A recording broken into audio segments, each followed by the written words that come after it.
お肉どうなりましたか？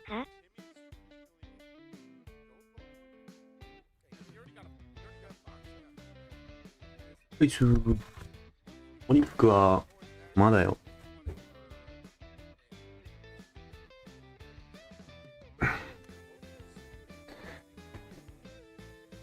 多分今日の最終戦かな。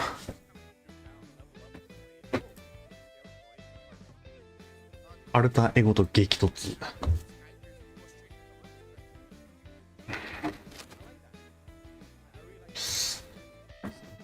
昨日その生き残った。昨日生き残ったんですか？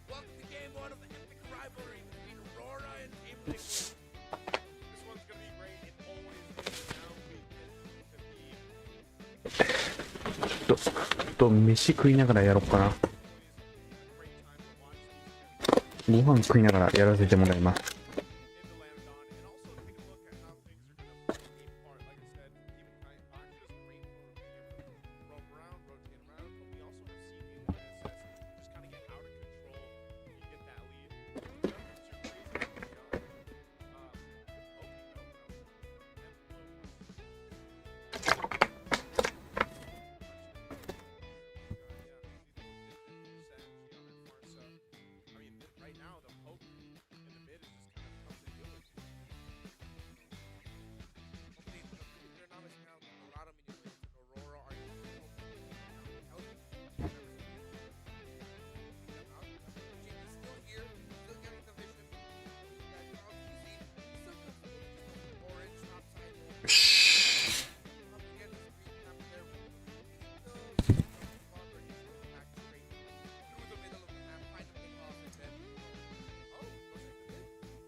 Edward jumping in with a petrify and moving coming out of the shocker of the coast. Feathered airstrike to take him down to the skies. Demon kite still getting the red tree down on turtle number 1 as Coleman movies Oheb up top. That was a perfect grab mark by Light actually blocking Carl. He would have been in red tree. Yeah, that was a punish on the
コンホム。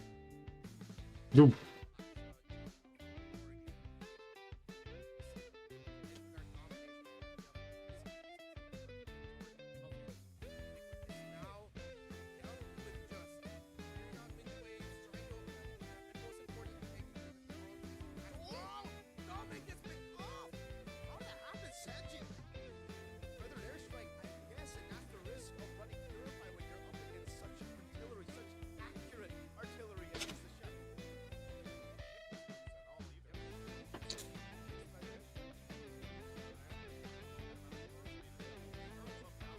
フィリピン最強対決じゃん。これいつの？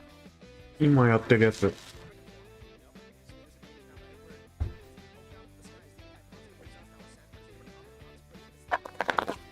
激アツ。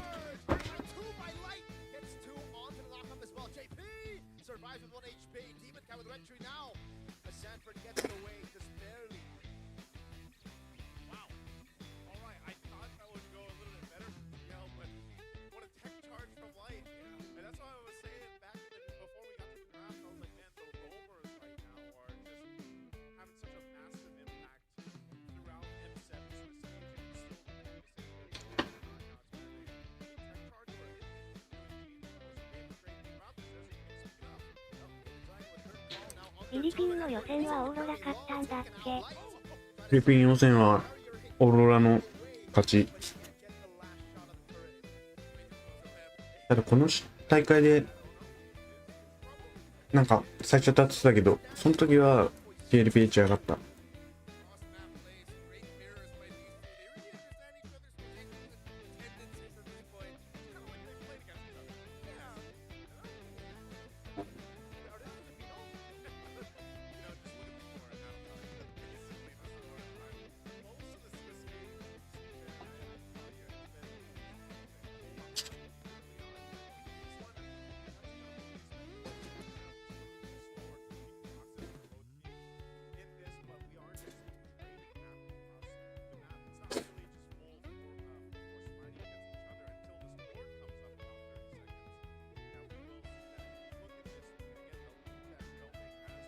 オニックスもファルコンもだけど拮抗してるんですね。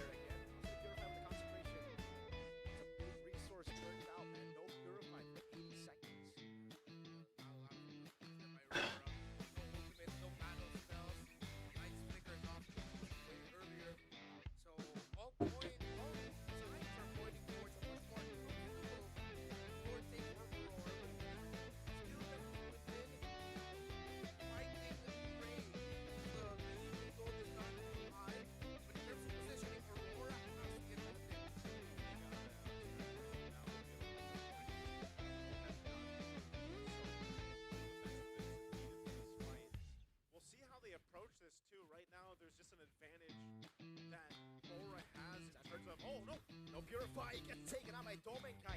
Oh, have goes for the damage over on Domenkai. Now outside the third call as well. JP goes for GP and now Shun Pu's away. Got down by Yuen.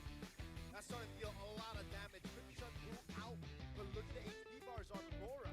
Domenkai and Domeng have to recall. They recall, they reset. No team. こんにちは。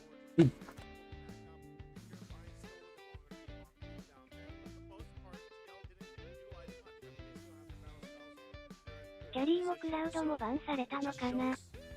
ああ、バンピック見てなかったな。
やば、見てなかった。何起きた？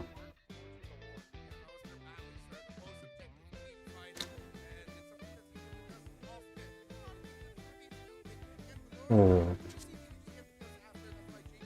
X 部頂上対決。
いつ乗ってか今のじゃん。そうよ。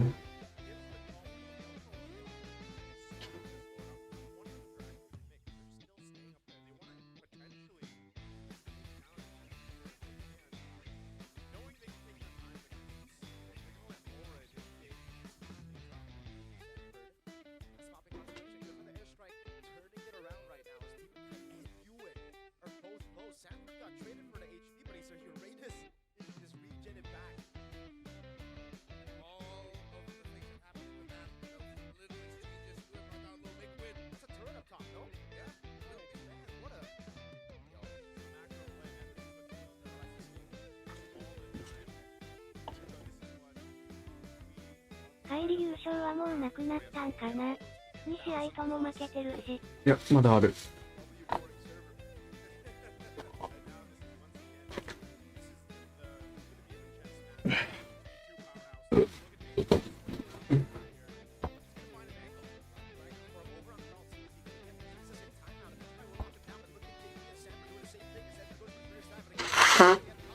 お、うん。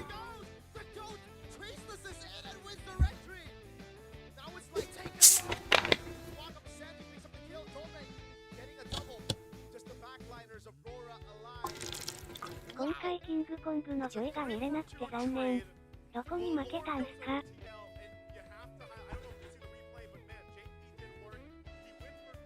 フィリピンの予選リーグでこの2チームに負けたらしい。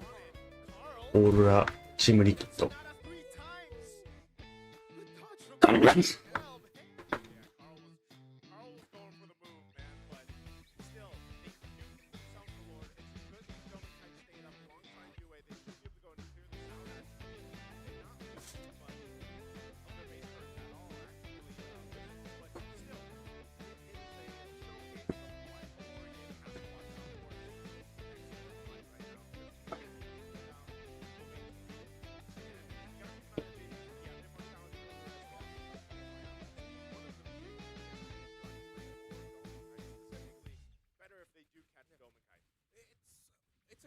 to the lineup that Aurora Gaming PH drafted. Double carries, lots of backline damage, and Liquid has to do so many things in the map just so that they can break that formation. If you go back to the Nord fight, Edward was actually in a perfect spot to ruin it, but because JP and Sanford were way too deep, that means Edward マレーシアのスワグのジャングラーが一番ちょいうまいらしいけど、シーキース。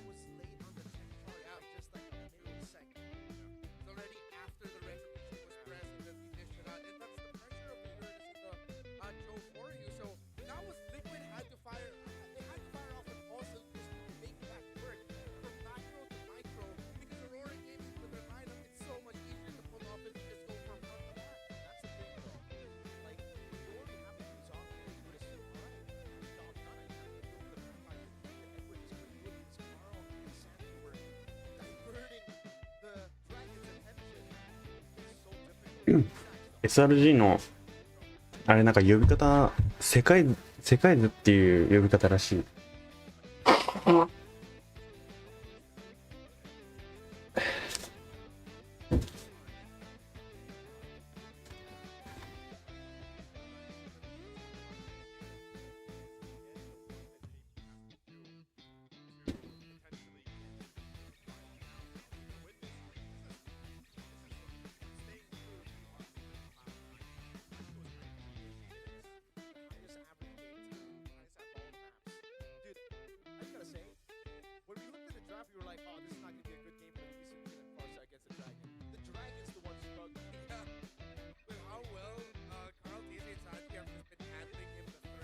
レイトどっちが強い？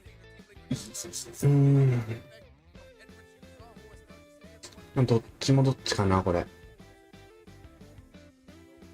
オーロラはコアが2個に対してまあリキッド側はまあイスンだけだけどサポート手厚いからね。両サイドファイター裏にファーサーガップシュー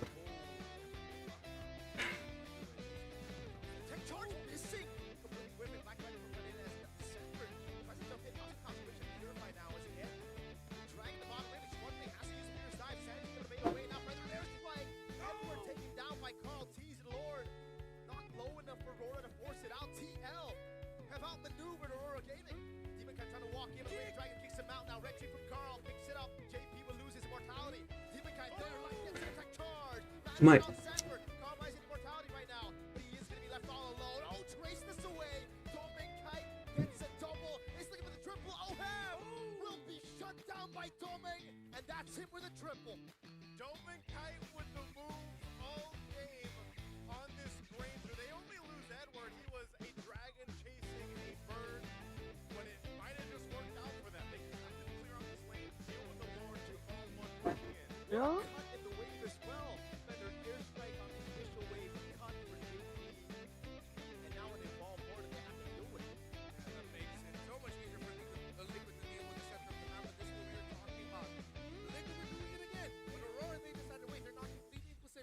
Let's rush this Lord.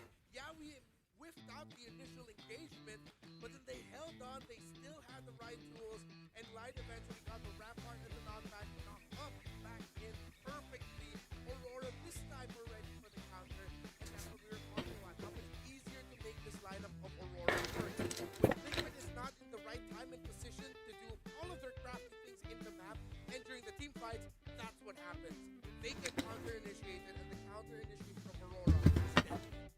Looking at this too, the replay there. Not only is he just doing his ult, he's well guarded. You look a lot of times when Light decides to go ahead and defend the card, you know that UA is there with him. He can go ahead and use the practicals, he has to help heal, and then they push the line of the Purify as well. Since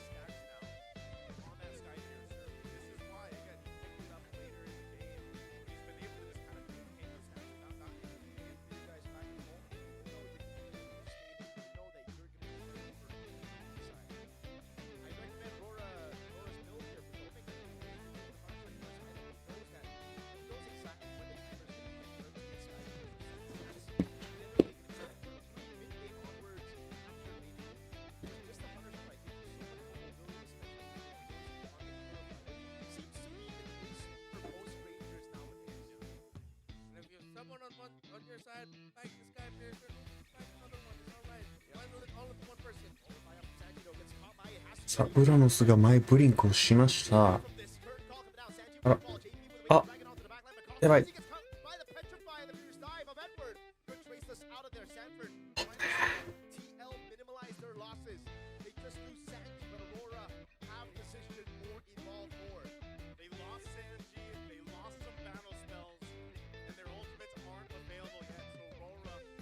そんなウルトロード前に切れたものの、切らすことができたものの、パーさんの犠牲が痛すぎる。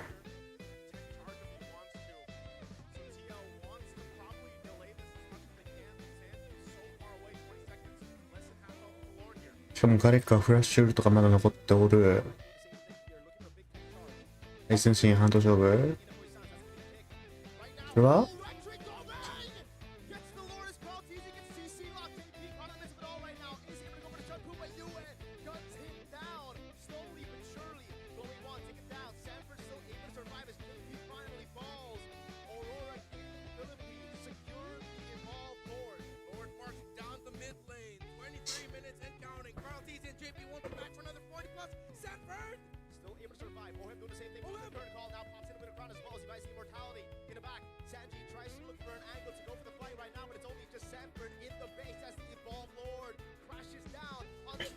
これは耐えれないか。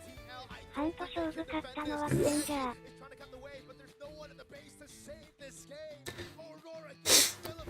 ウラノス VS ゲンハの勝負。ゲンハの勝ち。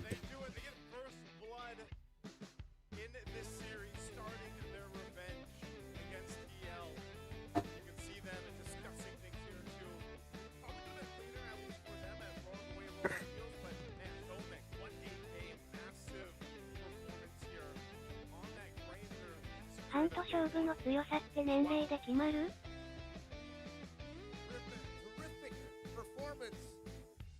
？By these two, Team Liquid had to stretch out the limits of everything. Their macro management, their micro skills, and their abilities during team fights.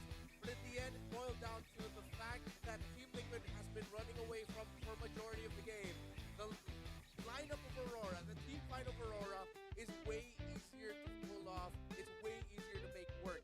And when their posture, position, and play all of the plays they've been doing to minimize the difficulty, then Aurora just stampedes through the cavalry. I don't know, man. I know we didn't see here on the English broadcast, but I still believe in what I said when I predicted this series. There's something about Aurora when they 年齢はあんま関係ないな。 that also this is potentially the start of maybe TL's lower rank run. There's still a game ahead of us. I don't want to get ahead of myself. Possibly two more. But this was a really great game for Aurora overall. Yes, there was individual lanes, different things happening across the lanes. Some people felt like they had some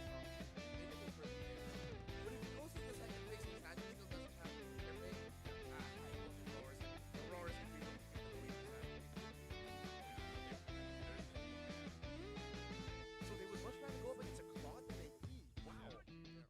How does no one play Freya? I think they can. Hey, YSS Ilos. So they go block that in, or We're gonna go fly there. I wouldn't be surprised if they doubled down the idea of alright, let's. Oh wait, no. With the Sora open, maybe we'll see the Dominar play Sora for the first time this time. but since you have the YSS already, then you have to kind of consider that it will potentially fire the goal, and also with TL getting themselves the quad here, YSS and it's like man up, right? Like he's got an assassin. Okay, he's gonna go Lancelot. This is what we were asking yesterday. You know that the Lancelot was slept on yesterday.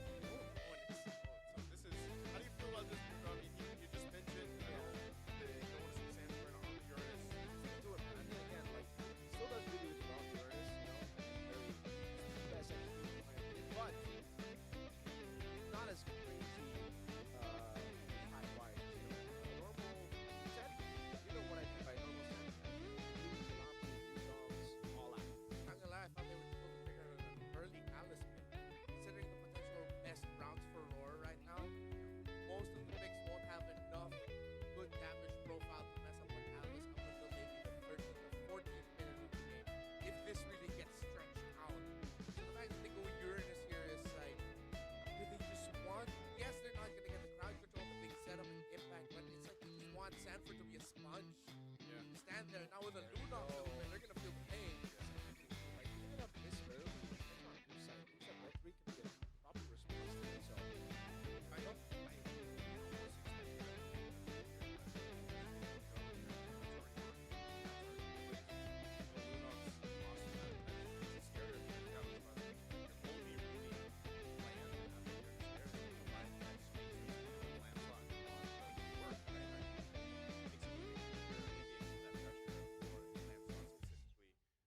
Now you have to think, all right, what do they want to like complement this with? And so for JP, I don't know, man. Because the Hylos is taking, they're the ones that stand out to the bottom. So what do we think? I don't think he wants to. He wouldn't want to come here. He wouldn't. If they're both toes. Yeah, Chip. Ooh, wanna go Chip? Maybe that's why they picked him up early on. He can't just be a sponge while the chip goes around. This might be That is really good right there. For a man,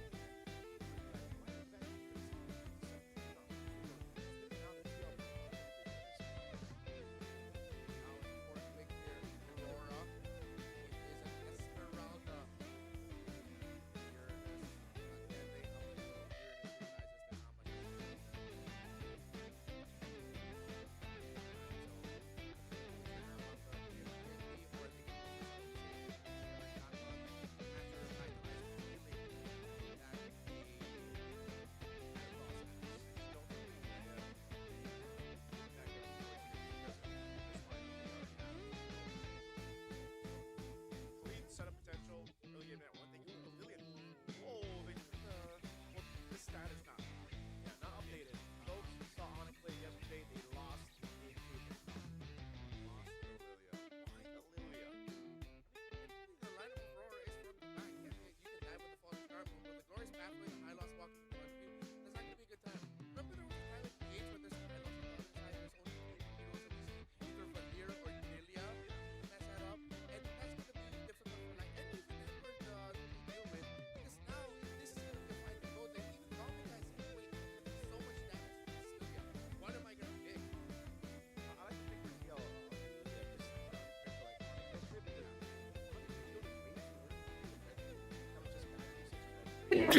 Well, there you go. That's the answer. That's your answer to your question. Yeah, TL did not think this was gonna happen. They were like, yeah, don't make it happen. That's why they didn't ban it, because you should ban it out. Now it's another losing lane for Owen.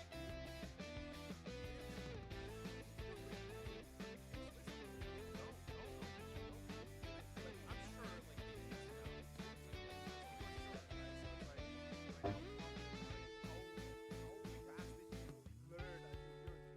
that's so different to all the heroes that we've seen from Dome. Because that's Hasn't that been the only answer given the bot though? Like for the most success. Sorago. Yeah, but this is the most success. Yes. Most successful player. So, okay, interesting here. It's gonna be game 2. Looking forward to seeing what's going to happen here. Will Aurora move on forward and send the team looking to complete the Golden Road to the lower bracket? Or are we going to see a game number 3? Last question for right now. The main one is, how well can Liquid handle the frame of top 5?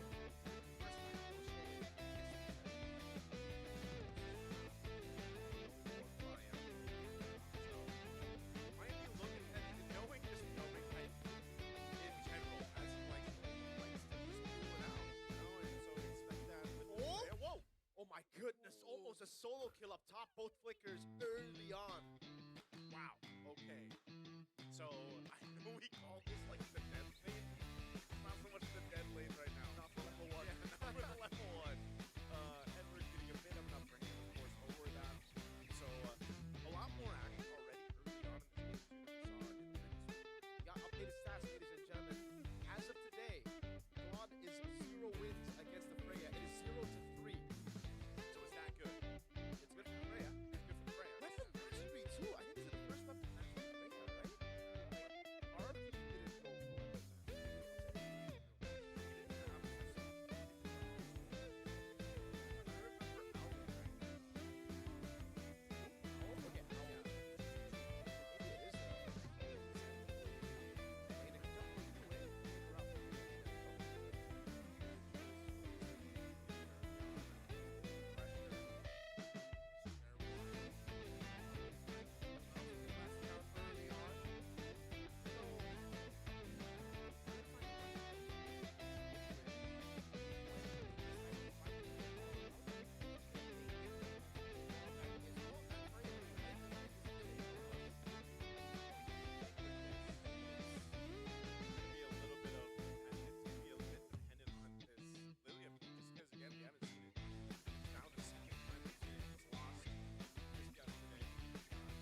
tree from Demon Kai winning it out. Carl has to puncture away onto the purple buff. Homing flickers onto the wrong side of the wall. Purple buff can take it well as well. Pilot Aurora. This is a big win at the start of the game. Objective secure for Aurora. Bit of a not much in the gold department though, but it's still showing that this team fight potential right now is going to favor them. I should be fine. Wants his gold round. Wow, he gets it, but now Blazing Red comes through. Doming taken down. Like the walk up now. Goes to the stun, but it's only onto JP. It is being played in the PL.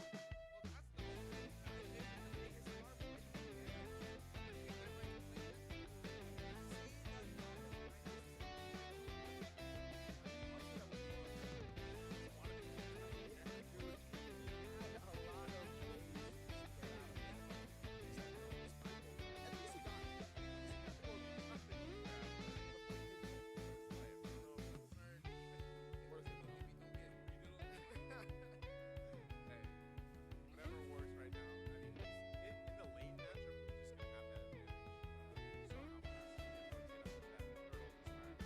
Obviously, part of this fight does have a bit of a level advantage.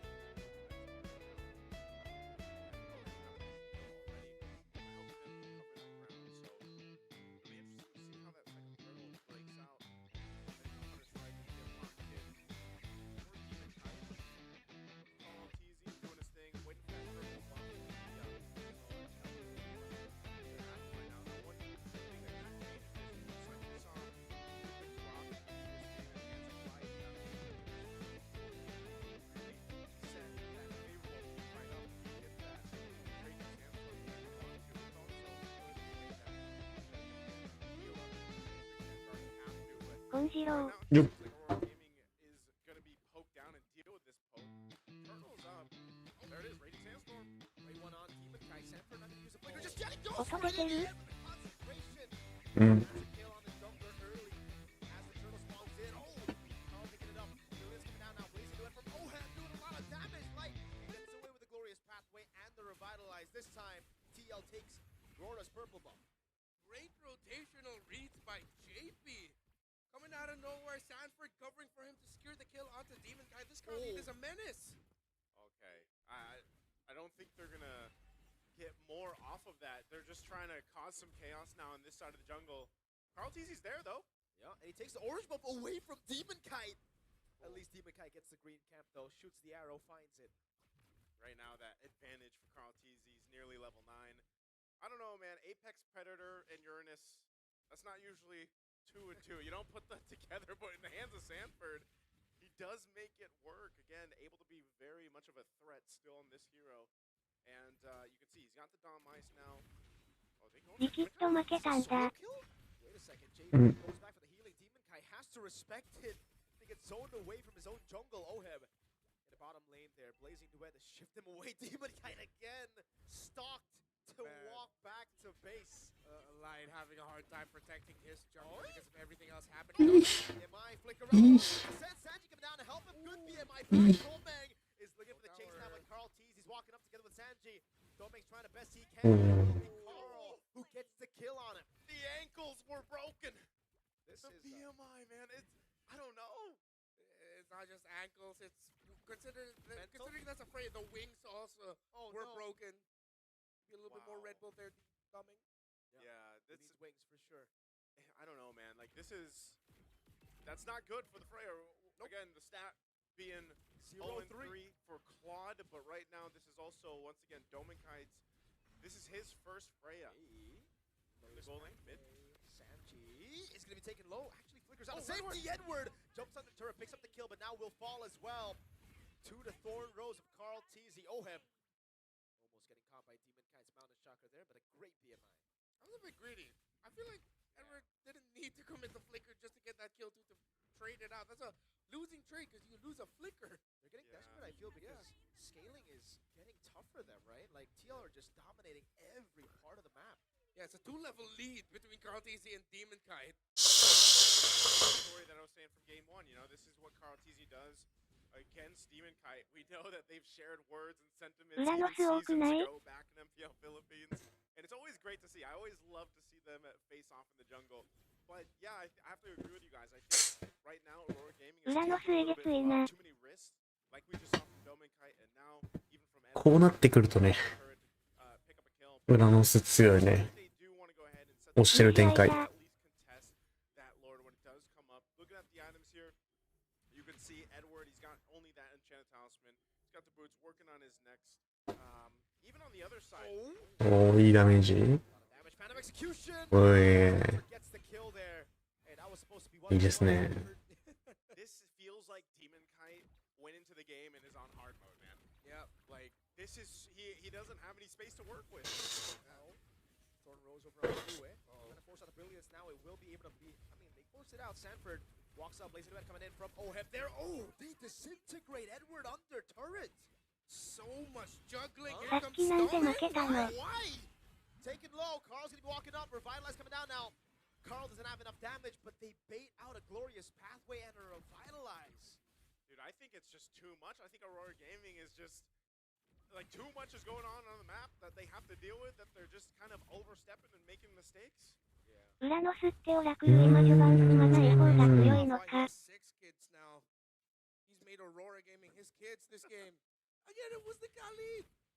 Early on, dude, he's everywhere. And Demon Kite has struggled to この the Kali. このレベルになってくるとな、 For the season shit. Dude, it gets worse. ホニックジャパンはいつ出るんですか？なんで負けたんやろね。 You know, if it's been まあ普通に実力均衡してるから、 test this Lord, まあピックになるのかな。 kind of Demon Kite doesn't really have much of an angle anywhere to make a move. JP and Sanford alone, kind of these obstacles that Aurora Gaming really can't. やっぱ超優秀な分析班じゃないと、負けの原因は究明できないレベルの試合してる。 Yeah, Free Lord secured tier 2 turn on bot. And now TL with a lead 6,000 up ahead. We'll get ready to go towards the base of Aurora Gaming. Looking at this, I mean, man, imagine Demon Kite just getting his second item At 9 minutes, it's about to be 10. Yeah. Oh man. ちなみに言うと TLPH、 Very behind. お互いフィリピンだけど、フィリピンの予選では、このオーロラゲーミングが1位通過だからね。裏の巣に張り付かれてるけど対応するには星夢ウルト切るしかなくて切ったらリリアとかで押しつぶされるのかな。うん。 Right now, the combo coming down now. Brilliance is to escape. Domenkite barely getting away. Found a shocker landing onto him. Too darn tanky. JP still able to escape, but Sanford pops into このレベルまで来るとプレステとかマクロも上限まで上げられてて均衡するはずなんだけどなんで差が出るのかわからない。裏の巣への対応に苦しんでる感じする。 So they'll still hold on to the turret. Yue might be one of the saving graces here for Roar. Picks up a divine glaive and another wave will be cleared out. Sanford is just chilling, man. Yeah. Get me out of here. Okay. He gets out. But these turrets are getting pretty low, man. Bottom lane as well. They diverted the attention of Aurora, and now they're going to be able to take the turret down to the bottom lane, and that's the 4 lane. Great black shoes right as the Mount of Shocker comes around. Even the glorious pathway baited out. It's crazy how Sanford standing there is what stopped Aurora from being able to successfully defend the tower in the bot lane. Yeah, Has to be very frustrating right now. it is. You don't see too many teams get a base turret off the first Lord. Oh, oh my Oh, god! die from Carl TZ in the back, gets the puncture, gets an execution. Oh my gosh.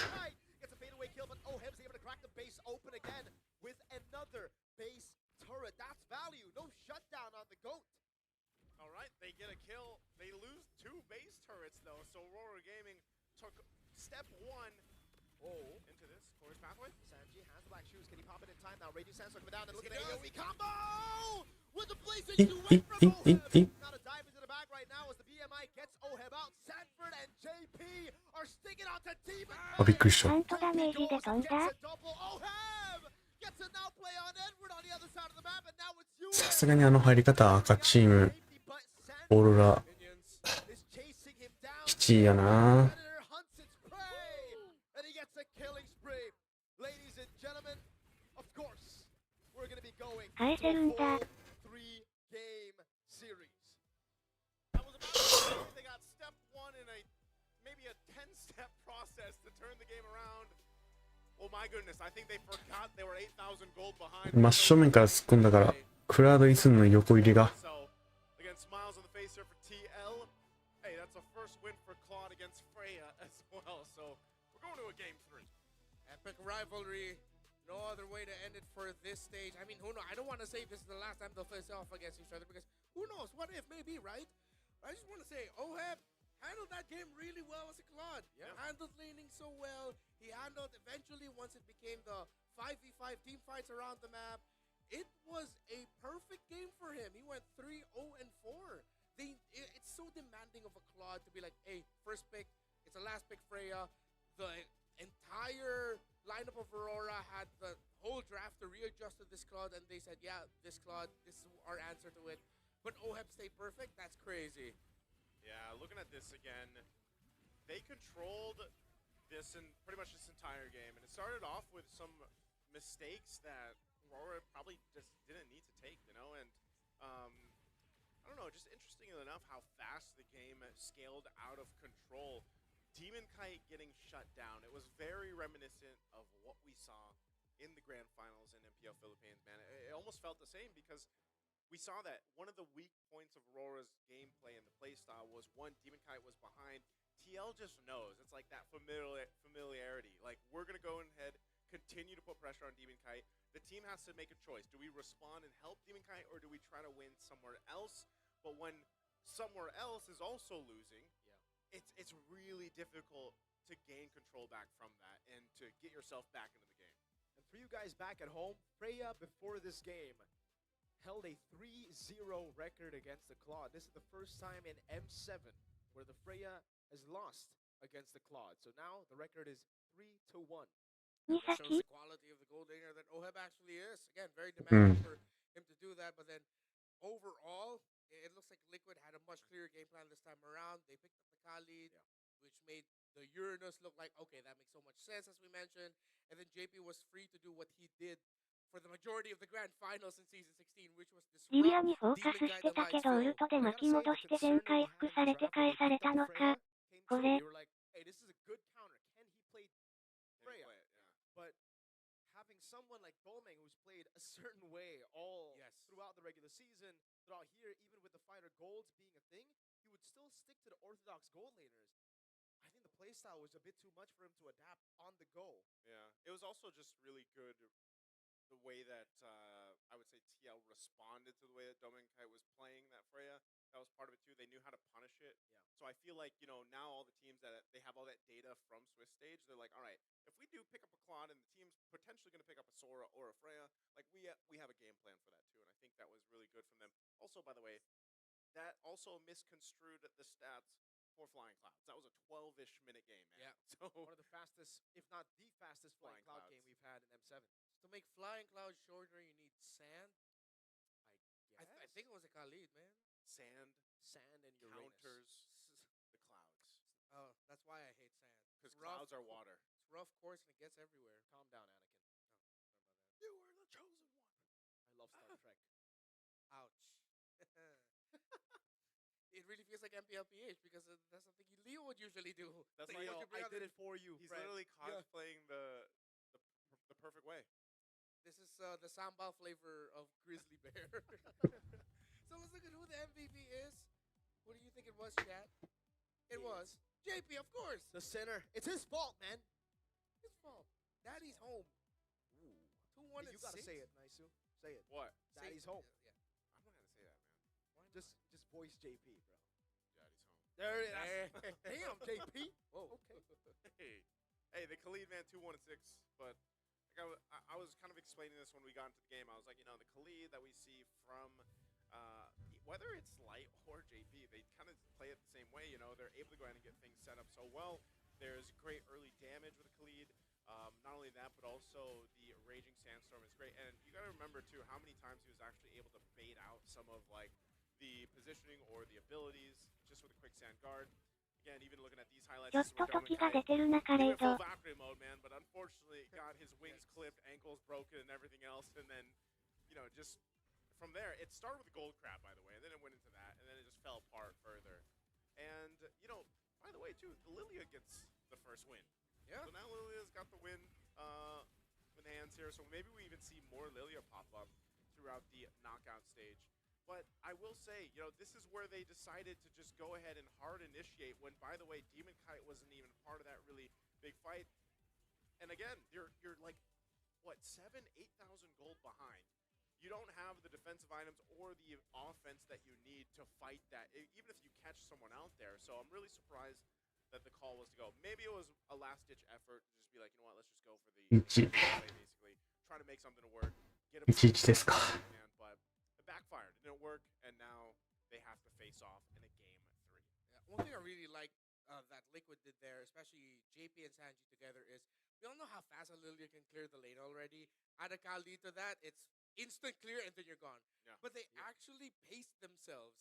They allowed Light and Yue to get a little bit closer, and then we're gonna deal some damage, while JP's gonna go get vision. They're not just clearing and rotating, they're setting the うわー tempo よく through 見 the たら center. カレード集団戦でクラウドに合わせてみて減速ばらまいてる。 On the audience.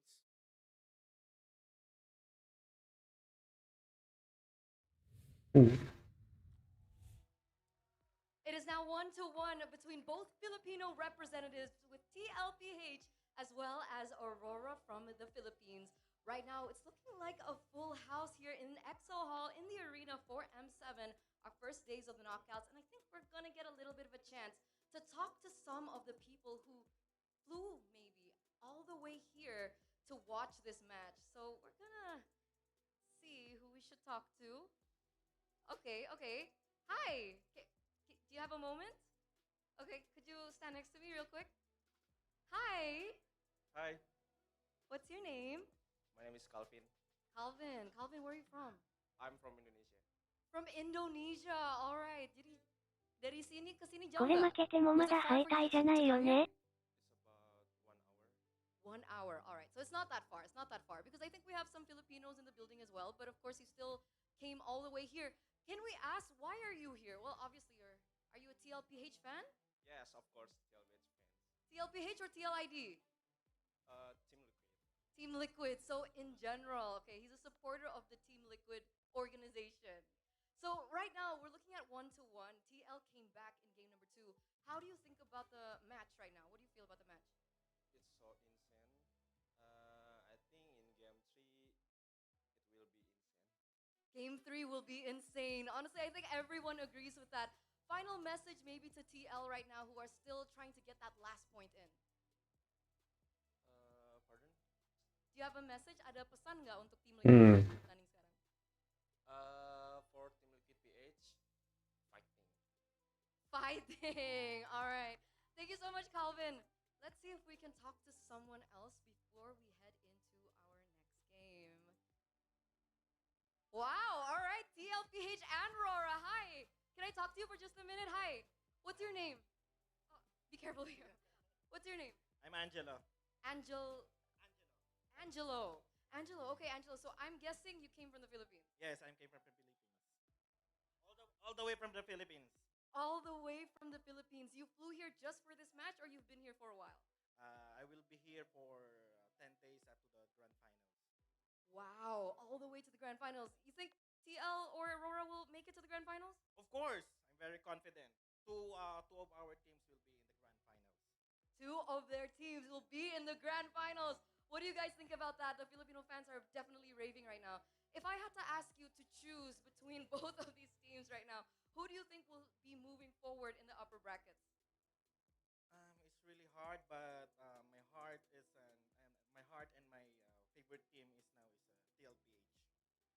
All right. But I'm supporting both of them since they came from the both country.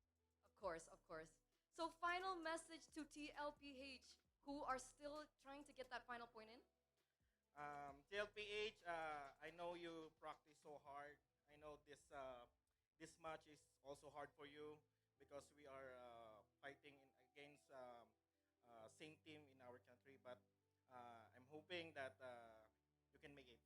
Hoping you can make it. Once again, thank you so much, Angelo. Hope we get to catch up later on. But it seems like the players are ready. The casters, are also ready. So we're going to throw it over back to them to break down this next game and to see who will take this next game. Will it be Aurora or will it be TLPH? The Philippines was mentioned. I just have to, man. The Philippines was mentioned. What are you doing? What is that? What's that? Oh yeah, you're. 今日4試合目、オニック対アルタイもあるわ。 Philippines gets mentioned, bro. You gotta just imagine the flags up there. It's like, I want that. You're in the theater? Yeah, I'm in Because the that's usually theater. where it happens. You're in the Yeah. theater and you stand up. あっち。 When They I play got- the anthem In before a the movie? theater. Yeah. We do. If you're there early enough. Yeah, super. Like you have to be there like before the trailers and Yeah. whatnot. Yeah, got speaking of, look at this guy. Yeah, we got friends. We got Wolf there, but right now he's not the friend that I want to mention. I want to mention the Fairy Games app. It's the place to create and host a room to play MLBB 1v1 online with your friends, colleagues, and esports club members. えぐ Wait, ち。 so are you not against AI anymore? SRG と Oh, this is different. This is for the tribute. ES、 You want a tribute? So you want the ミャンマー、YG と、どこだ So make sure you just download the Fairy Games app now and register your MLBB ID to start playing オーロラ。 free until January 25th only. So get on that now. And do you want a free skin? Because Mirko will tell you about the free skin. If you're looking for a free skin, just log in for 13 days between January 9th to the 31st. Server time. I don't know what server time is, but you know. To unlock the Edith Verdant Night skin. Completely free. It's that easy. Don't miss out. Look, Edith's kind of bad in both, like, in-game. Hey, man. Hey, man. nice recovery. Uh, Right? uh, In-game. Edith's kind of bad. Like, I mean, like a bad hero to play right now. I think we're gonna have a special cosplayer, by the way, too. Playing Edith? Cosplaying Edith, yeah. There's also a free, another free skin you guys can grab since you guys like free stuff. Gatacontra's Electrifying Solar Spark skin is free when you hit level 30, or no, 45. Pose, man. Which one? Got the pose. Is that the pose? Yeah, that. 45 M7 pass. Keep leveling up and claim your rewards. I wish I could do the. Is it the Slam. The heroic Slam. and AOG. But I can't get on the desk right now, bro. Yeah, maybe we'll have Egets come back. Yeah.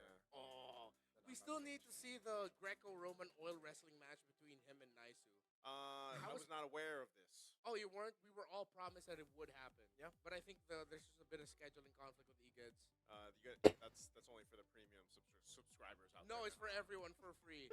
You will be in Oh, yeah. public in the streets of Jakarta doing that. Because they like stuff for free. Exactly. And when you said that earlier, how come you trying to guilt trip people for lack of free stuff? Huh? It sounded like you had that tone. Like you guys like free stuff. I like Sounded exactly like that. because I don't Miracle. know if I like free stuff, man. Yeah. When you pay. Because you I get don't quality. trust it. Like Yeah, if I it's agree. free, I'm like, huh. And this is what I will always say when you ask why I never treat you coffee. I treat people coffee sometimes. So now I got ammo on you. I'll second guess Redmar and be like, did you put something in this? Why'd Hey, you give? yo, Why I you don't giving me get the it. coffee, bro? Did you put pre-workout in this? Like, are you trying to give me the jitters during a cast? Did you put Red Bull in my coffee because I want that? Red Bull and coffee. I'm sure there's some combination out there that you can buy. Hey, I mean, mix it with matcha. Everyone mixes something. I with don't like these matcha, days. so I'll take an Americano with wings. Oh man, this guy, he doesn't like matcha. Same. Arashi asked me like 8 times. He's like, you like matcha? I'm like, no. He's like, you want to go to this matcha place? I'm like, Dude, nah. bro, I think read the situation. He really wanted to go with you to the matcha place. Yeah, And you dude. were being a terrible bro by Come saying on, no. man. I, Just that's say why I yes. asked him. I said, Arashi, do you want to show me the matcha place? And what did he say? He's like, only if you want it. I was like, I don't want it. Arashi is Arashi. Shout out man. to my boy. He's a very Arashi. special friend of ours. He's a great guy. Bryden. Right. Dox him. Yo, Joseph, if y'all ever see Arashi out in MPL Arena here in the XO Hall, we'll take you to matcha. take you to matcha and ask him to roll with you. Yeah, matcha and rolling. Those are his 2 favorite things in life. Oh, anime's number 1. And anime. Hopefully we'll get to see an anime battle for this game number 3. I don't want to say one-sided stomp. Maybe a little bit more something like game number 1 where it demanded the best of the 2 teams to show up. Because you would honestly, if you're Aurora here and then you lose to Liquid again, and then you get sent to the lower brackets, something about that just doesn't feel comfortable, bro. That hurts. Honestly, that hurts. So if you're gonna lose this, うわー、始まってしまったー。 on a high note. At least be like, oh, we were so close to winning. All right, let's take it out on the next team we face. Yeah, it kind of feels weird. I feel like it's literally that meme of, oh, here we go again.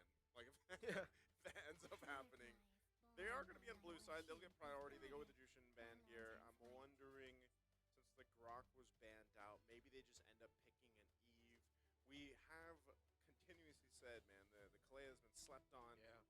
I'm not sure if that will end up being picked here. Where is she? Yeah, where is Kalea? Why is no one drafting her right now? Yeah, we saw Cho over Kalea earlier as well. And that was last pick, and the Kalea was still open at that point as well. I really hope that TL, if they do want to pick the CC for OHEB, I really hope they have a combo this time around, because the last CC pick felt very, very forced. It looks like there's also something about the team fight of Liquid where, and how they've been playing, they're not really going for the long all-ins against Aurora. All throughout the series, it's been crafty. They're willing to give the Yuzhong again to Edward this time. Are they going to run it back? Yisun Shin Farsa? This time there's no Grok. Oh, Oh, the Eve is open. It's open, so Yisun Shin Yip? yeah. Or do they go Lance? Isun Shin? It's better against the Yuzhong. It is. I almost wonder if they would even pick up the jungler right now. Like they don't. So far, they don't necessarily. Like they could wait. Till they wanted to. They could, but then it's taken away from them, right? でもゾーン取られたら割と I feel like again, 早熱い気するんだよな。 usually has that upper hand in some way or another. So I think they'll decide if they want to go ahead and lock that in or not, or pick up something else before that jungle. What I know is if they okay, they go Lance. Yeah, what else? They go Lance. Is this red 3 for OHEB? Because if it's not, then the next two bans are, I think, going to be targeted down towards OHEB. Because again, when he's not in the Claude, when he's not on an orthodox gold laner, it does feel like he doesn't find the same comfort as a lot of other fighter golds do. Yeah, generally, if you're going to be giving the Yuzhong to the other side in the first phase, you'd want to get your gold laner already locked in if you're on the red side first phase. Because at that point, the pool gets so small with heroes who can survive that dive to Yuzhong. At least you pick it up now so that you don't have to worry about your gold lane pick, and then you just... いけそうな気がする。個人的に。 That's one of your ways of handling the Yuzhong a bit better. Yuzhong and Cho together has been a combination rising up in M7. They pick up the Kimmy, and just like that, Khalid instantly, they want to match that rotational speed. So I think Liquid are leaning towards that idea of, okay, yeah, they're playing with an Eve, but they always have at least 2 to 3 heroes that can do crafty stuff around the map. Either you're constantly invading, you're constantly split pushing while returning to the rest of the team, so that Aurora aren't always going to be in that thick formation they love. The hard part about it too is, in terms of like crafty things around the map, Carl Teasy with a Lancelot can do that anywhere. And you know, for the most part, again, not only trying to control him within the jungle, but also keeping control of the map is going to be something they want to watch out for. Granger being banned out here, this is going to be very interesting in the gold lane, man. I feel like because both gold laners don't have their picks yet, and we might even potentially see more gold laners banned out. Granger goes out Claude, maybe ヒルダとかカレードとか序盤強いロームが今強いのかな。うん。 as a last ban, they'll go with the Lapu Lapu. Since those, even for Sanford, I don't know, man. Are we actually going to see Sanford on the Uranus again? Honestly, not bad. Again, they have the Khalid as well, right? So, hey, they have the combo right now. And Royal don't really have any shred. If they ban carry, then I think it's kind of like almost guaranteed. And then they pick up the Harith. They go Uranus last pick. Yeah. The Uranus also allows them to do that in and out of team fights. If they end up picking up something like an Alice, it's going to be all in for sure. They can also go Esme, right? Like, doesn't need to be Uranus. Yeah, Uranus has been amazing, but the Esme is... Oh, never mind. They banned it. So they want the Uranus without the Esme on the other side now. Okay. Uranus, Khalid, and then they just readjust their gold lane Doesn't pick. this like push the Harith even more? Like, okay, we want Harith. We do not want to deal with Esmeralda. Yeah. You have the Eve with you. You don't have to worry about high loss getting Alright, picked up here unless there's a super sudden なんか、 flex チェッ by クされないだとタイム。ラインの4つ目の番なんのキャラ So yeah, if Aurora don't ban out the Harith, it's just gonna be a free one for OHEB. Let's see. Yeah, ブリンジャー。 you gotta really decide on this last ban. It's gonna be the glue. So they are going to go for utility jungle. That's what they're looking for. So yeah, I think here you just pick up the Harith. Yeah, you can pick up Harith. Lock that in. There we go. So Harith locked in. Now, what does Aurora pick up for the last 2 picks? Do they have something ready for this? Cole? Yeah, like, I don't know, man. Is it just going to be like a Baksha? This is gonna be fast, man. Yeah. If they go fighter, usually someone was it Ruby Gold that people would pick if they see a Harith on the other There side? has been, yeah, like Yeah. Ruby Gold. I don't really think it's that good though. And, Yeah, definitely it's not.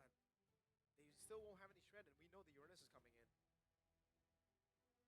Oh, this is a tough decision for Aurora. What are you gonna end up with? Orthodox Gold Yeah, I was thinking that because it's hard, it's really hard in the mid later on. against the Harith. The Joy. It has to be physical. Are they just gonna go Moscow for fighter? Back to the Freya. He decides to go again. Bro, TL, they can still go Uranus if they really want to, right? Yeah. But I think now there's also a pretty good reason to go Phobius. Obvious. Yeah. Lots of dashes. You're gonna be very happy. So it's good they held on to the XP pick. And it's a Khalid heave, so you should be able to get Prio in mid straight to rotate to XP. Nice one. For the Phobius, sorry. Two schools of thought. キャリーもうピックされてないんや。 Anchor, or you're gonna have someone that ついに忘れられた。 also be aggressive while doing it. So it's, on one side you got Uranus, and on another side you have Phobius. I think, yeah, those There you go. makes sense. ついに評価が下がってもうたか。 For TL, dude. Yeah, this is great team composition. Not only for fighting around objectives, but just like duking it out if they have to. They have a lot of tools available to them, and even some comfort picks available to them. So this is, again, I just gotta say, it's gonna be hard for Aurora. キャリーは前をフェブが6分降参してから使いたくないって。 That potential to punish is going to be there. Again, even with the lineup rating favoring Aurora, it's just the execution is one of the biggest things here for them to make work. There's one thing you always have to ask when there's a Joy in your lineup. Can you get that great early game, that moment that almost every Joy has, where you get a double, where you get a triple, you get your items quick, and suddenly you're dancing with Joy. All puns intended. But at this point, the question now needs to be answered with a definitive finality, as in this game number 3, it will be decided which one of these two advances and continues their upper bracket journey, and who will have to crawl through the lower bracket. Can you King Kong it, man? King Kong it. King Kong the Joy. King Kong the Joy, that's the new verb now. Yes, sir. Oh, It's man. like Kelroying the Beatrix. Countering the Beatrix, yeah. You know, with this too, I would say it's either way. I feel like it's hard to be someone cheering for the Philippines right now because you've seen this so many times, and you're like, you know, you're down to one game again. And honestly, with both lineups, I could see them both working out. It's just, I think even this time it was like Demon Cuts. I gotta have something that can match the speed of a landslide. Whoa, Edward. Really good save. Petrify coming down now. JP trying to deal more damage, but that is such a big win for Sanford now. Because look at the wave. He's going to deny as many as possible. Yeah, he already denied 1 melee minion, but Light's here. Those Demon Kite, but yeah, I don't think anything's gonna happen there. Taking a look at the emblems, you can see Sanford pretty much going this full. He's got the Brave Smite, Firmness too for a little more tankiness, Festival of Blood. He's gonna be fine at least in that lane matchup. It's gonna be pretty difficult to kill, and he's gonna have so many options to kind of reset, use that Infernal Pursuit. And even so, little 1v1 at jungle. I don't think Demon Kite's gonna let the same thing happen to him in this game that in game 2. It's not just that. It's I think Light and Yue are gonna make sure that Demon Kite does not get put in the jungle by this Khalid. So they're really pulling Liquid away from Demon Kite. Whoa. Dome actually cut the wave earlier, so he's going to look to rotate. 4v5 and Turtle 1, I think. They want to secure this if they can. Has to be a part of this fight now that he's got level 4, so it looks likeジョイ使ってるやん。 clearly take this. What happened to Edward there? Carl TZ to be jumped on by Dome Kai. Now, Phantom Execution. Demon Kai still winning on direction, but Carl somehow escaping as JP gets shredded by the Freya. Demon Kai now looking for the purple buff, and this should be free as Carl has to recall, but Sanford rotates over, has the Infernal Pursuit, won't jump on Light just yet. Good damage coming down from Sanji, and they actually save the purple buff. Honestly, a greedy decision by Carl TZ to actually go back and try to take that turtle. And now their jungle gets pressured. He'll still be able to get it. Still would have been way worse for Liquid if they did not handle that correctly. Not only that, would have been way worse for Gaming decided to stay in that purple and then get punished. So they take the bit of a lead that they got off the objective. They get back to the lanes. And yeah, it was a good decision from Doming Kite to rotate for that. You can see. Building in, it looks like he's going to be growing that corrosive scythe first, just like we saw him. But he's even got a bit of a lead now in terms of gold against Oheb, which is expected. Picks up his corrosive scythe now, and so you can expect that kind of rotation to continue to happen even by the next objective, which is still going to be cross side of the map. And so it's just a kind of a waiting game for Oheb to scale up. But there's a whole lot of attention up here right now. Erosion Scythe all ready for this Freya. Domikai much more free this time to farm, much more comfortable. While Liquid cannot find an opening similar to their previous game. Again, Light and Yue doing really well right now for Demonkai Domeng and Oheb dancing. But they both know that they're not going to get a kill there. Yeah, it's just one of those things again where it's like both the teams will like to fight around the objective. Oh, JP. Valkyrie's Descent getting him out. Raging Sandstorm though locks him down, but Oheb does not have Zaman force, and JP's gonna be caught in a tough spot now. Oh, the turnaround! Domeng 2v1 winning it out, forcing a flicker out from JP. Hey man, that's the power of the Valkyrie right there. No kill secured. Good thing he didn't continue to put pressure on it. Stays alive. Turtle's up now. Oh!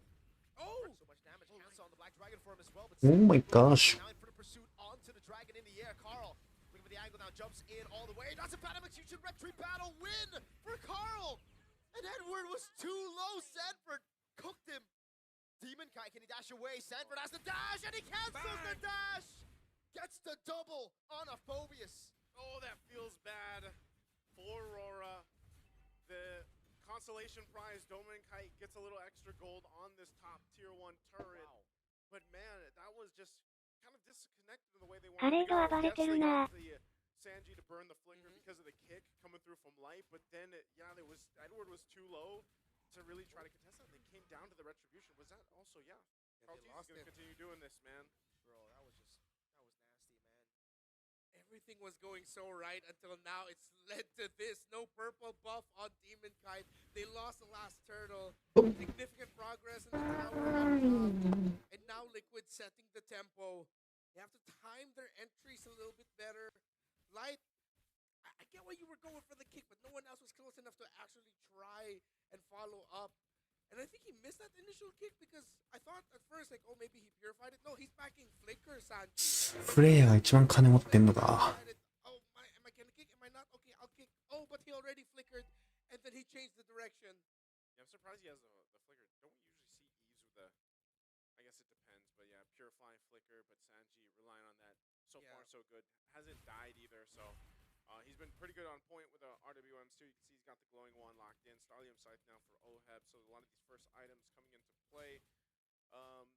JP sticking with the shield here, still building into his first. Probably going to go with a bit of a, like we say, chop suey build until his first item.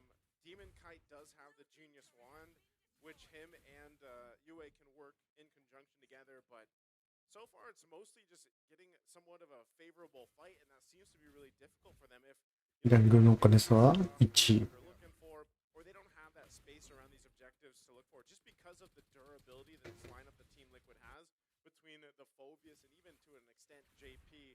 And so it's a little bit more finesse, I feel like, that's needed from Aurora Gaming, because if Edward is too low, This kid, you're pushed off of this like this.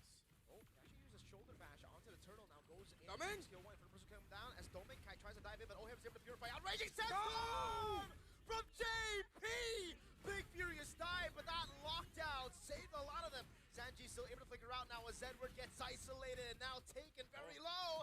JP again gonna be looking for the play. Yue goes in. Sanford trying to survive. Yue able to pick up the kill as Carl goes in, but the void blast from Sanji should and will take Yue out. I feel like both teams thought the fight was over, and then both mid laners were like, nope, it's not. They come through, end up still up, but TL definitely had the upper hand in that fight. A great set with a Raging Sandstorm from JP, and they get back to it.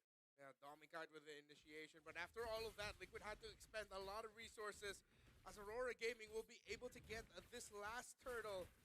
Unless JP miraculously steals it away, then I don't know. No way. No way he's gonna even try. No way. Good recovery by Aurora there in the end. Domeng now dancing with Oheb. 1v1, Oh, Light. 1v2, Light. Oh, the kick is off, but they're gonna go for the dive anyways. Oheb cut to bits.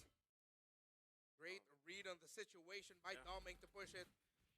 And Light being there meant that that's an easy take on that Harris, and that's going to be another tower. Aurora are still in this, and they're recovering. Great take there on the turret. Skypiercer now online as well for you. Traction pulse thrown out. Sanji, no flicker, has the RWM. Can he use it in time now? Sanford trying to peel for him as Sanji goes in. The kites away from the back line, goes in with the RWM with Petrify, and the Furious Dive will lock on too. That's Edward now. Sacrificial lamb for the kill on Sanji, but they'll get a turret off it. Carl. マジでいい試合してる。一進一退の攻防。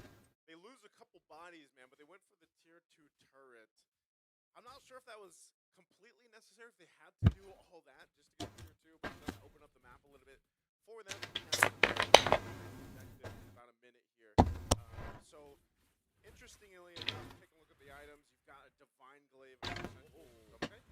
All in again onto Carl Teasy with a good puncture. With a 二人と逃げてゆく。 So many things were thrown out there. I'm surprised that Carl Teasy only just got like a little scratch. That's everything. Power of the Lance. He is Power him. of the brute force breastplate as well.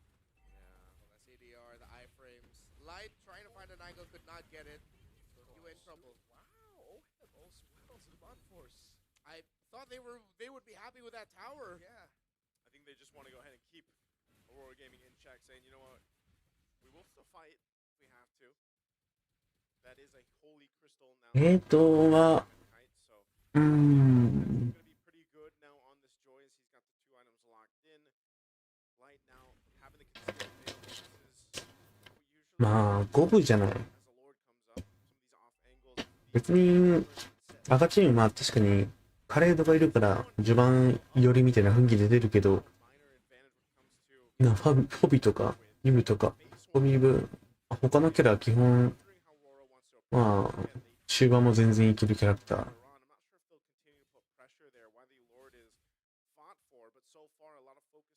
別にどっちがレート強いとか特にないね。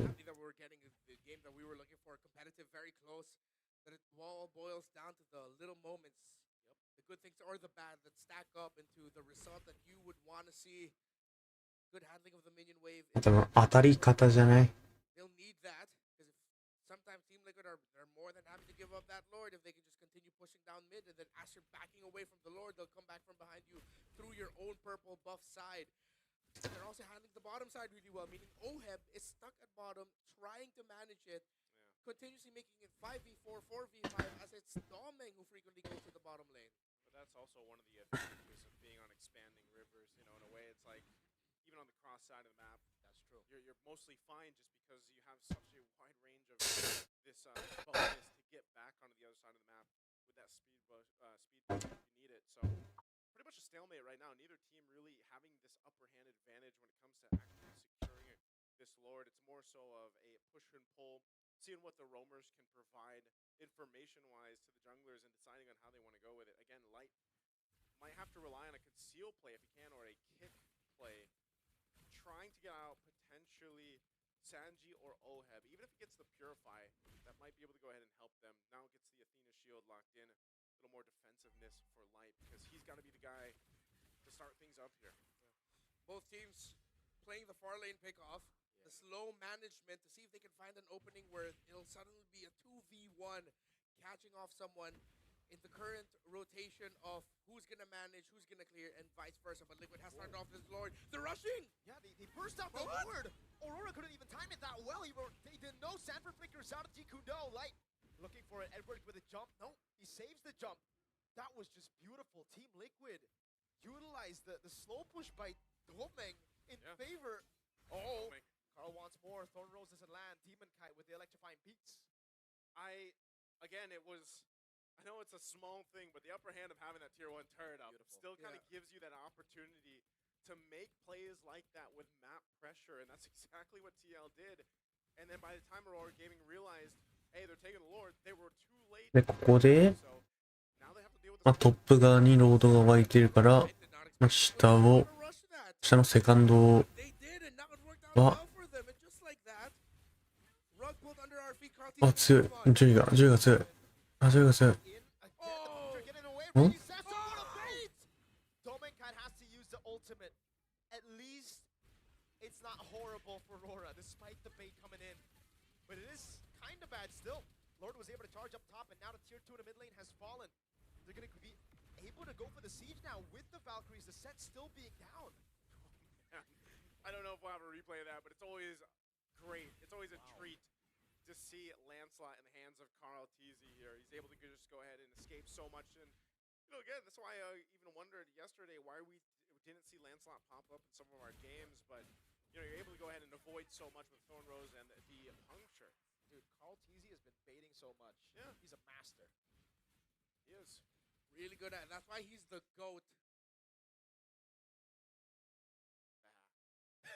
Is that what a goat sounds like? That's what you say, man. I did not expect the silence to get broken by a man.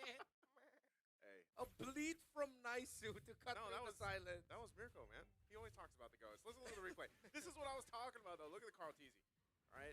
Look at the moves. What a baiter, man. Look at that. Oh, The And master. then the Thorn Rose. Oh, we missed the Thorn Rose. Yeah, Mouse. masterful bait.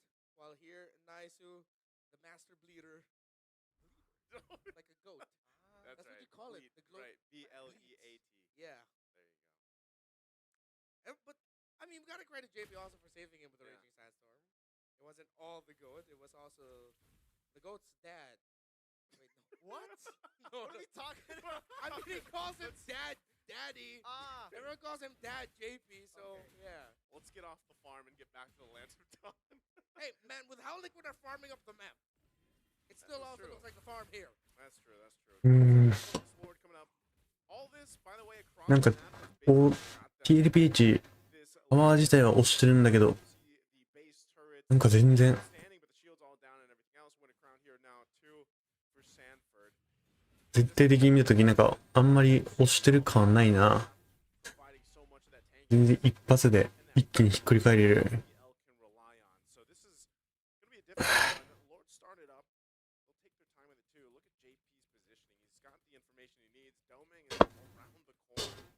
I'm not sure if they're going to go for like some type of cutoff play here, but Doming might run in to too many プレイヤーが bodies of 横から入ろうとしております。 Instead of holding that bush, Sanji decided to show, and now that allows Aurora to recalibrate, which means Liquid will change it. Are they どこで gonna も push it again? ロード取り切りか Been down from Sanford over on DBK. He can't Ah. go. Electrifying beats coming また down. 勝負。 DBK wins out the retreat battles. JP caught in the back. Sanji here as well, trying to cut away, but it's going to be Domeng who slices him up. Still Oheb doing a lot of damage with the Purify as well. Sanford doing the same thing now as Light comes back with the Immortality, goes over to Jikundo, and will be able to find Oheb, but he's still cutting away. やばい。 But Edward goes through them all. これやばい。 Win a crown with the Inferno Pursuit now against everybody. Oh, Sanford! 3ほど ?3 ほど強すぎて。うわ。 How did he do that? He stayed alive for so long. 18 seconds though on Carl. I think it's That's over. it. I think Aurora can end it here. They're going to take the え、これ終わるか Do they have enough clear? That's it! One cannon minion. うわ。 Return the ties with one team fight. TL ページ負けだ。 They sent TL down to the lower brackets. You are not gonna fool them twice with the same tactic. You thought it would be the stampede through the upper bracket, but it's the light shining in the end. They sent the golden road dream to the lower, and it's Aurora moving forward. Hey man, if you want to get the Golden Road, the first team in history to be able to accomplish that, it's going to be a オーロラ。仕上げてきてんな。 PL. Alright, maybe we get to see another rematch. I don't know. I know there's people out there that want to see these two teams 下馬評ひっくり返した。 a best of 7 because this best of 3まあ予選は in itself, オーロラ勝ってるからね。 Aurora getting that revenge. オーロラ勝ってる、勝って、 Never round that ナイム7出てるから。 they made it work. What a team fight they were able to まあ pull. 実は順当ではあるっていう It。was a 4,000 gold lead for Liquid, erased, eradicated, and switched into a loss by Aurora. They dove them at the right time. Liquid, too greedy, trying to rush it yet again. They were トーナメントになるこれどうなってんのかなこれ。じゃああんまり分かってないんだよね。 If ever they want to complete the golden road, they'll have to take スイスステージ終わってノックアウトステージってやつかな。 But the Filipinos can rejoice as one of their representatives will continue moving forward. Wow. Nice, you called it. I まあ、一応上位ブラケットと下位ブラケットがあって、Hey, I'm living in the future today. Tomorrow. I'm living in the tomorrow today. Not LaFell's not here, so it's me. 次から一回も、次負けたら終わりだね。Is every I don't know if how 今、ノックアウトステージっていうトーナメントになってて、 for the lower bracket. 一回負けたら下位ブラケットってところに落ちる。で、もう一回負けると終了。 Broke that. Oh yeah, that's right. Yeah, that's right. They had the full. Yeah, That's right. M6. But here's the thing though. So they send TL to the lower bracket off of a game like this. I would be anyone that gets sent to the lower bracket. I'm gonna be a little worried. I'm not saying that wouldn't be the case if it was Roar that goes down, but TL when they lose like this, man, I don't know. Something happens to them. This is what we kind of saw during the regular season. You could see it on their faces again. So I'm a little worried, but congratulations right now to Rora. Dude, that last play looked crazy. Yeah. When you try to take the honest road against Rora, it shows exactly why they have more than mastered the basics in team fighting. Aurora on the stage with Eterna. Third time's the charm. Let's give it up for Aurora Philippines. Boys, that was an amazing match. How does it feel right now to exact revenge on TL after losing to them in the grand finals and then in the Swiss stages as well? Masaya kasi ngayon na lang ulit din kami nanalo sa Till Page sa past mga matches namin. We're happy because it's been a long time since we've won against TLPH. When was the last time you guys won against TLPH? Do you guys remember? Since upper bracket MPL Page finals. Okay, upper brackets. And ever since then, unfortunately, you've never been able to secure that win. Yeah. What makes it different this time? 一応こんな感じになってる。 For you guys, how were you able to secure this win? Siguro pinagandaan talaga namin yung itong knockout stage, and kung sino talaga makatapat namin talagang bibigyan namin sila ng magandang match. I think it's because we really prepared against them and we wanted to give them a very good match. It was a very good アルターエゴ VS オニック。 game one, and then we saw game two, and then これどっちか絶対終わるやん。 which was 違うか。 amazing as well. Just one moment turned everything around. Yue, we have to ask, what was the biggest lesson that you learned from ルーズオブ M1。 that you applied today specifically? Siguro yung mga small mistakes na nagawa namin ng last match, yun yung tinama namin sa naging match namin yun. Maybe we adjusted all our small errors or mistakes and we improved them or corrected them during the match. 最後のサンフォードやらかしてないでしょ、どう見ても。 Give it a little bit more insight 何を into 言ってん that. だ。 A calm thing, a decision making thing, maybe drafting. Sa decision making tsaka sa comms din. Is the decision making and the comms. I don't know why I waited for that translation. Also, that's pretty straightforward. Yue, sorry, Domain Kai, do you have something to add on that? About maybe something that you learned from previous matches that you could apply to this match to ultimately get this win? Syempre nung pagkatalo namin ng Telpage, parang ginanan ulit ako maglaro pa and magpursige siguro kasi words gusto ko ma-redeem yung sarili ko pa. And yun, pinagandaan ko talaga yung sino makalaban namin. Because of the losses against the LPH, it lit a fire in me and it made him prepare more for this match. Lit a fire and made him more prepared. Because after this best of threes, you guys are going to now be facing against a best of fives. Are you guys prepared for a best of five? Syempre prepare kasi yun nga best of 5 long series siya and mapaghandaan talaga namin. Yes, we are prepared, but we will still do a lot of preparation because it's a long series. Okay, it's a longer series, we know that. But what we don't know is who you will be facing up against next. It's either one of the Indo representatives, either Onyx or Alter Ego. If you both had to guess who the next opponent will be, who will you be facing next? Based on the previous matches, I think Alter Ego. Ooh, okay. Yue thinks it's going to be Alter Ego. What about Domain Guide? I think Onyx. Onic. Okay, so a split opinion here. Why do you think it's going to be Onic, Domeng? Siguro nakakuha sila ng momentum ng pagkapanalo na and feel ko mas nakakainga sila ngayon sa BO3 match or BO5. Sorry, what? Oo. Do I pretend that I understand? Oo. That's all I know. Oo. Yun nga, siguro mas prepare yung Onyx sa BO2 and BO3 match.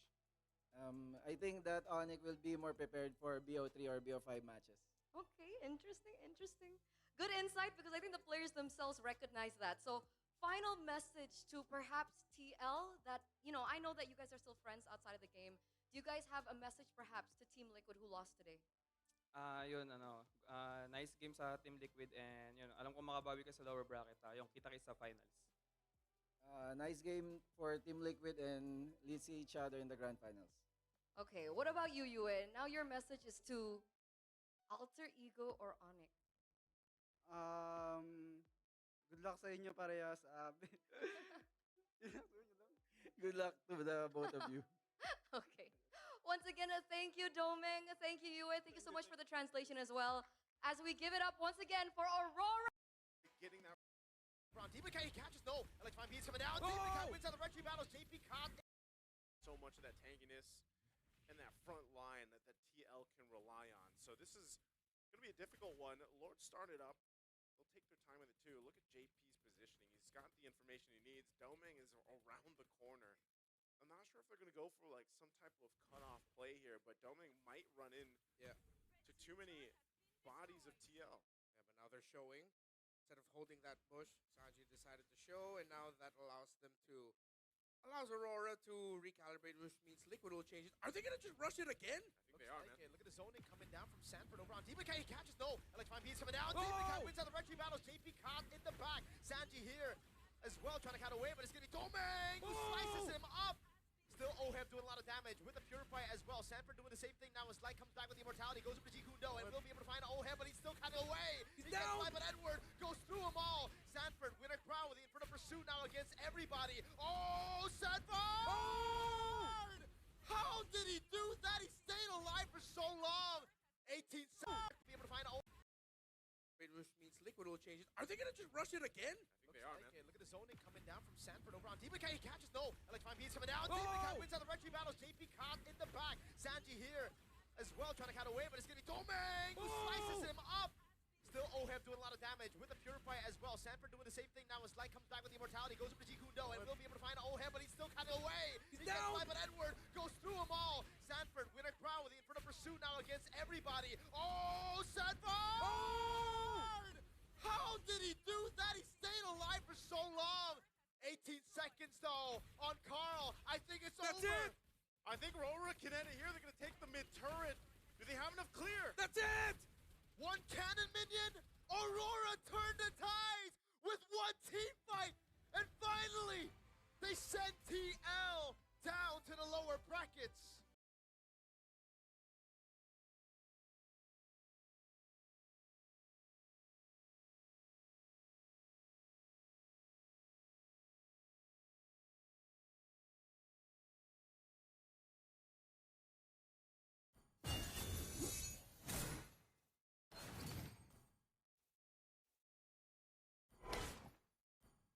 This cloudがたどり着く先にはきっと新しいものが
hero.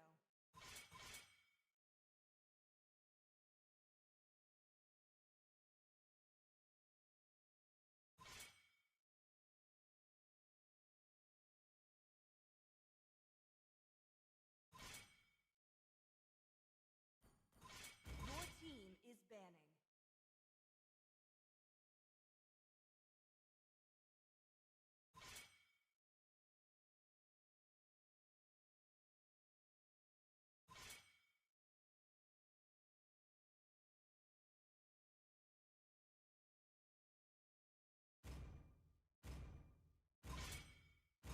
'The enemy is picking.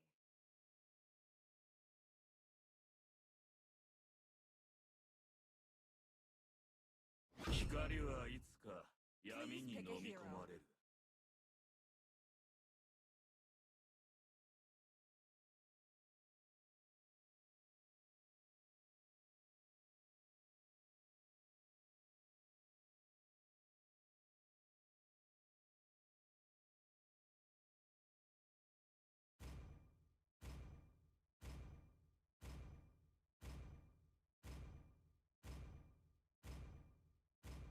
この鎖に縛られて凋落の影にあっても私だけの命は屈しない。そんなルール壊してやるぜ。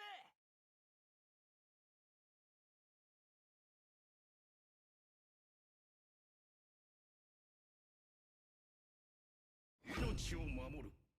それが唯一の使命だ。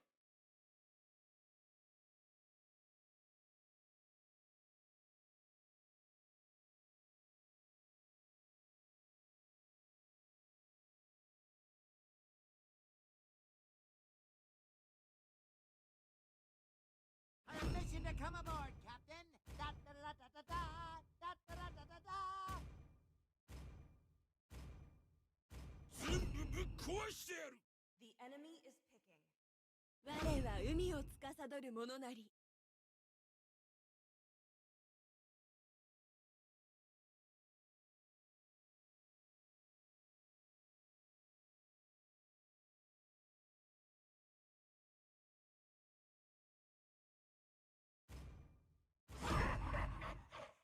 Your team is banning. 尽くしてやる。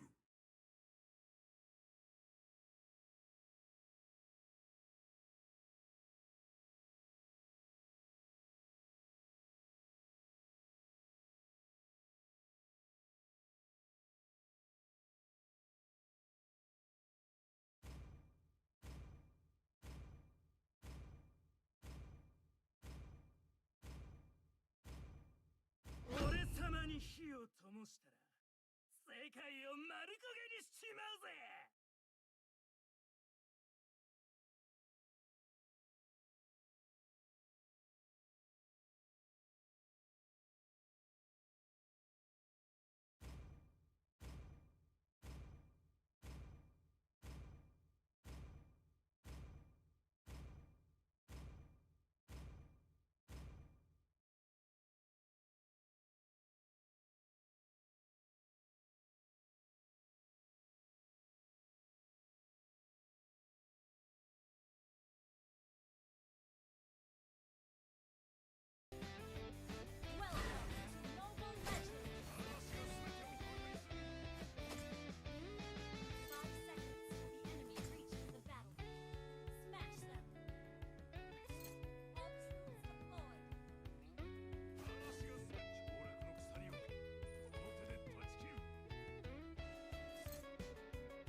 この時を待っていたんだ。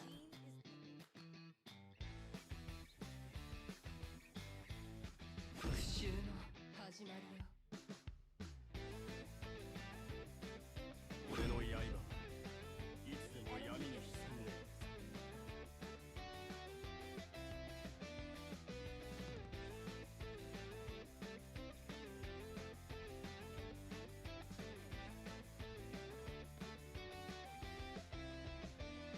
愛と希望が一番偉大なる発明なのです。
これマイク入ってなかった。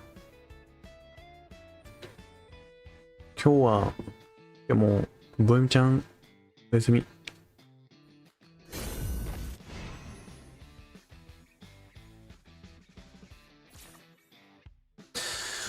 結局、クラウドか。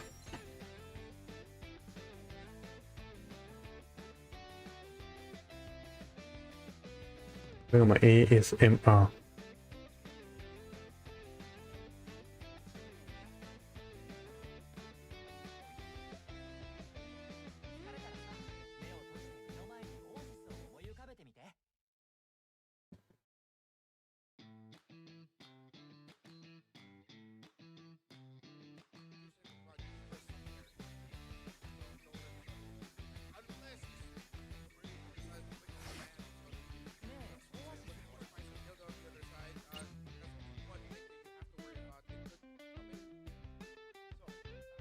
なんか、最近、ちょっと、度を超えた選手いびりが増えてるからな。俺も、選手いびりやったりしてるけど、ちょっとね、しつこすぎるからね。一旦ボエムちゃん静かにさせる。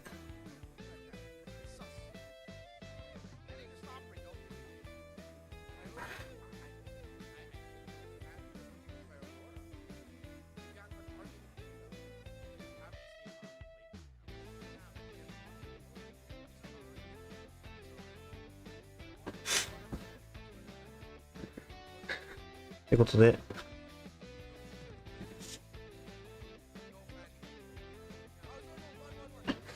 2試合目、YGVS オーロラ。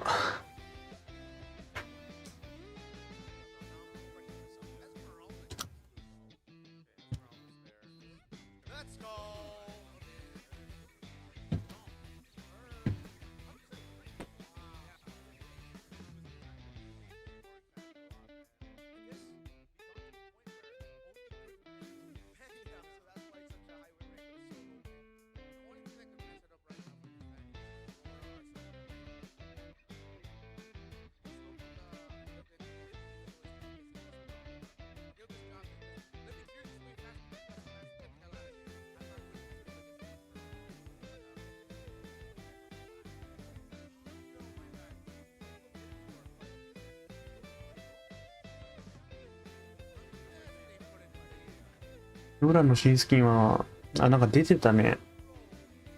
まあ、保留かな？うん。1111スキン持ってるし。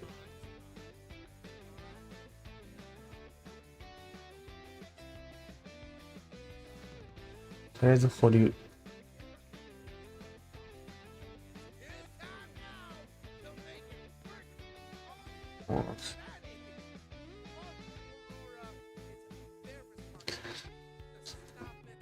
まあ、もらえる可能性も、まあ、なきにしもあらずか。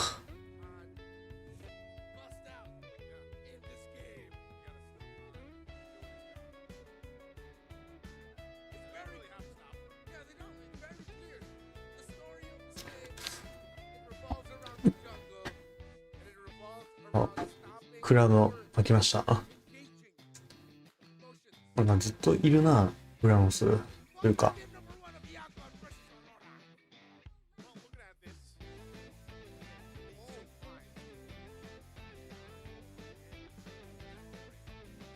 フェーズ変わったか。EXP 火力じゃなくて、EXP 前張り。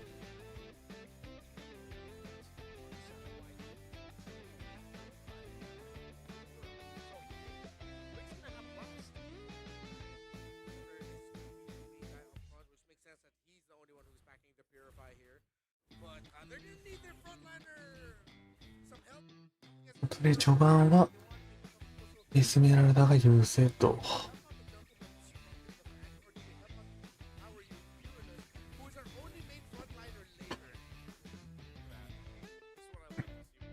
うん。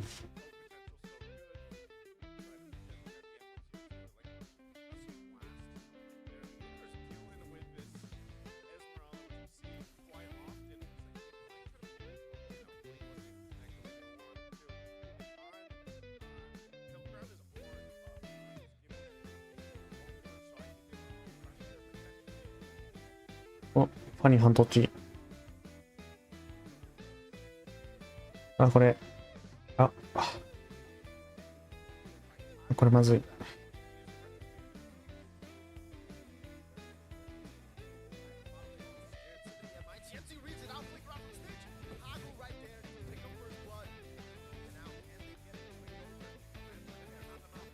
あ、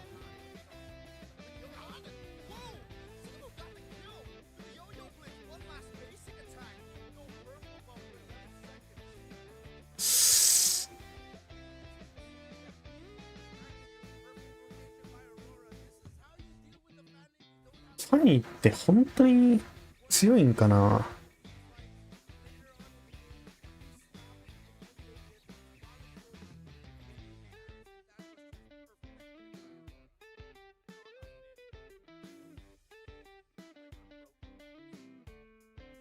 もう試合終わった気するけど、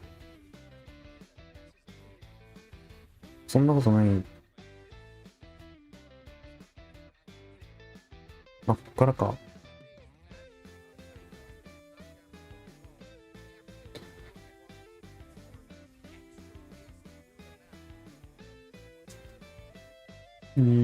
オブジェクトとしての判断。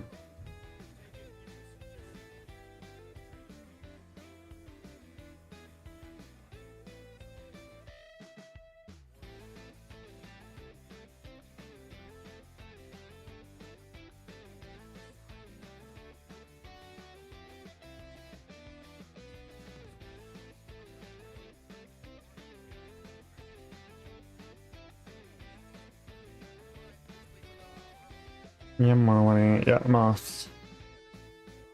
日本サバのミャンマーのせいで印象悪くなってるけど、昔からプロの人たちは強いんだよ。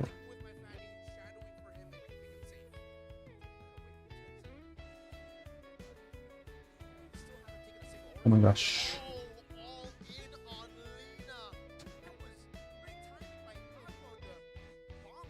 まあ、どこの国でも強い人も弱い人もいるってこと。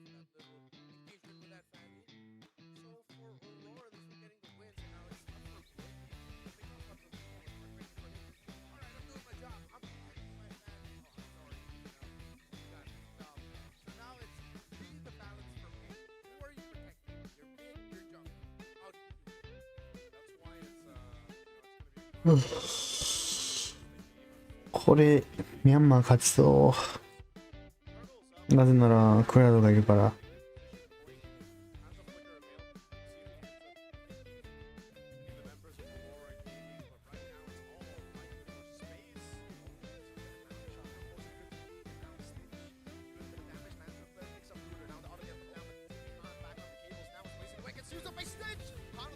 なるほど、やばい、これ。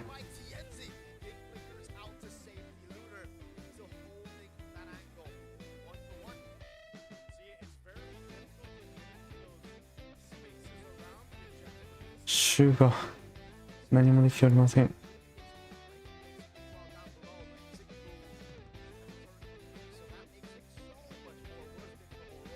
海外集オブジェクトで絶対なんか経理入れてるよな。ウルト残ってる方が珍しい。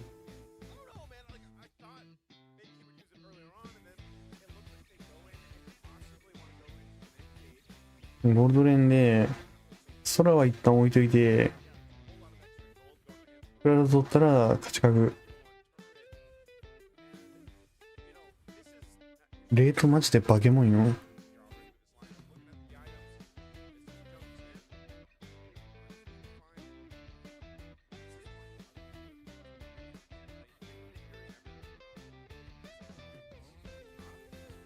あ、パニ死んだ。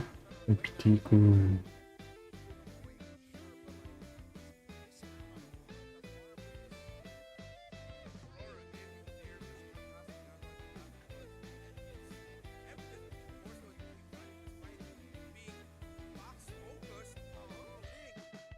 指示フラッシュ。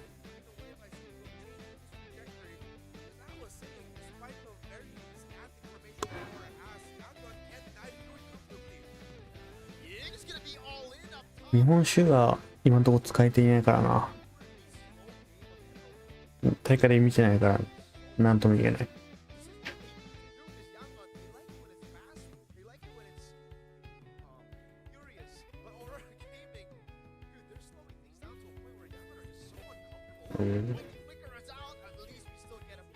よいしょ。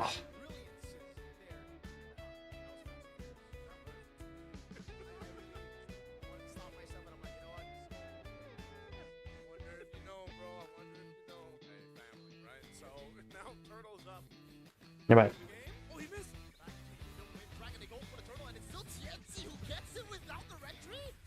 やばい。あ。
一回ゴミ捨ててきていい？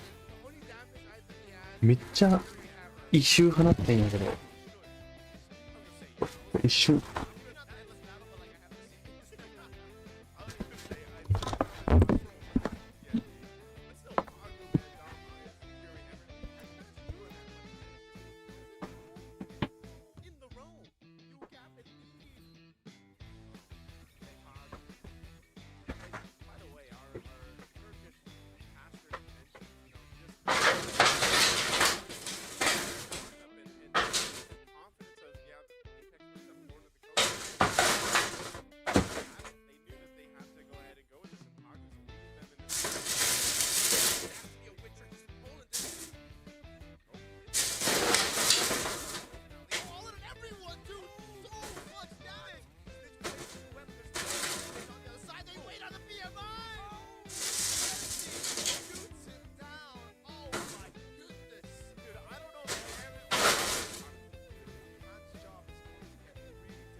日本前元、ゼタディビジョンって出てなかったっけな。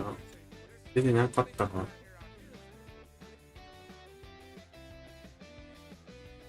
本戦出たらじゃない。何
始まった。YG の逆襲。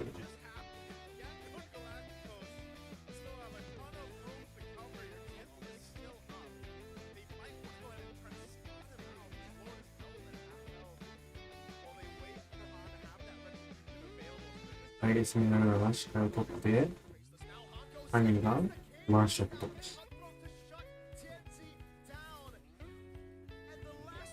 いいですね。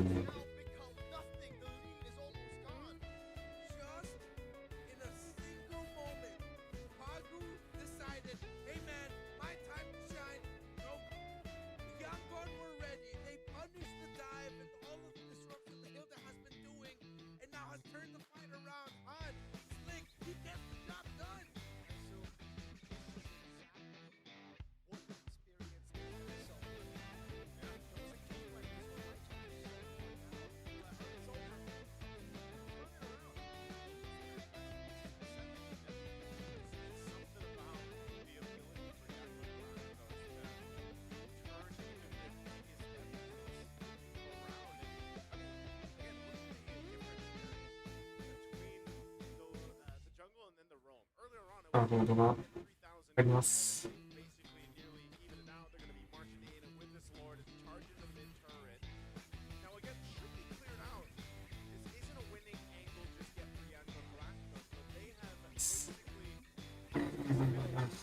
3は次か。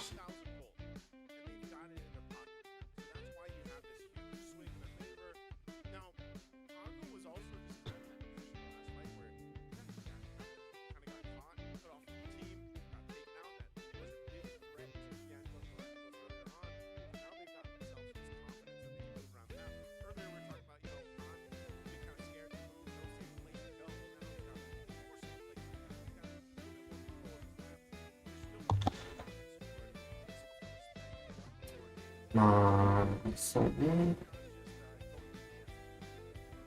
クラウド直進、クラウドで場を破壊して、ハニーが警戒しよう。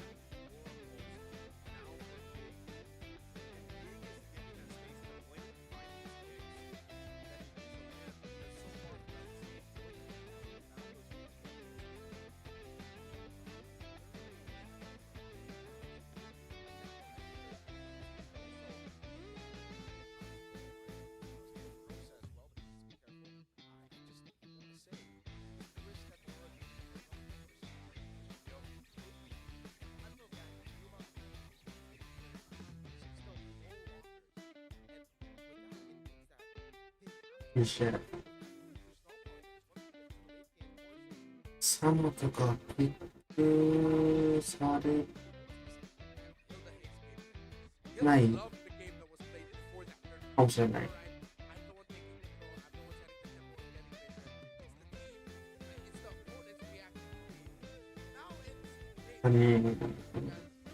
グローブに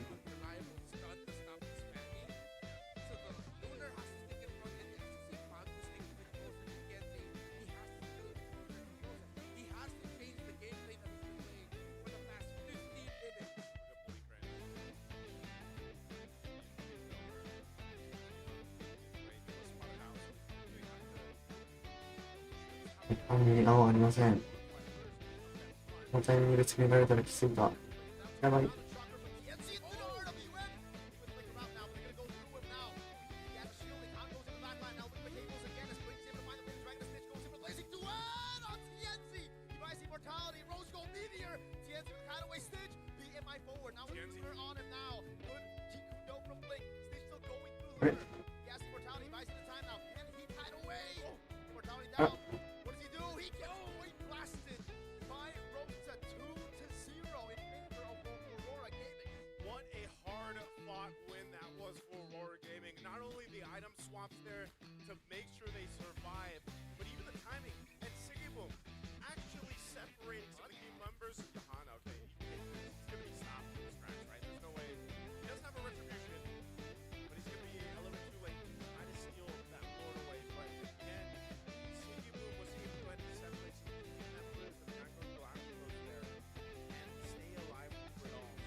Of Aurora is felt a little bit more. Here comes the Lord March. うわー、紛れ許されそう。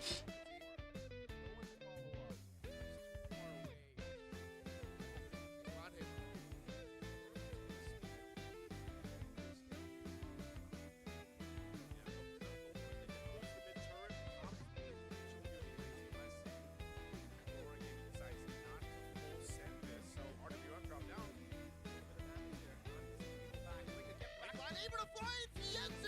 Wait, they're trying to bring it backstage. Able to go in with a crown. The blazing duet as Han goes in between them and can't find the cover available. Still the tables backing away. Will lose his immortality to Rosa. He can't find any items. Siggy Boom takes him down. A great attempt from Yandon Galacticos to try to set things up, but Aurora Gaming had their number. They're going. They got blasted. Stitch no winner crown, no blazing duet. But they do have waves still available for them. やばいかんこれ。やばそうやな。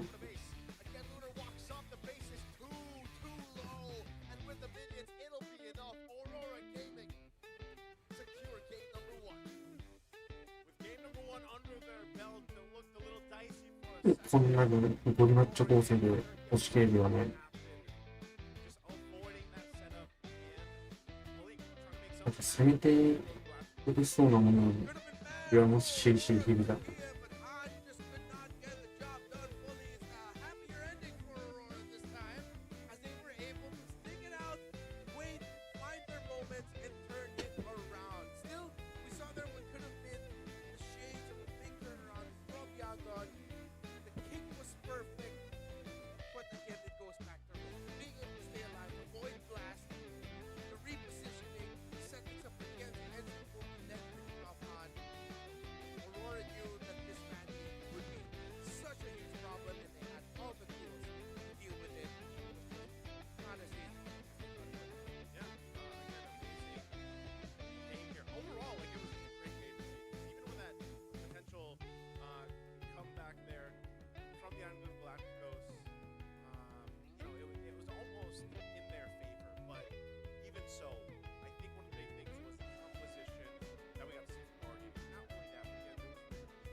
アルタイゴとオニック、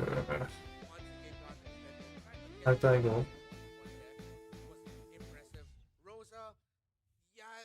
方が勢いある気する。お肉は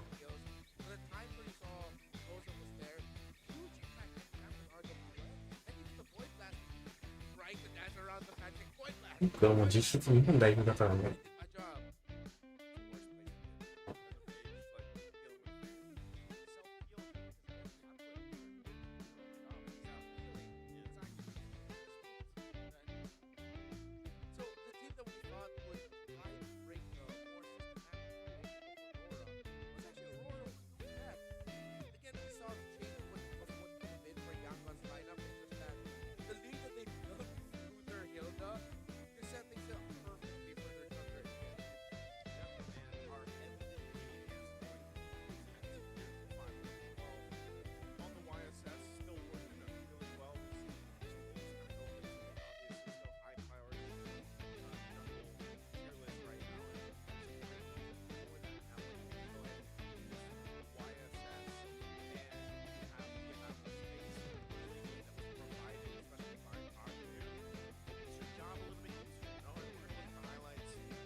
Another key team fight. This is what I'm saying. Sigibum actually zoning out some of the members here and then coming back to help with Stitch, get the immortality off, and win that team fight. So, if anything, when you look at this, even off this play of Blink trying to start things up at a really good angle, this is why I was saying those reps that Aurora Turkey has had over those years has really helped them out because you can see where their decision making through these fights, the ability to switch their items out when they need it, of course, which all our players are able to do that.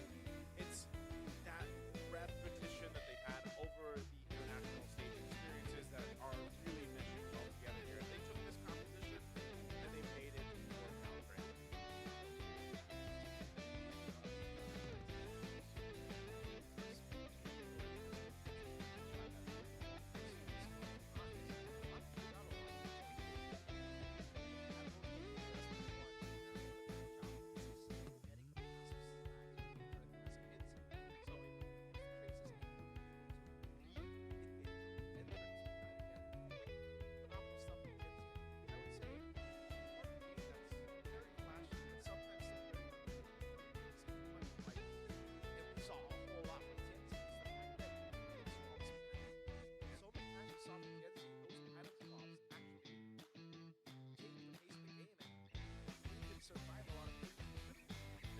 Great. I can't wait for the next game, but before that, we're going to have a little bit of a swing report. I believe with Emka.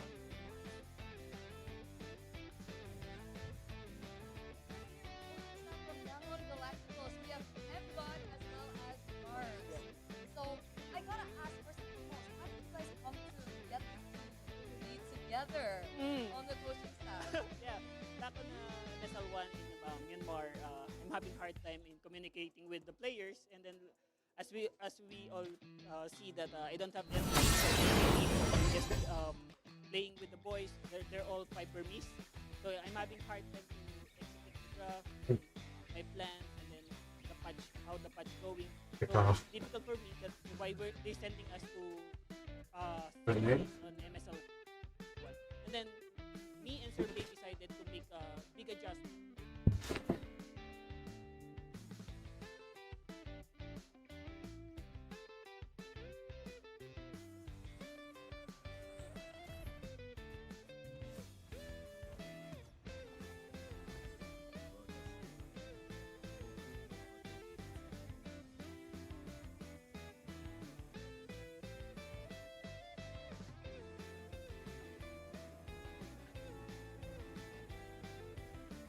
これ持ってるからな、俺ね。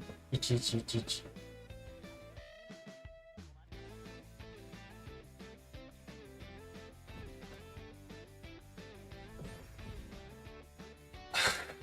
あと、一試合の合間にやりますか。ちょっとだけ。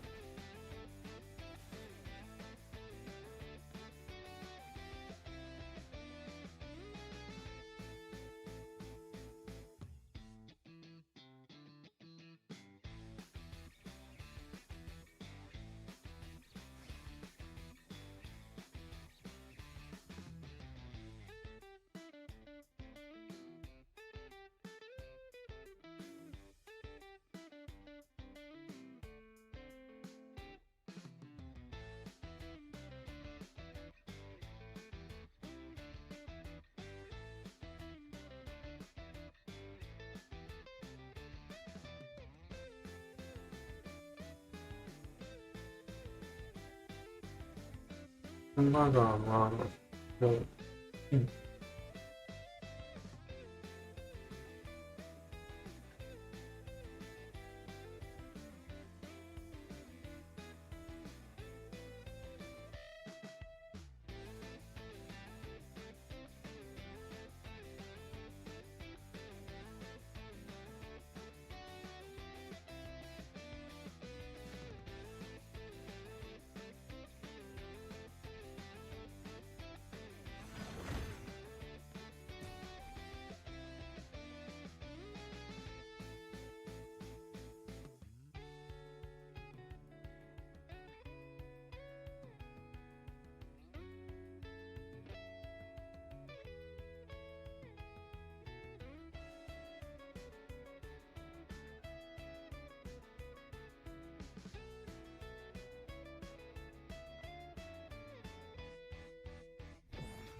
아니요.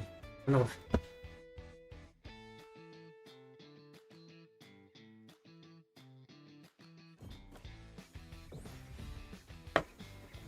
始まるってこの試合が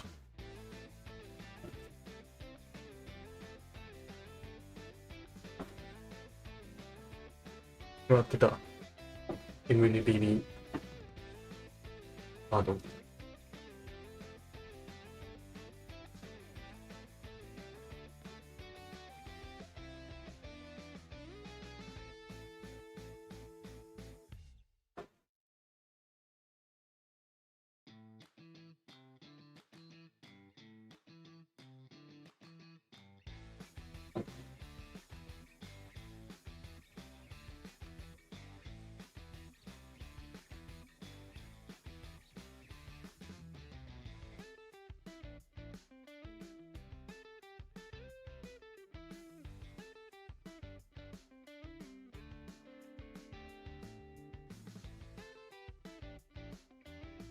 真ん中の人ちゃんとスリーブに入れてんな。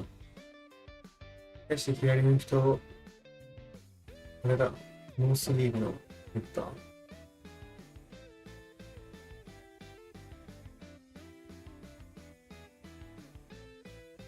見えてねえか。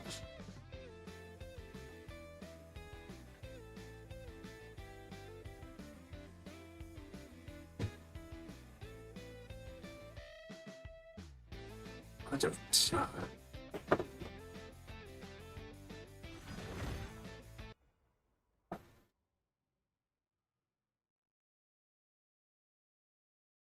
Kyrie one disappeared.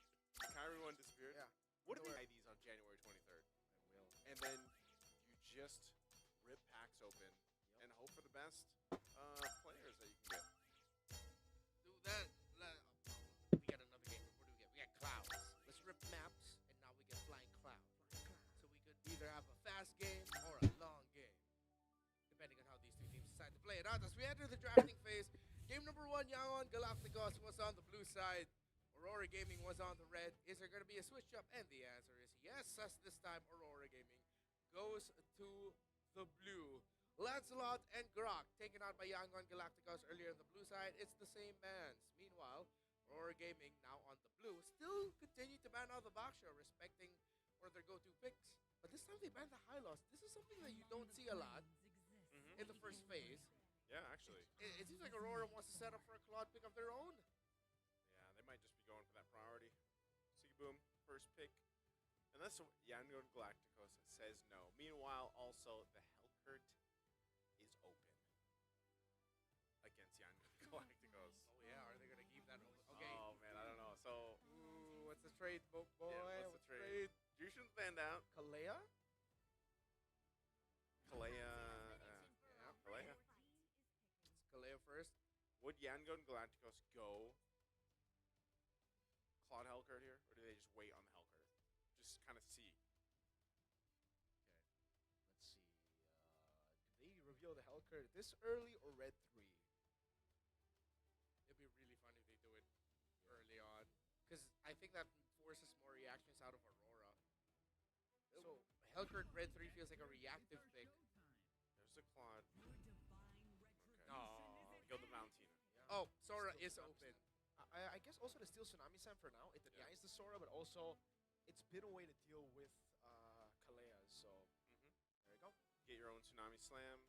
Still potentially could pick up a Hellcurt if they wanted to. Yeah. Now with this, but if they did, if they went Hellcurt here, I feel like it would be very risky for Yangon Galacticos. But knowing that they've already got,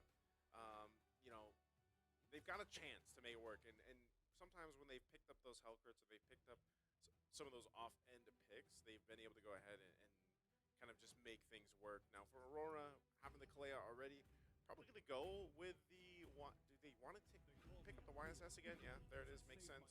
And Farsa, this is, like I was saying, Rosa is one of Rosa's best picks so far. And Farsa, just in general, really strong. They let go of the Hellcurt, and they pick Yisun Shin and Farsa? That's what I'm saying, I think they're willing to play against it, man. Show Blink's face real quick. We're on Lena right now. Yeah, I feel like it would be very, very happy for Blink to just, you know what, let me just show up with my favorite pick. Blink? Where's Blink? Pick up the Hellcurt. Where's Blink? ISS or Sparsa. Voss? They don't want to pick it up. You think it'll be you think it'll be one of the bands here? I think it just has to be now, right? Yeah, just to cover it. Because YG have built a proper utility-esque draft around what should be a Hellcurt pick. But then Aurora should just ban it out. Yeah. That's what I'm saying. Like, just ban it out. You know, take it out. Ban out the Hellcurt, and then even so, Han's still gonna have to. I don't know if he's gonna actually go for like the Guinevere or something here. Is the Yusun-Shin a good way to deal with the Hellcurt? Is that で way? もバカされるな。 You spawn to chakra and you see you get vision. その牽制か。 But it's dark still. Yeah. So maybe at least they'll pop it off preemptively, and then they'll have an idea where the Hellcurt is. So then when the Hellcurt does the Dark Night Falls, you can sort of readjust. It's like, okay, the Hellcurt's going to be coming from this direction before you completely lose all vision, even including the map. Do Aurora keep on banning utility jungles now? Yeah, last time they had the Baksha ban, the Fredrin, and the Guinevere all banned out. I'm not a fan of the Guinevere ban now because you already see the Uranus. I think the threat of the Guinevere in previous game was because they could have gone Guinevere plus an Arlet, right? And they would have had a pretty solid combo. Even what was the most common one? Guinevere Cho? I think the Guinevere Cho was a common one, but also because you have a Tsunami Slam yourself with the Valentina. There you go. There it is. Makes sense. I was almost hoping, since it was open, you know, we would actually see Blink grab the Hellcurt here, but dude. they just wanted to prioritize the Uranus and the Valentina. Was that a mistake though? Because I think it might have been. Yeah, right? What if Yangon are playing the long game? They know that the Hellcurt looks really good for them. So Aurora bans it out, and now it's a wasted ban. So now I'm trying to run through my head of, okay, what could this pick be that warrants them baiting out the Hellcurt ban? Maybe you're right. Maybe it is YG's pulling a Tony Stark to Peter Parker in Spider-Man Homecoming. What does that mean? Yeah, it's like, you thought he was actually there? If you're nothing without the suit, you shouldn't have it. If you're nothing without Hellcurt, you shouldn't have it. You shouldn't have it. So now they're showing that they can't do it without the Hellcurt, but There's a Guinevere ban too. That's are they setting up a cheese pick? It's so hard to read this right now. yeah, because I didn't expect even the Guinevere ban here. YG have a very, I mean, both teams have very, I think this game is more normal for Aurora Gaming's draft, but YG still have a very distinct way to draft around their opponents. So I guess we'll just find out. No Gwyn, Fredrin is still available, but there's no real combo. Yeah. You still need damage. So I think Han, I don't think you want to go Fanny again, right? This time you have a Kalei on the other side. I almost think they'll go Fredrin. But then what will you pick in XP? Or no, sorry, Rome? You need Rome. damage Rome then. Well, Arlet Rome. Arlon. I was actually floating when you mentioned Rose could get. Okay, Joy. They don't need the damage anymore. They'll just get This is standard. worse all than over. Fanny. Oh, wait, never mind. Because you have Electrifying Beat, it's fully stacked. You can get out of the Tsunami Slam. Sure. But it's that specific window of making sure that it's stacked up. You have so to be can- very, very good at that. So, Han, let's see. Does Lunar also have a Phobius? Yes. He could definitely Lunar's a pick very Phobius, good Phobius, actually. And yeah, this is a nice call, man. Against Valentina and a Joy. Valentina Joy. I almost just feel like that's probably the go-to for him. I think Phobius is a requirement for all EXP laners in the Yeah. world, actually. Yeah. You have to have a decent Phobius game ready for you. But then what Roamer will Blink go for? Are they just going to be stuck with like a Gatot? I think it has to be Gato Kacha. Esmeralda instead. Oh, Siggy boom. Well, this is kind of more so what we're seeing, right? Especially when YSS is picked up and a Claude is across. Like, those are the two check boxes. So it's like, all right, there's a good chance this could be a Freya. Really good, man. Yeah. Like, this might be a sweep, folks. Dude. Solid draft from Aurora right now. By the way, like, so many of the, like, Orthodox gold laners that we expected to come into this tournament as Orthodox gold laners have been stepping up. Yeah. Like, dude, the Freya on Doming, I wouldn't expect that. I would expect it more from Oheb than the... Oh my god! I wish I said it. I was actually thinking it because It's actually really good, yeah. Yes. Because there's no Purify. Most of them are going to go Flick. Oh my strong counter set. There's so much dive. Back of my head, I wish I said Tigreal because maybe that's why they picked up a Valentina also so early. I wish you said it too, man. You did down say the it. We line. heard you. No, I didn't say We it. heard you. We heard you, We bro. heard you. Thank Said you. it. Thank you. Loud and clear. I was Loud and reacting clear. when I saw it. The Tig is such a good pick here, but it will be slower. Won't be as fast. Pretty useless pre-4. Yeah, pretty useless pre-level 4. He's literally going to have to blink, man. Yeah, the hurdle is that's the main climb here. Bro, Sigibu went vengeance on Freya. Yeah, he needed to up against this Tigreal. So that's actually a good adjustment on the fly for that Freya to just go for the vengeance now. And plus you also shut down the clock a little bit more. match point. Suddenly, here comes another surprise for Yangon Galacticos. They go for the Tigreal. Everybody's first roamer, I would like to think so. While Aurora goes for a very standard lineup, but with one of the picks of the tournament in the Freya Gold. Is it gonna be game 3 or will it end here? I hope, because we're in the knockouts and it's this play-in stage, I hope we do get to see a game. ミス受けなくてや。何してるのこれ。 The Tigreal though, yeah, was. What a dirty play here, やばすぎ。 With a steal at level 1. If game 1 wasn't tilting enough や for ってることを Oh, Tienzi, you monster. いい人やな。 They're not letting go, man. Oh my. This, as a jungler myself, surrender, guys. Like, that's what I would say to my team. You're one of those. Oh, Rosa. You're one of those, huh? I'm one of those, bro. If my purple gets stolen and then an Esme shows up on orange, I'm like, yo, guys, I'm done. Type GG. Yeah, okay. To be fair, this is like one of the tough things about having to take in the Valentina center. If the opposing team clears up significantly faster, then there's nothing to happen you. So for them to make the call of Kenzie, start orange, and then after that you're gonna go up to purple, see if you can get an invade there. That was a really good call by Aurora Gaming, and then they walk away with it, delaying this joy even more. Yeah, you can see from Sigiboom too. Very, pretty much same emblems. So it is that weapon mastery, quantum charge here still for them. Dude, they're not letting go at all. これで順位が戻せないみたいになりませんと。 We were saying this is going to be the climb for Yangon. The pre-level 4, first 5 to 6 minutes of the game, but I didn't expect it would be because they cannot get a proper farming pattern. スペシャリスト警戒。 Yeah, this is one of the things too. Is it's going to take Yeah, time nice. for Blink on the Tigreal to really catch up. Now maybe they show face here. それがささにしてか。 Good. Another airstrike drop down too. Wait, the lethal ignition! Rosa gets the pick. Tienzi gets the turtle. Purify out from Ying. Thank goodness is what White here is saying. Because Pago, if you had 4, that was another kill. First blood in the hands of Rosa. Like I was saying, Rosa loves this pick. Oh, they go in. Valkyrie's descent. Oh, it is so over. Han will fall while being so far down already. I think this is where you type it, right? This is where you type the GG. But it's rough because that was also just a bait. And as I was going to say, Rosa loves this Farsa. Not only that, but then you pull a play like that with the team here, and then you build up this little lead already this early on. Again. Airstrike, Purify out. Stitch. He's Drop got the Stitch. moves, man. Yep. Good side steps, but at this point, they're definitely going to be climbing all the way from below to see if they can make a comeback here. It'll be easy for Aurora Gaming to stretch this lead out to 4,000, then 6,000 into an plus gold lead. If it continues going their way, if Yangon cannot somehow miraculously get trades through objectives, they're not going to be able to come back. こればっかりは。 Sigiboom, just a couple hundred gold behind, but that's again because he has been rotating. Oh, explosion. Explosion, Tsunami Slam as well. They're able to get one more on the board. Valkyrie's descent coming down as Blink is able to shove him back, but Han gets caught. Tienzi on a killing spree. And even there, it's not worth it. Han for Pagu. That feels bad, man, for Han. Because now, yeah, even further behind. Dude, he's level 5. Oh, what? They popped Stitch. これが Rosa and Tienzi やばったか。 this game. I can't tell like who I like もう more in this one. Rosa feels ミ like スがね、育ちまくってるからな。 for Yangon. Well, Tienzi started things off because これはもうあれか、スノーボード展開か。 the purple buff early on.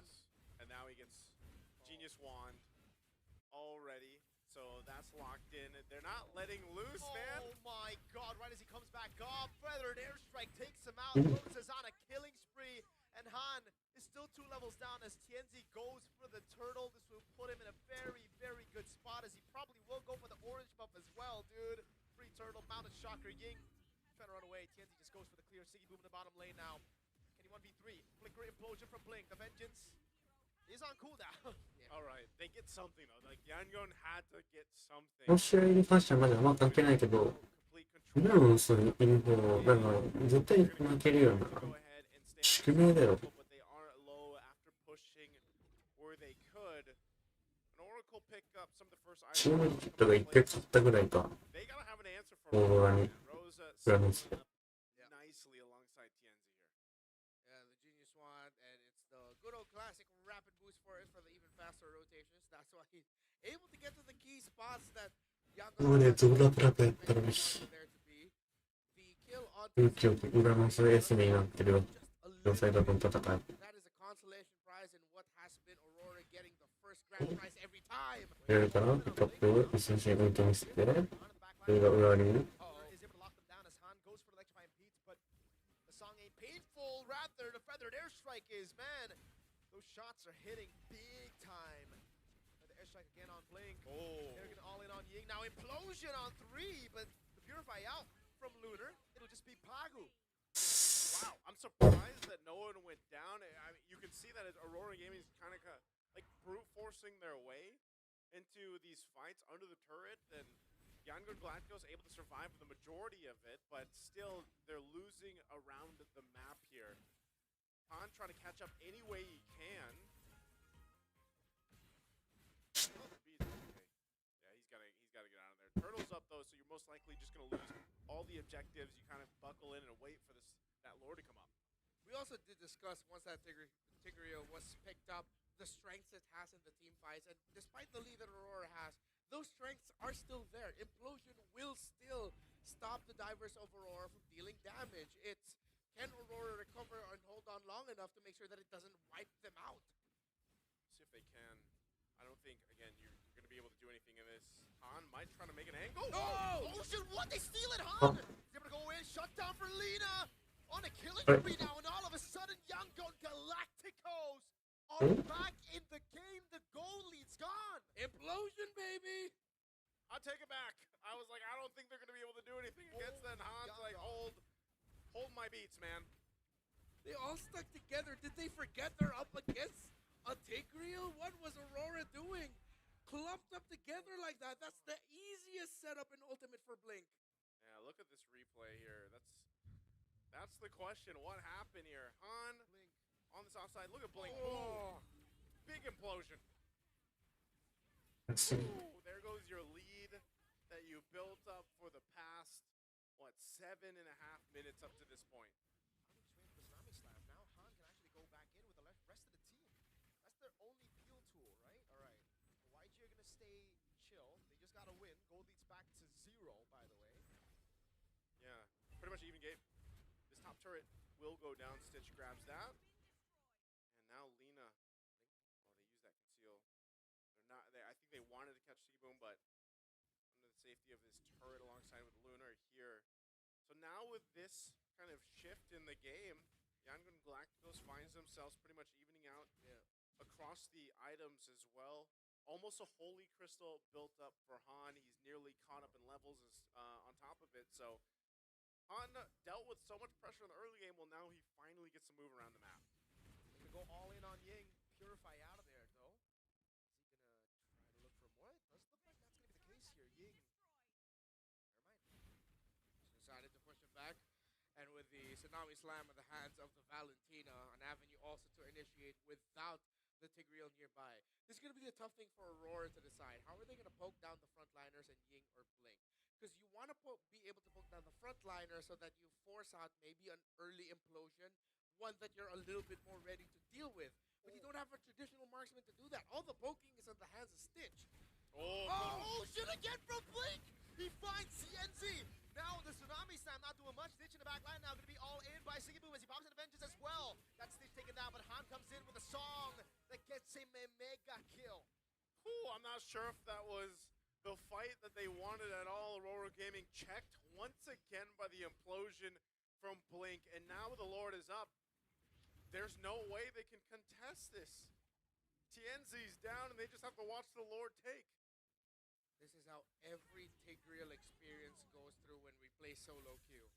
You struggle early on, you're wondering where the hell is the set, and here comes Blink with 2 to 3 big-time sets to completely turn it to the favor of Yangon Galacticos. And with the last one, well, that was all Blink. Even if Aurora Gaming, you could say, yeah, they were slightly off position. You would not expect that set to come out of nowhere like that. Yeah, Tigreal was useless pre-4. I was gonna say he's literally like, guys, just wait till 4. We have been saying it. It will be that is the mountain to climb, the hurdle to climb for Yangon. The first 5 to 6 minutes a game, and then they found the big turnaround at around 6 to 7 with that big implosion. That was it, bro. Yeah. Chastise Pauldron. Chastise Pauldron. He's got the Athena Shield. Trinity now achieved here and locked in for Stitch. The Lord is going to go down here, so no tier 2 turret in the mid just yet.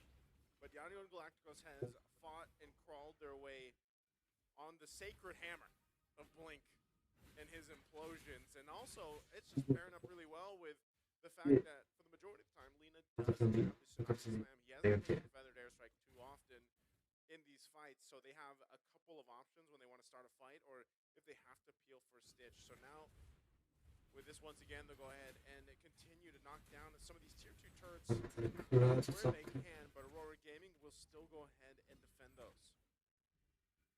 Yangon allowing the minion wave to do majority of the work in terms of the macro while applying pressure into the bottom side of the jungle of Aurora.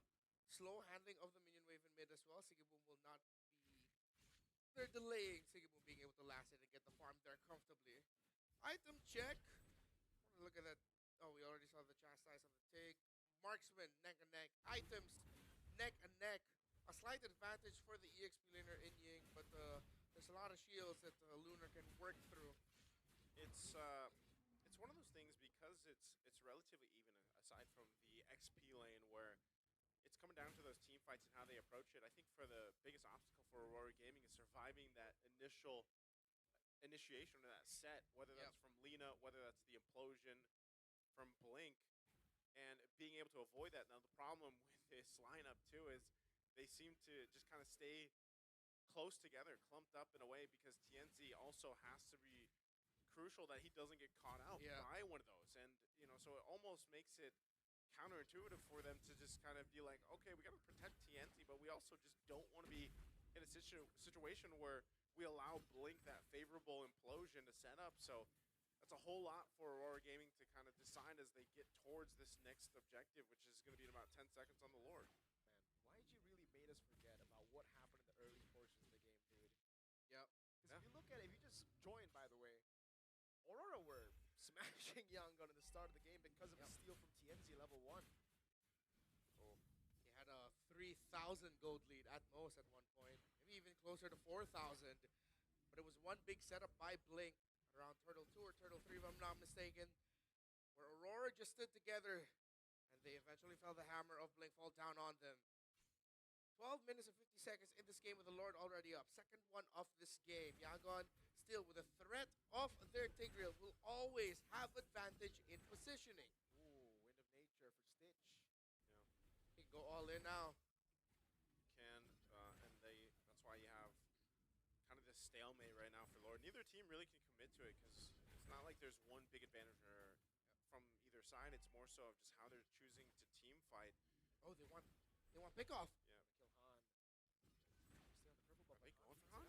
Oh my god, good dodge for the airstrike coming down. No, Han gets away, just barely pops in Electrifying beats. No feathered airstrike, no mountain shocker, no retreat for both junglers. Oh, that's big. That's actually quite a bit of resources. So I don't know if they still want to delay this Lord take. Good damage from Rosa too on Stitch. Wow. Again, you got to respect what this Farsa from Rosa can do. Purple buff secured. Oh. Yeah. Just checking things out. By the time they actually commit to this, all those resources on both sides will be back up. We'll see if they need to take this tier 1 down. Oh, Divine Glaive picked up too. Ying in trouble, potentially. He's holding it in. Look at the Lord, though. It's going to be very, very low. Now it's implosion from Blink! Again, bringing TNZ back into the fray, into the Electrified beats. TNZ very low, still able to count away, able to find the shutdown with the blazing duet from Stitch. Gets enough damage to take him down now with Lina there. He's going to be able to count away. Sigiboom jumps in over to Stitch, but when Nature actually saves him for a long time. Right there. Stitch falls in the end to Lunar. But YG have taken the Lord and 3 members down. Now it's Lunar against 3. Jumps back in. Falling Star will be about double kill. Lina kiting away. Now backing off to the tier 2. Man, again, it came down to the team fight. Even Sigiboom holding on to go into that to fight that off. But the Lord secured by Yangon Galacticos. And it was TNZ getting caught. Just a great decision from Blink to find the right target and just slow things down. And then it came out to that team fight. But ultimately, even across the board, Lord is dealt with already. There will be a tier 2 turret that falls in the mid. So a very small win on the grand scheme of things for Yangon Galacticos. Yeah, they do steal the purple buff away, so they'll be able to extend the lead even further. TNZ being in that bush, that was a blind read by Blink. I mean, he had a very good idea that he was there. Decided to flicker forward and then even use the implosion outside of the bush, pulling TNZ in, which is why I was wondering why TNZ didn't try to at least move out of that area. If he moved a little bit closer to the other side of the wall, it would be hard for TNZ to reach it. He could time it with a tracer so that he could somehow get the red. シチュエーションを先にしてる。 Walked away with it. Han was also dealing with a lot of things. Aurora Gaming, they still have not found the solution to the stick reel in the big team fights. Those are nukes, man. Those hurt. That's a divine glaive now too for Rosa. So, you know, amidst it all, Rosa once again on this farce has done really well, staying alive, not getting caught by Blink or even Lino when he has the Tsunami Slam. And this has kind of been the case. Like Aurora has, when Farsa has been given over to Rosa, Rosa usually has like pretty solid games, just like this one. So it's still a matter of kind of this push and pull that's happening here. You can see really the gold lead or anything like that doesn't really matter at this point. It's all the execution now at this stage of the game. Stitch pretty much fully locked in. Not sure if he'll end up opting for a winner crown eventually too. I know he had the winner nature, but it is going to be a tier 2 turret getting knocked down. So with Aurora Gaming and the way they fought, they will get a little bit of space to work with on the map. Now, eventually it's all just going to lead to this next lord once again. And as we get closer to that 18-minute mark, when it is going to be involved, it's going to be a little bit difficult to deal with how they decide to apply. But again, you know, it's more kind of push and pull on both sides. The problem still stands for Aurora. They don't have the continuous poking that can be carried out by a traditional marksman onto the front liner. メンタル的には Just Yangon, what I appreciate about 序盤押されてたけど一気に落下した。大事なのが言えた。 damage, and they know that they can't lose their frontliners through poking slowly. So then that benefits them. That allows them to do what Blink has been easily doing for majority of the game.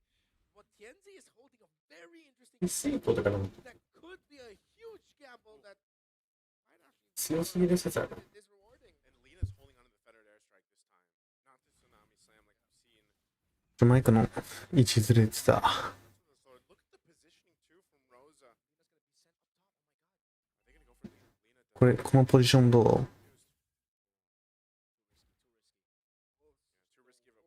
う？なった。小森。グッディ。 Applies the pressure in the mid, but Stitch and Ying are there. It's just gonna be a dance and a long one. What if seeing the fray down in the bottom lane means Yangon Galacticos will go for the rush? Oh, they might. It looks like it. Yeah. Wait, he hasn't showed yet. He hasn't, yeah. They don't know actually, so they get the call to come back up here from Sega Boom. There's クラウドな、これな。これ削りすぎじゃないかな。おい。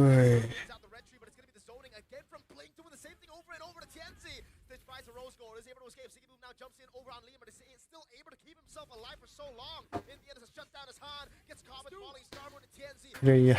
But Sigi Boom will fall as well. But it's stun from Rosa. Blink loses immortality. Ying walking up again. Stitch trying to go for some damage over on Lunar, but TNZ and Rosa has got really good backup. Falling Star Moon landing on Ying. The burst down on Ying from Rosa with a feathered airstrike. again a great team fight for the objective. Although it does go over to Yangon Galacticos, Aurora Gaming will find a couple kills. And with Stitch still alive and a Blazing Duet available, you can see him swamp into the winner crown. Their job is to just defend. And I'm not sure if Aurora Gaming is going to get much more other than that. ロード取ったけど。あ。 Blazing Duet in the winner crown. Rosa clean. Doesn't even use the Purify, right? Yeah, didn't have it. Yeah. That was just wings by wings. Still deathless is Rosa. This Farsa to be on the way to an MVP performance with everything that Rosa has had to deal with on his own. The last big fight also, Sigiboom deserves flowers, holding back the damage dealers of Yangon Galacticos for as long as he did, walking away with a kill onto Lina to boot. Yep. They needed that from the Turkish Sugar Man, and he delivered. Oh, Really gonna all in on Uranus. They just okay. That doesn't happen. Is there going to be a counter punch here though? Blink does have Flicker available, but I don't think he can just get to the targets. It was good kind of dispersed too. Notice how Aurora Gaming being a little more dispersed when they want to go ahead and avoid Blink from setting them up. So a bit of an item swap once again as Stitch picks up the wind of nature. Oh, these feathered airstrikes. 朝ランタン。 Absolute bombs being delivered by Rosa right now. Galacticos. Slowly. They know they can't get within range of the feathered airstrike. It will bring やっぱ難しいキャラは、まあ、ただ、むずいキャラが強すぎると、新規参入が、ね、なかなか難しいっていう点もあるけどね。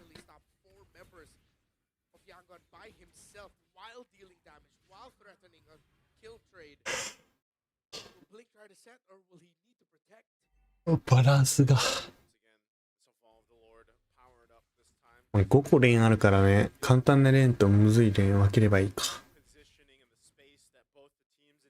なりそう。ああ、こういう試合はおもろいわ。ちょうどいいバランスで成り立ってる。この試合。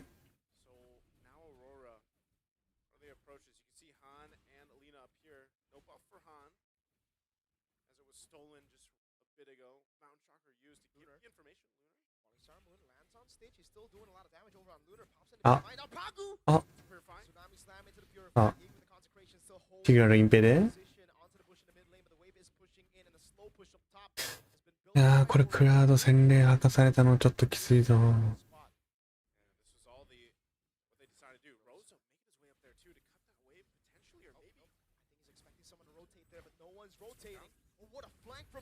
ァーサーのポジションが、ファーサーの位置取りがエロすぎる。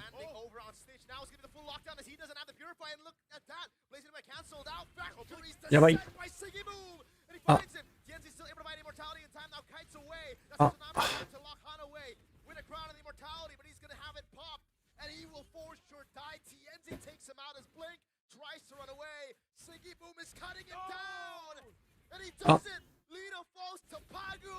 Ying will fall as well. Aurora Gaming had wiped the Yangon Galacticos out. And they'll wipe them out and march down the mid lane for a victory here. They bought the winner crowns. You know what's coming. It's a wipeout. There is nothing they can do to fight back. Aurora Gaming. Ice cold finisher as they sweep Yangon Galacticos. いやー、ファーサーが良かったね。裏からダメージ出すことによって、もう、敵に一瞬の、選択の歪みを生じさせることに成功。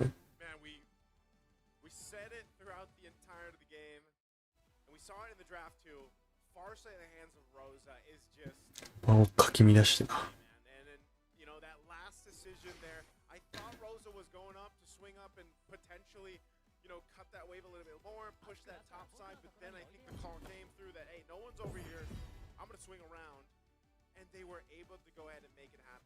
さあ、次は SRG vs TS。For these Lord fights, it's been so close.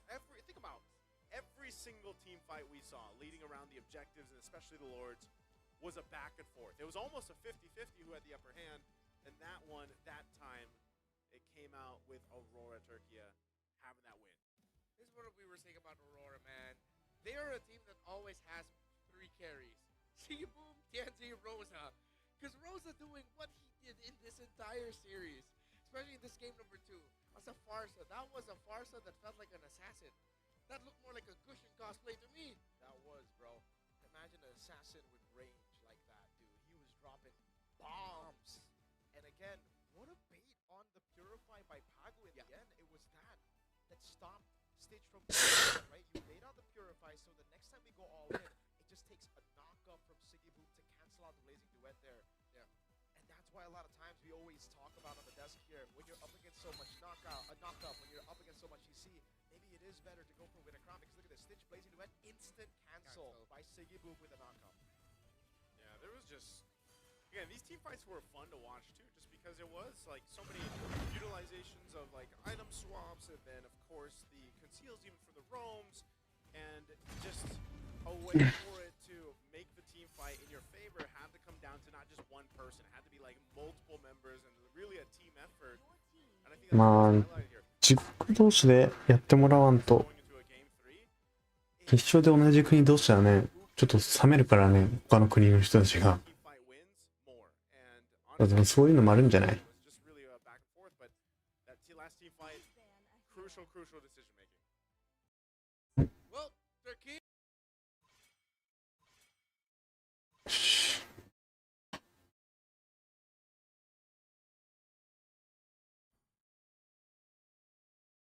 やばい、ハーカーと切れた。好きですか。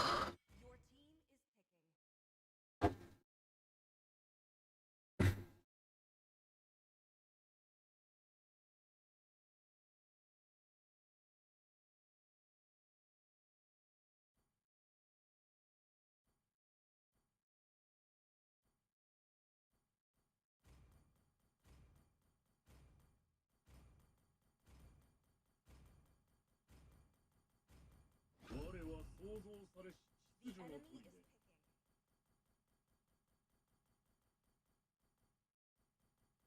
俺の価値に気づいたか。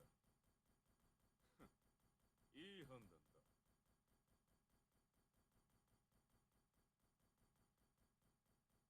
必ずや我が一族の復興を果たす。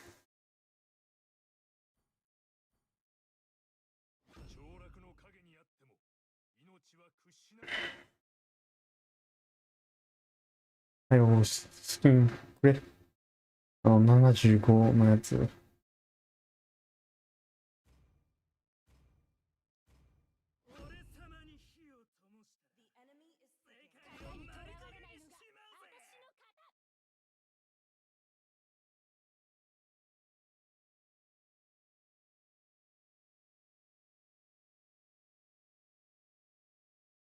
天に選ばれし我の身よ、永遠に栄えん。私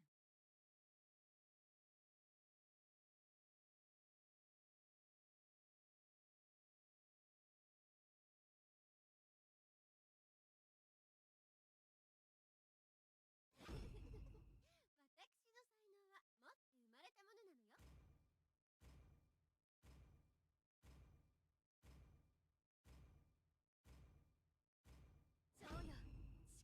持って生まれたものなのよ。そうよ、力を解き放て。消え去れ。勇敢のエクソシストの登場だ。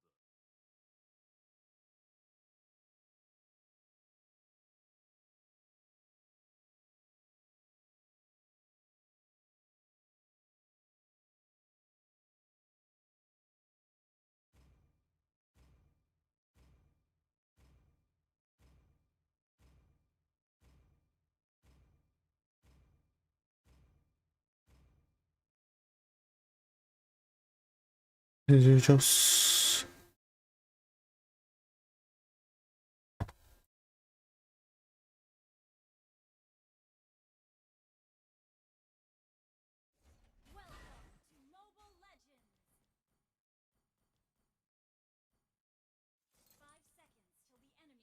8、9、10、11、12、13、14、はい。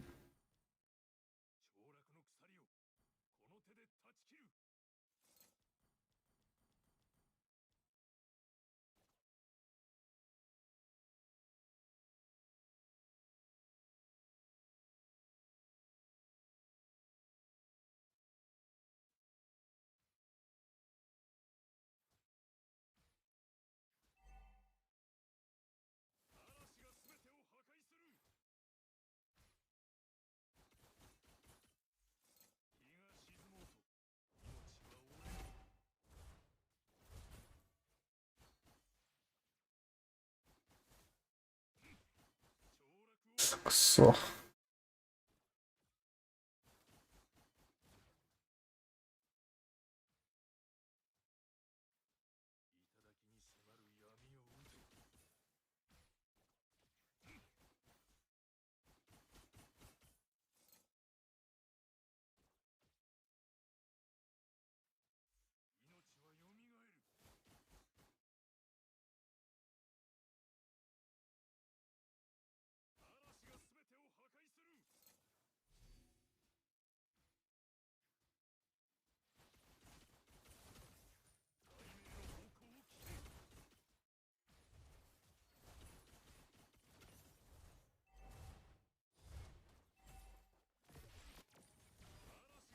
うん。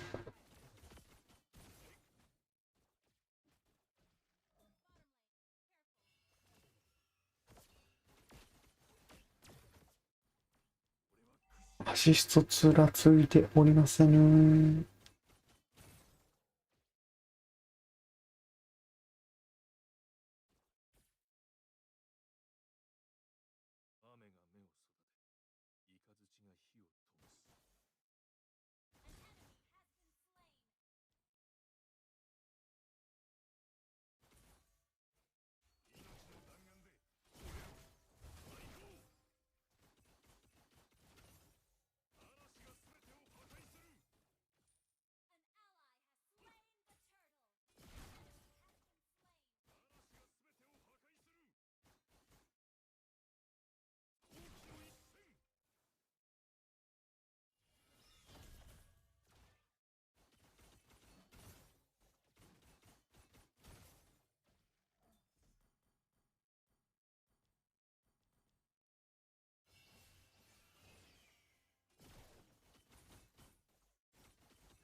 うわー、なんかちょっとエクシャの方が金持ってんな。よっ。放置しすぎたかもしれない。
うわー、ちょっと、危ね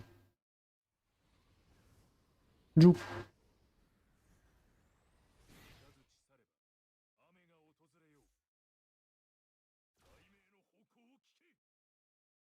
どうやらボエミちゃん、あ、ちょっと、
でも、なんか綺麗だわ。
サク食べて。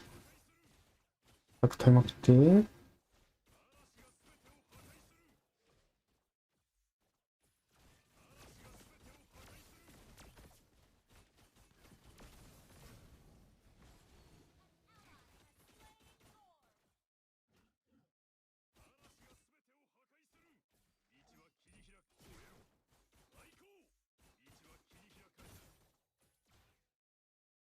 よっ。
だ。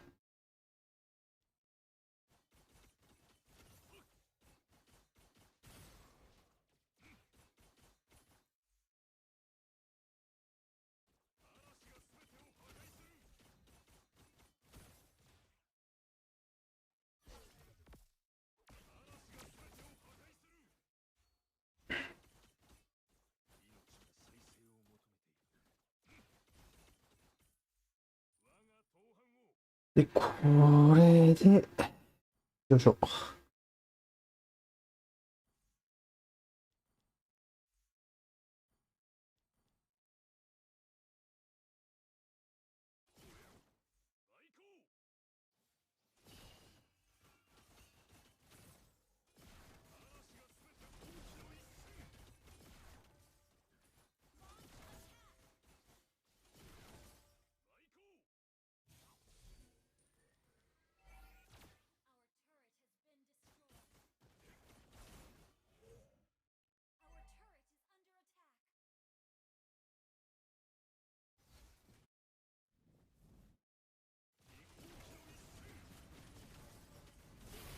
うん。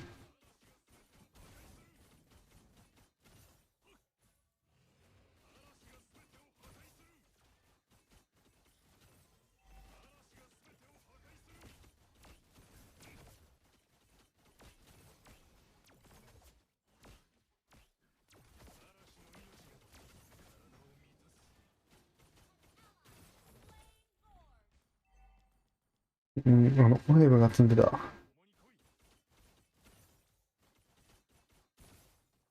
一旦ミニオンは、ミッドだけ処理する。先に、後ろにモンドで、間違えた。ちょっと待って、ミスった。待って。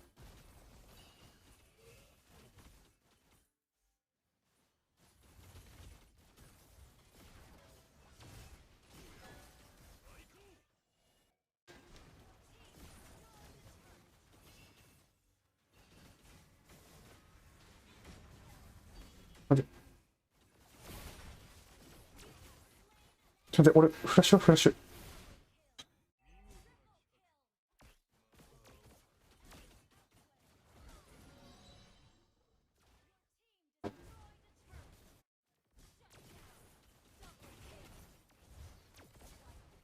危ね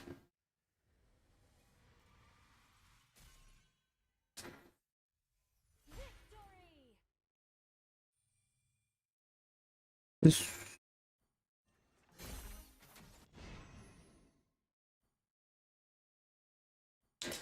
ま、こういうことっすわ。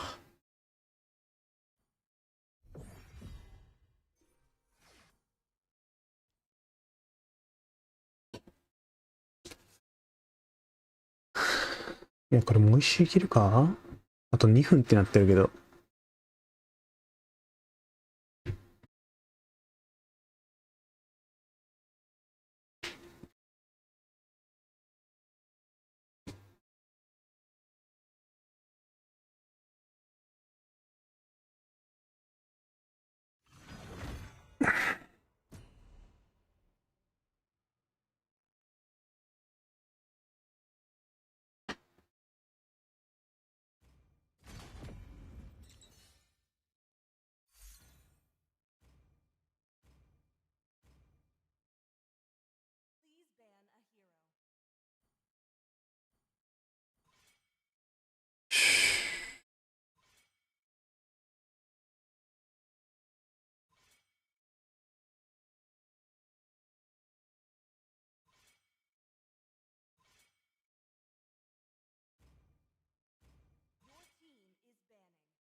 雲は形を変え続けるけど、僕の思いは永遠に変わらないよ。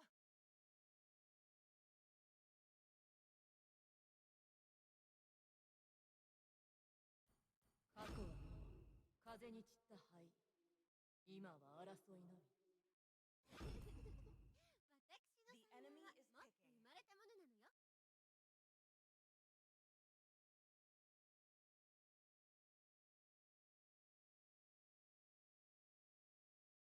凋落の影にあっても命は屈しない。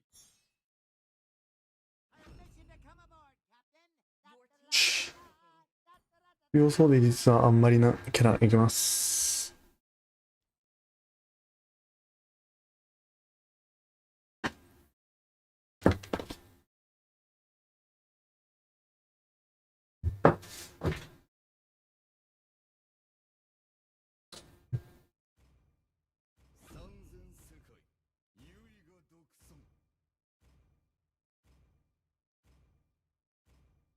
沈みゆく夕日の中で希望の羽が羽ばたく。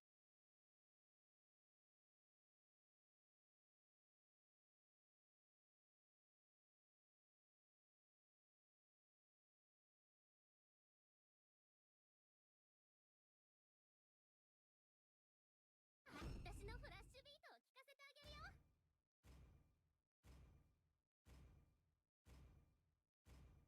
世界が活気に満ち溢れますように。永遠なる女性が我々を天上の世界へと引き上げてくれます。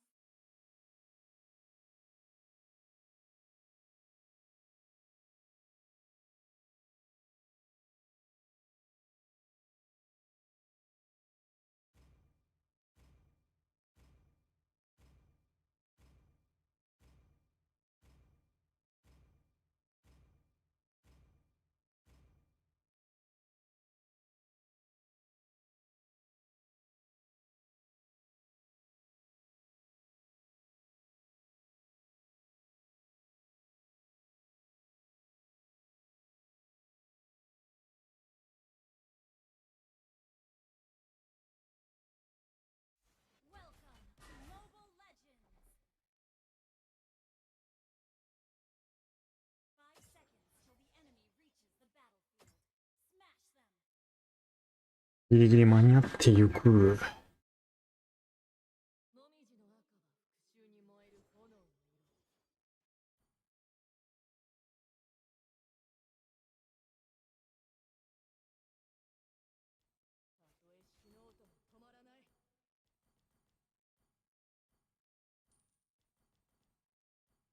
とりあえずウォリアーブーズ買っときゃ負けはしない。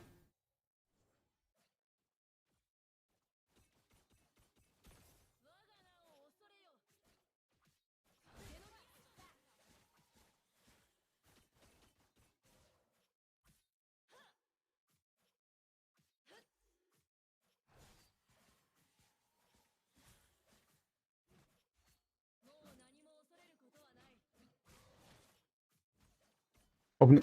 あ、取られた。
ワンチャンフラッシュ2スキでいけたか。まあいい、まあいいでしょう。ジョン。い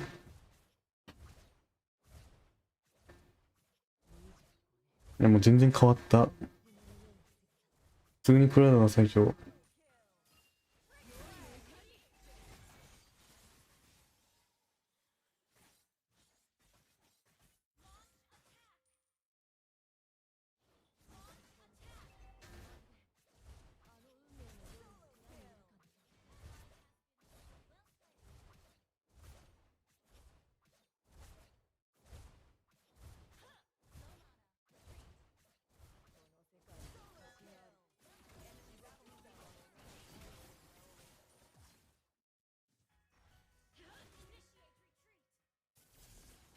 うん。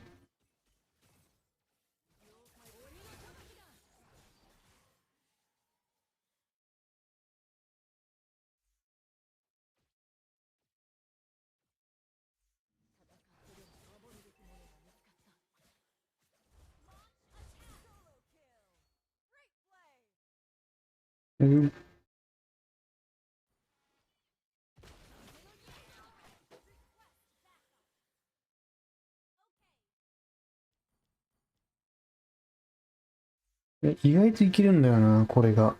これがまた。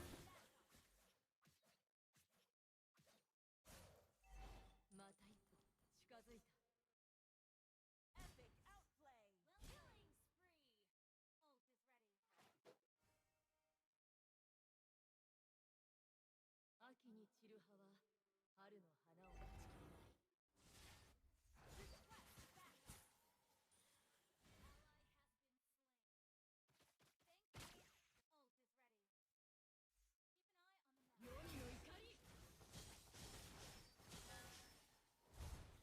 やばい。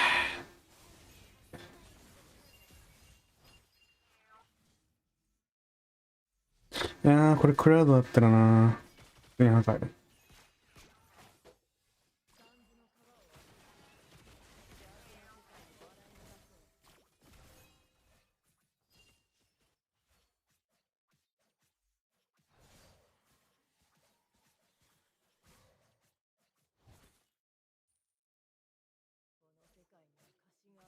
クラウドと花火はギリクラウド。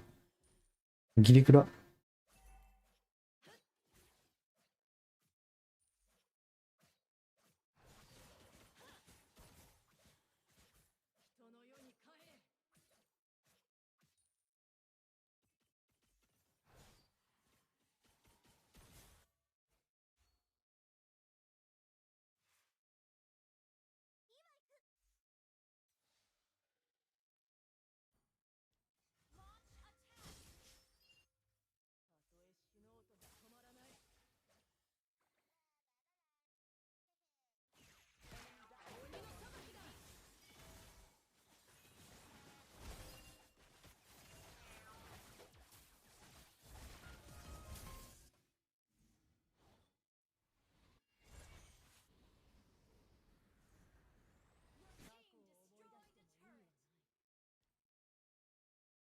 なんかサポートでサポートしてない気するんだよな。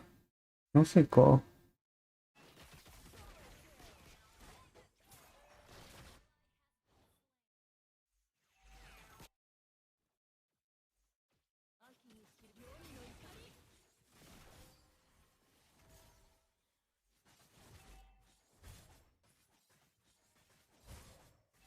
あと、異次元のキツ出すという。異次元にキツい。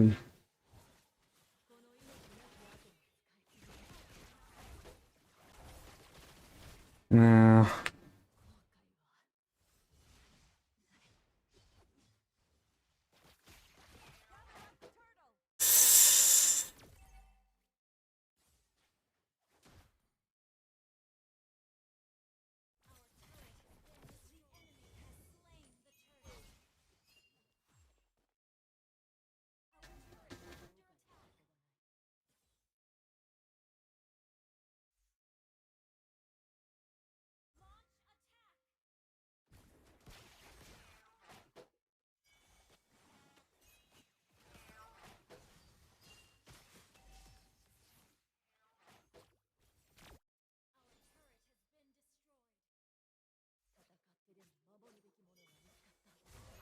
キチ。二人の弱いとこ出てるって。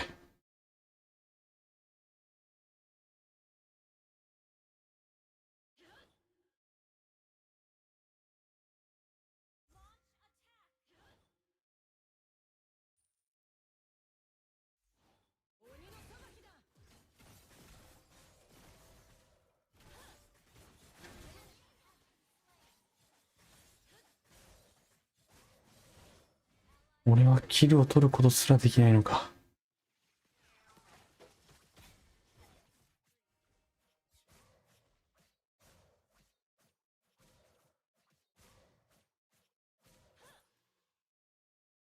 マジでこのサポートは一体何をしてるんだ？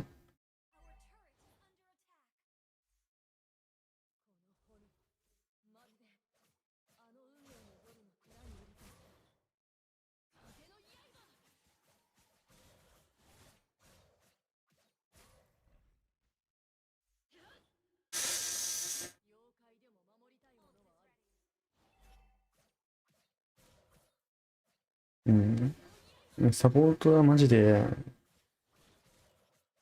いらない存在だからね。それも厳しく言うよ。サポートしないサポートはサポートじゃない。ただの、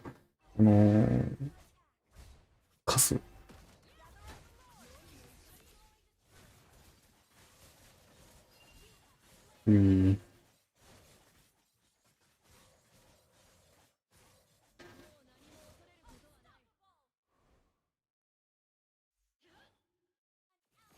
全然俺を連れて行く気も全くなくて、マッチなのに。これ攻めればいいものを攻めずに、もう俺マジ陰湿だからね、俺。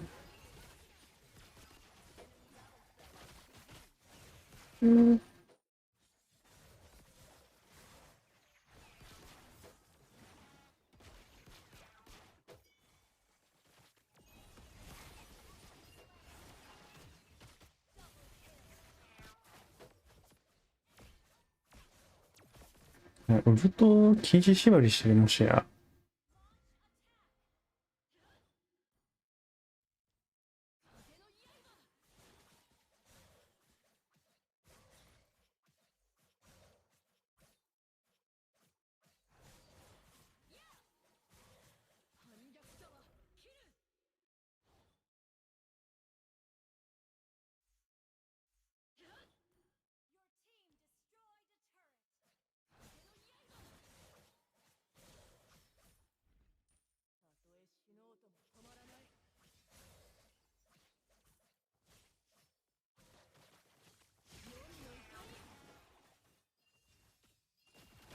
う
い。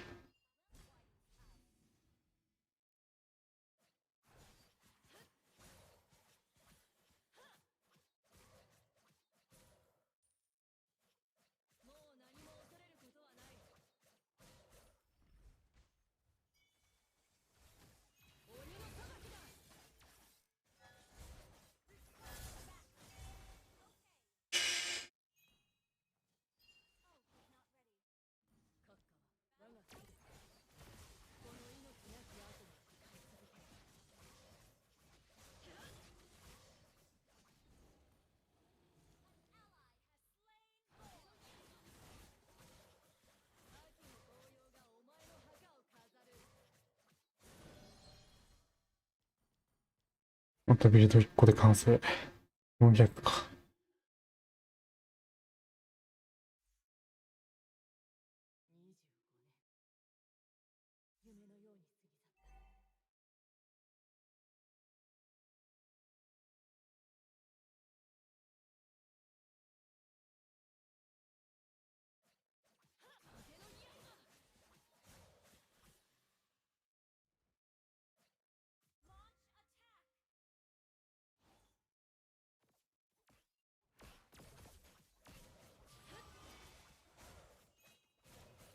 うん。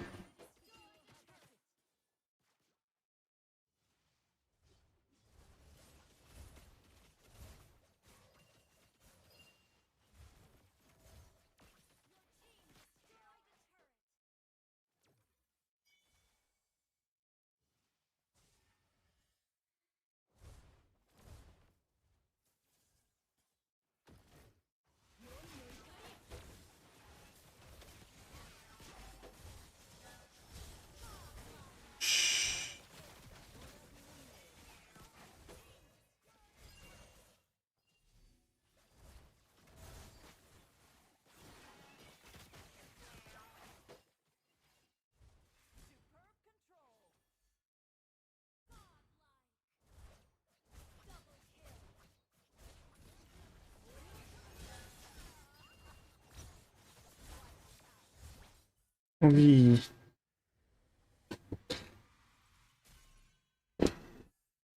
よっ。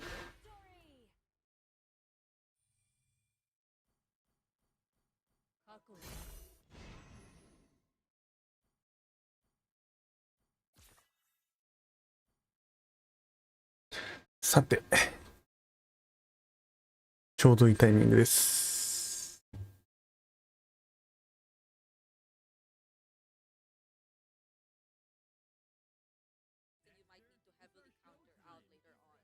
Yeah, the thing is, I feel like if he picks up the Farsa very, very quickly, with Stormy as well as Kran as well as Sakai's hero pool, I kind of feel like it's going to be quite difficult for him. Yumes with the Hilda can interrupt that, even the Zetian. Once you use the Fed airstrike, Period Phoenix can cancel that out. The Hayas, the Yi Shins, the well, Cho gets banned, but yeah, I feel like Team Spirit might want it, but really has to be careful. Which, by the way, right now, Yuzong is open. Yeah, no, so many things are actually wide out in the open. Like it feels like Team Spirit is being the responsible one. Okay, we're gonna be the ones who gets rid of the Jushin. We're gonna be the ones getting rid of the plot. Now we also have to be diligent enough to get rid of the Kalia. They are potentially setting up for an assassin. Yishin Shin really just want to play around Sakai's here, Brigida. Yeah, the other options too, which I これ dealt a lot of pressure earlier in the series, is still open. Drops, wrongs, は they're all still there, but これは TS still want to stick with comfort いやもうそのフェーズは終わった。多分あれよあれ。うん。もうトーナメントだから。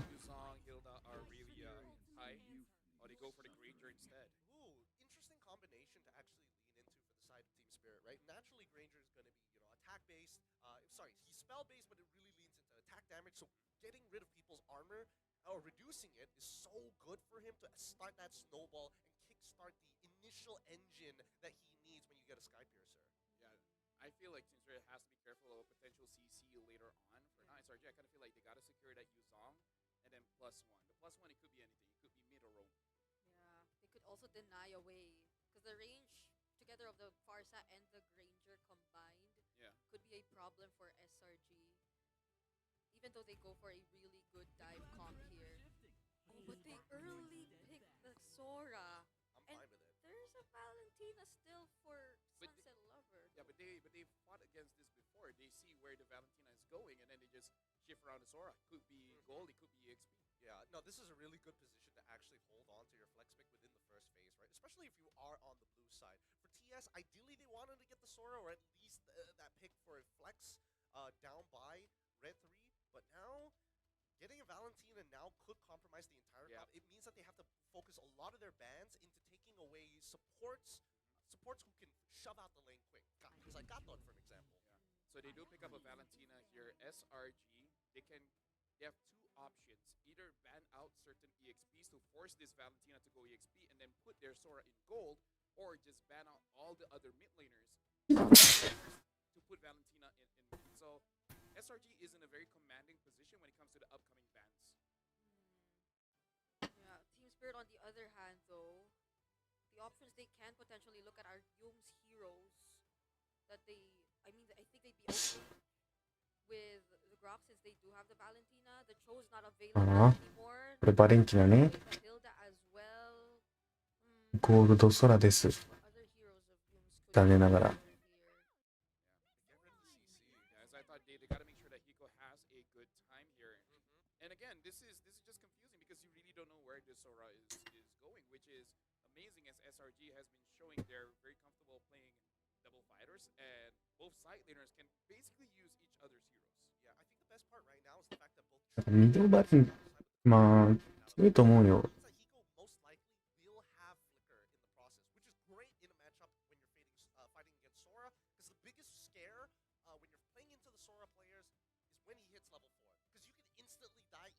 does have like 25% of his HP, as long as he hits all of his abilities. But if he can flicker out of his ult, then you've got a better chance of survival.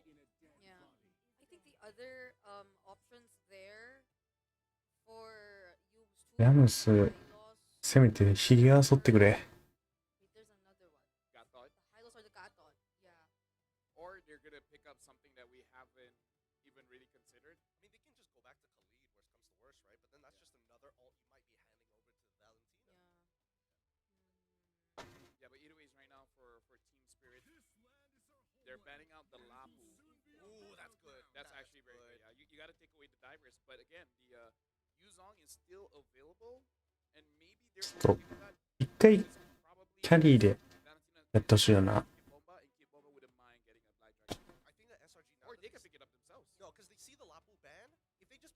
一回イノセントキャリー見たいわ。どうなるか。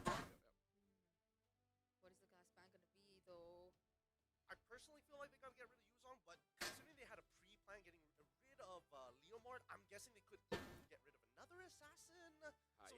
Yeah, so it's really a give and take here. Haya, Lancelot. Who are they more scared of? その見たことないっていうか、見たことないというか、こんだけ評価高いのに負け続けてるキャリーをイノセントが使ったらどうなるかっていう。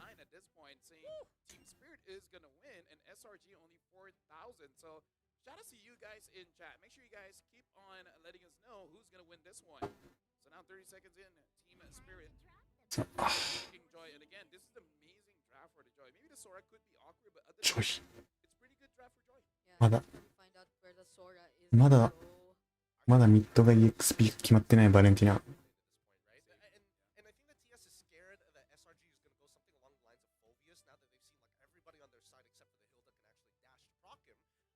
で、ここで、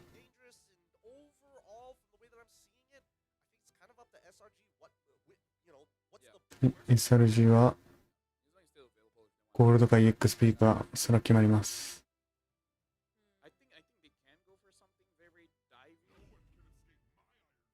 ロームパターン。S いや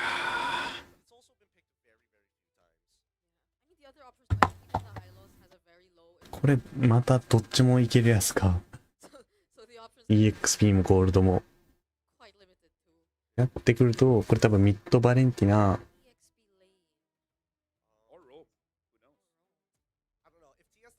ロッ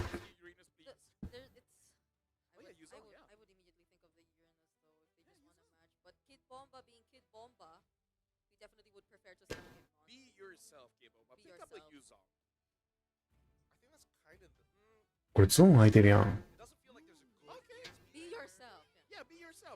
グルー。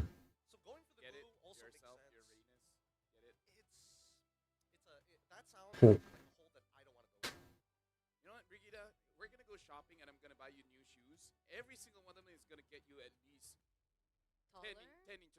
S で言うから花火は厳しい。高くない。別に。S の実がいようが、いまいが。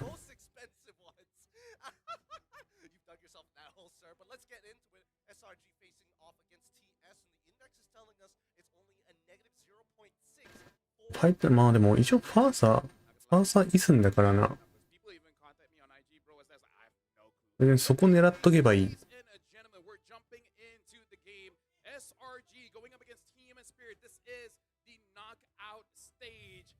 SRG has been looking very promising so far. Can Team Spirit finally get a win against the Selangor Red Giants? Yeah. Out. We jump right into the land of Dawn and break. Give us your first initial thoughts about the draft, because I feel like it's either or.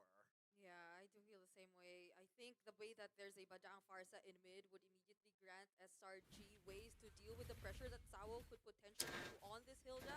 SRG ってなんかピックアップ構成じゃなくて、こうなんか乱戦しまくる構成好きよね。こういう。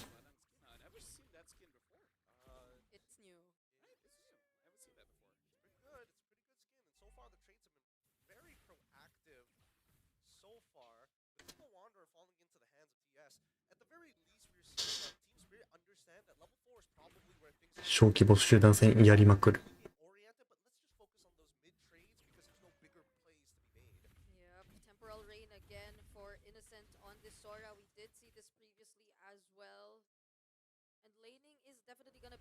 うん。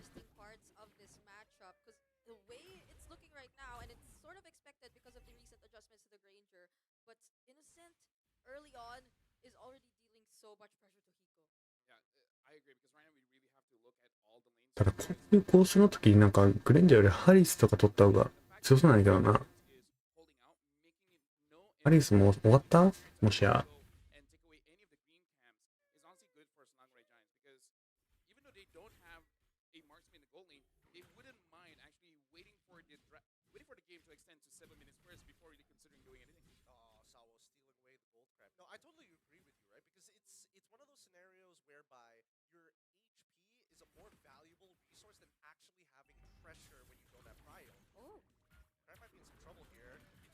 うわいいね、ゴールド。ナイス。XP か。うわ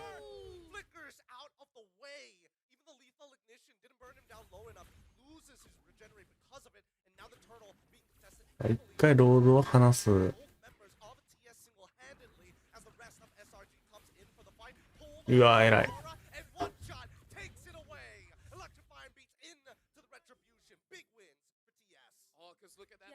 引っ込んじゃ強いんだ。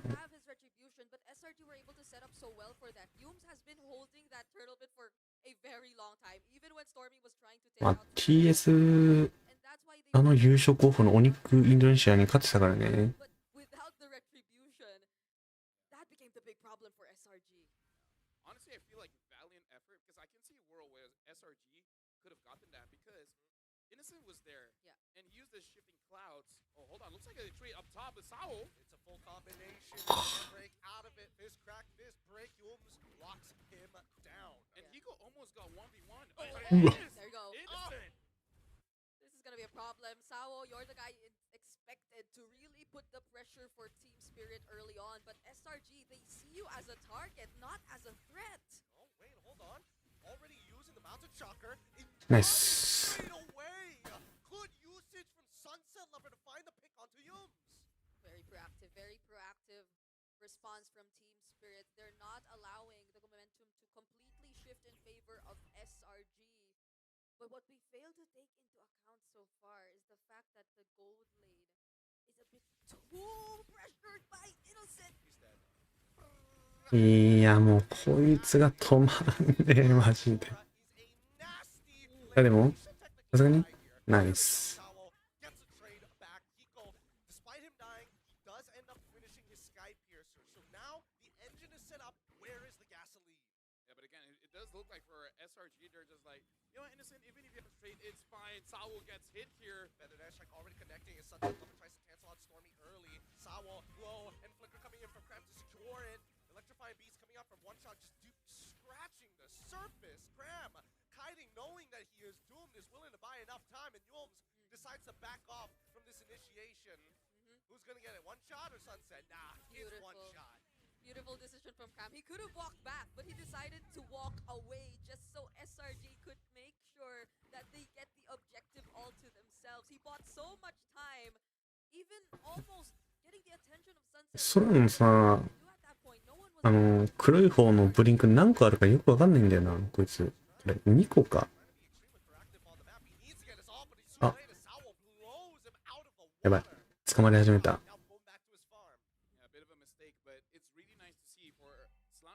やんちゃしてんな。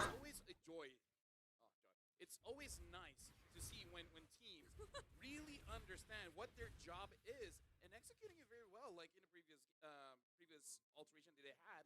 Cram sacrificing himself so that you can get more farm onto Sakai's, and Innocent understanding he can trade 1-for-1 because with this kind of draft, it's more valuable for SRG for Hiko to die than Innocent to be alive. Yeah, it's a fighter. And it's not like he doesn't still get the necessary farm even as the Sora, because he's been winning lane for majority of this game already. So even if you would look at, or even if you would compare the gold between these two gold laners, he's still slightly ahead of Hiko, and I guess that's what really matters. The fact that he's not able to stack as much in terms of the Sky Piercer stacks, and the fact that they're not allowing this Granger to snowball. But now, they're gonna take out some turrets, and I think that's a really good decision to make, considering that they haven't gotten any just yet. But before that, they're looking for an opportunity here. Transformed, and now イスン、ウルト投げないんだ。 they've already used the mounted shocker. They know exactly where they're going, and unfortunately for Innocent, he's gonna be first. Oh, Flicker's out of the way.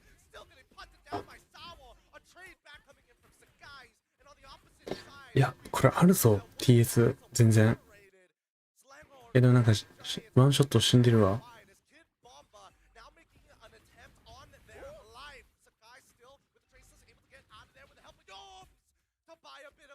Oh, Stormy! Flicker after Flicker, but the Stormy have the feather airstrike. He doesn't. Cram on the way. Falling star move. うわ Connect to the back line. Gets う on わ Sunset う Lover. わ Flicker feather airstrike, but the movement almost good enough. A double for Stormy. Dude, you gotta respect Farso when she does have that lightning truncheon, but now one shot tries to get over it. Stormy gets out of the map. They want to do a little bit more as Cram is gonna get reduced down from his armor, and Innocent wants to just punt him down, give him the kill, ults right into it, and Slade. Innocent finding another. 始まった。始まった。無限無限集団戦編。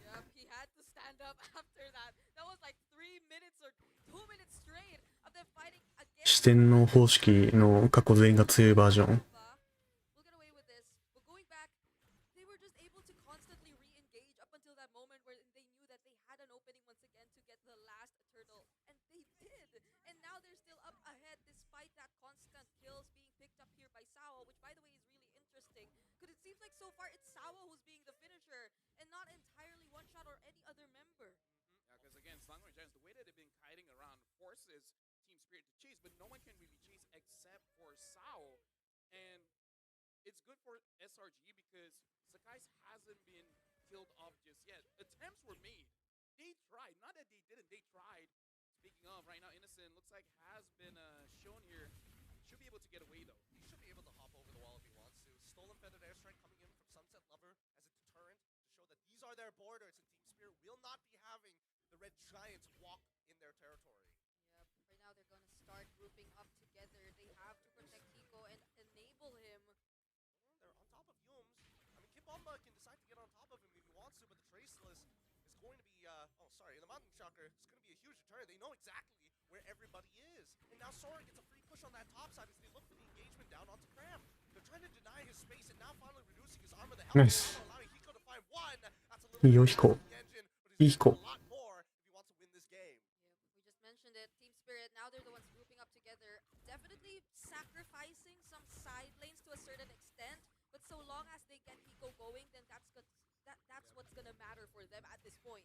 Oh, gonna be a hot game here. Sawa once again on the back line, but Hiko now ヒコ。 1v1, allowing Sakai's to finish off the kill. He goes out ofいやー。 coming in from Innocent. All's already used, but the major members and players are out of there. Hiko dies. Sakai's trades. One shot disappeared. A 2-for-1 in favor of SRG. But again, I kind of feel like it's good because look at the draft coming in from Team Spirit. If Hiko is not doing well, who else is going to come out? Because even a one shot will be able to get 1 or 2 kills. With the draft that Slangory Giants has, they can. 空の仕上がり方、えぐいな。 No worries. I think the damage profile is kind of scuffed, right? There's only one person who really takes advantage of the Hilda and needs Sky Piercer, but everybody else is like, if you just stop the initial damage, it doesn't matter, right? And that was the only time we get to see Hiko not being protected because it was right after a fight that they won. So you would expect that they'd have a bit more breathing room so Hiko could go elsewhere or manage other things across the map. But that was an opportunity that SRG took to make sure that there would be no time for Team Spirit to relax even just for a bit. Now having that malefic roar is going to be much more difficult for Kid Bomba as well as Sao. 琥珀の Speaking of, I like that crime even ちょっと硬くなって瞬間火力も高くなってスタンも入れるっていう選択肢もできるバージョンでしょ。あれ強えば一気に奥にも入れる。やばい、グルーがこのグルー使いの人本体もグルーだからちょっと可愛いんだよな。フラッシュを使わざるを得ない。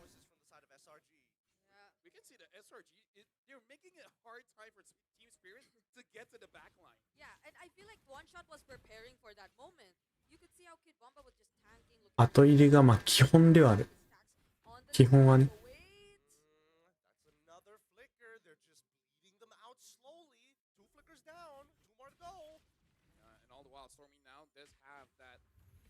All again, Sunset Lover as well. Does have the Feather Strike, so it's definitely a resource that both teams want to bait out before they really commit for this Lord. Yeah, because unlike SRG, they ちょっ have と手前の壁が厚すぎてファーサがドフリーになってんな。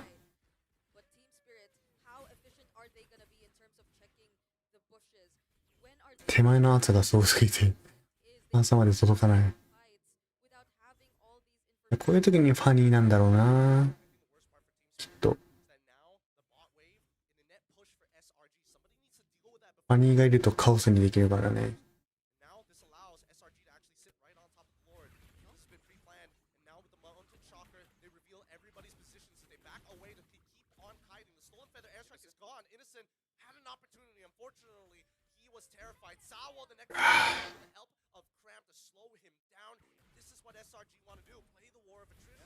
This kind of looks like a carrot on the stick kind of situation where Slangory Giants like, hey, you see this carrot come chase after us, and every single time they group up and it's like, okay, we're just gonna kill them one by one. これロード触んないのか。おー。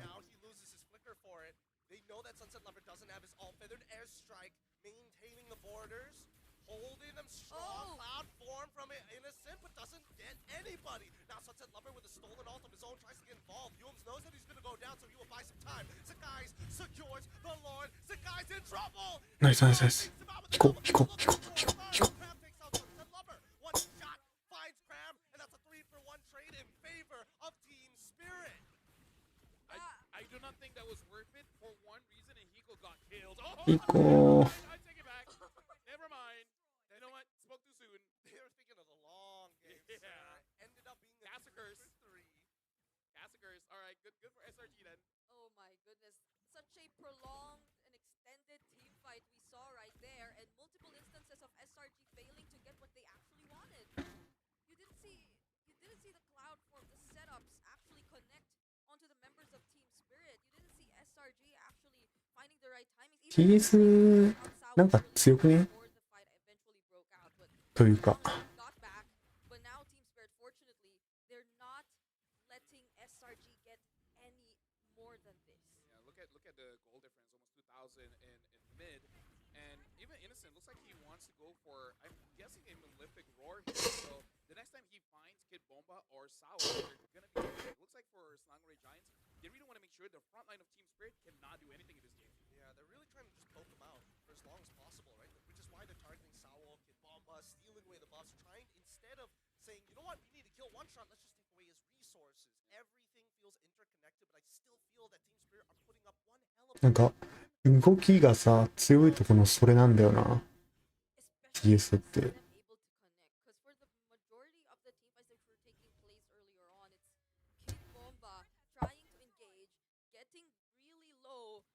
forced out by SRG before they even get to make anything out of it.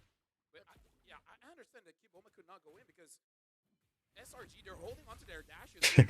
なんで今ここでオニック ID の話出そうなの？ついっしょ。 Yeah, I know. I'm clever. Look, Cram, やばい。あー。やばい、グルーが。グルーが。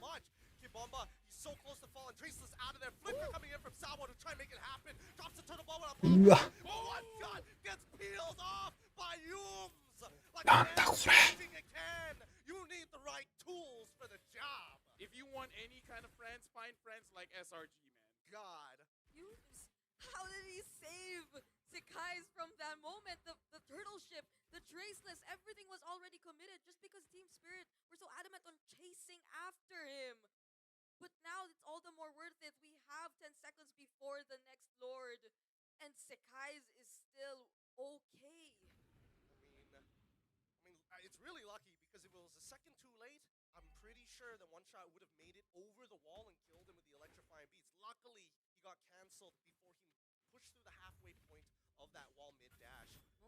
Now the Lord is up, and both sides want everything for themselves. Sawo already gone, zoned away by Innocent. Stormy has it. Oh, does he not have his feathered airstrike? Yes, he already used it earlier. Uses his wings by wings early, and that's going to be the Lord for the side of SRG. Wow, Cram gave enough information for SRG to confidently go at Sawo. They did not hesitate to take him out. They knew that one member of Team Spirit was still trying to manage the opposite wave, and that there was not enough time for Team Spirit to catch up. Oh my goodness, this 5k gold lead, Team Spirit have to find a way to deal with this, but their only range is going to be that copied feathered airstrike and Hiko on this Granger. Gideon, if anyone asks me, what's a not fun game? I would say this is one. It's about Team Spirit, and I'm on this group. Like, what do you guys want me to do? I can't tank, but you guys want me to catch? Every single time I try, I die. And then Washa's like, every single time I try to kill him, I die. It's kind of like the last name of Sakai's. That's true. That is true. And now they're looking for inhibitor turrets as they crack open the top one. Feathered airstrike to start seeing the pin as Kid Bomba loses all of his life, forcing the flicker, and Sunset Lover to throw artillery of his own. Now that the beaches of Normandy are clear, electrifying beats coming out onto Cram's side, tickling him, scratching the surface of his HP pool. But they want that mid inhibitor no matter what, and they will not accept anything less. They continue to push up forward, but they don't have ults to work with. Sunset Lover looking for an opportunity to shove them away, and SRG forced back finally. Okay. Right. Apparently they still have ways to actually deal with the siege by SRG. Kid Bomba didn't die there. I グルーがめっちゃ耐えてんだよな。フラッシュは剥がされてるとはいえ。 sit down and gets to buy some time, but Can't get out. He can't get out. Immortality purchased just in time to save Sawo's life. He was not willing to lose that flicker. I like that combination. Just stuck him in a wall and then be like, all right, bro, what you gonna do? Either you're gonna lose your immortality or flicker. I don't know which you decide. I'm just imagining you just give me your money. Give me your money, Sawo. You ain't getting out of this alive, sir. Remember high school kid? If only you could purchase immortality then. Even so, it's still going to be a little bit of Look a at tax Stormy. from SRG. Oh. Okay, no, he's gonna go back. Stormy, who's 506. By the way, this is probably one of the longer games of Dangerous Grass.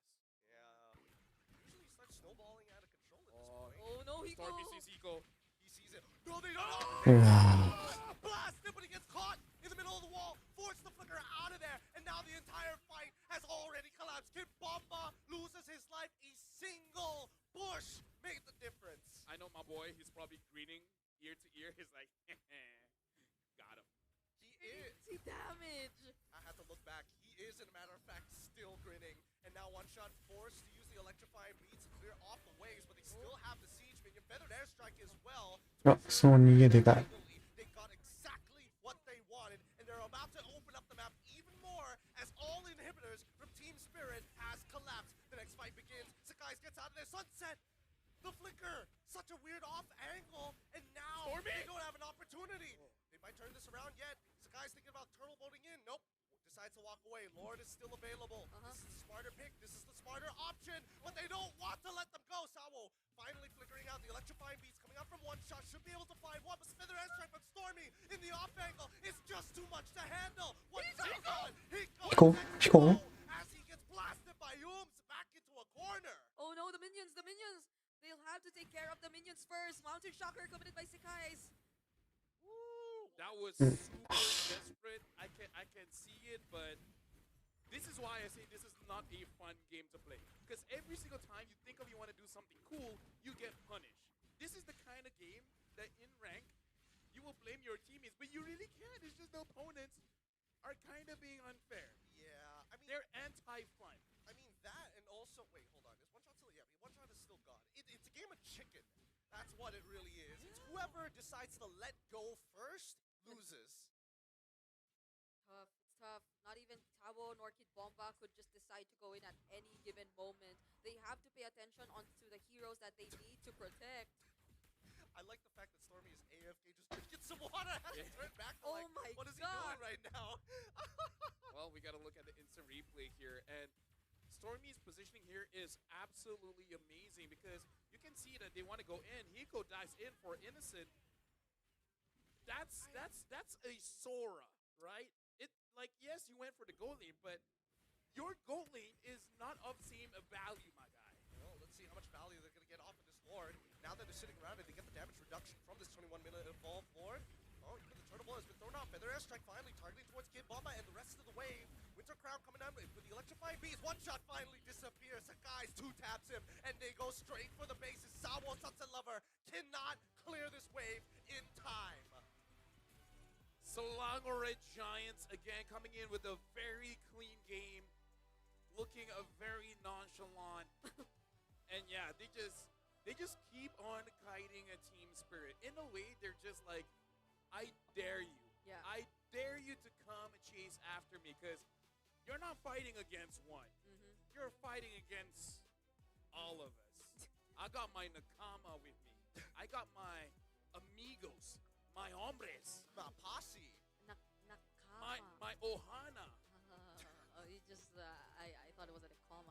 But yeah, still, I guess props to Team Spirit though. They prolonged that game for 21 minutes long, when in fact SRG had so much damage already. I think once they even hit the mid-game, it was a bit too hard already for Team Spirit to deal with everything, but they were still finding ways around it, just not enough ways. And it's also on top of the fact that they did make some really expensive decisions in-game, such as Hiko's decision to still flicker in and try to get the kills off of those members of SRG who were trying to chase. Because I guess it's a sort of tunnel visioning in a way.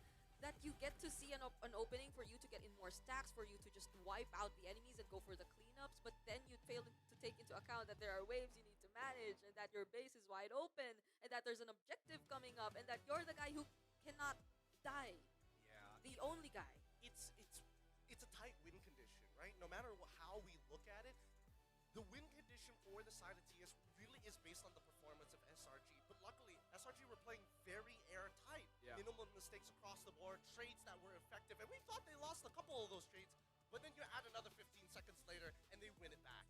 Yeah, because it really does look like for Selangor Giants, they compute what that draft wants to do, and then they just understand whatever heroes that we have, understand what your job is. And basically the job, Innocent, make sure that Hiko does not have a good game.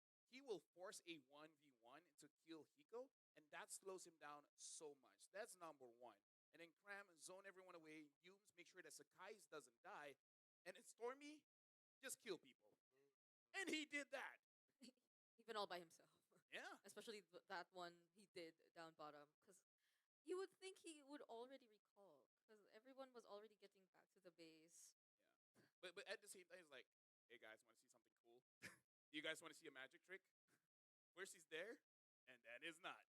Magic. He's gone. And I think that moments like this really question whether or not this is like very Malaysian playstyle, right? How many times have you seen specifically a mid laner find an off angle? Like, it's very different from MPLPH where they're looking to kind of outsmart you, out macro you. Here, it's just one of those things. You don't check a bush and, I'm sorry, we'll take out your gold laner. Yeah, I guess that's another one. You want to be cool? No. Like, they're No, we want to be cool. You guys are.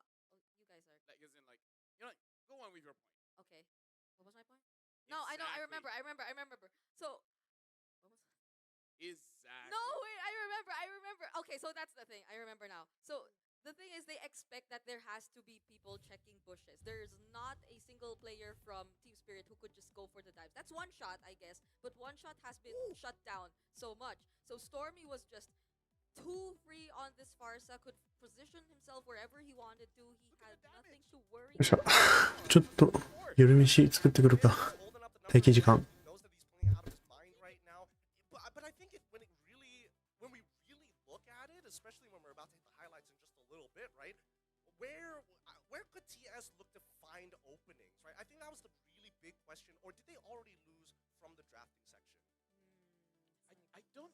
I kind of feel like the draft coming in from Team Spirit is actually pretty solid. It's only the Valentina. Other than that, I really do feel like for Team Spirit, they had a pretty good draft. It's just that for Selangor Giants, this is in a way where you draft not against your opponent's draft, but you draft against your opponent's play style, right? Because I really feel like for Selangor Giants draft, they could change certain heroes for other picks. As long as they can do the same thing, it's fine. As long as Innocent gets a hero that can 1v1 Hiko, it's all good. As long as Yumes can have a peeler, doesn't matter what kind of hero, even if it has to be like an Akai, as long as he makes sure that Sakai stays alive for the rest of the game, same as Stormy, then that's all good. I really feel like when it comes to the draft, SRG already understands their job, and basically the coach asks them, like, okay, which heroes can you do the best of your job, essentially? Yeah, because I think this draft especially would require you to really be active early on, or if not from the very beginning of the game, because you have the Hilda, you have the Valentina to add a bit more pressure, and the Joy could just go in for the immediate follow-ups, even though, let's say, you're just there to deal a bit of damage towards your opponents and not necessarily go for the pickoffs. Because if you look at the side lanes here of SRG, it's not like there could be an ideal target whatsoever too. That's an Esmeralda that you're talking about. That's a Sora gold lane that you're talking about. So the most you could really do is just look for ways to pressure the map or the areas in the mid for SRG. But since it's Yumes on the Badang and Stormy on the Farsa handling it, then that was already completely denied for Team Spirit early on.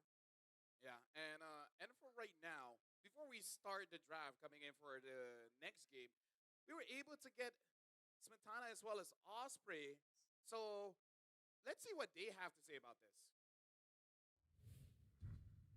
Hey everyone, it's Eterna here with Smetana and Osprey. Welcome. How are you guys feeling? Feeling very good. Feeling very surprising to see all the games today. So we are hoping for the best. Hoping for the best. What about you, Smetana? How are you feeling? Чувствую себя просто прекрасно. Feeling also very great, very amazing to be here. Very amazing, very great today. Anticipating this next match? We are waiting for this match with like a lot of impatience, to be honest. Like we wanna see how our region will perform versus SRG. See, that's something that we really wanted to ask about, right? Because if we're looking at history, SRG seems to always have a one-up over Team Spirit. How do you think they're going to do today, considering how they've been performing so far in M7? Personally, I see the improvement of Team Spirit on day-to-day basis. Like I can see they're actually improving their play style, they're improving their drafting game. So based on this, I can say they have some chances into this, not gonna lie.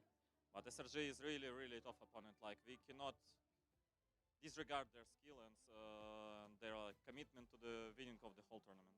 I completely understand. If there was something that you could say to Team Spirit that they need to fix, something that you've identified perhaps, is there something that you want to mention? I mean, like, it's better for them to know because they are doing the practice, they are doing all this stuff, and I'm being the coach of the other team, I just can't do it. Okay, But Smetana. you can ask him, I guess. I was about to ask, Smetana, do you have any insight to this? Единственное, что я могу сказать, это то, что им надо пофиксить микроошибки. У них есть микроошибки, которые в конечном итоге и приводят к тому, что они проигрывают.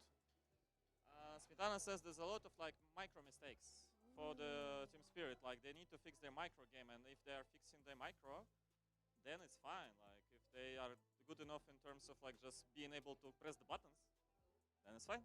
Should be okay. All right, so Smetana thinks it's a micro problem for Team Spirit. Hopefully they can repair that before this match against SRG. But another question to Smetana. So we were wondering, what is the community like back at EECA? How are they looking at the performance from Team Spirit so far?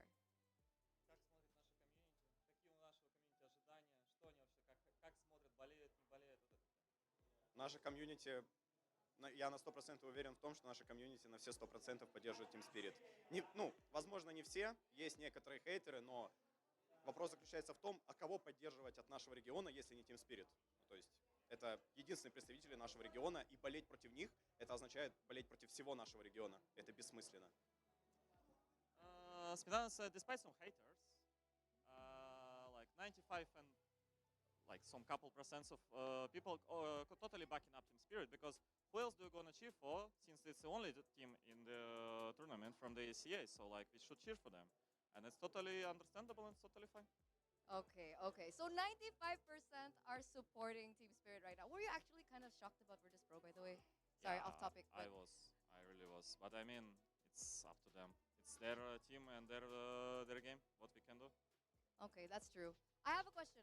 If we had to ask you guys and what the community thinks, do you think Team Spirit can end up in a higher position than they did back in the previous M series?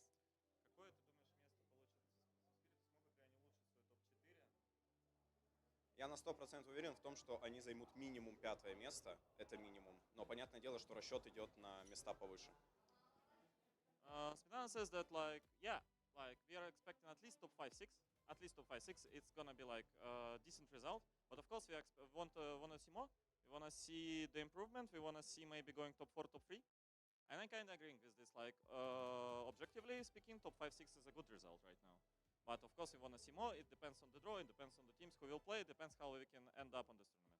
Hope for the best. Hope for the best Hope for for Team the best, Spirit. yes. Hope for the best. Is there anything you want to tell Team Spirit right now? Good luck. That's it? I Just mean- good luck?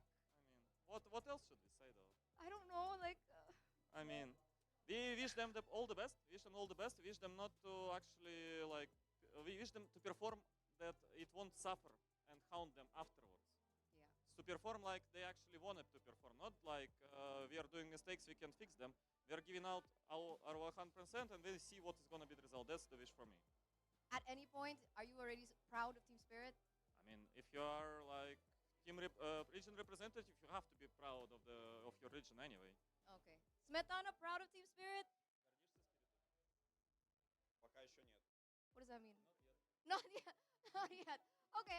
I think it's going to take a little bit more to entertain Smetana. And on that note, thank you so much once again, Smetana. Thank you so much, Osprey, because we're going to throw it over back to our casters. This ball, thank you very much, gentlemen and women. And here's the thing, you haters, go fly kite. So spicy. So spicy. I love when someone asks someone to fly a kite. Ricky, has anyone ever told you to go fly a kite? No. Why? Do you want someone to ask you to go fly a kite? I don't know. Do you even fly kites in the Philippines? Yeah, We do. They do.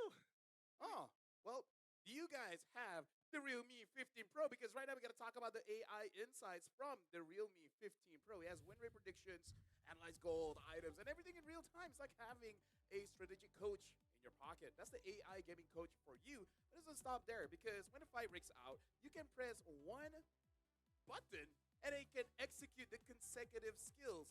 That's a full AI-powered edge. From prediction to performance is the complete package. You play, we carry. It's the Realme 15 Pro, the M7 official gaming phone. Speaking of amazing phones, you guys can use the Realme 15 Pro to actually check out Acecraft. It's an STG build-around. What? Yeah, it's there. Look at Brigitte, right? Because it has random skills, bullet deflection mechanics, Bullet and deflection? a retro cartoon style. All designed for fast, skill-driven aerial combat. I love aerial combat. Honestly, it's amazing. Join in into Acecraft now for some nostalgic fun. And here's the thing, you can even play it alone. That's how I play it, because I'm that good. I don't need any help. Speaking of, for you guys that play Magic Chess Go-Go, the Yuzong skin is available. Because right now, from February 8th, you guys can go all the way to level 45 to unlock the Yuzong Emerald Dragon for free. Purchase the Go 1 pass to instantly unlock Yuzong's Go 1 skin, the Dragon Shade, and of course, reach level 75 to unlock Yuzong's Prime skin, the Cosmic Dragon, to actually get the elimination animation. And that's cool. Where's my glasses? Oh, here it is. Oh. You were able to read all that without your glasses. People don't talk about this, but he's got a phenomenal memory, some may say. Oh. He just plays a little like, I don't remember. No, honestly, I don't remember everything, but when it comes to sponsors, très bien. All right. With that, I'm liking French so far. French so far has been going well for you. I'm not gonna lie. Out of all the Yes, potentially, we baguette. Oof. Yeah, That's not racist, is it? We'll ask the PR team later. But well, if we get a warning, we know that for sure. I'm so sorry to all the French, but please get into MLB. Dude, We're missing out on a French market. Yeah, I love it. I never been there, but I'm sure I will like it. Yes. Probably. Well, I have to wait for a tournament to be there, then I will be there. yeah, there's probably no other reason for us to ever. Because I mean, you know what? That's different. I got to figure out my taxes first before I even think about it. But for now, let's talk about game number 2, right? Because technically, this is match point for SRG, and based on what we've seen, what are the adjustments that we should expect from Team Spirit? The lanes in itself seemed like they could have been okay. Maybe have more win conditions than just eco, right? That's true. Today, Valentina hasn't looked all that great, right? Because it's always a response to something and not really setting up to something. Which, to be fair, that's kind of what Valentina is in the current meta. I still remember, back in the good old days, first pick Valentina, you will never get punished. Yeah.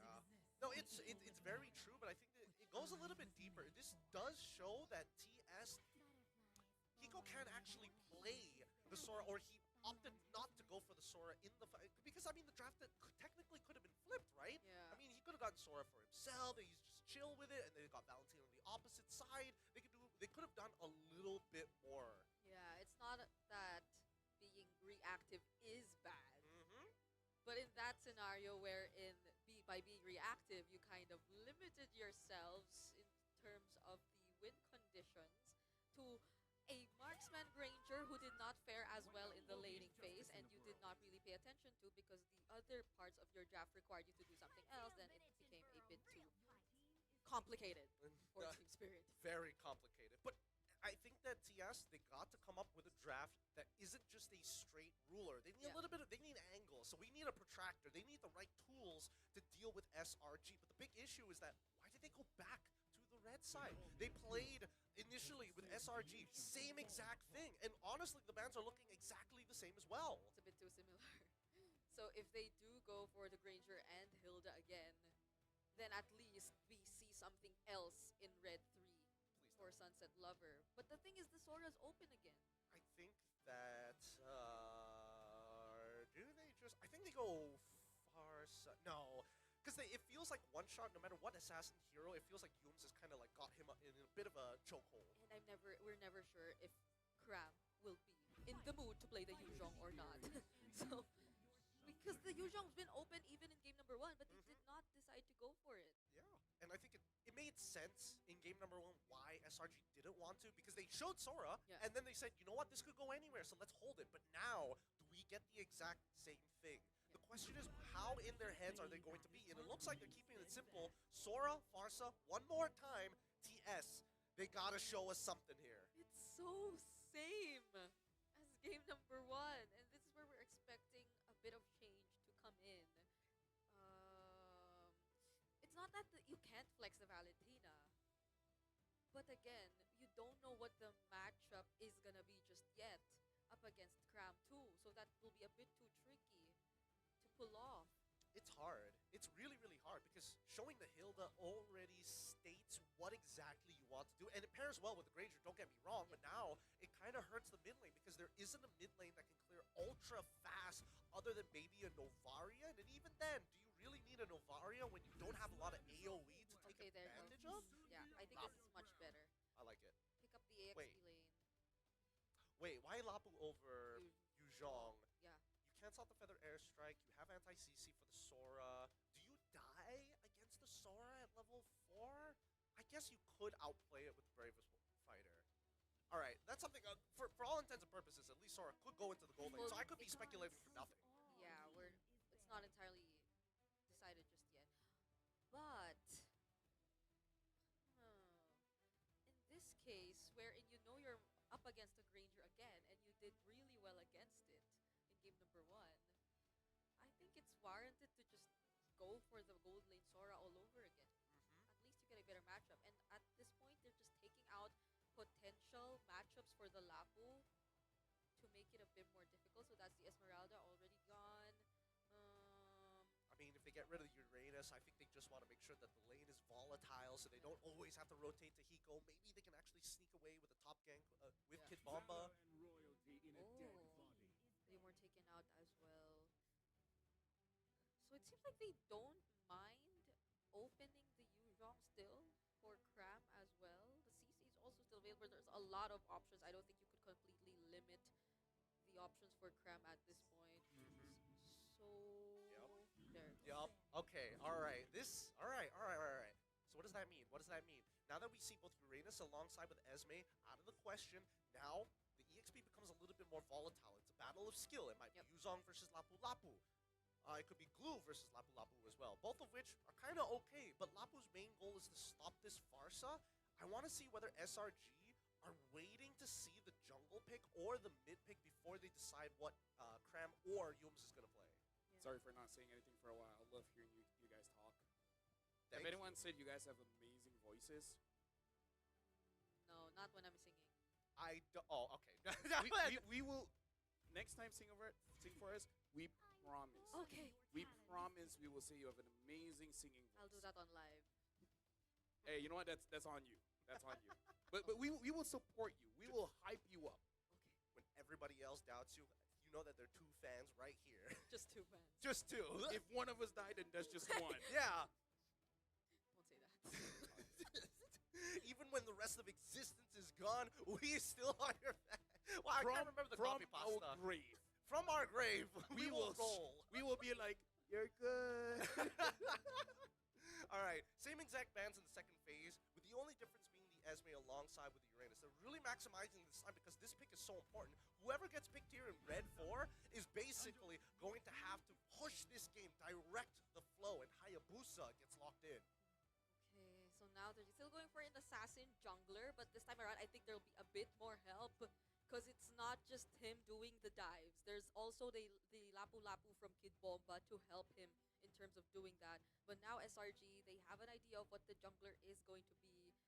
So the options for Cram. You guys know that Hayabusa has a 50% win rate? Yeah, it's been big 8 times. It's been doing decently well. And I like it going up against Yisun Shin as well as the Farsa. Like both will have difficulties counterplaying this Hayabusa. I wonder if the Badang is going to be shown up, right? Is that going to be the regular Well, the Badang is there for sure, as well as the Phobius. No gold lane marksman whatsoever for SRG. Yeah. I kind of feel like Sakai's and Innocent, they're like, brothers. They're very close to each other. And Sakai's hold Innocent by the shoulder, look him straight in the eyes, and said what? You will always be a fighter. I will attack from afar. Die for me. Half gold lane, half EXP. We changed half, it now. The moniker changes now. Half marksman, half fighter. Everyone keeps saying you carry us. Let me use Eastern shit. It's basically just be like, we're gonna win anyways, okay? So. Okay. I'm actually okay with that. Yes, because now at least, because we saw that TS was playing the mid treats very, very well, applying a lot of the pressure onto Stormy on this Farsa, and it's almost technically permanent damage in the lane, but now it's even easier to do. Yeah, there's a lot of poke. You get to, I guess, utilize the Hilda a bit more, because then when you get the information, and you also have your own way of getting information, so that could somewhat help in terms of limiting what SRG could do to take you by surprise. And it's not like they've been doing that constantly, even in the previous game with the Badang. It's more of the Badang trying to interrupt what you want to do. So now they have multiple ways to deal with Stormy. If Stormy still doesn't die in this game, he's good. He's too good. Yeah. Anyways, Gideon, I do not trust numbers. Ladies and gentlemen, we're jumping into game number 2 here. Slangway Giants going up against Team Spirit. This time, Team Spirit changed 3 heroes off their drive. And like Brigida said, can they kill Stormy? Because Brigida wants to see that boy die. I didn't say I. Oh, wait, no, not too much. Too much. I didn't say I wanted him to die. Just pull it back a bit. Oh, yeah. All right. In game. In game.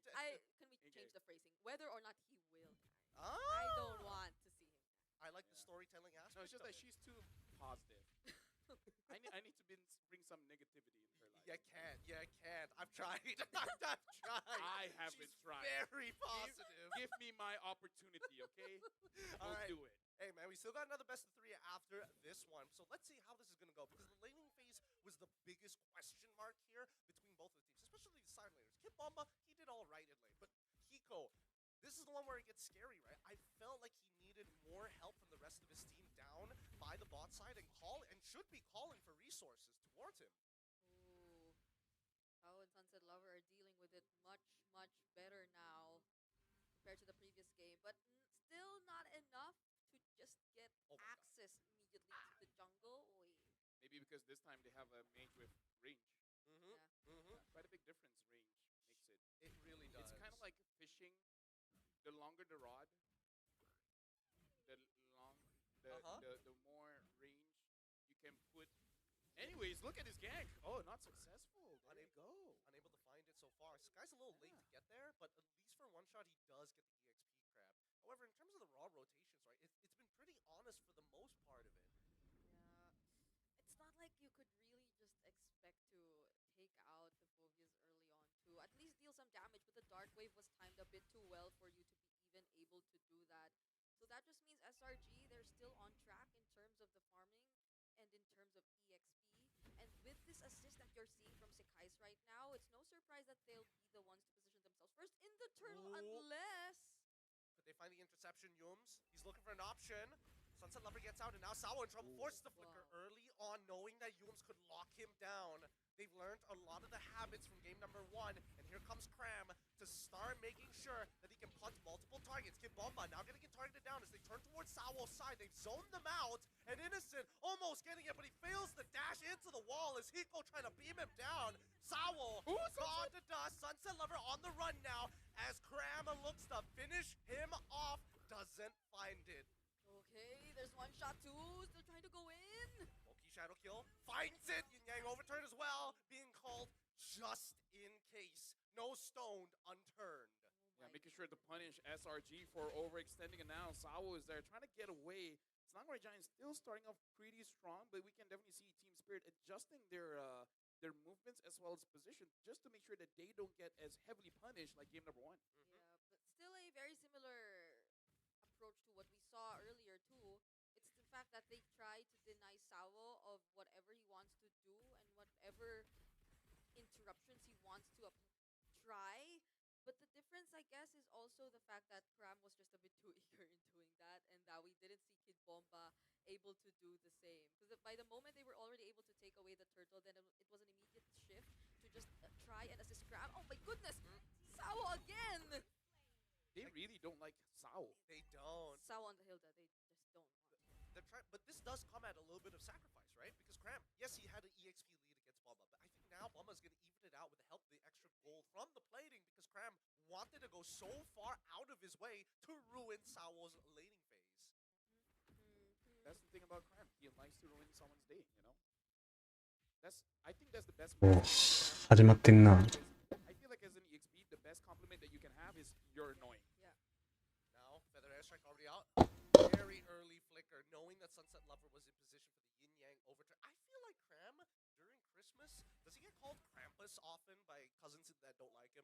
They're jealous of how great his MLBB skill is? They all like him. Actually, no, I think I see either Instagram or TikTok, he's spending time with his family. He looks very happy. So it's just really here that we get to see him. これ国旗どここれわかんね MLBB and driving. Oh, here we go. Brave Strike coming in for Kibabo. No, he doesn't get the raging slash in time. He manages to get it. Stormy secures the turtle. あー取るファースに取られていく With the help of his demonic force, one shot force away from his own buff as the guy slowly consumes the rest of the jungle economy. Can he at least steal the buff? Yeah, he can. He can. He has the retribution. And one shot doesn't. He didn't use it in the turtle. I'm surprised he didn't. Like, what are the chances? It was actually Stormy who got the turtle, but he did, and now he just gets a free pass to get away more and more resources from one shot. Now that's a 2-level gap we're talking about between their two junglers. Look at the way that they are blockading them out from this tier 1. Yums and Graham are just setting up the border lines. Yep. Again, Songway Giants right now really showing that これね一番優勝しそうやな guys basically tell the team, I don't want to retreat this, so Stormy, you kind of have a lot of damage. Use that, and then Yums and Cram be like, guys, they cannot kill you, so just stand in front and let me do my thing. This is basically the arc where Sakai's use everyone around him. And be like, prove your love to me. Yeah, and I think that's something that you do need from like a very cold, heavy style of jungler. He's already up 977 gold. Like, that is a huge lead. Oh, wait. They actually want to go for ES はそのオニックインドネシアの形やなうわうわ And Sunset Lover just watches the massacre on the side. Excuse me, do we need one more bet against SRG? Do we now gotta respect this Badan? What was that? The Malaysian hero? What did we say about Yums being there? He was just waiting for the right opportunity, and he catches 3. Now that's the tier 1 turret over to SRG. That's a mid-tier 1, and even bot tier 1 is gonna get Feathered Airstrike blasting Eco, forcing Stormy to flicker away. Good. Is waiting on the side. Oh, wait, can he actually go for this? Does he have his ult? Yes, he does have his ult, but nobody's showing up, and luckily, Eco not gonna take the chance. Yum's now in some trouble here, getting punched away.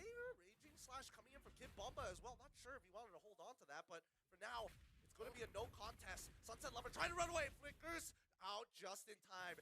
Amen for the land shaker. Oh wait, no, an opportunity. Whoa. One shot, he just needs the ult. Ogi Shadow Kill finds it, but Hiko secures it. Okay, probably a little bit too far forward. I think even Cram is like, oh wait, probably not a good idea. But so far, again, amazing song. Oh, Stormy. There's not one shot. By the way, he still hasn't died. Not that I'm waiting for it to happen, but I mean, これが you're not good at hiding. まあ一番勝てる可能性が高いからなんじゃないの no. Oh, so guys, okay, it's gonna be okay. And it's sad because Sunset Lover's been always trying to go for the off angles.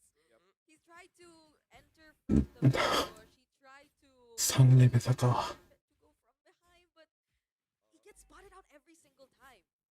Does. And right now, SRG are just playing airtight. You can see that even Stormy really respects Sunset Lover. Even though he just completed his first item, he knows he is susceptible to a one-shot. Susceptible for a yin-yang overturn. I mean, at this point, he has a side quest to make sure that Brigida doesn't have her day. It's like, no matter what, we will lose, but I will never die. I don't want it. He's holding his teammates by the shoulder, looking them in the eyes. I don't care if we lose, I'm not gonna die. Really looking at Zion Senpai and be like, I understand, brother. What is Zion Senpai against? It's a Malaysian thing. It's a Malaysian thing. We'll let you know later. This one really has some deep context to Yeah. it, but for now, the fight is about to begin. As Sabo and Kid Bomba try to defend their territory, even the turtle ball being thrown down as another tier 2 is falling. At this stage, SRG are taking out as many tier 2s as they can, or what we'd like to call them, economy towers. Yep. We call them that? Yeah, tier 2s are considered to be economy towers because they're really easy to get rid of. They hold no like structural integrity to the game other than tier 1s and inhibitors. It's so tough though, because Team Spirit are working hand in hand just to get sure that one shot gets his farm. Because if they don't, then SRG are just completely going to dominate the map. It's not like they're not doing that at this moment. Yeah, but we need an item check. How much farm does One Shot actually have? And Hiko as well. I mean, he was down like 1,000 earlier, like 1.1 the last time we checked. I don't know if that's grown any bigger from this point. From Hiko, he's already got the Sky Piercer. He built Malefic right into Hunter Strike, and finally now he's got the engine fully assembled. Now, Lord being taken. Kid Bomba is really, really low. This should be a no contest. It's just not worth the effort. Oh, but that was just the first and second skill of Stormy. Yeah. And you deal that much damage towards a Lapu who should be a counter against you. Oh, innocent. Sunset Lover is there. Ain't get onto anyone. Do they not see? Wait, he's waiting for the feathered airstrike. He wants to catch him up with the umbrella. Cram does inevitably spot him. No! He throws the umbrella in a weird spot, but still manages to get on out of there. That was a シエタ打って変わっての展開。 That was very dangerous, man. Because I really feel like it's like, dude, I got his Kagura. I have to kill someone. But not only, I feel like once he has the lightning truncheon, I think there's a better shot for right now. Yeah, no, 2,000 difference in jungle, 1,000 mid. Turnable, it's already looking good. Live shaker with the flicker on top. Doesn't find enough from it, and now Kim Bomba will pay the price. The brass tax is just too high. Dude, Stormy is not letting Team Spirit come close. Nope, not at all. This is the strongest bird I've ever seen. Oof. Even though they got to bring Yums down to such low HP. Now it's Stormy's turn to protect. Yeah. He protect by attack. Bring back the good old 2018s, Yep. huh? You protect, you attack, and you distract. Distract. God, these are such old memes. Dude, if someone asks when we're born, the fact that we say 19 first, I feel like we're ancient at this point. No, we are not ancient. We are just part of the greatest generation of all time. Now, Team Spirit looking for an opportunity is Sabo. Oh, wait! Good movement, but now unfortunately one shot gets caught right in the corner at the tip of it. Now with no jungler left, they dive deep underneath enemy turrets.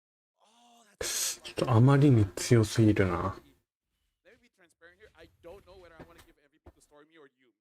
Because it's tough. Both are kind of cracked right now. Yeah. The last time I saw Yums on this Badang, he was hard trolling. Now it looks like he can't miss a shot. I will probably give one to Yums just because I want everyone to get their own. Yeah, you're too nice. You're so Because Stormy already got his in game number 1. I can see where you're thinking.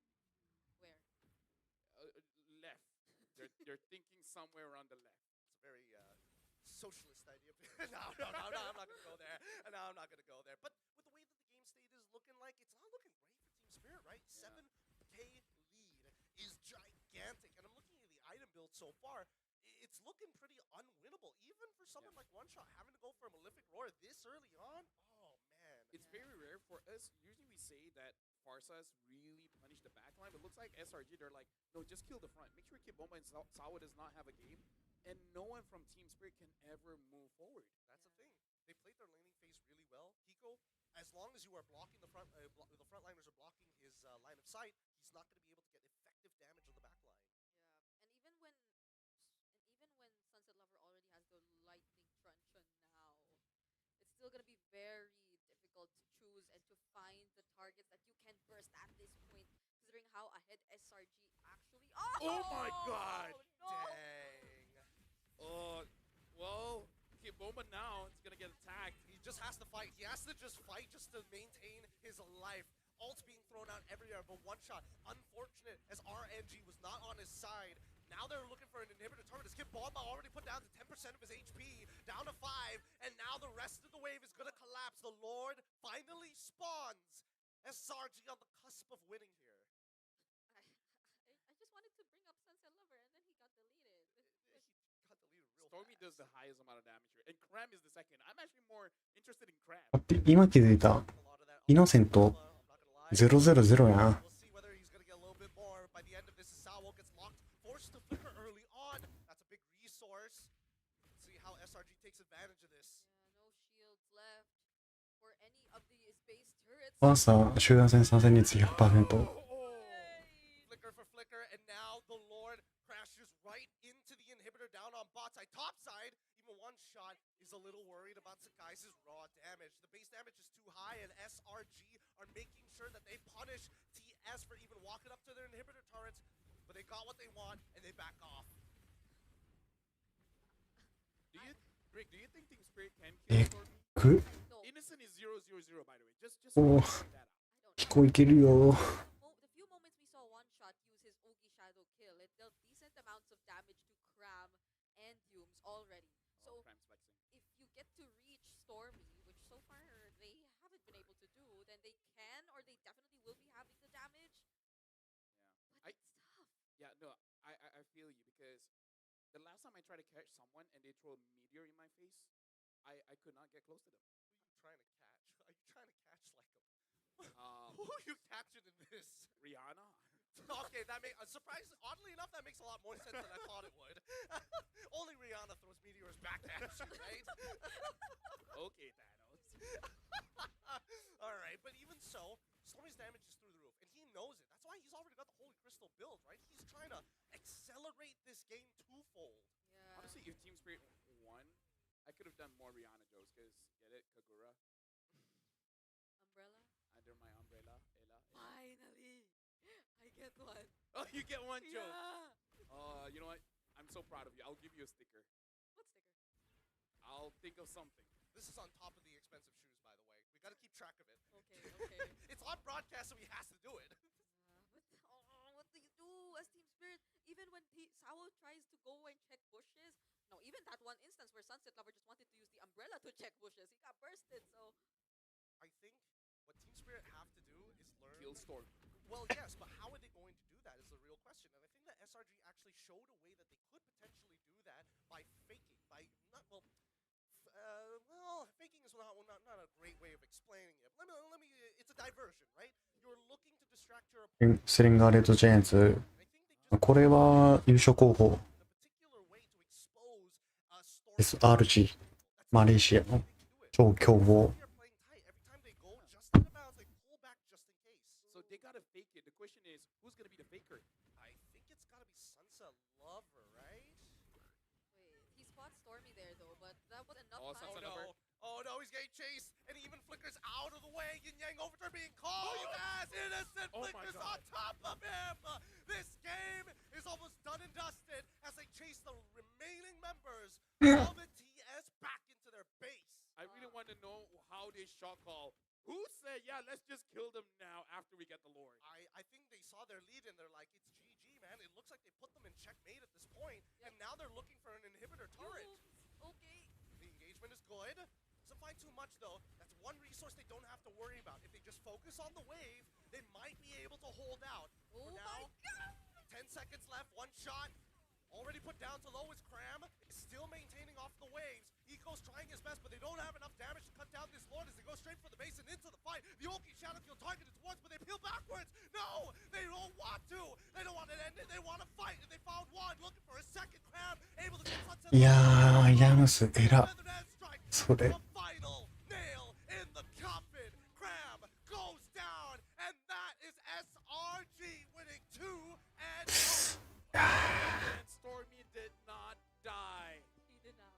The disappointment of the disc cannot be stated even through laughter. But yes, Slangray Giants in this M7 World Championship, a big contrast of what happened all the way back in M6. This time, they're looking so prepared, even against strong teams. They're looking very good, very clean. Looking a bit too good, and this this is something that hurts if you're a fan of Team Spirit. This is multiple instances of their revenge being denied, and multiple instances of them having to go up against each other in the world stage and suffering this exact same fate. There's just no way around as a team, or SRG and their constant evolution as a team. And despite all the metas that we go through. And it's not to say that they did bad things, because they got the heroes to deal with the Farsa. The Farsa just kills them first. It's kind of like Coach and Stormy talking to each other, and then the coach is like, Stormy, I'm gonna give you Farsa, but they might kill you. But then Stormy's like, well, what if I kill them first? And then the coach is like, you know what? That's the mindset. That sounds like a very Vecchi thing to agree with. Yeah, honestly, that sounds more Vecchi. Yeah, because Arcadia would probably look at it and was like, I didn't. これ誰これワンショットか。Because man, I think that TS, this is a really good learning experience because the meta is shifting, and I think that SR kind of found a really good solution for blue side. The question is, how do you play red side? Yeah, because that was 2 games in a row where they stuck with those sides. チームゾーンは負けた。惜しくも敗退。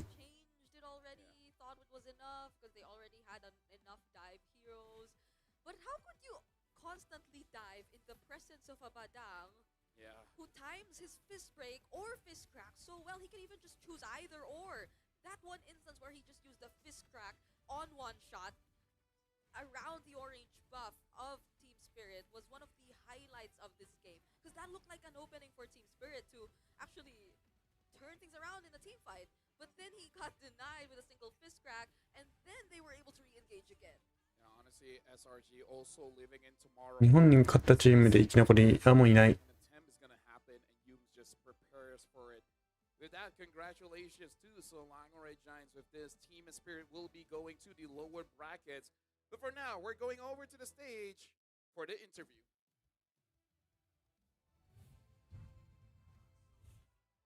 Congratulations once again to SRG! The fans are going wild in the building. You have so many supporters.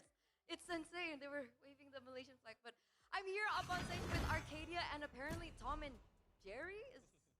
Are you guys aware of this? You guys are known as Tom and Jerry? Apa Tom and Jerry?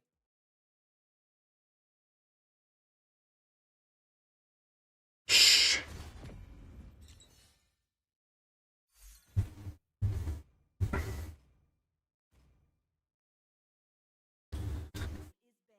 さて、M7 を見た後にそれを取り入れてソロランク。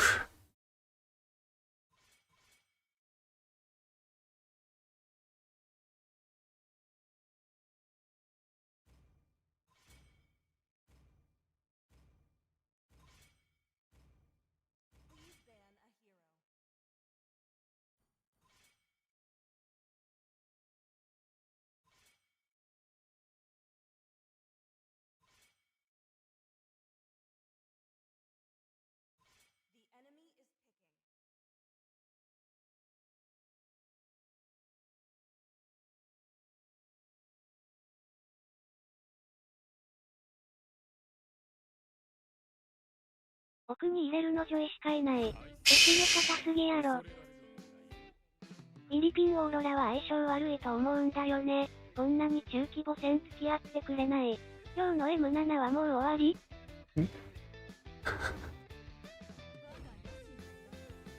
何のコメントださっきの。うわ、ベネデッティ来た。デッティ。俺たちの声が戻ったー。よし、飛行見てるか。バイバイ。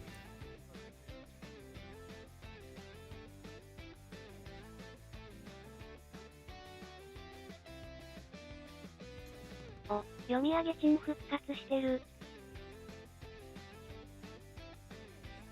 こうやっぱいいよ見なくて。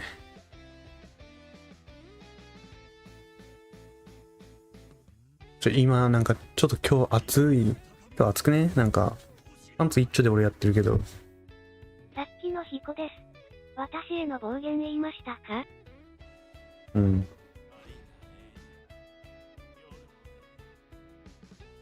まあいいや。まあいいや、まだ強化来てない。まだ貯めろ。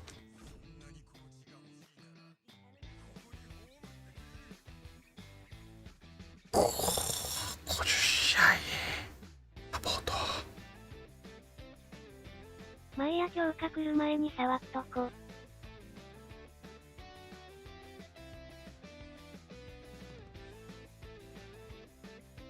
今日だけ実物配信していいよ。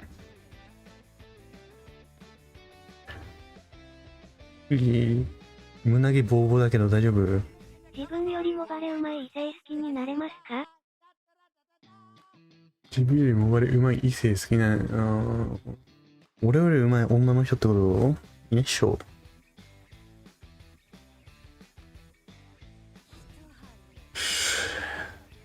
みんな大好きメリッサいきます。思い出した。4年ケルラがナメプライラピックアップしたじゃん。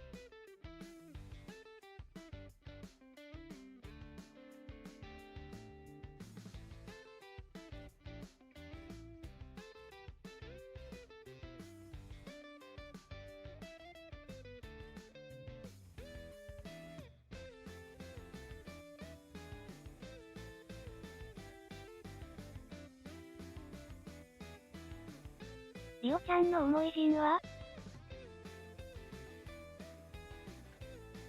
どういうこと？ホムヒロメリッサ銅メダルか銀メダルのイメージしかない。もしかして俺のことバカにした？俺のゴッドメリッサをバカにしちゃったか。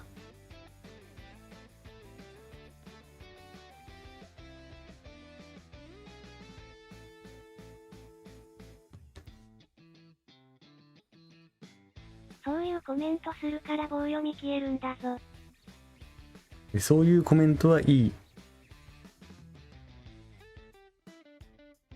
確かにメリッサでいつもボコボコにされてるイメージある。それでもごめんなさい。お散歩メリッサ。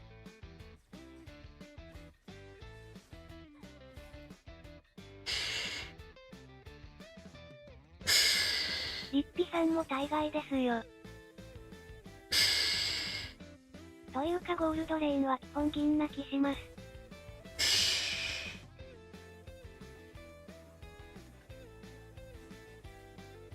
はい。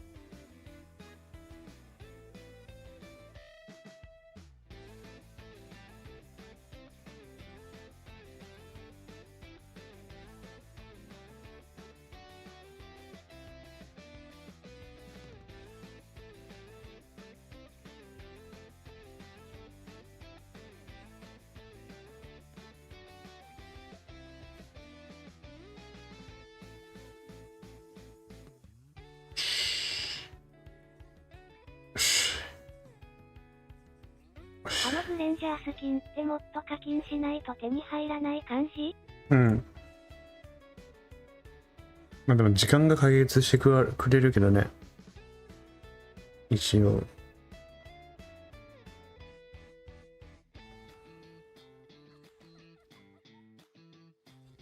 ダメなのは名人コメントと選手への誹謗中傷です。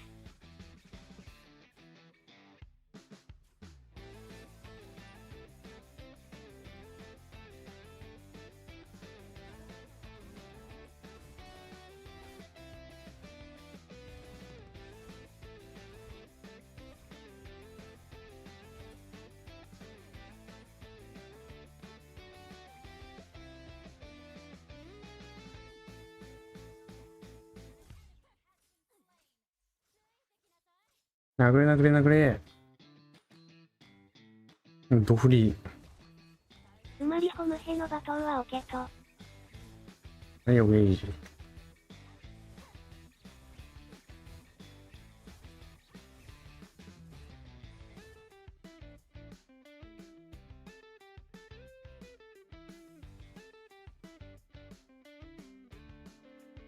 なんかこう、これ、なんかこれっていうのはね、ないけどね、なんかね、なんか空気読めてないコメントがね、最近多いんだよな。トライアウト合格したら僕らまとめて淘汰されるね。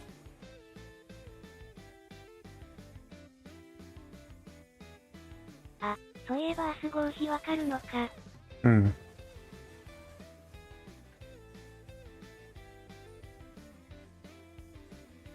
最近は怒って配信ぶつ切りない。ういえ。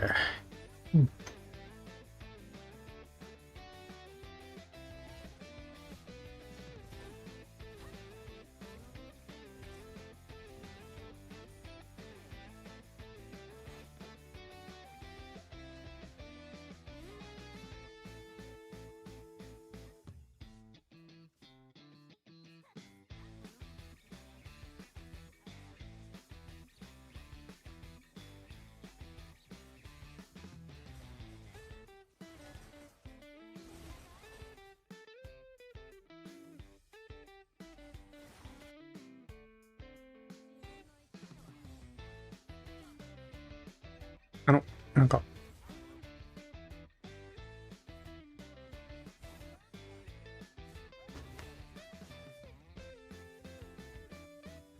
あれ、よし、OK いえ。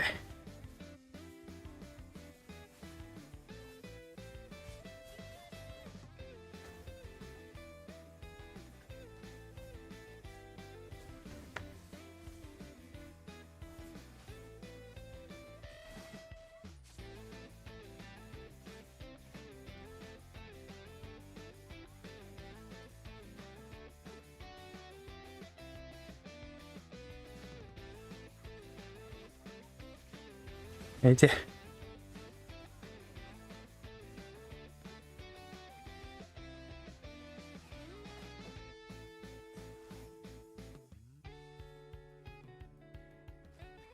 いや、もうここまで来たら、花俺にあげてもいいでしょ。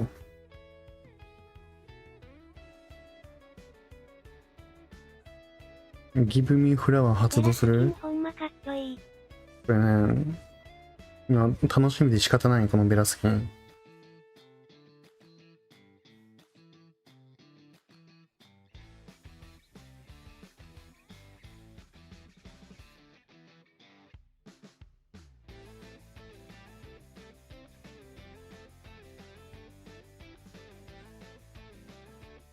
フローラはそのポジションで一体何をしているのっていうところをさ、一回さ、検証してくれ。一体バターンのねえ。で、ウルトも使わない。このバカ女何してこれ。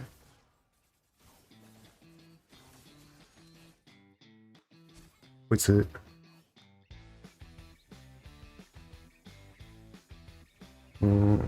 サポート50試合のバカ女。何してんの？一体。モバレうまいからモテたって経験ありますか？ない。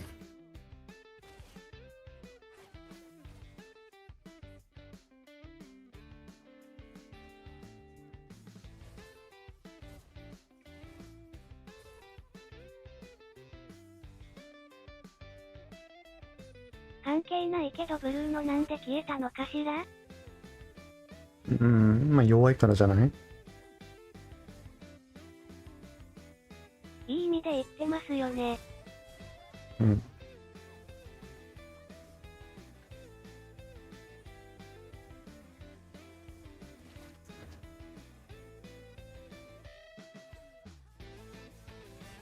いいえ。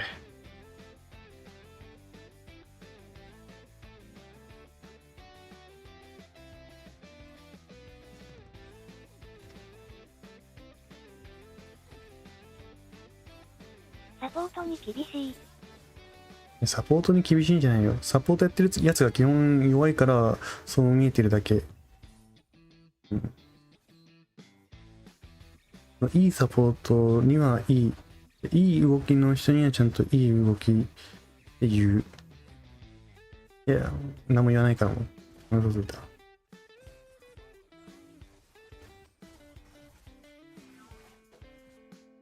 基本サポートにうんこしかいないから、こうなってるだけよ。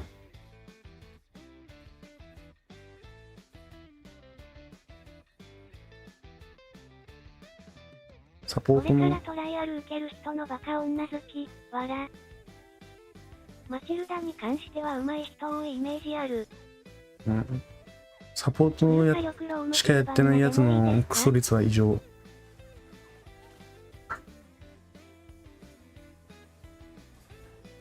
うん。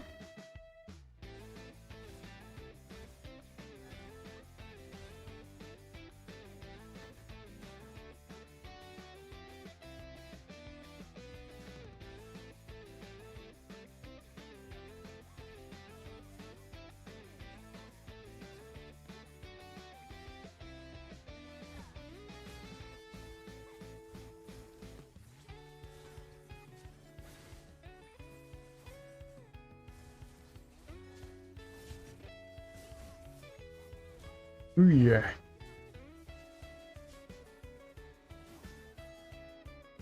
プロになっても穂村さんはこのままでいてほしい。ネイド、ノアマル、タンクのチャットが飛びます。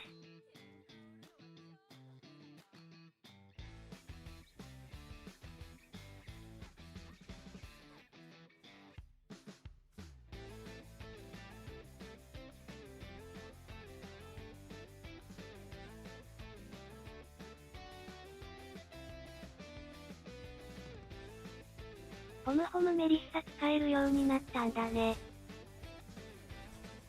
でもそれもそうよ。そうだから俺。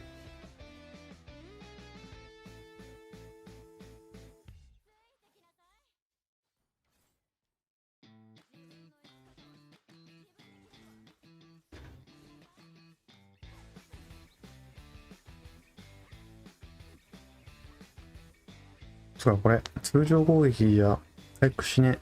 維持付きのクールタイム。プロになったらもうジェイソン見れなくなりますか？プロになったらジェイソンしかしない。プロになって EXPT ぐらいで吸ってるやつもいたしね。問題ないっしょ。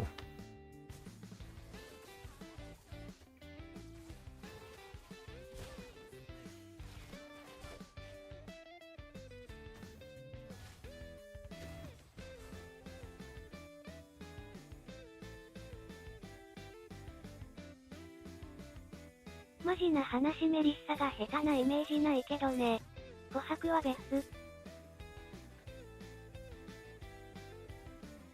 ああ。プロはトローラーしかいないと。琥珀じゃやろっか俺。手本。琥珀の手本いる？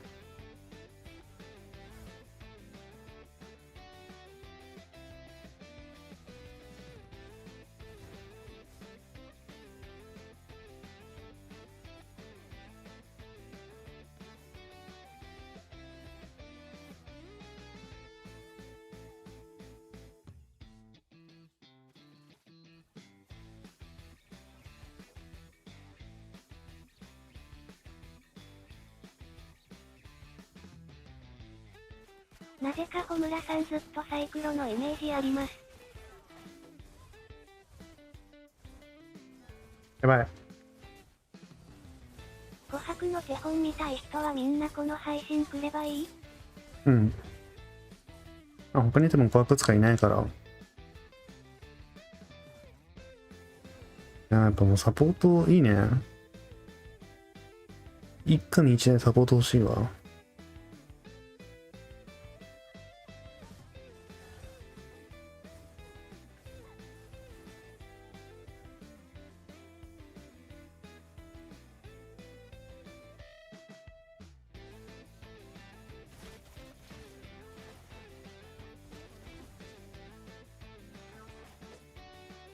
半蔵とかアルファの手本もここだよね。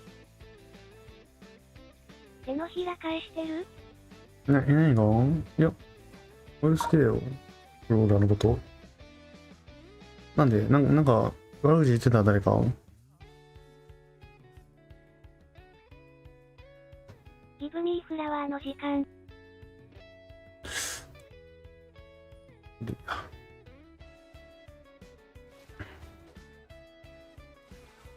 しゃあ。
よし。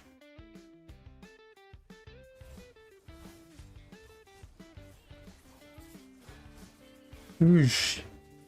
待って。よし、イエーイ。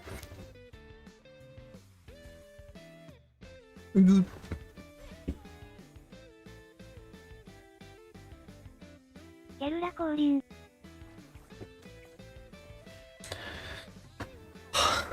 これでいい？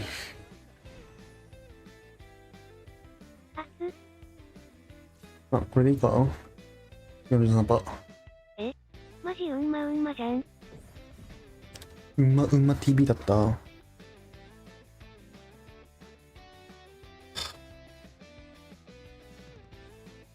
ちょろすんぎだな。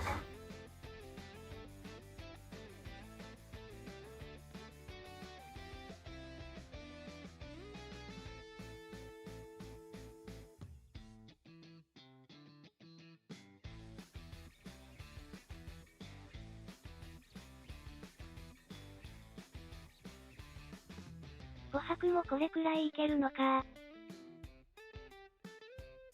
飛べない琥珀もお願いします。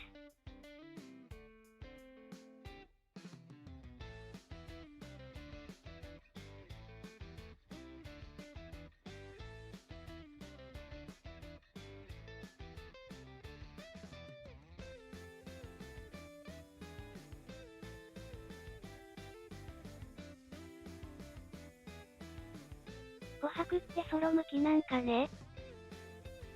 うん。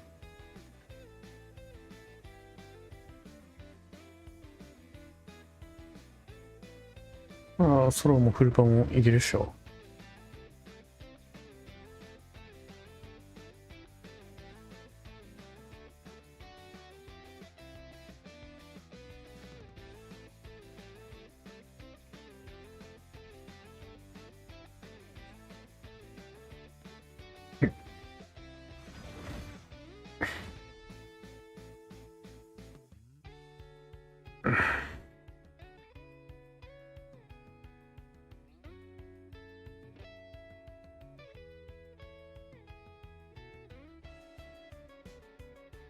今日ランクしてたらお前M7見てねえの？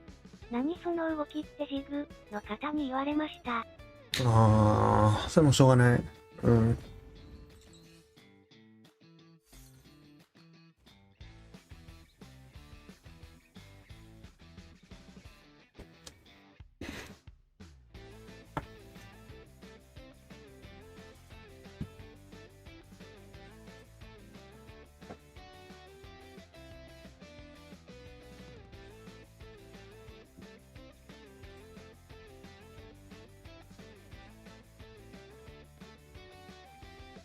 そのジャングルホムラだろ。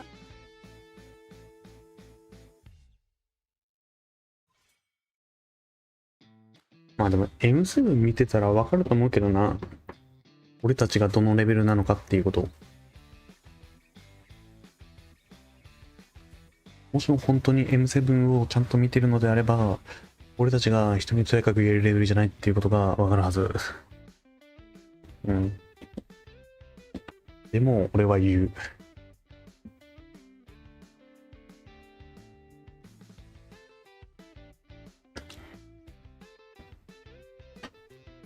このアイコって元々のアイコ？元々のアイコでどういうこと？小村なら視聴者100人にデコさせるくらい言うから別人。100人はね、現実的じゃないからね。やっぱ37人よ。37人の時に限り言う。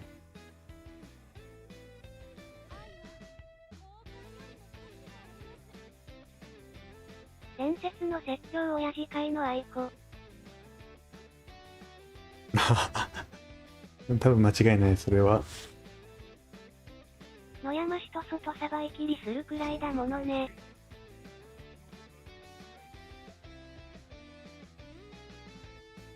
なんか、インドネシアの方が。ずっとチャット来てた。M7 見てどう動き変えたら良いの教えて。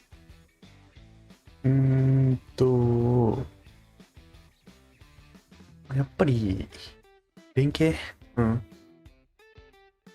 大事なのは。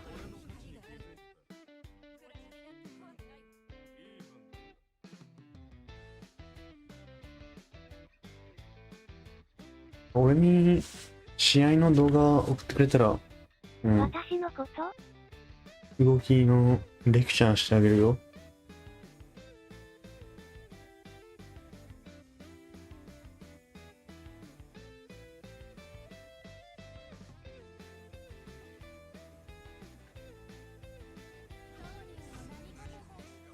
アイコいじりしたら説教親父出てきたのいつか覚えてますか？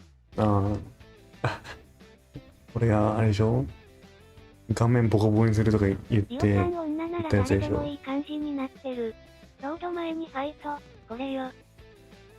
X プとかだったら M7 見ると相当変わりそうだけど。あ、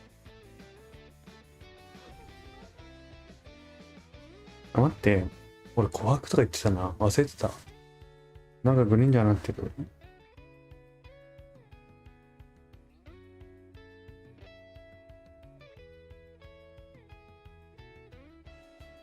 逃げ。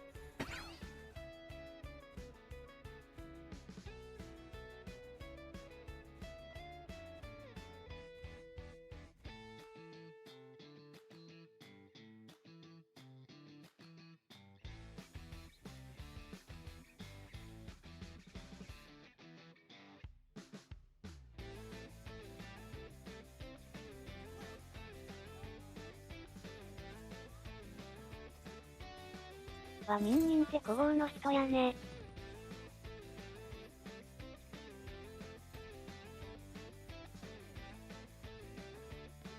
キコレンジャー楽しい。お、ヒコ見てるか。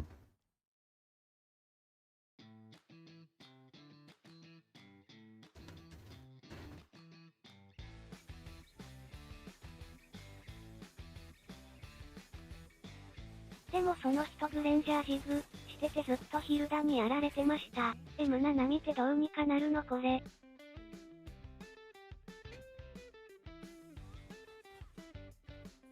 あ、なるでしょう。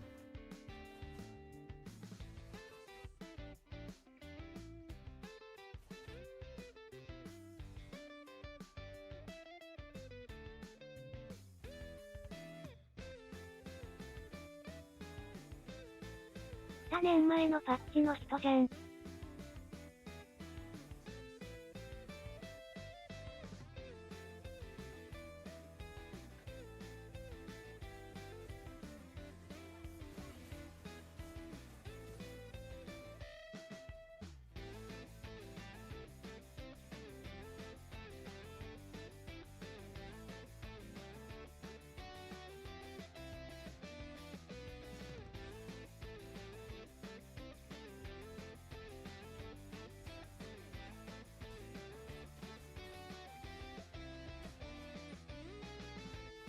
勝ちやん。待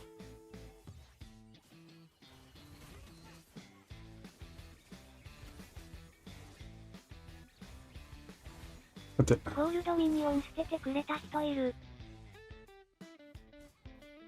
待って。洗礼かと思ったら。てか、フラッシュのつもりでスキル打ったら。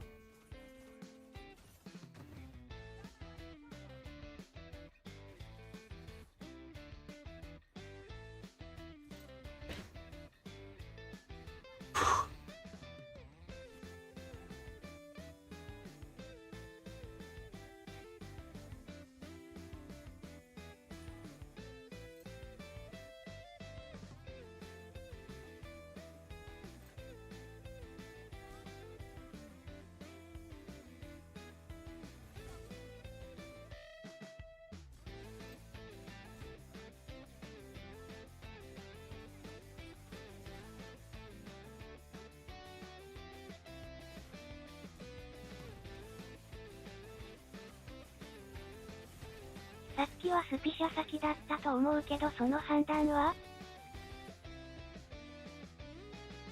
いや、別に特に決めてない。適当。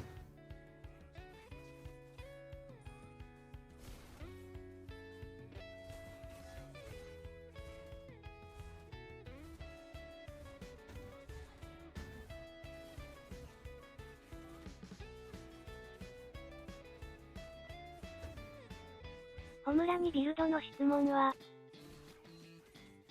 まあ俺基本、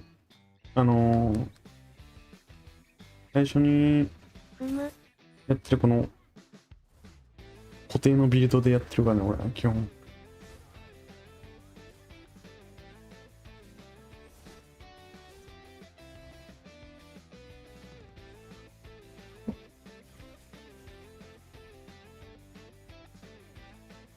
アサシンのコツとビルドの質問してもまともなアドバイス返ってこない。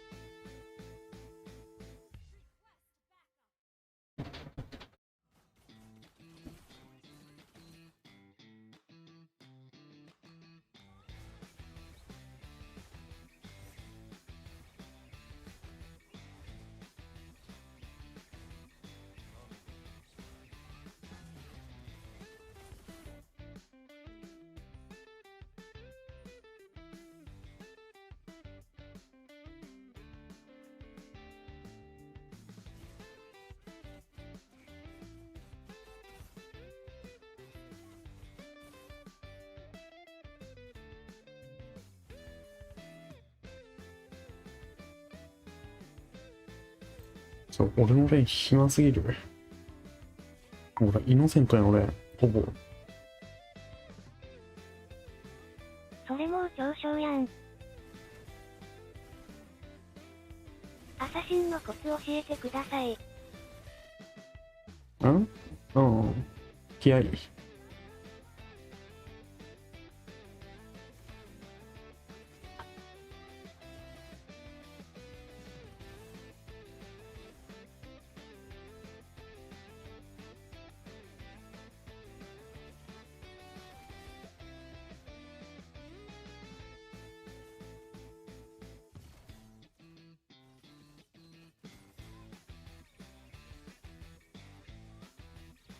うさ。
そうだね。暴言吐かれたらうち小村さんと友達だよって名前使っても良いですか？あ、いいよ、全然。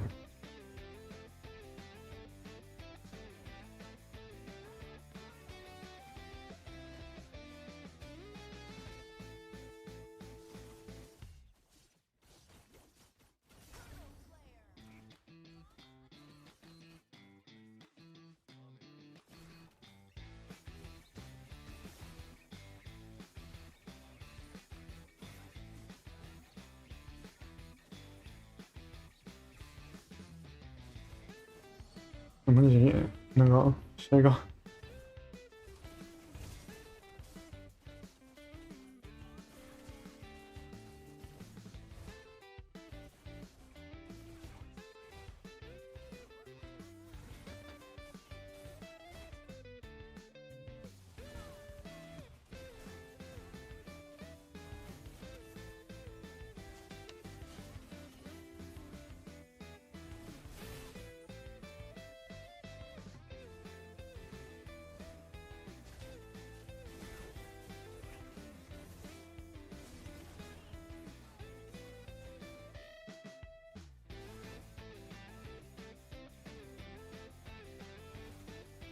ファームするだけで終わってる。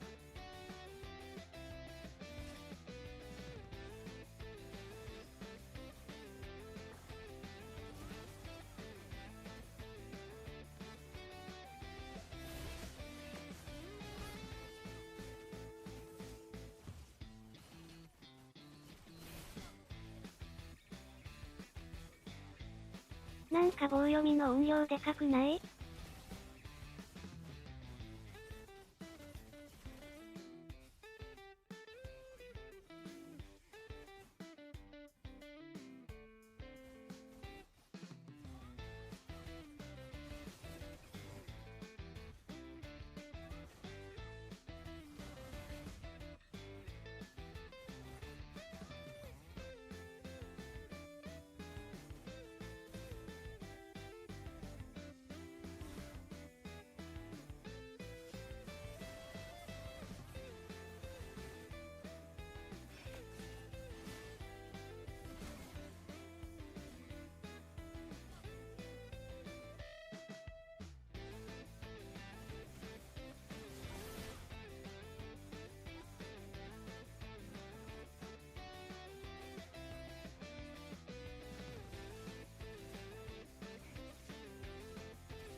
よし。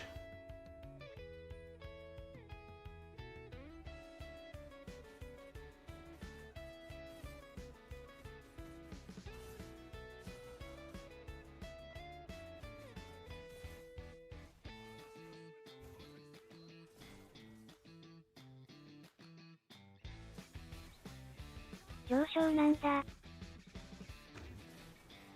んだよ。今俺どれ？からオニックですか？俺は、上昇志向だからね。動きがプロみたい。よく言われる。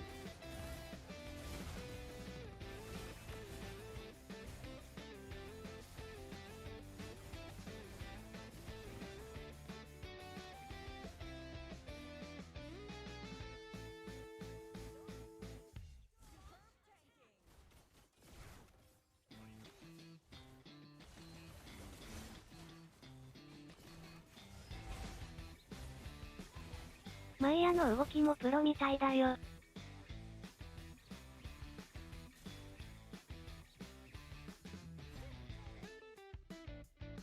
りがとうございました。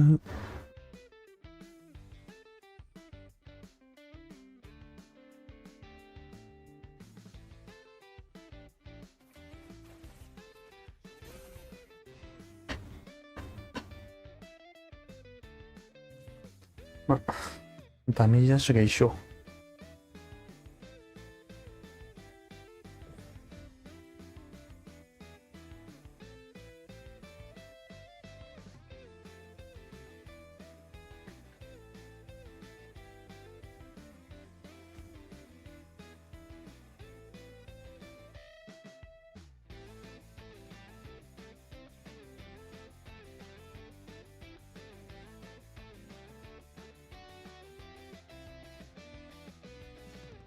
お、ベネーナフルパやってるやん。お、腕に近寄れなかった。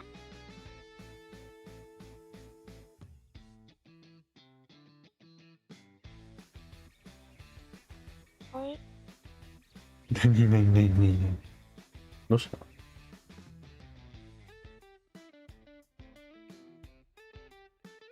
さっき母国に帰れって言ってた。えぐ？これ許されんの？ U2 それ許されてんだ。じゃあもう何でもいけるやん。なんだよ。焦らせんなよ。今日はデートしないの？あ、始まりそう。小村と同じじゃん。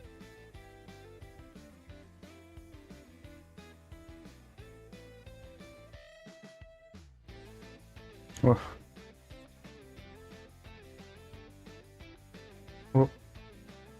懐かしいやつがログインしてんな。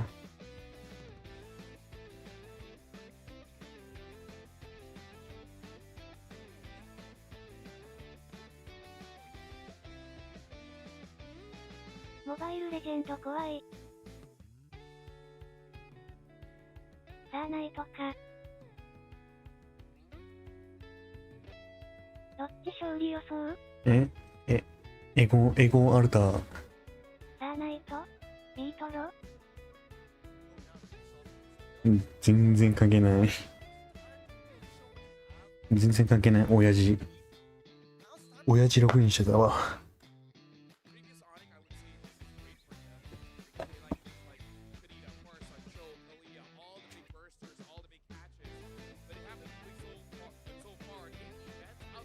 さあないと3元気かな。デリボーイ。僕も愛にベッド2、0予想。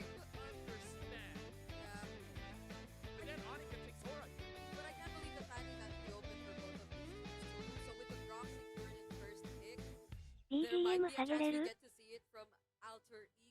BGM そんなでかい？めっちゃちっちゃい気するけど。全体的に全てがちっちゃいか。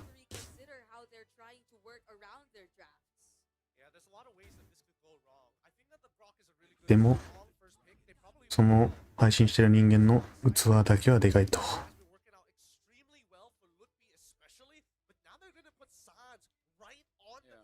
でもスワグに勝てるのはオニックな気します。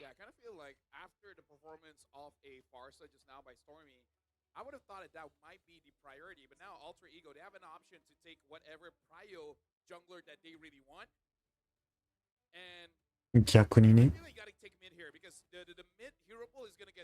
ごめんけどバランスが悪い。オニックの X プコロコロ変わるよね。イエス、ホムラ、ソ、ビグ、器。Oh yes。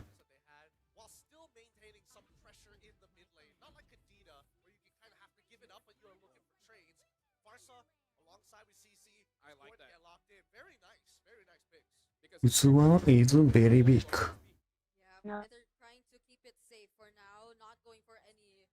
マジで緊張してきた。明日。アンジェイ。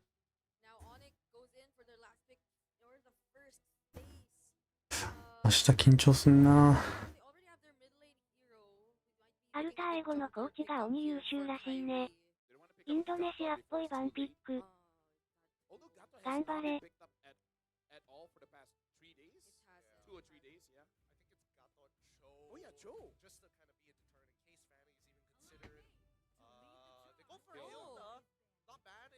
2の選手権、ずっと愛で頑張ってますね。オニックのコーチはめっちゃ評判悪いですね。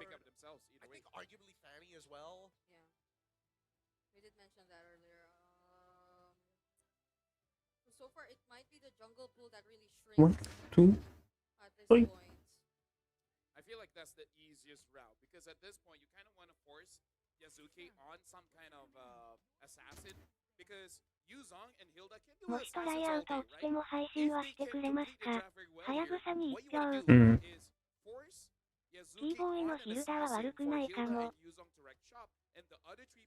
is something to punish the front line, right? You make it so that Alter Ego cannot play as a team, and you try to win off of individual plays.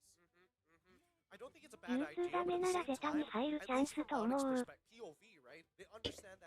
ゼタこそ無理だろ。嫌なんだけど、てか俺があそこに入るの。まあ、嫌とか言うのおこがましいけど。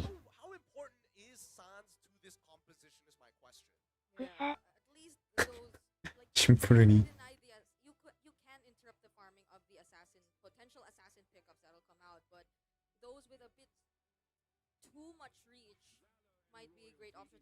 Instead, though, they go for the Leomord ban. Again, I feel like Leomord will have a good time against Hilda, so yeah, good shot. いい意味だよね。Now that Harith is gone, are they also going to get rid of Granger? Or do they want to lean anywhere else, right? To really kind of open things up for what to expect in the あくまで選択権はホムヒロにあると。それそうっしょ。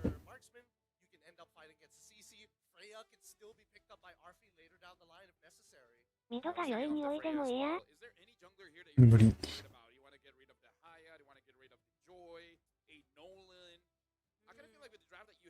It almost feels like you want to bait out Kyrie to use any of those assassins. I feel like Haya might be a little bit difficult to deal with. So they ban out the box? Yeah, interesting. Wait, do they have an insane スリザリンとグリフィンドールでスリザリンに行きたくないっていう話よね。Honestly, it's not bad. Frederick Arlet is not bad for Onyx here. It's just that U に入った方がいい。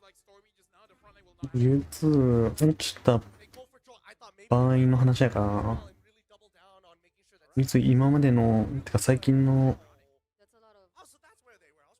なんか、日本の大会での実績とか関係なく、マジで海外のコーチから見ては合格者をピックアップするって言ってたから、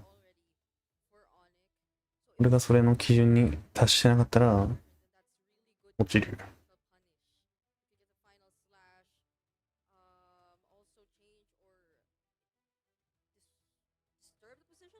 本当偏見だけどさ楽しくなさそうよね。わら。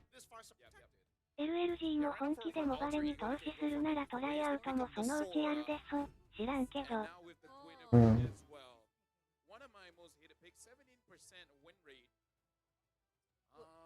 Was that its first win just yesterday, right? So it was the first, no, it was 2 days ago in the hands of Detective. Oh. Yeah.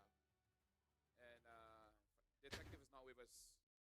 I mean, he's still alive. 馬乗れなかったことが伸び台と捉えられるか否かにかかってる。You know what I mean? He's been eliminated from the tournament, unfortunately.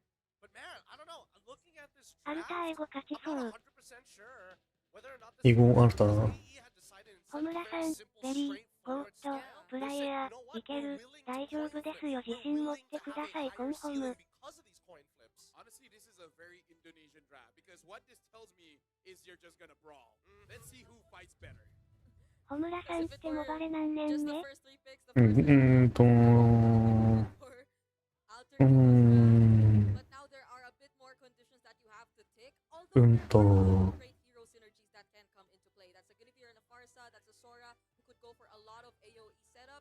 ？But if they aren't able to pull that off, then Onyx might have an easier time. Well, ladies and gentlemen, this is the rematch of the grand finals of MPL Indonesia. Onyx against Alter Ego.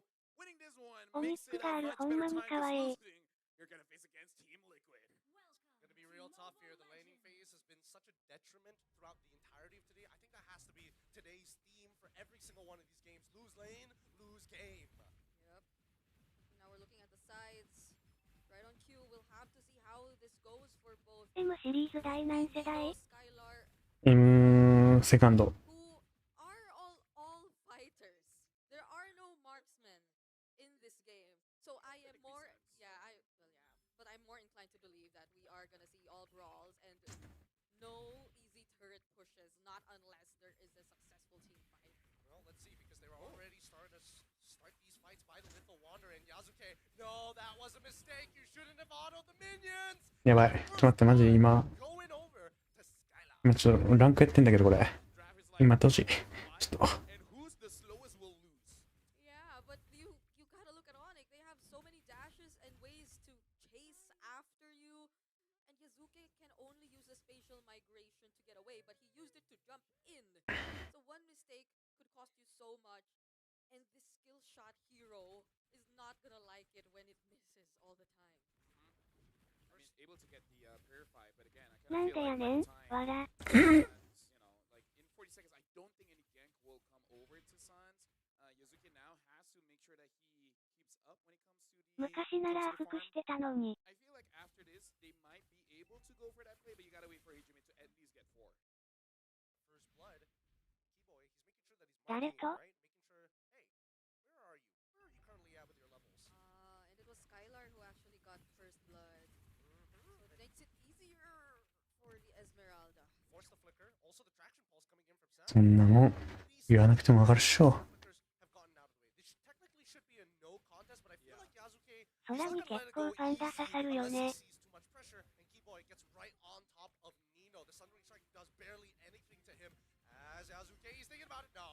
マジで落ちたな。ハセレドドロー PAS。At least they got something. We're able to trade even despite losing that objective. And I guess that's what you need to consider if you're Yazuke. When you jump in, it's that you will have other people to help you. And it's not the best time when we saw him trying to think about contesting for the objective. Oh, that's another jump. 開幕的ロームがジャングル邪魔してきてるのに味方来ない時ってどうしたらいいですか？まあ諦める。シンプルに。シンプルに。諦めろってるの。メロメロ。メロメロメロ。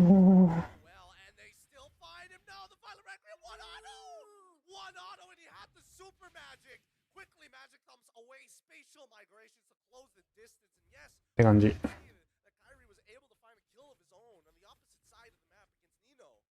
every game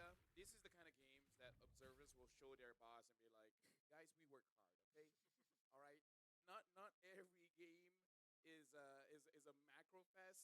Here in Indonesia, it's tough being an observer. Okay, you gotta be fast. I think observers. 諦めるしかないのか。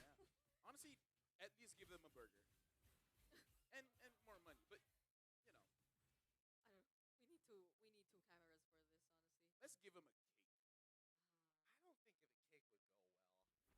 I don't think if a cake would go well. They don't like Indonesians don't like cake. No, I feel like a cake is messy, and most of the time. 画面に映さない場所でそのモバレしてたら完全に下心だよね。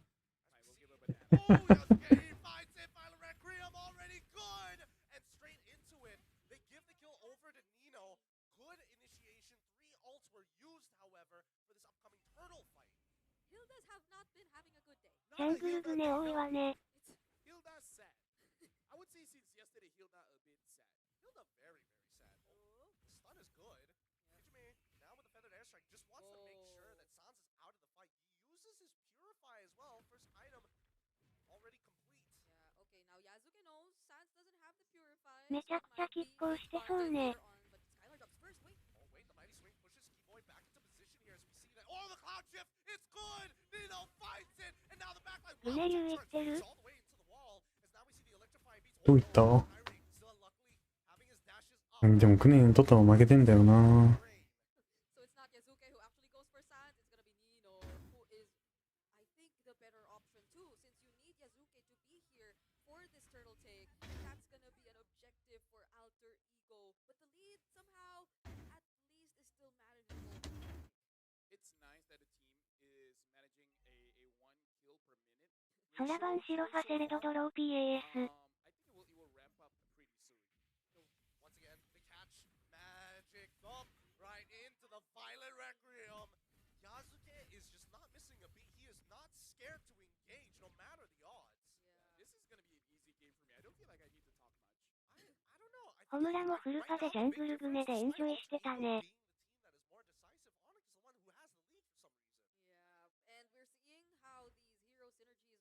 本当に空開ける意味わからんよね。ハセレドドロー PAS。Doesn't hit, doesn't connect. Skylar still gets the live, but now Sans and Keyboy just push out.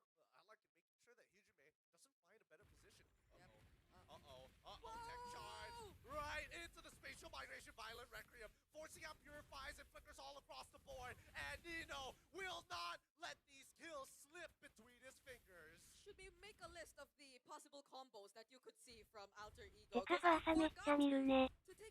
しかし。There's so many knockups on the side of Alter Ego, and I think now ヒルダも多いな若干。 more synergy than we initially thought. Yeah. No, this is kind of like a party. I mean, look at the party. It's not going 空 too つ well み for よ、 Skylar わら。 now on an Esme nonetheless. そら強いわ。基本新キャラ強いし。 Someone jumps in, brings the music, everyone stands up and jump and jump and jump and jump, and then jumping, jumping, jumping, jumping, jumping.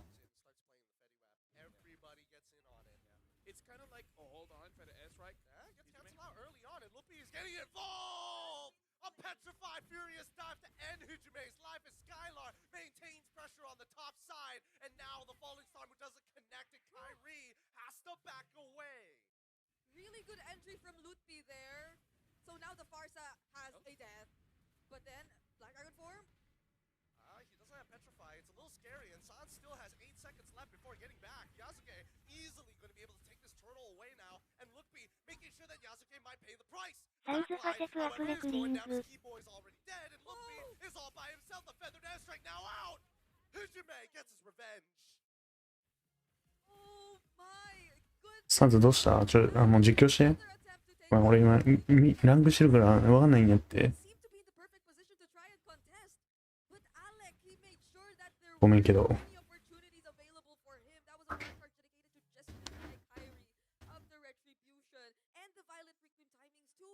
マジで空えぐい。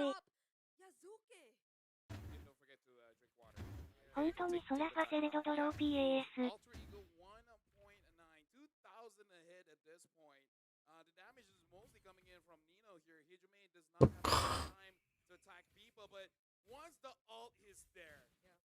ジョーガが無双してます。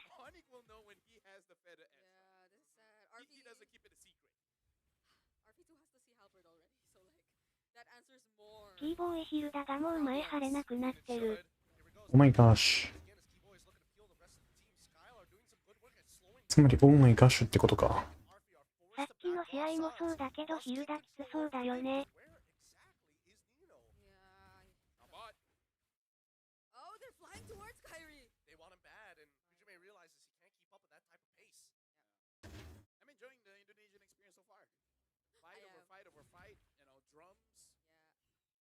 このジョーがヘブンウィング積んでるじゃん。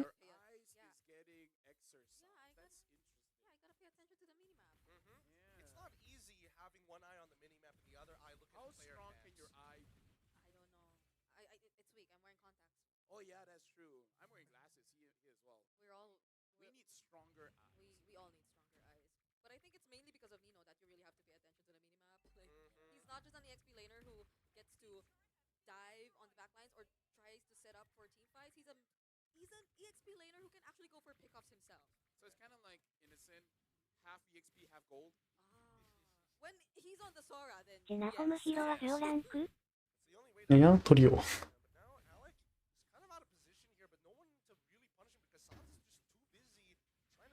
マイヤが育ってきた。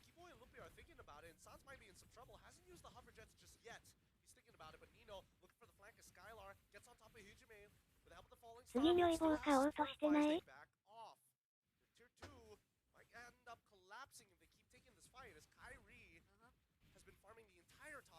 トリオ？だるすぎる。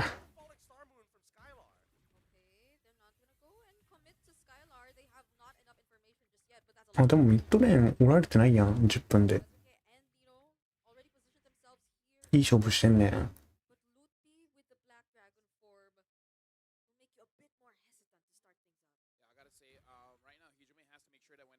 ちょっとアルタイゴ軽く足りなさそうやな。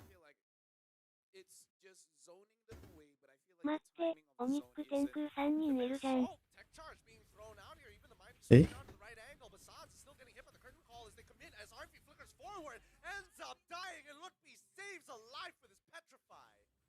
？Everyone is looking for those individual plays, but you have friends.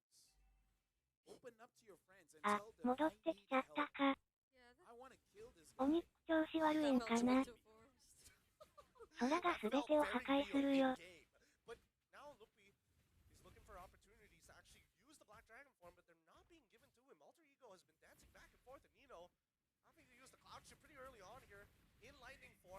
Forced to use the ult very early on as the Black Dragon form loses 50% of his HP, but Kyrie secures a Lord, a no contest so late into the game. 偽実況終了。 Even though Alter Ego were the ones holding the Lord pit for so long, it just took one decision from Arfi to force a kill onto Sans for Onyx ID to be able to secure that objective. And again, Onyx ID2, before they actually committed to that, have been doing a really good job at making sure the opposite side was under control.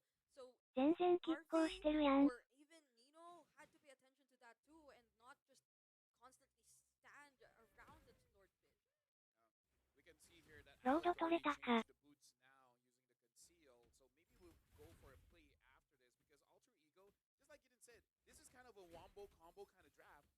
And for a wombo combo to happen, you kind of have to attack together. By the way, the Lord is down bot.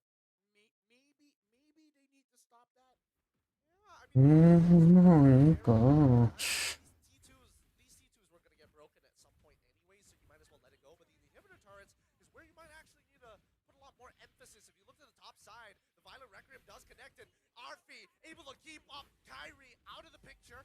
Cloud Shift already done. Sundering Strike with a feathered airstrike as well. To lock Ludwig in place. He's got no Furious. Don't you just love dying slowly like that? He had the Black Dragon form though, but even if he did use that, the time would be enough for Alter Ego to already. サンズガチになってるわ。 So there was just no escaping that situation. And again, Alter Ego, despite the sacrifice on the tier 2 down bottom, actually were able to kill Kyrie. So I think that was a choice they consciously made. Yeah, and I mean, look at the build that Nino is actually opting for this time round. Wait, hold on. Feathered airstrike. そら無法だって、わらわら。こんだけキル差あってお金差ないのすごい。Keyboy looking for an opportunity to get into the back, but with the purple buff already stolen, Alter Ego make their escape. Could have been two if Sans didn't have the Purify, but luckily he did, and Alter Ego did not force the fight anymore. So far it's looking really good despite Onyx being the ones to secure that most recent Lord. I gotta say, despite the KDA, I kind of feel like Sans is doing quite good in the sense that people keep trying to get onto him. He's trying his very best to deny a kill over to Alter Ego. Either make sure that he himself survives or his team survives. Oh, he pulls Skylar in, feathered airstrike right on top of him as well, forcing him to purify out. Doesn't have the Frost Moon shield to keep himself alive. Another pick goes to Alter Ego. He just used the clouds to bring him back in, even though the barrier looked like it wasn't in the best position. Yeah, the shifting skies, man. It's a very, very, very strong ult. まあ、さすがにアルタイゴの方が強いか。And everyone's waiting for that one. Dude, that skin would be so king, dude. It'd be so king. But you know what? Never. I mean, like everyone's been waiting for 1,000 episodes at this point. And now we see this next upcoming fight about to begin. Nino looking for an opportunity. He's gotten pretty lines and actually opens is perfect. However, Kyrie is waiting in the back, and now wait, the option is already gone. Keyboy flickers out of there. Kyrie, he has an opportunity to get back in there, and now the Black Iron Dragon form is coming out as RP takes down Keyboy. They're looking for RP 空のピックアップに浄化使っちゃダメなの。スカイラーのファイターキャラプール S にしかないのかな。うん。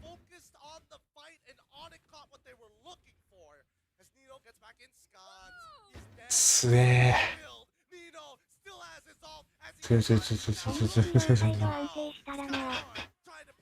やば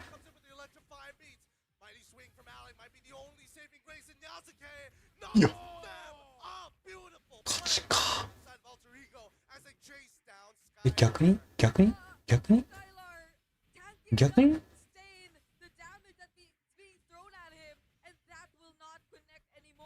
ああ。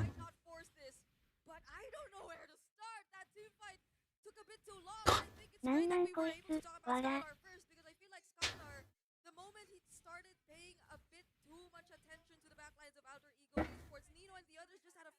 ガレック偉い。イラック、エリックか。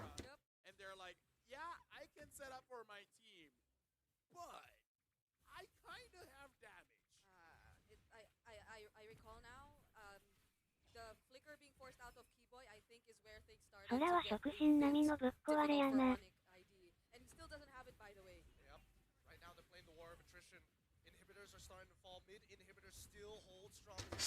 まあ、とりあえず1戦目はさすがにアルタイゴが取れそうか。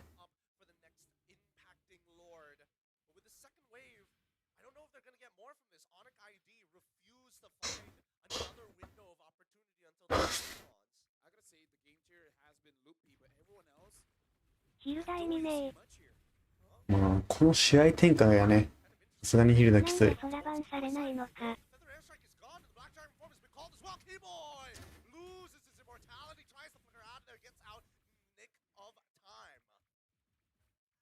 don't want to use Hilda. またキーボーイコメント欄で叩かれちゃう AS スワクレクリング。うわ、ずるいずるいずるいずるいずるい。うわ、ずる。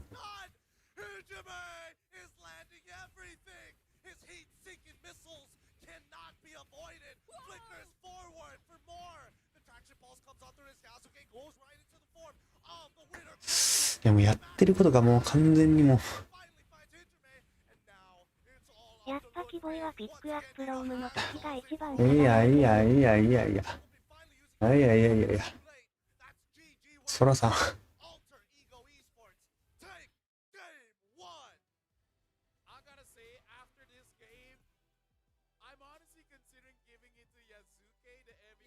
これだけ暴れてる空が大会勝率 40% 切ってるのマジ？うん。そうなんだ。今でこそ考えてるけど、勝率は低いんだよな。今日はめっちゃ考えてる。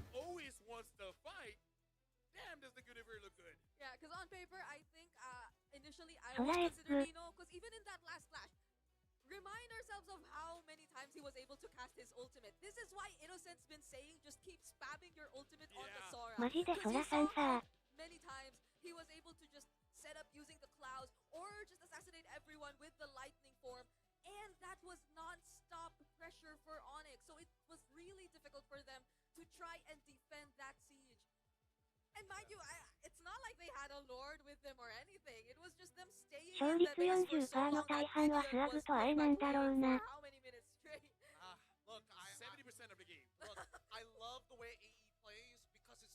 空の仕上がりにプレイヤーの差がありすぎる。お肉チェアスじゃないの。まあイノセント空もサベージ取って負けたし空のせいで負けたんじゃないんだろうな。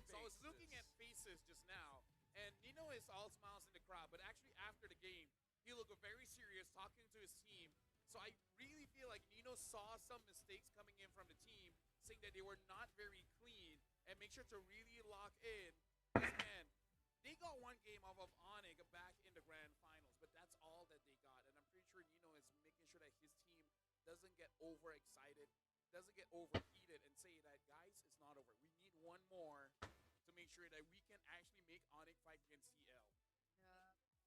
And I wonder how Onyx is feeling right now after that. Yeah, they were smiling, but then at the same time, you can't help but think about the pressure that they're probably going through. That's a thumbs up from Nino after that performance. But yeah, nothing Onyx could not completely recover from, because even draft-wise, we were so firm on the idea that they had the much easier draft to execute, but maybe it kind of bit them in the back, because Alter Ego knew exactly how they were going to play this draft. They knew where to expect Keyboy to come from. They knew where to expect or how to deal with the Kimi, how to constantly force out the Purifies from Sans. And it's such a bad day for Hilda. I gotta say, that was not really この試合負けたけど、8分とこで帰りのガレックのフラッシュールと警戒してたのすごって思った。確かに。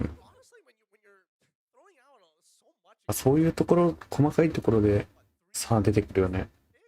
インドネシアオニック政権長かったけどついに崩れるか。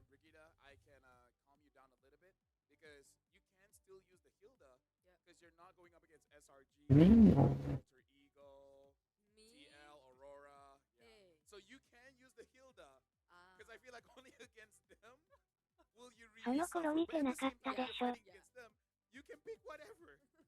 will kind of be the same thing. By the way, our MVP is Nino, brought to us by Real Meat Official Gaming. すごいビルドの組み方。Yeah,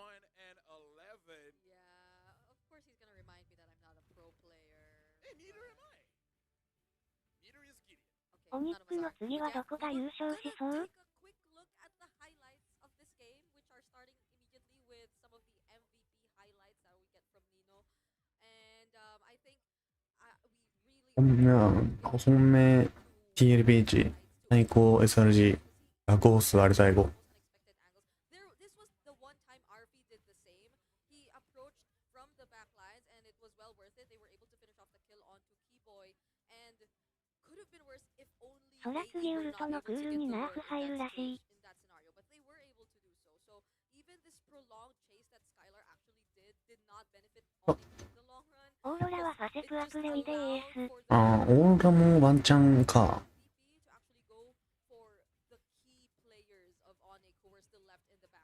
これ負けたら終わり。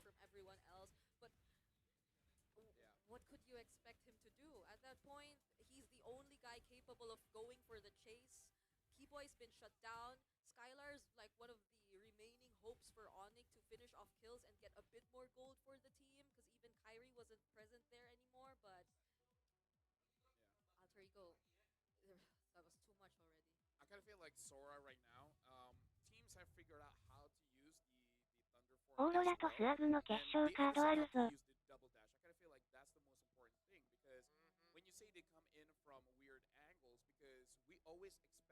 なんでオニック負けてるんだろ。他がどんどん強くなってるのにオニックは伸びしろないから。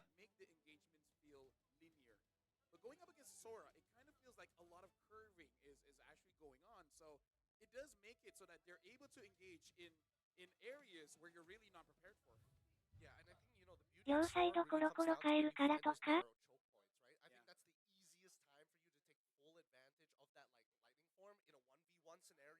build up into the team fight when you have enough stacks to actually unleash the ult for free.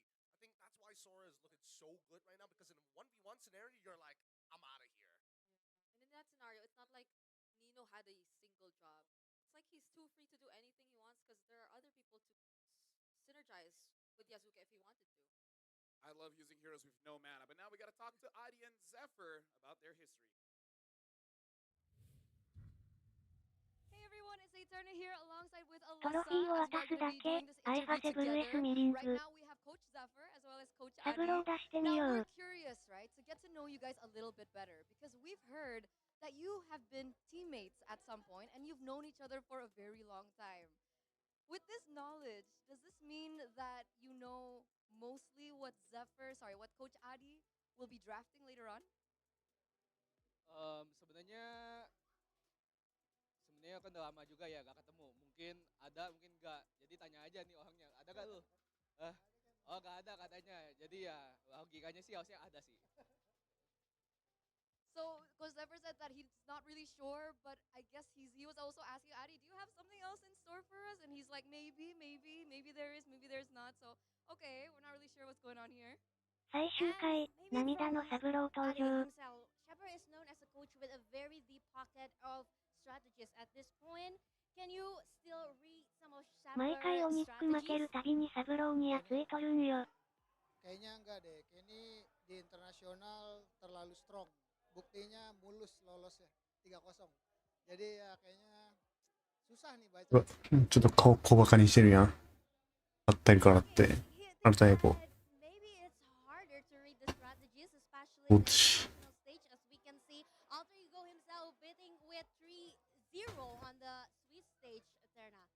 はいはい、そんな感じね。オッケーオッケー。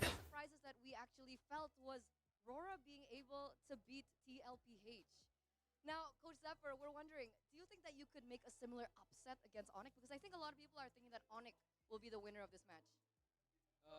Actually, I'm not sure. Kok jangan jadi bahasa Inggris. Kayaknya nggak tahu sih. Ya semoga aja ya. Kita kan tim hoki ya. Itu juga 3-0 juga hoki.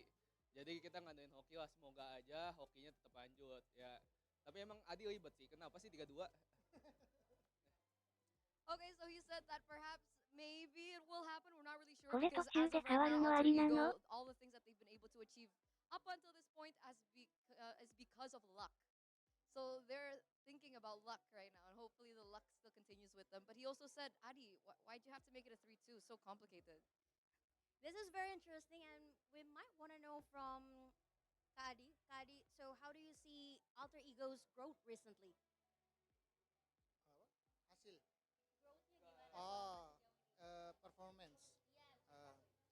Justru sesuai ekspektasi sih, karena ya tim-tim Indo harusnya selama bertandingnya di Indonesia pasti bisa ngeluarin seluruh potensinya sih.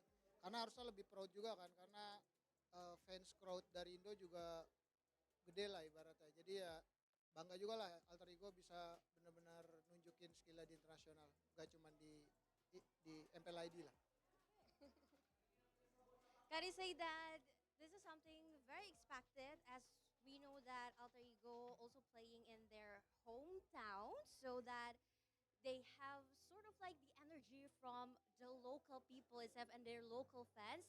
But do you think is it just a lucky Alter Ego? Apakah Alter Ego hoki itu adalah sesuatu yang Kak dipikir benar adanya? Enggak sih, alter ego jago. Coach Adi! No! Aktifin pasifnya kacau emang ini. We're not allowed to compliment Alter Ego. That's been like the ongoing joke. Yes, for sure. Don't compliment us, please. So I think we know what Adi wants to do to you today, yeah? Do you have something to say to Coach Adi before we end this interview? Ya, good luck aja lah. Maupun kayaknya ini planning lu 3-2 sengaja biar ketemu gua 3-0. Ya, cuman kita tetap have fun aja lah. Kita tetap tunjukin yang terbaik aja sih. Ya, at least kita nunjukin aja lah kualitas kita di tuan rumah kan, sebagai tuan rumah. So Coach Zephyr said all the best, good luck, don't really know what to say, but why'd you have to make things like this? I think this was your plan all along, Adi, to make it 3-2 so they meet each other here. But of course, please give the best because we do have to show our quality as players, as a team coming in from Indonesia. And maybe from Coach Adi, do you have something to say to Alter Ego? And are you confident enough to beat the Alter Ego team like the previous grand final? Jangan galak-galak Ken sama alter ego. Don't be too pushy to Alter Ego. And okay, we'll see in the game, Eterna, I think. We will see. Best of luck to the both of you. Thank you so much, Alyssa, because we're going to throw it over back to our casters. Thank you very much, and I agree with Zephyr. I kind of feel like Alter Ego is just, so-so. Yeah, they're just lucky. Hoki aja. I mean, I've been listening to the fans the entire time. They keep telling me the exact same thing. I'm like, wow, Nino's great. He's like, nah, he's okay. He's like mid. Yeah. So I'm not supposed to say anything good. No. Honestly, as a caster, we should never say anything good. Well, look at what's happened in the history of the past of the history, and the future of tomorrow, and the today of the present. Well, Clippers out there, go search for as many caster curses as you can and compile the statistics for us so that we know how possibly accurate we are. Oh, dude, if I had the energy, if I was younger, if I was born in 2000, I would have had enough energy to clip all of my own things. But I'm not. I'm born in 19-something. You're born at? 2000-something. So I can't relate. So you're the 6-7 generation. No, I actually, to be honest, do not know the reference. No, I feel like it's better if you don't. That makes it funnier. But I know the arm, the hand movements, and the tone of saying. So say it. 6-7. There you go. Perfectly executed. Definitely someone born after the 2000s. You can explain to me later, please. I do not want to keep. You brought this on yourself, sir. Brig, at this point, we can do a podcast of me explaining 10 years worth of jokes. You know, $1 million idea. This one is for. Oh, This one's for. 準備はし始めましたね。 He has to explain to you all the jokes, all the references. Oh my god. That would actually be hilarious. Actually, that would be anti-funny because isn't explaining jokes not funny? But that's even funnier because now you have Wolf of all people on the 8A podcast having to explain it in a concise manner. Like an analyst. Okay, that would be Best funny. part. Actually. Okay. He's like, do you know on August of 2024, this is where this meme popped out. Do you know back in 1996, that's where the meme of, hey, who are you? I don't even know if that's the actual year, but yeah. Kazoo Kid, yeah. Yeah, the Kazoo Kid. Do you know that meme? Oh my god. Wait. No, I think I've heard of it. You know for sure. I know. Who? Yeah. But I didn't know it had a name. Yeah, the Kazoo Kid. Because he rips out the kazoo and he just. Hey, Bude Turna. It's Bude. She's looking so cute. She looks like a Greek person, a Greek goddess, a Greek auntie. Person. He's probably thinking of a god's name, could not get to it. Yeah. Persephone, Athena. As a Muslim, I don't believe in those. What? They're like myths and fables. Yeah, I like myths and fables. of them, in fact. Are they the same thing? No. Okay, so Very different. see, I can like both of them, no? Yeah, you can. Rick, do you think we're just gonna see an all-out brawl again? Are we gonna see 10 fighters? おナックが勝ってもう一試合みたい。I wouldn't mind. I wouldn't mind. You wouldn't mind? We will be here for Gideon throughout every single Gideon, class. we're here for you. You know what? Not my therapy session. Gideon, if you want, we can be. This is rare. We can be a tree setup play-by-play. We're just exchanging play-by-play. You just pass the baton and then we'll just get on it. Look, this is the or closest- even funnier, don't tell who you're passing it to. We just guess. We just have to play the game of the mind. Do this. Just 100% synchronization as we get into the draft. Honestly, game number 1 was already physical therapy for me. Okay, that was a lot of energy being expended there. But now Onyx is like, I don't like your fighting style. Get rid of the Eve. Get rid of the Freya out of mad respect. So are we saying goodbye to the all fighters now? Is Onyx gonna prioritize the Claude or something? He should ban. I think Claw should be banned. I think instead of the Freya, we might just see a Ruby. That might be the only change. By the way, Rick, do you know, fun fact, the middle screen is always the one that has the most spit on it. Of course, because it's the play-by-play screen. Yeah, every single time, like, they just keep on wiping it and wiping it and wiping it. But I've been doing play-by-play here for the past. So have you been spitting on your screen? Don't answer that question. We want that monitor here by the end of the day. I'm sure somebody's going to steal that when they hear exactly how. None of you get out of the way, you sickos. I know how you think. Well, Sora gets banned. What are you going to see now? Uranus? Uranus first pick. Ban the Claude. Zephyr, ban the Claude. Please ban the Claude, dear lord. Because Sora and Freya is not there unless you have another answer. Alucard. It's kind of like a Freya if you don't think about it. It's significantly worse. They're leaving it open. They're leaving it open, and we are like. カードを開けていく。けど取らない。触手。 This is where they pick it up for themselves. Claude Yuzong? I mean, they could also take Uranus because they banned the Esme. And they'd be like, who's going to kill us? Okay, it's guaranteed. Forcing うわ。 very good idea. That way they can't extend in case they end up messing up an initial engagement. Maybe no Hildas anymore. これはまずいぞ。I want to see a chill, but I'll also take something like a high loss. Because I feel like if we always want to fight, Jushin and high loss is kind of. アルタエゴも強いやん。 It's kind of like walking around and everyone keeps slapping your face. Have you ever experienced that? 何番したかわからない。 I thought only mosquitoes. 画質の問題？クラウドさせたらダメやろ。 Remember what we talked about backstage? バンがわかんないってさ、なんで？画質？でもちっちゃすぎる。画面が。 Like, do you want to fight? Yes, sir.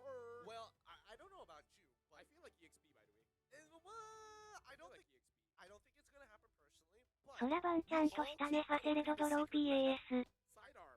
I just need something to hold on to. My 見えないんだ。 deployments on a Boxia on an international. 小さいからかな。 I swear to God, if it's the exact same place. Dude, Kyrie, hold Keyboy by the shoulders.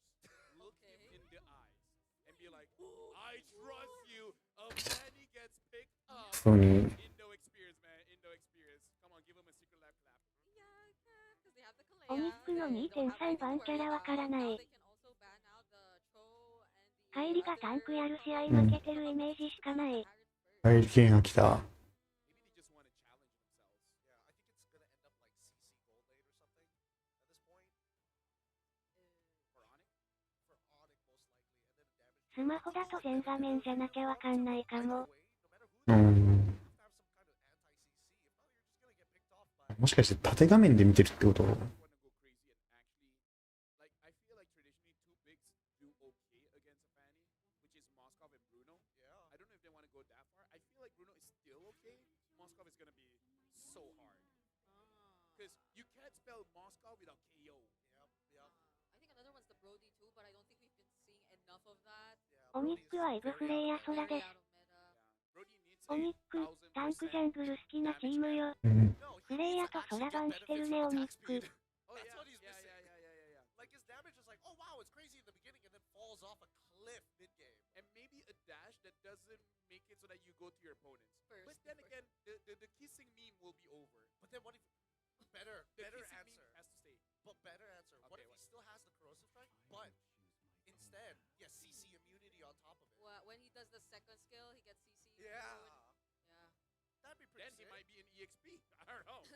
I can see like Sanford being like, I want to use that in EXP. 前の世界大会でカレアとローイーのウルトコンボ食らった思い入れのある帰り弦は、Usually I'd be more upset, but Because it has a stun too. yeah, So, okay. that's pretty darn good. Okay, let's not give Munton ideas. あとはミッドと So at this point, nothing's off limits. EXP か。 Well, Lunox as well as Sparsa has been banned out. And now 出た。 No surprises there. 出たぐらいのす。 I don't like that I was right, but hey, you know what? Hey, Celestial B. They both float kind of. I don't know. Oh, this is Yango Galacticus Coco, by the way. Baxia and Hellkurt. And they won pretty heavily. Damn, a lot of people really like Vegeta. I mean, they're coming in, and it's like they just forgot. It's not like they weren't here earlier to say the exact same thing. Hey, they just like her twice. She's just that famous, man.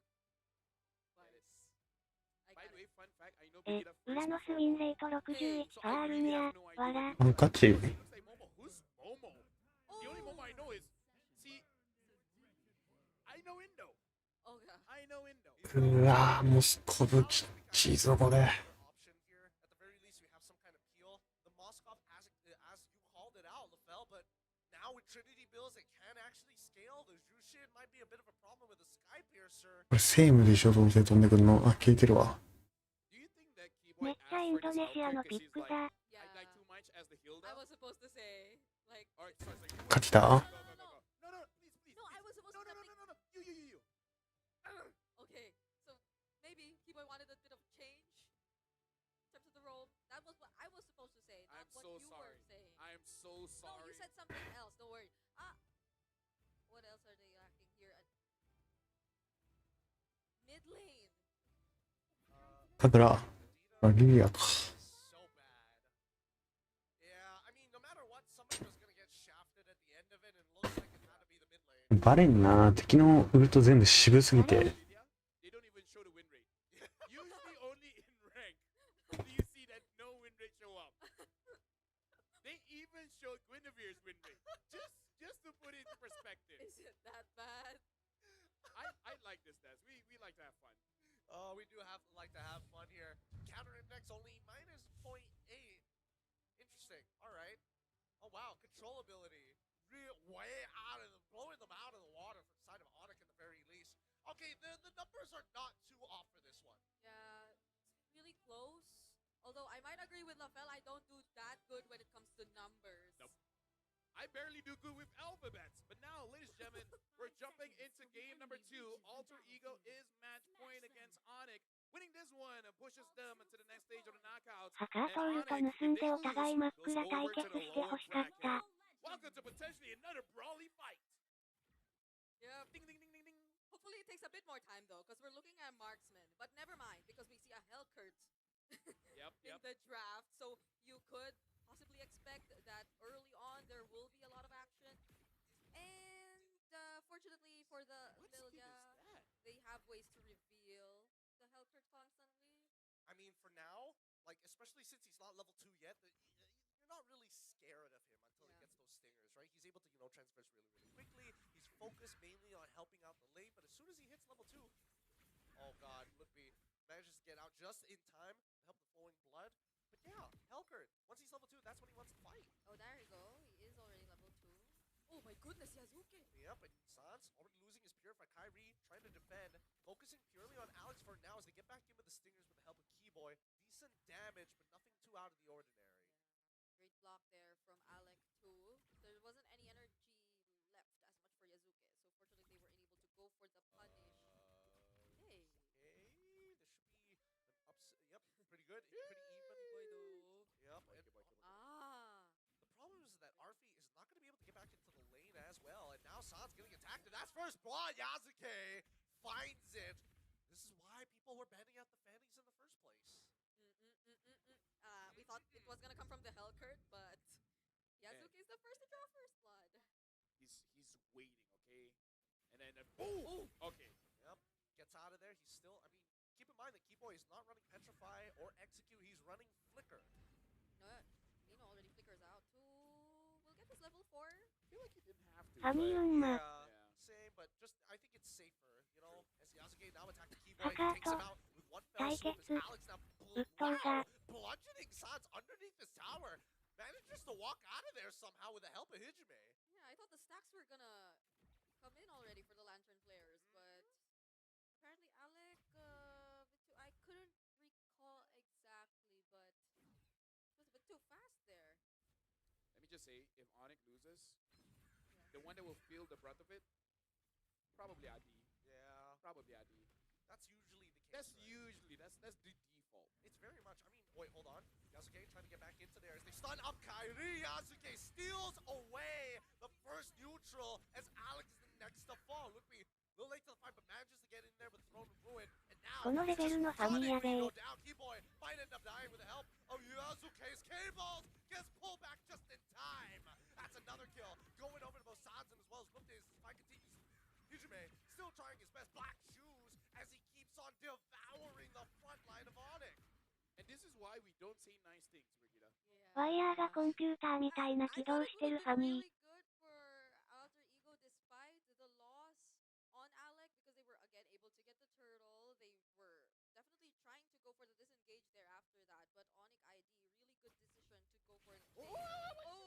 Oh, the timing of Real, that. Real Me almost.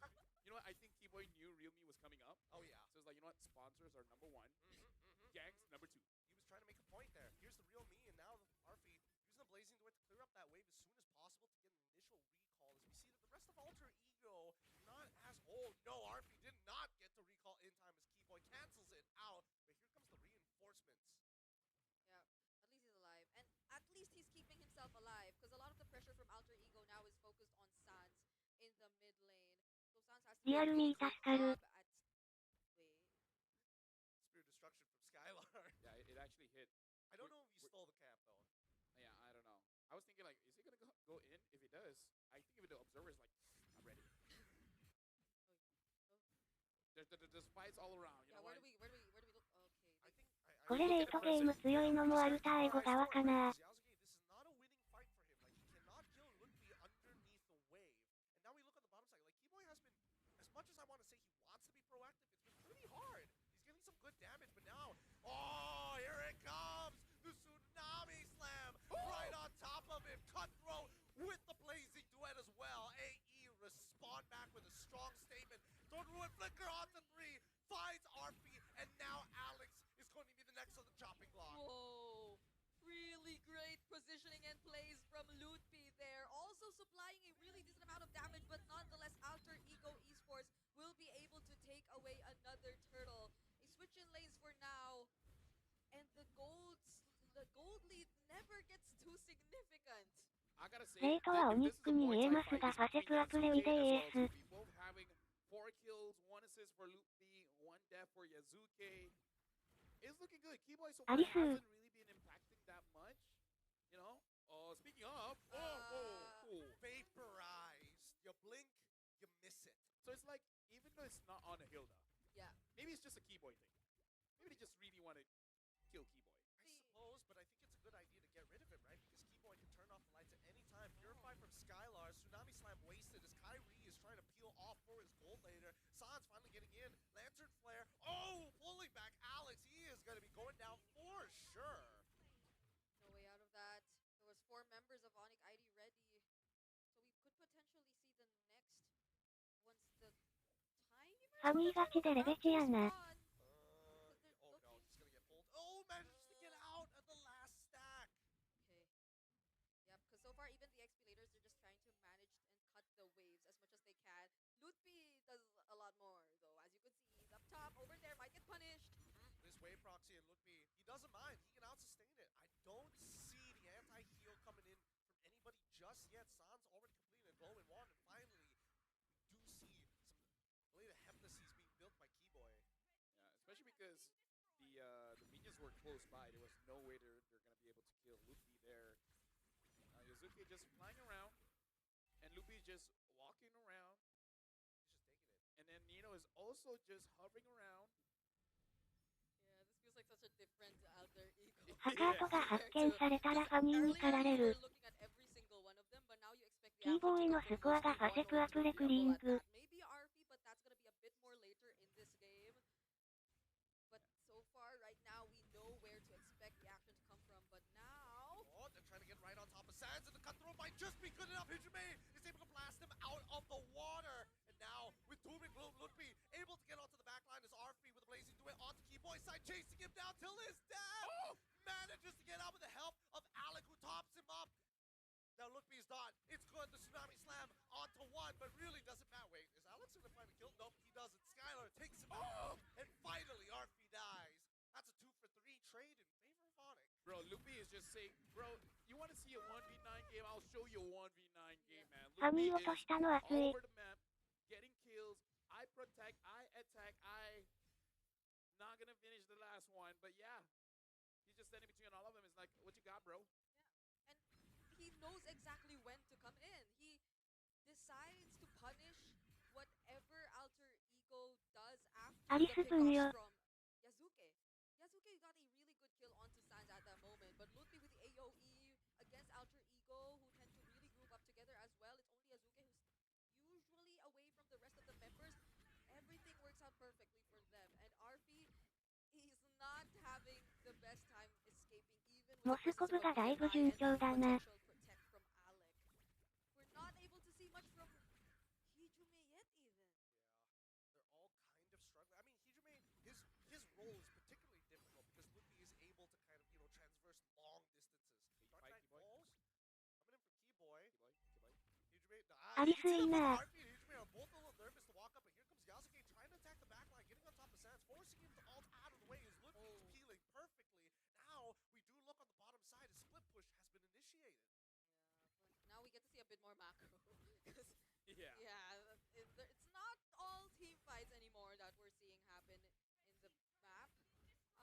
Unfortunately, Onyx ID already on a 2 KE gold lead. I feel like majority of it is also because of Lutfi. I don't know how you're gonna shut down Lutfi with the presence of, well, you have a glowing one for Hijume already at that, but Lutfi's just such a difficult target to catch. He's not even on the Purify, but they don't get to dish out the right amount of damage just yet. I would say Luffy's timing is great because every single time he goes in, there's usually multiple targets, so he's able to heal up quite well. And like I said, the damage profile is not really the best to deal with this Alice until we get a third item for RP. And at that point, I think Luffy just hopes that Keyboy can one-shot RP because if he doesn't, yeah, Luffy is not gonna be feeling so good. No, he is not. But at the very least, he's able to out-sustain pretty much all the damage other than Hijume when he stacks up Bloom to its maximum size. In the meantime, though, you can see that Skylar, extremely nervous to walk out into lane. At any moment, Yasuke could just show up.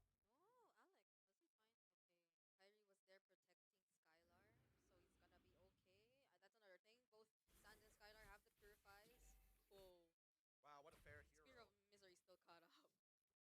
I swear, I feel like we're going to need to increase the projectile speed. There's too many moments where that happens, ends up getting you killed, or you just survive for no reason. Honestly, Fanny gets away with a lot of things. Like some crowd controls, you feel like this should be able to deal with her. No, not really. She still flies away because the cable already registered. But hey, you know what they always say? It is what it is. There No. you go. There you go. There you go. Is it what it is? Not what is it? Wait, hold on. Luffy. モスコブが育ってるのが気になる。 Trying to control this mid lane as Alec has already been blasted down, forced to flicker away. As Skylon, he hits the he hits it, and now outplays it. He's in the back. Alec already dead, and Yasuke with the cut throw on Skylar. He's able to push Yasuke away. He's still going. Skylar, what a play! The gold laner is back for Onyx, and now he's right on top of the Lord as they find another kill. That was sick. That was hot. That was amazing. Skylar. That was Skylar. Was it a bird? Was it a blade? No, it was the Spear of Destruction hitting onto the right target, dodging dodging out the blazing duet, getting a kill. But again, Loopy, man, Loopy was able to find Arfi. I did not thought that this squad would have such a bad time going up against this Alice. Yeah. Loopy is me. I mean, like, it's him. Loopy, I mean, Loopy's also he's also had such a 見 great 応え start. がすごい。 603 on this Alice. He's very much ahead in terms of the gold and the items. So it's very much reasonable why Arfi couldn't really deal the damage. 3戦目も見たい。 Gets the stun as well onto Alec. Nicely played by Skylar and Kyrie. This is now turning into a do or die situation for Alter Ego as they have no control over the game state. Yeah, at least the Fanny's there. Yazuke can deal with some of the waves. But then you'll have to rely so much on Hijime and Arfi. Loopy? I mean, the BMI was put in an interesting position, but now Keyboy getting attacked by the cutthroat as well as Keyboy tries to run. Yasuke takes him out, and Arfi. 槍の精度エグ。 Loopy just seems unkillable. Hijime うま。 ends up taking his black shoes. He might just end up 今 dying の逃げられないのか。 close, yet so far. And Skylar looking to push away his target, finds it. Arfi, this could be his moment. Same goals for Alec. He's got the flicker. Hit Skylar. Tsunami slam countered by the Purify, but Skylar still goes down. And Alec now chases Kyrie as Arfi is back behind them. Lookby able to traverse godly distances. And it's still going. RP dealing damage against Loopy. Loopy does not care. Loopy wants to 1v2.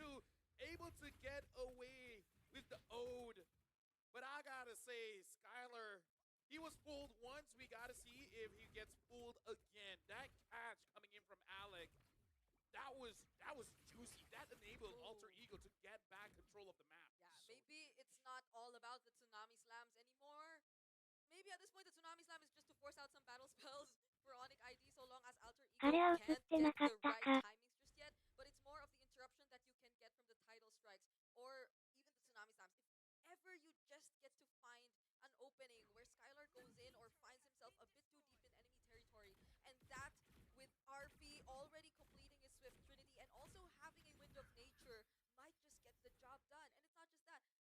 Fortunately, they had a Lilia who could take care of the waves, so they could pay attention to actually fighting back if ever they wanted to. But this is where it's really gonna matter. This is still a 3.5k gold lead in the hands of Onyx ID, but we have 20 seconds left before the next Lord. Yeah, I'm honestly very impressed here coming in from Loopy, man. This is the most invincible vampire teacher I've ever seen. Vampire what? Is that a skin or is it? It's skin. It's skin. Got you. Okay.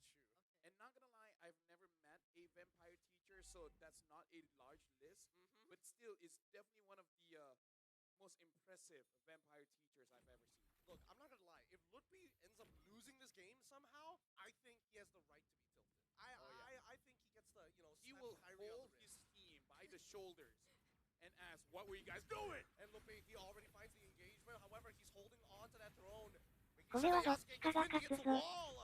Good stuff, but nobody ends up dying for it. They know that Yasuke doesn't have his retribution any longer, though. One good thing is he was able to trigger Sun's Clock of Destiny. Oh, Tsunami Slam on towards Lutby's side, but he's unkillable. He's already powering through the damage, even through Hijime. They want it, and here comes Yasuke. Jumping into the back line, against the wall. Yasuke lives, and Skylar just must fight the rest of the team. Nearby, retribution still available. Kyrie secures the Lord. Lutbyもうファミ gives ック up そう his life for this neutral objective, and look at that top side.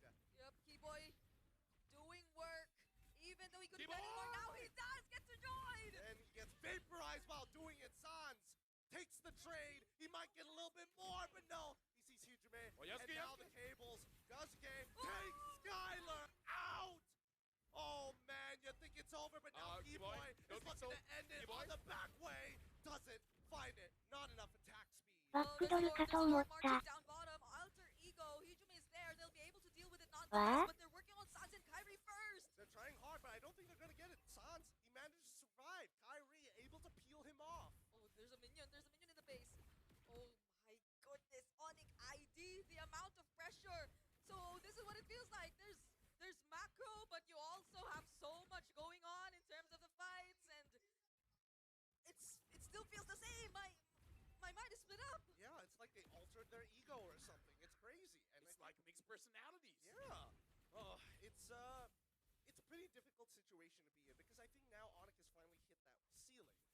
this point, as much as Lippy is quote-unquote unkillable, when we look at this instant replay, I'm pretty sure the way the calls were very split. Oh, yeah, for sure. We're going to be looking at this instant replay. And all the while, Lupi actually bought so much time. And it was a good thing that Kyrie was there, able to secure the Lord, while Yasuke has to run away. That's just the risk that you have to take as a Fanny. You're kind of good on kills, not the best when it comes to neutral objectives. So Alter Ego, at 70 minutes of the game, they basically got to figure out a way. How do they win the team fight so that they can actually end the game? Because if they don't get all those kills, it's going to be hard for them to contest the Lord. And as long as Lupi survives, San survives, Skylar survives, I don't see a world where they can really end the game unless RP is all alone in the base. Yeah. Malefic gun pickups too for both our marksmen. And I think also, before anything, Alter Ego have to be really mindful of the waves. Keyboy at this point might not be the first to show himself. He knows fully well that Alter Ego will be capable of bursting him down when it comes to it. Oh wait, is that for real? A genius one on Lupi.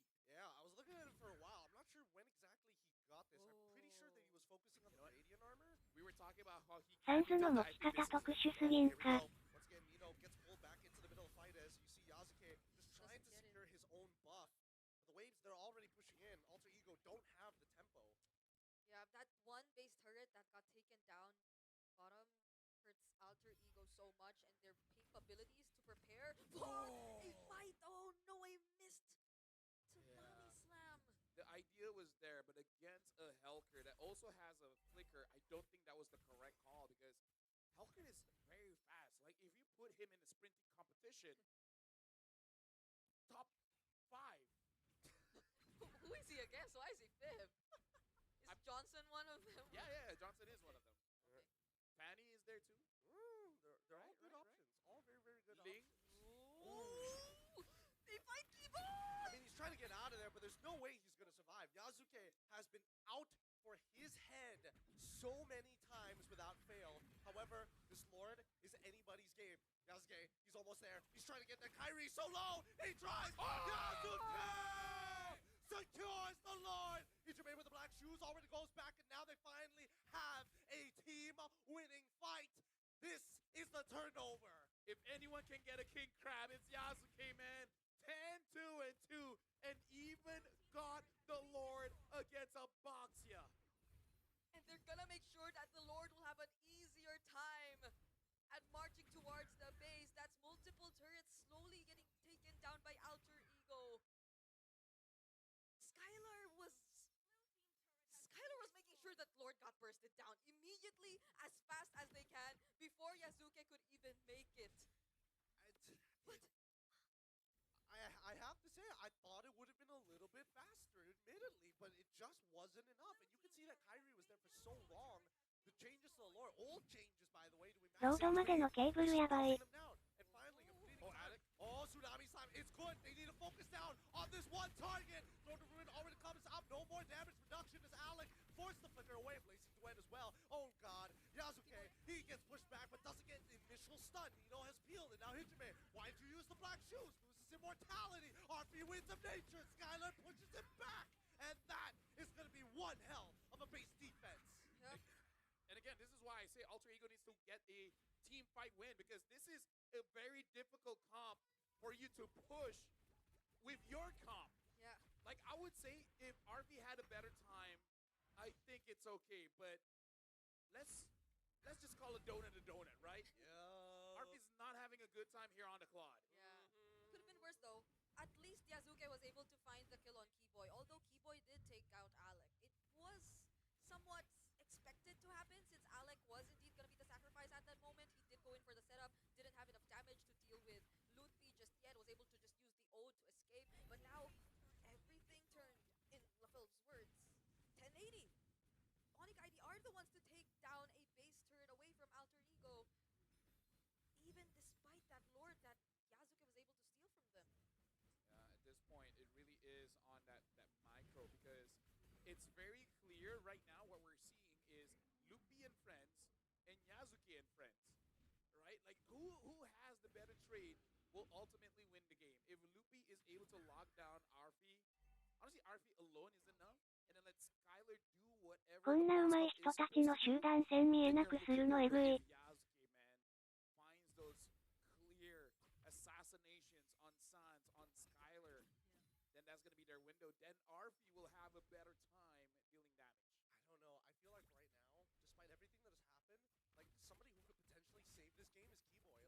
Damage to one-shot Arfi. Like, your Purify ain't gonna save you from a silence, and now Saad's forced to ult early on. Cyclone Eye to a different direction, though. This is not looking good because Alter Ego not only have the tempo on their sides, and they have waves in their favor. They just need to rush it down now. If not, they have to go reset. ホムラまた裏でランクしてるのかと思ったらしてなかったわ。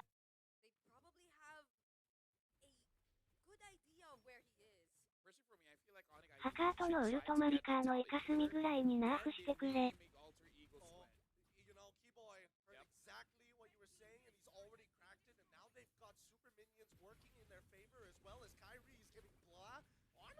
Chunked down. Tsunami Slide gets purified. Skylord in trouble. Dies through the damage. Hijime cuts down the member of Onyx ID.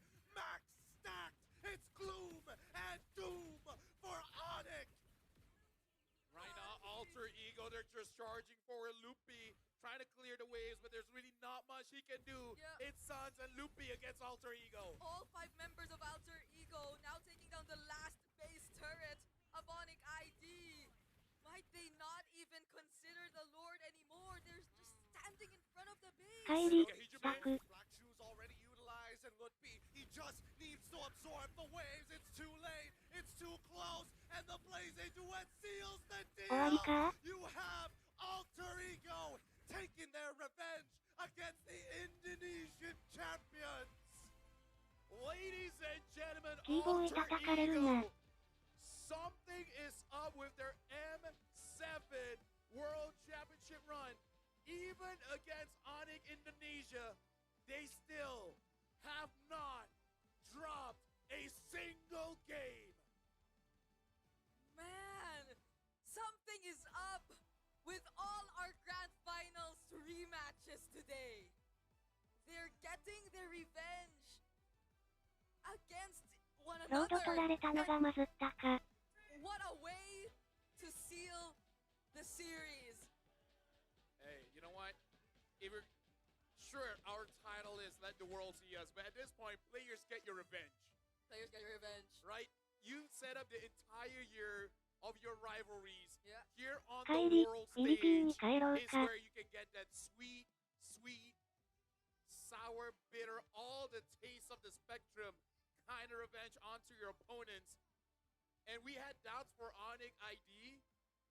Now they're going up against Team Liquid. I gotta say, their next fight, it's now or never. With that being said, though, at least AE makes history here today. Yep. This is the day when they realize we are a world-class team. And just look at the Outer Champs. Look at how happy they are. Jumping behind us, it's very similar to their first game draft that was all jumpy. Yeah, it's kind of like they were hit by Guinevere. Yeah, it looks like they were hit by Guinevere and then Grok with a tech charge and all that. But props to Onyx still for doing what they could. I agree, Lutfi could be or deserves or can be tilted at this point. But Dude, he deserved the MVP, man. Like, ホムラどこ？ Skylar, both of them played really well until the very end. They're both trying to cheer each other. It's like, hey, at least it's not us, right? At least it's not us. Guess who's not アルタエゴ強かった。 They just slowly turn to the side and look at, hey, key boy. Hey, Kyrie. Hey, son. What did Gideon say about historically not a good record between the Baksha and very dangerous game? If I was Kyrie's lawyer, I would put a fine print. I will never use the Baxia. To be fair, at least he didn't die in that one spot. So maybe there's a little bit of evolution. あ At the end of it all, 俺どっからミュートになってた has continued to show back to back to back. 俺の渾身の実況聞こえてなかったもしかして They are absolutely amazing, and ガチかよ I'm really looking forward to this MS7. But for now, we gotta go over to the stage with Bude Eterna and the rest of Alter Ego. Outro. Alter Champs rejoice for してたふりね。と、どうする？こりゃ寝てたな、さては。寝てねえよ。that was able to win, but this time you guys were able to secure this victory. Now, Alec, I'm not going to skip you this time, all right? Alter Champs, Alec. Interviewing Alec, all right? Alec, we want to know, as a first-time M Series debutant, how important was this win for you? Apa rasanya? Kamu kan pertama kali di M Series nih. Yeah. Terus akhirnya bisa menang.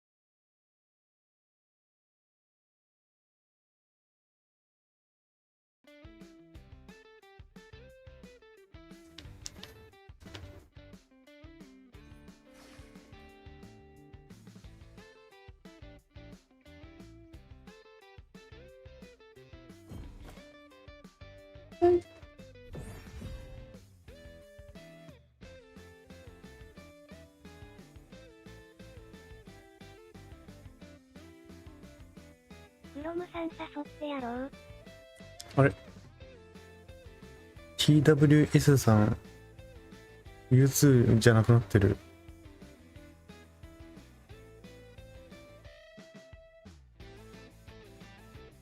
クロミじゃなくてクロムなん。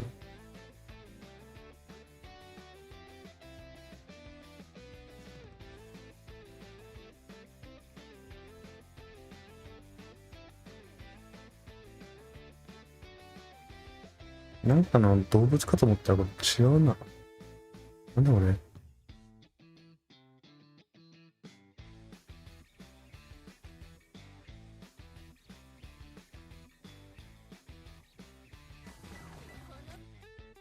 本物？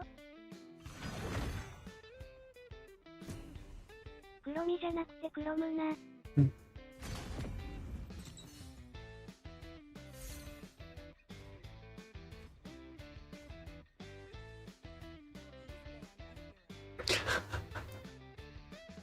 やばい。やばい。ガチファン来た。腐ったリンゴです。やばいぞ。マジ難癖つけてくるからな。ガチファン。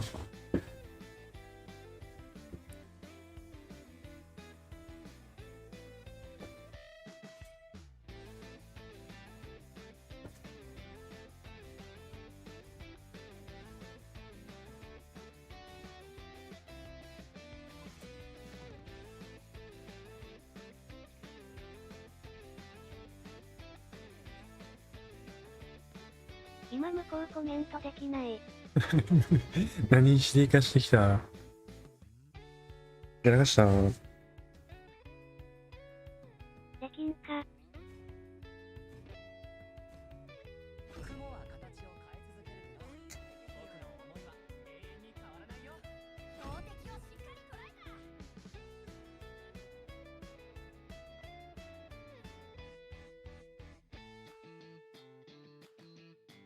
消されかねないのでもで剥奪をなしゃす。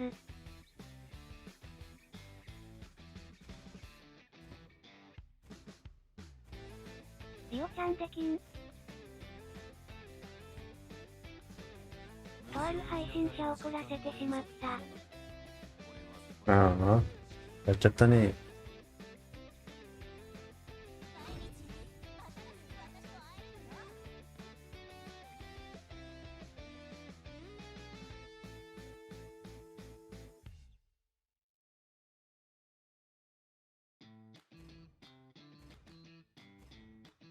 誰？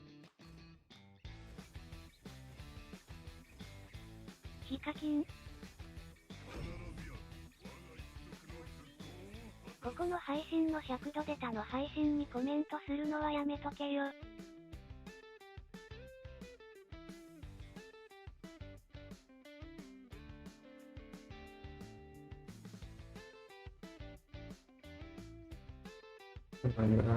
つまり何じゃあ空気読めなかったってこと？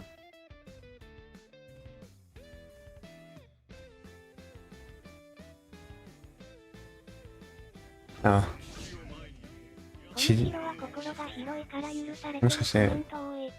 もしかして指示込みした？もっとこうした方がいいよって。リオちゃん泣いちゃうからそれ以上責めないであげて。ミスった。攻めすぎたか。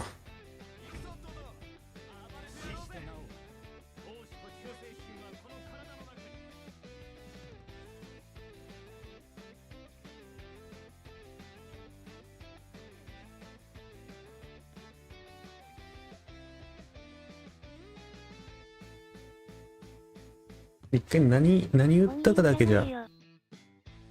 何起こったかだけちょっとじゃあ、なんかディスコードの方で教えてや。うん。一切言わないから。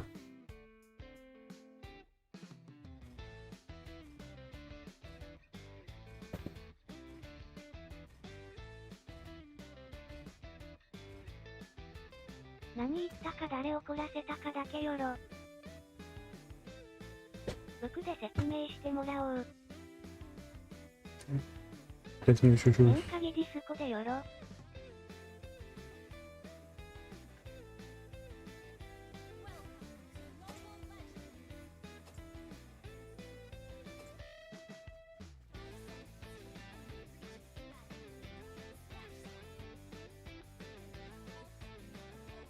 頑張れー。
うまい。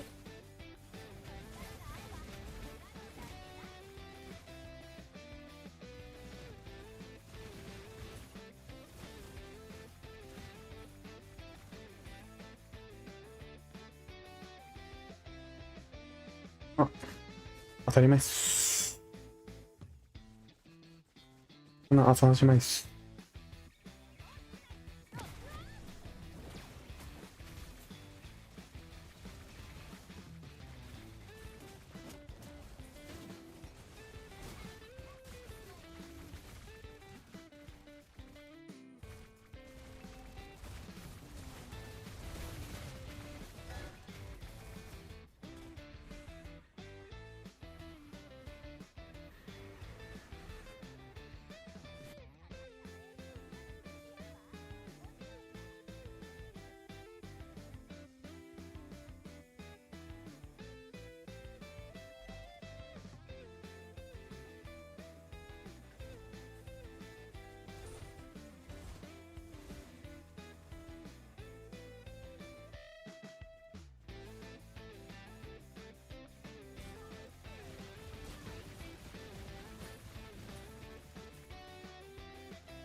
待って。当たってたさっきの。チーターかもしかして。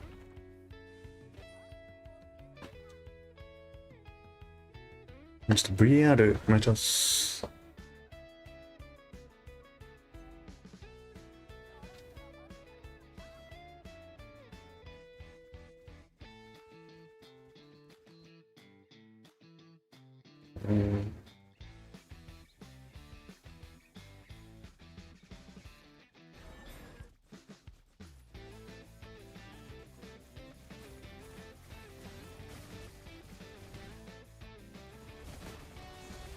当たってたか当たってないかで言えば当たってたね。当たってなかったでしょ。どっちかといえば。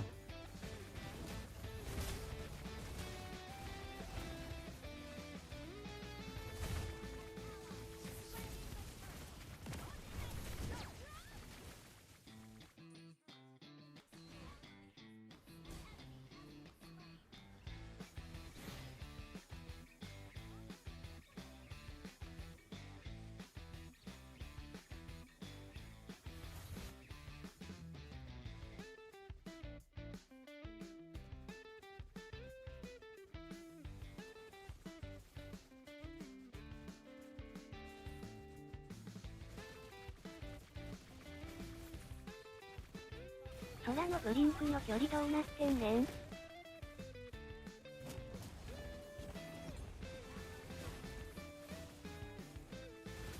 ち着いてこ。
フラウルト使ってるよこれ本当に。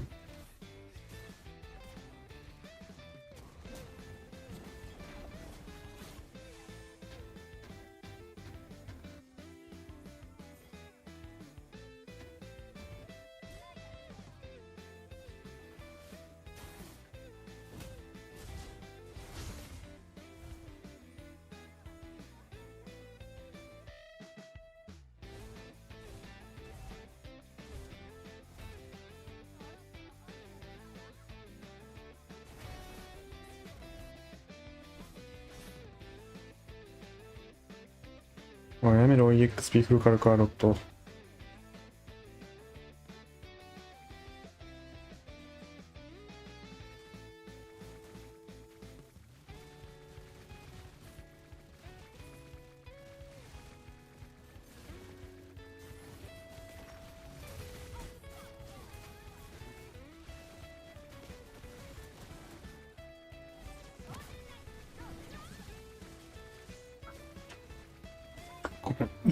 いつクフラはウルトを使ってくれるんですか。すいません。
大丈夫？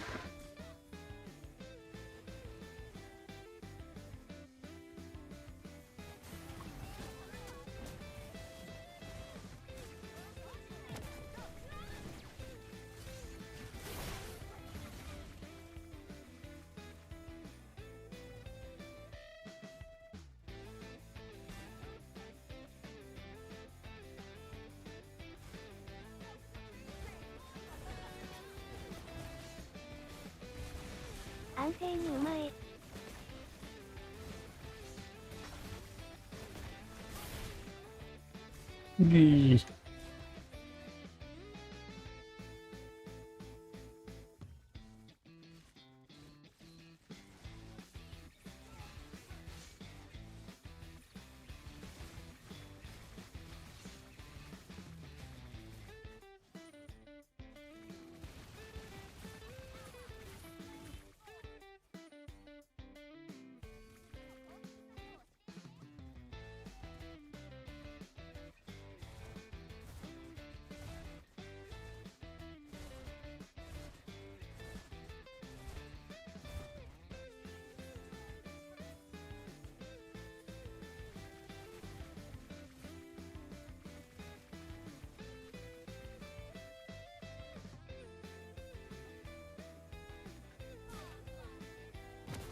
うますぎこいつ。コンコムコンコム。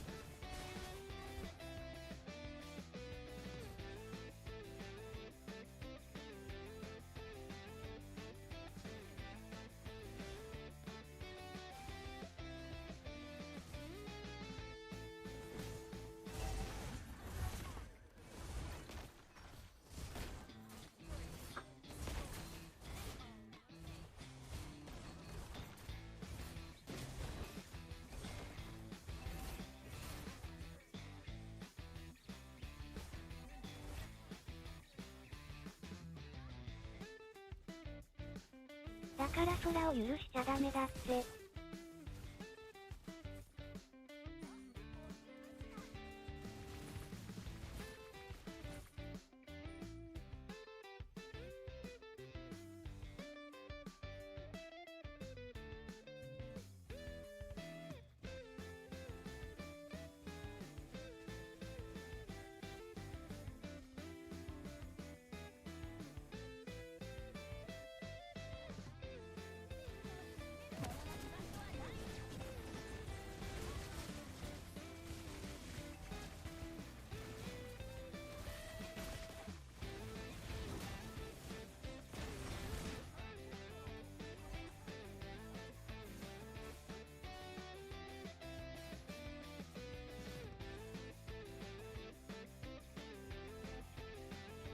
終わったにゃん。078と0176が共存してるんだ。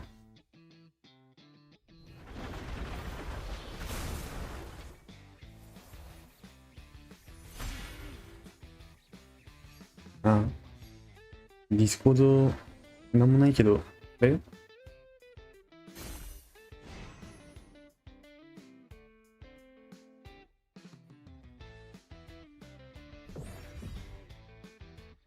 難しい試合でしたね。共存できませんでしたね。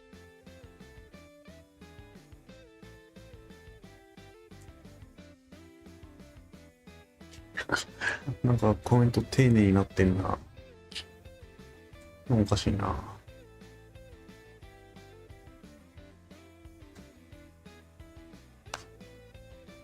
さっさと一匹壁にはめるときにはめればいいものをなんか2体以上にわざわざ狙おうとして誰にもウルトを当てれないっていうクソみたいなムーブしてた。裏の人。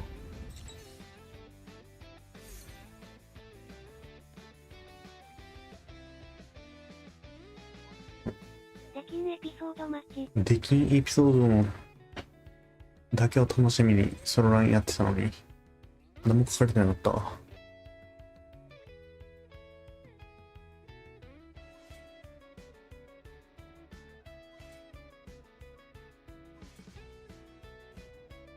ドンマイです。次頑張りましょう。お、なんかいいね。よし、次頑張ります。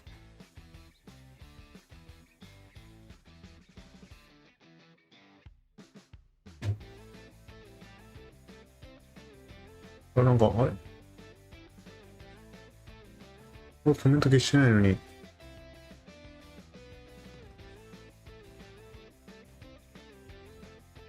信者の多い配信になったな。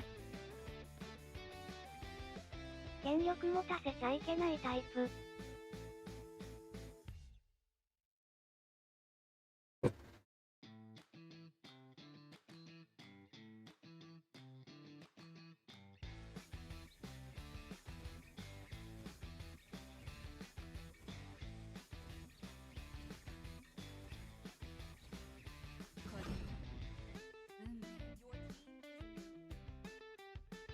星たちがささやいたあなたに会えしまっていきましょう。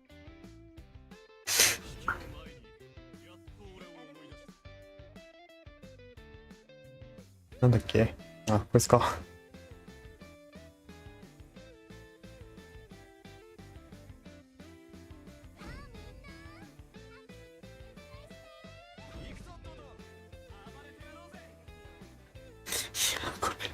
フレードに勝てるんか。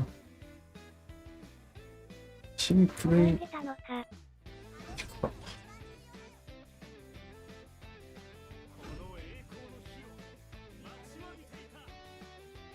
ライ行こう。聞いてます。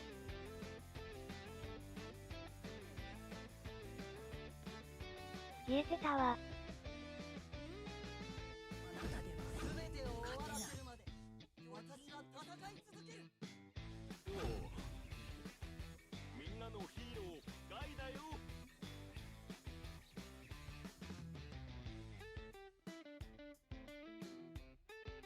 いつだって番だよあいつは。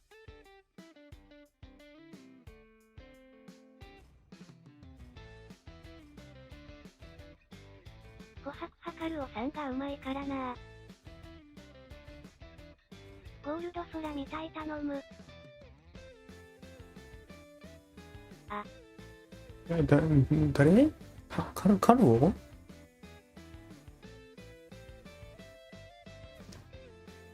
誰それ？ミドルパンダ草。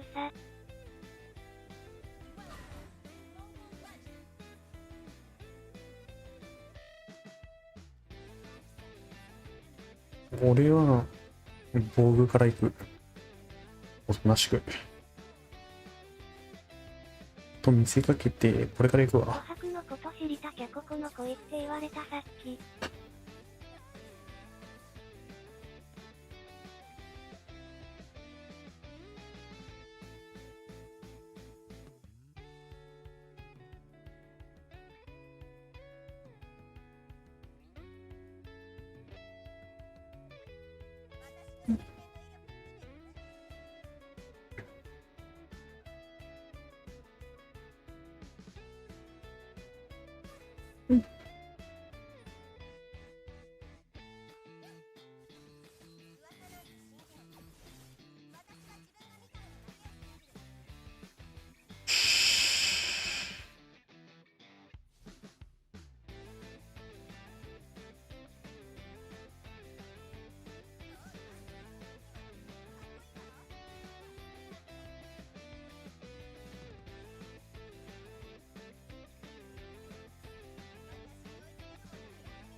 琥珀環境にいても良さそうだと思うけど、クラウドみたいなもんじゃんこいつ。あ、死んだ。今晩ハー琥珀の射程ってこんなに短かったっけ？なんだ、俺も今びっくりしてる。あ、こんなに良かったっけって。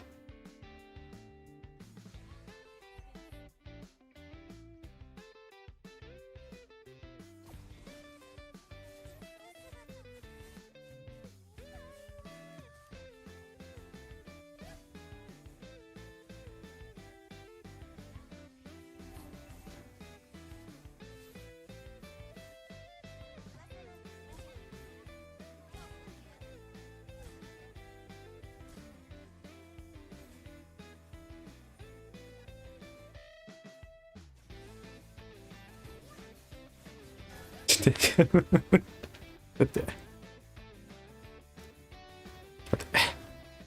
一旦農家にして。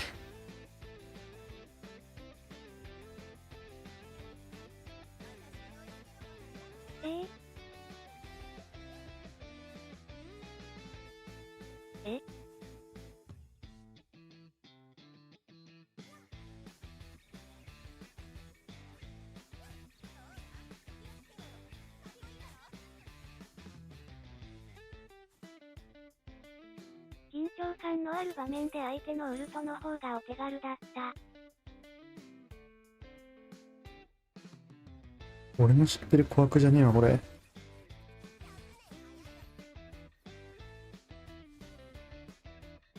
完全にナフ入ってる。俺のやってた頃の琥珀はもう、ウルトは、まあ、バランでも出てたし。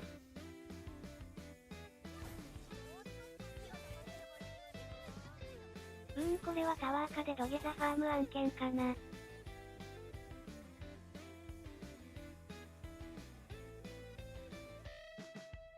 琥珀のことは別のチャンネルに聞いた方がいい？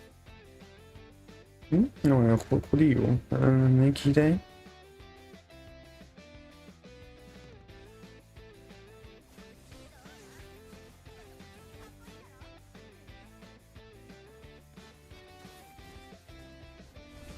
おー。クソおもんないことされた。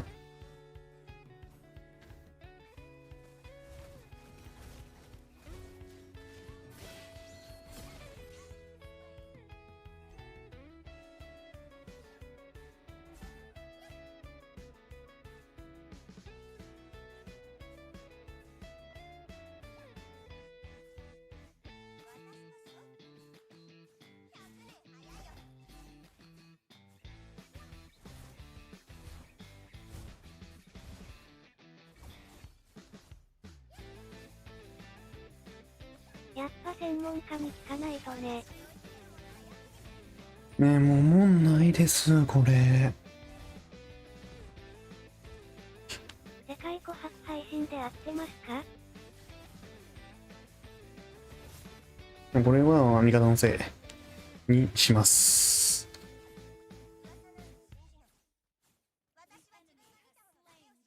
俺は。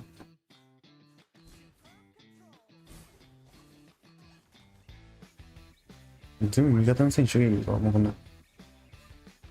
最初のソロデスだけやな。じゃあ。なんでこんな弱いキャラ俺使ってん？ゴミキャラ。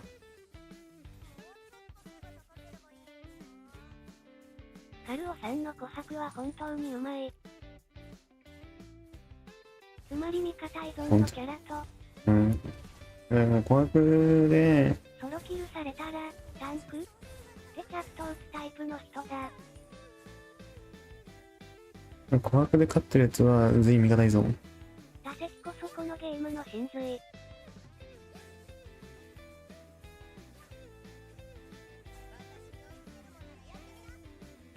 キャラのせいですね。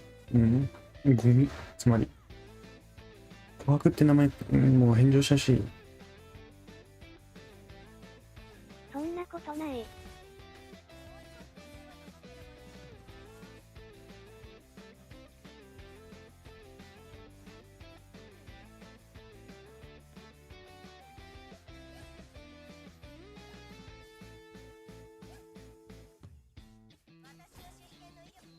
今日何回飛べましたか？あ、今わかんない。何回飛んだ俺 ?3 回とか。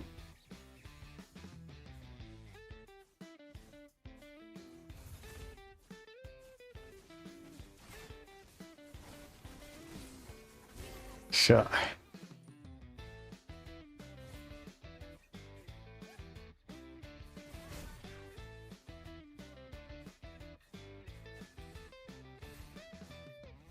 胸に手を当ててもう一度お答えください。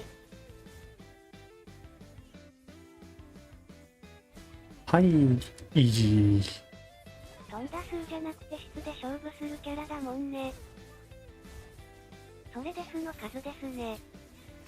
何がおもろいん？なんか。草。何がおもろいねん。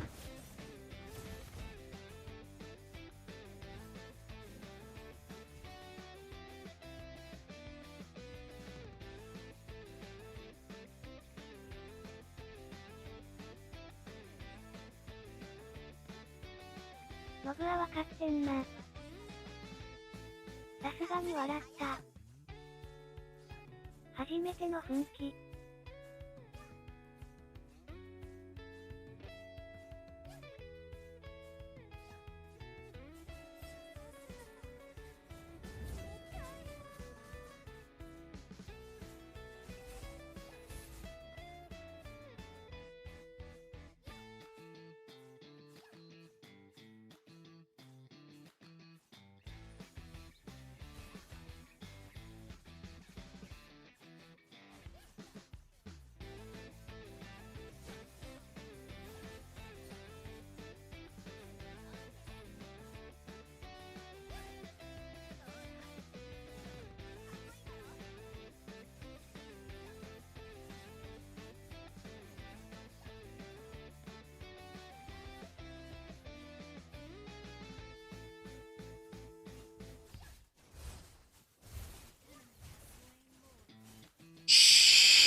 はい。レートで無双ですよね。はい、ワンジャンプ。これなんだっけこれ。ウルトで、次ワンキルじゃなかったっけ？飛ぶことがゴールになってる。さっきも見た。ペチペチペチペチ。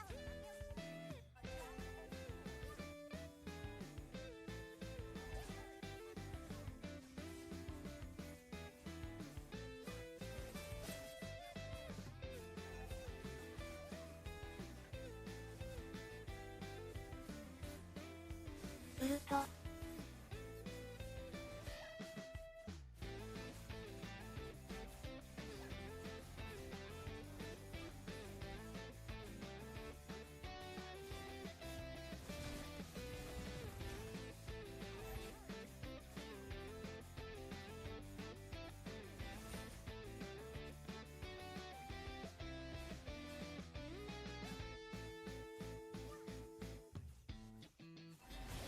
ウルト発動させた瞬間によしって言ってたの聞き逃してないよ。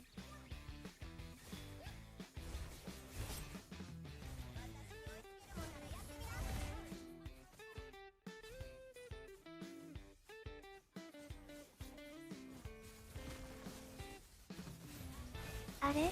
空で良くないですか？って思っちゃったよ。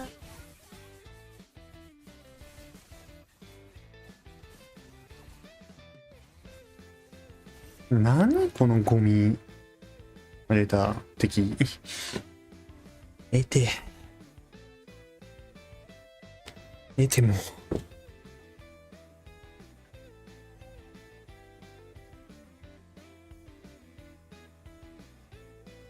これでもお金再開じゃないってことは味方が下手ってことで。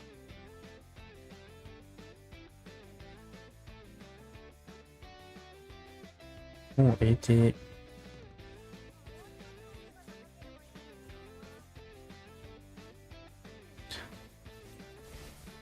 まあそもそもミドルパンダなんで。いやこれロームでしょ。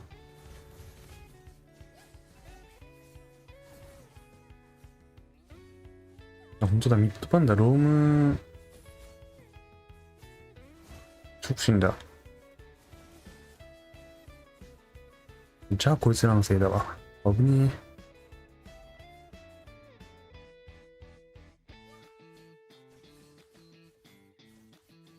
助かった。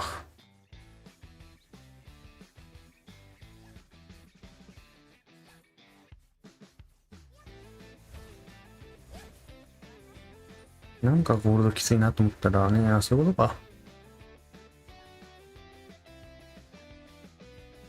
ミッドジェイソン、ロームオデットと同じ結果。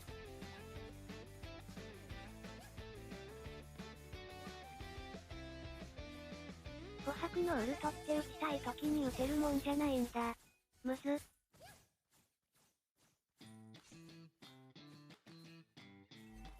トリオだからわざとっぽいですけどね。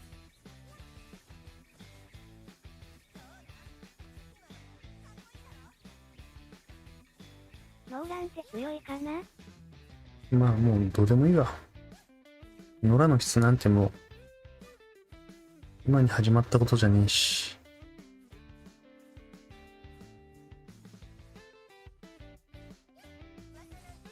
うわ、これマジで琥珀の人うまいのにな。かわいそう。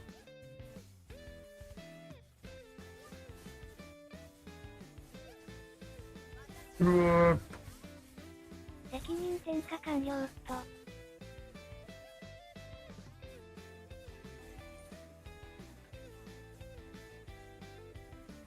キルダなのに X プ初手から張り付きは S んかわいそうではあった。ムは上質なプレイヤーですか？うん。この琥珀の人だけめっちゃ頑張ってくる。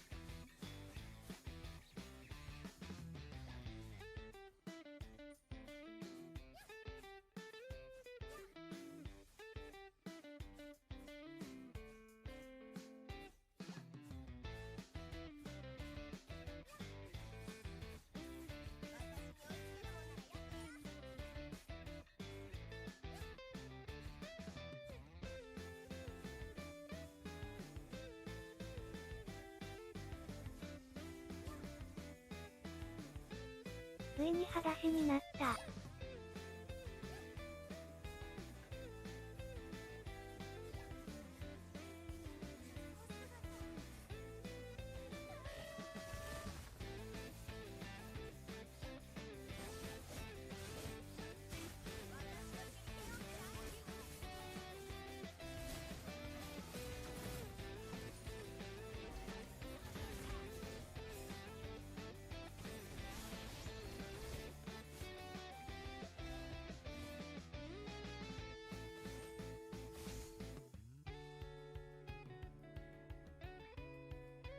危ねえ。無事切られるとこだった。ね。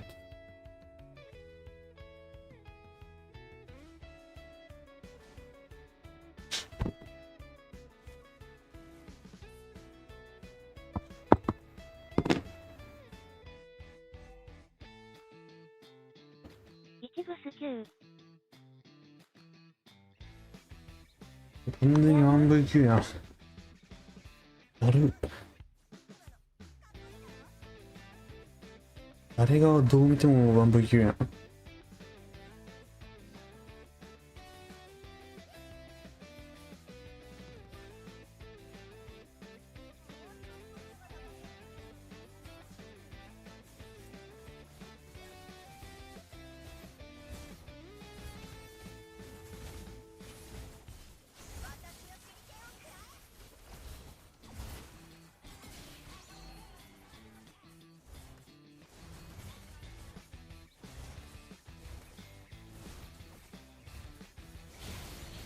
あ、なんか死んだ。な、これ。誰？俺に琥珀使ってたやつ。つぶし次のキル半分近くが琥珀ってことは黙っときます。ぶつぶしおー。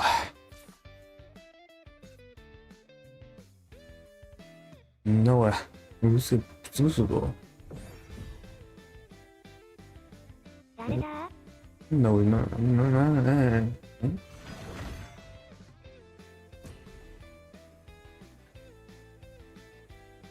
琥珀って難しいんだな。使える人はほんとすごい。琥珀の参考になりました。ありがとうございます。ホムラジョイが見たいです。出た断るの笑う。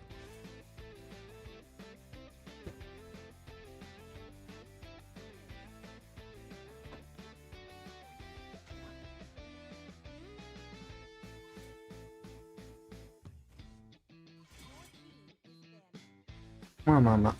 見てなかった方にするか。ミドパンダの手本で J 言っとくか。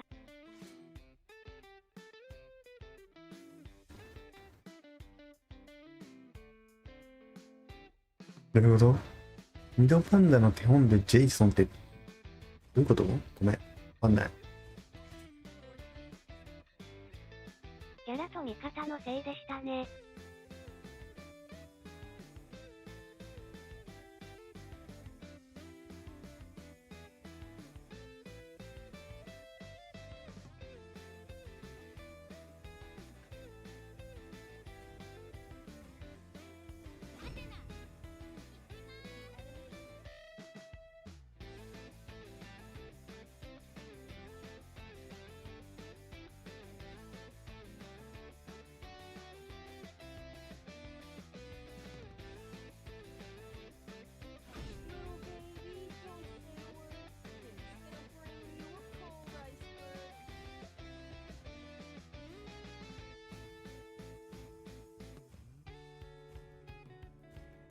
やはり墓は害悪。敵でも味方でもろくなことにならん。無理だ、ジェイ。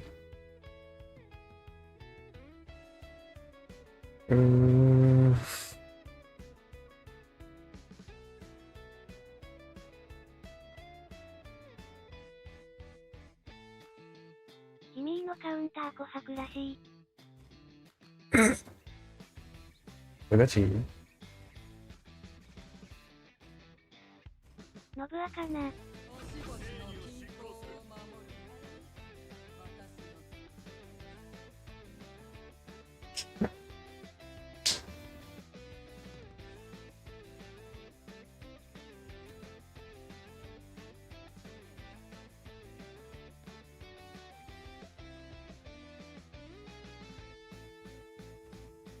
地獄の豪華でこの世界を作り変える。大イブ勉強したかった。で、ごめん、いつになったらディスコードに書き込んでくれるの？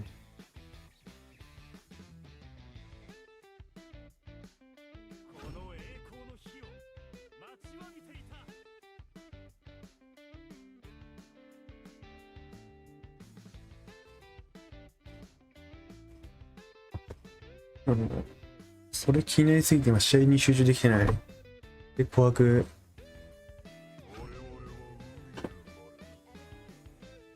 集中しきれんかったわ。そんなことはどうでもいいから出すもん出すべきだよね。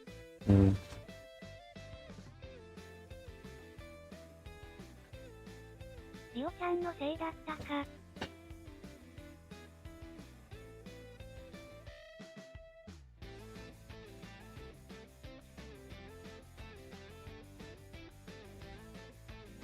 スキル打とうとしてもなんか一瞬頭にそのことをよぎって、遅れてた判断が。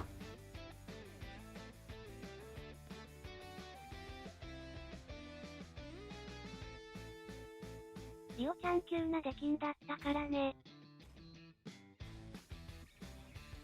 見てたな、それ。出禁の瞬間。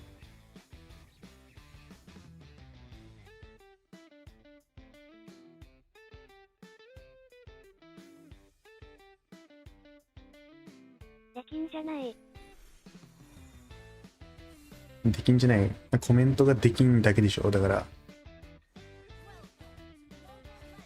モデレーターってホムラに隠し事していいんだっけ？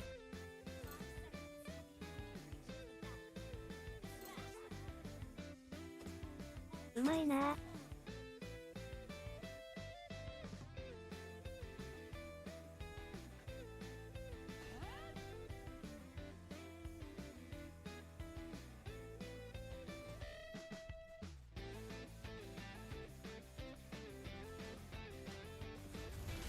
また逃げようとしてるカットオランゲミストリング。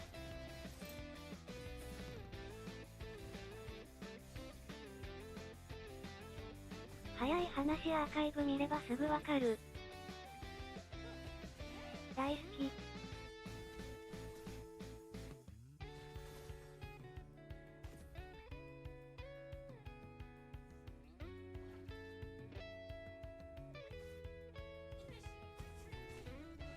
誰の？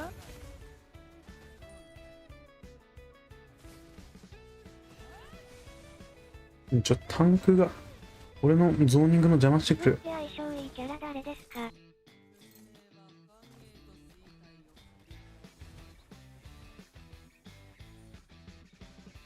いつの？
自分がイブやると原則当てるだけでダメージ出ないんですよね。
あさってくるか。あれほら。おう。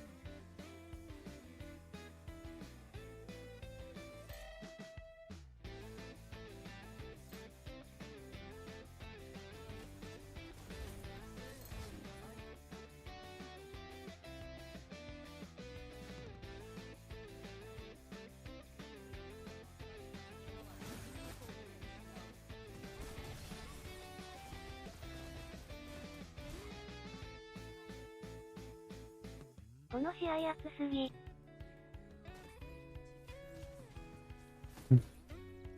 なんか、たぶらかしてる。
今思えば昔のイブ、ウルトの範囲すごかったね。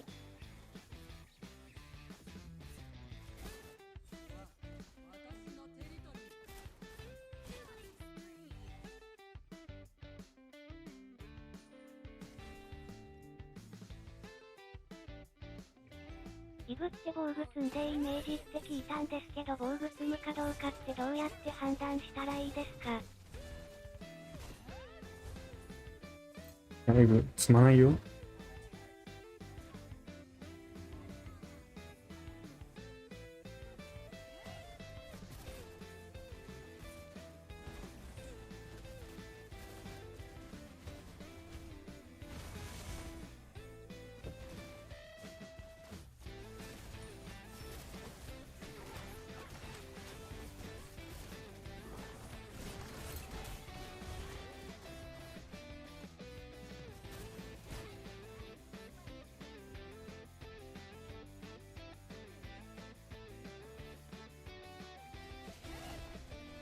ありがとうございます。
もしかして試合集中できてないですか？うん。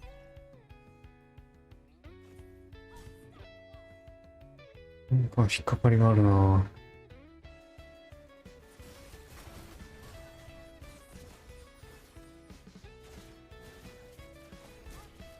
今あさってるから待って。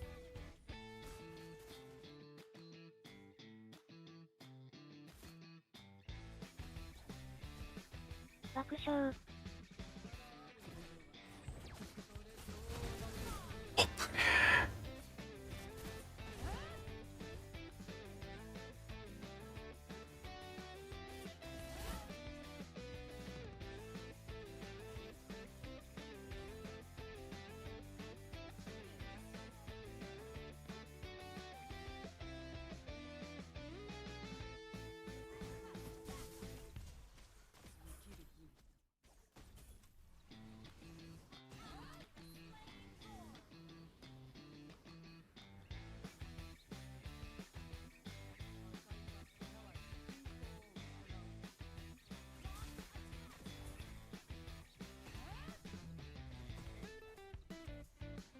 クリントが育ちすぎてる。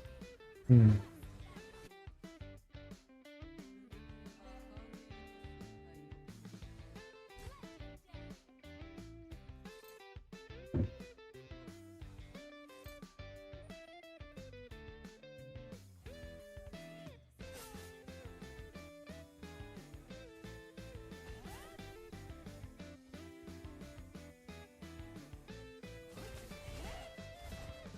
味方もうまい。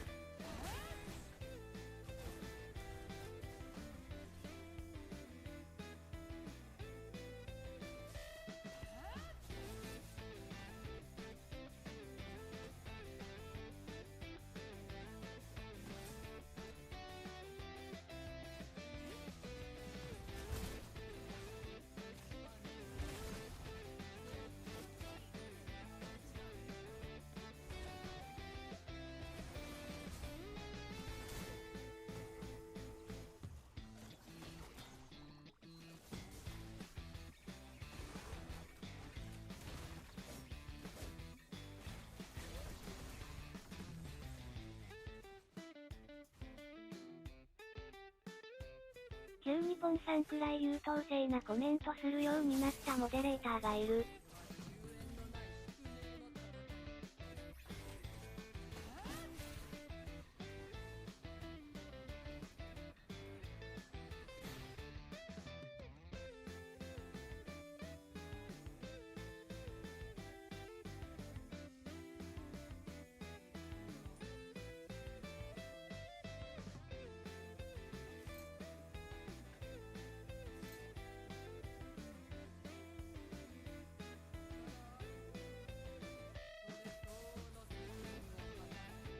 コンポメー。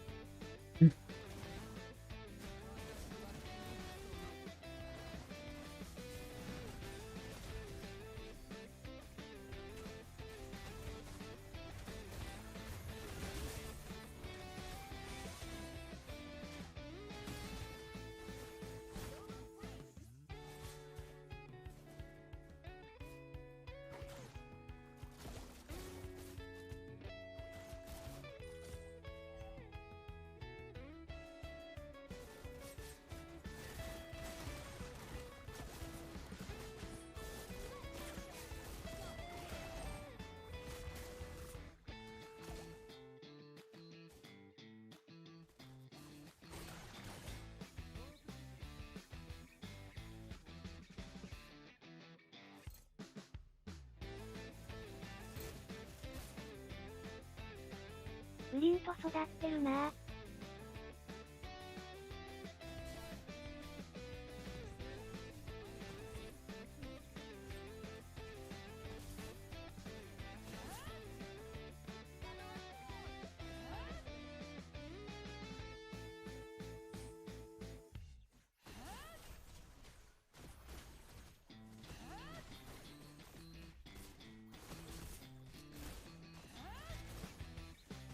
ホムラもうまい。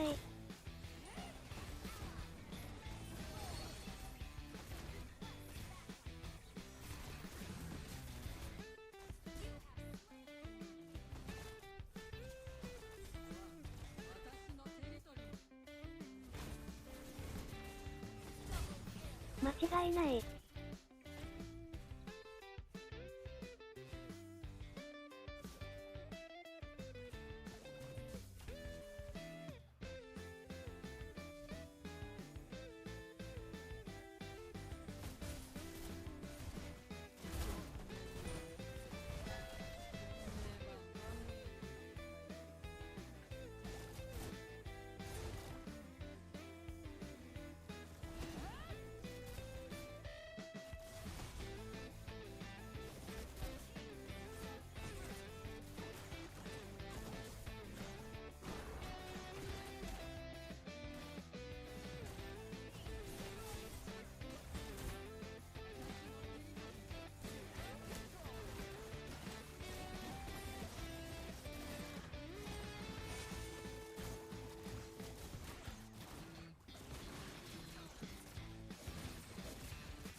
惜しい。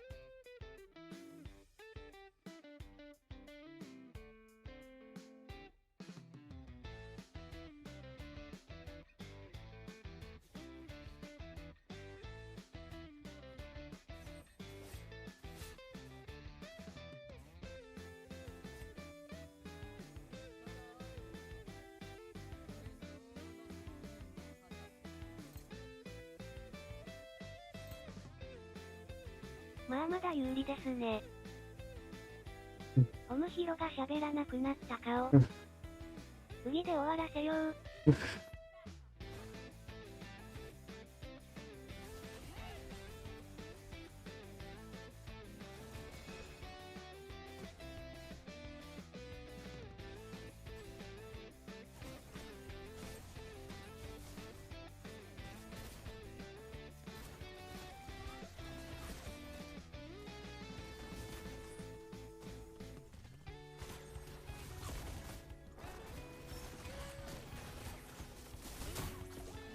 ウルト惜しい。勝てますよ。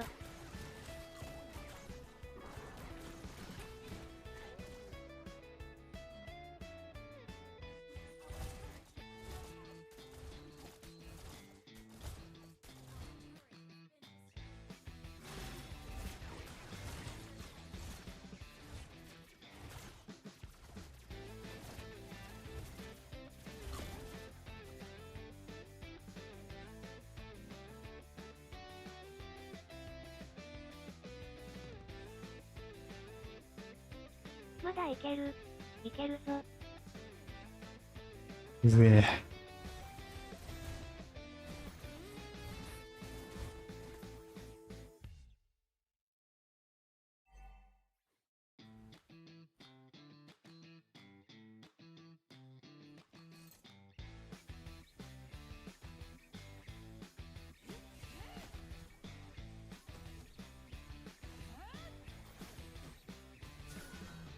最後イモータルですか？いや、ウィンターじゃない。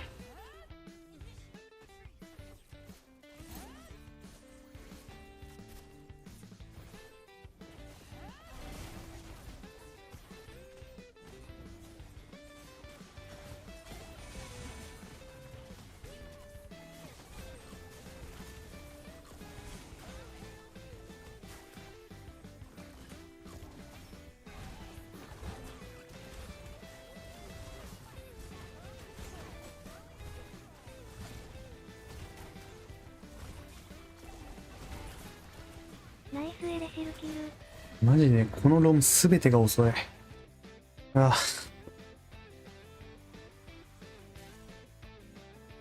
ナイスウルト。なんでさ、このさっさとさ、スキル使えばいいのにこんな温存するの？うわぁ、惜しかったー。ガチで。アホなんかな？いい意味で。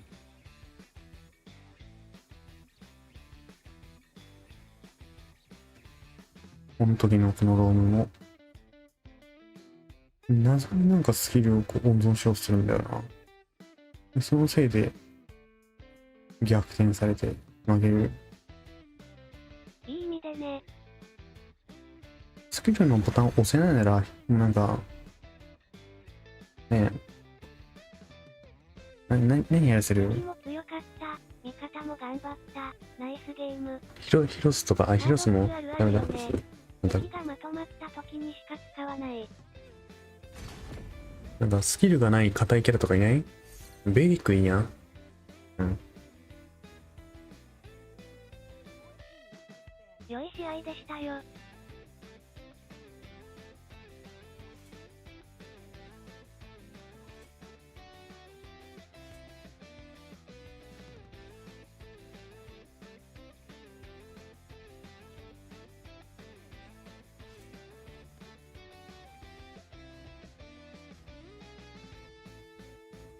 YouTube。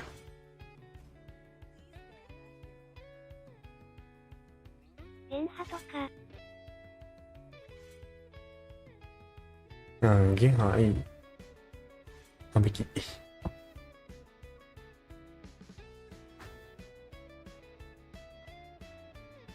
なんかタンクからでもいいから脅せる。タンク一人だけど、まあ、浮いてるから脅せるっていうタイミングなのに、じじスキル絞って敵のより待って、で、結局返されて終わり。バカかって。小村のゴールドレーン熱い。ヒルダとか。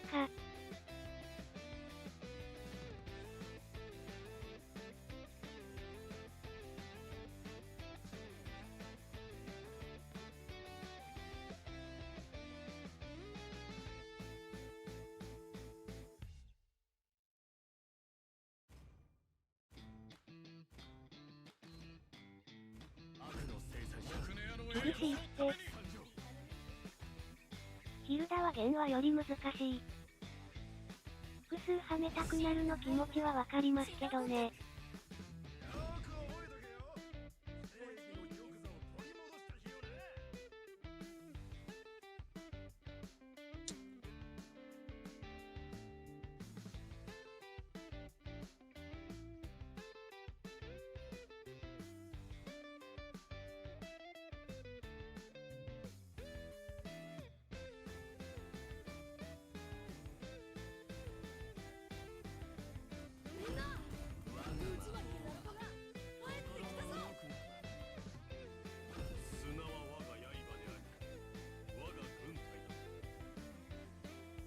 面白そうなゴールドレーナーお願いします。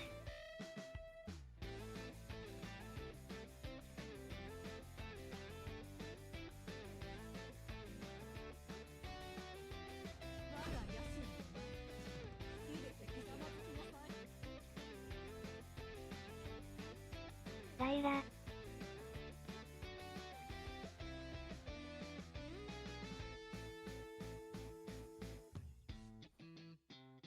ハーリー。面白いがいたのけど、これか。猿対面か？イン。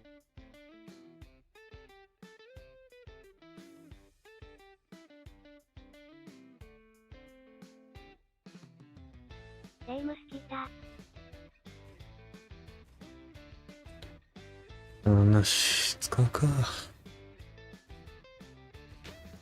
クロムさんがあげたスキンですね。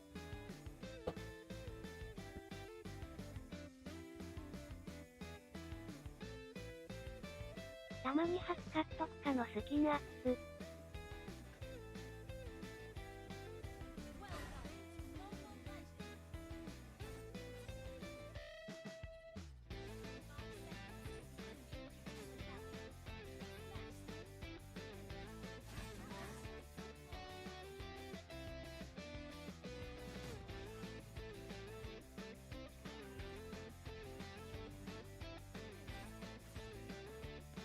トロールするためにあげたんじゃない。これトロール？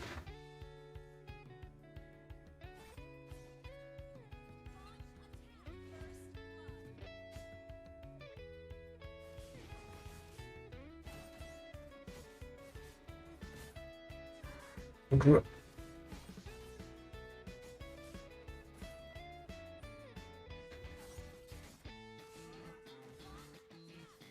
ゴールドフレイヤみたいなもんだよきっと。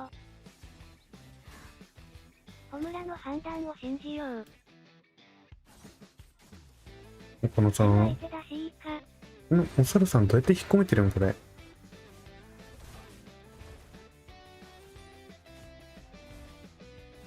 ヤドカリナイス。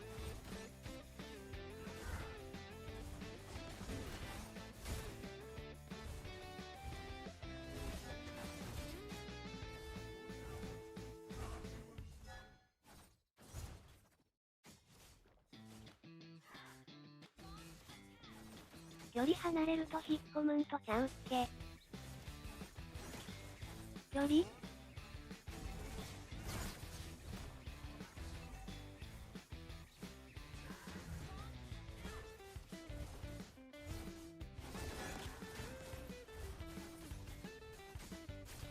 ラスクの虫と同じ。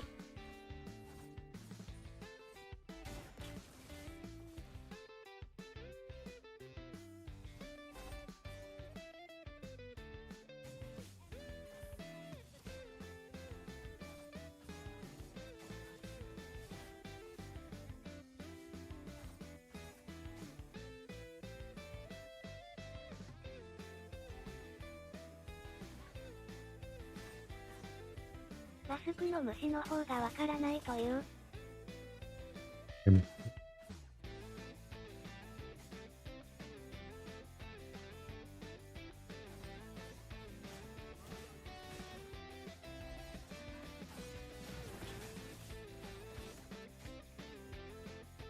船の分身と同じか。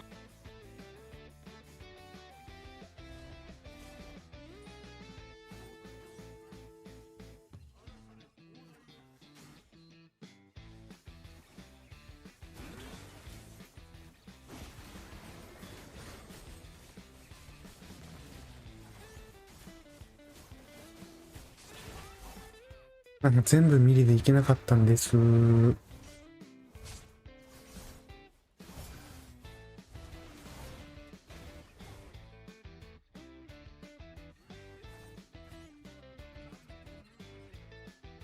しい。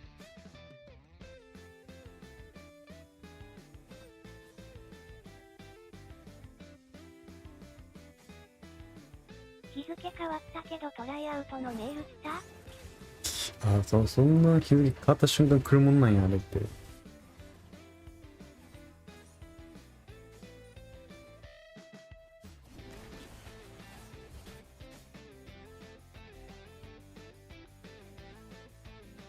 めっちゃデイムス強そうな状況だった。惜しい。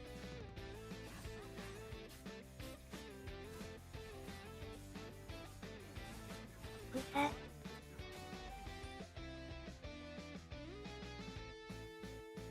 結局ボコボコにされたけどね。何もできず。来てないってことは、お疲れっす。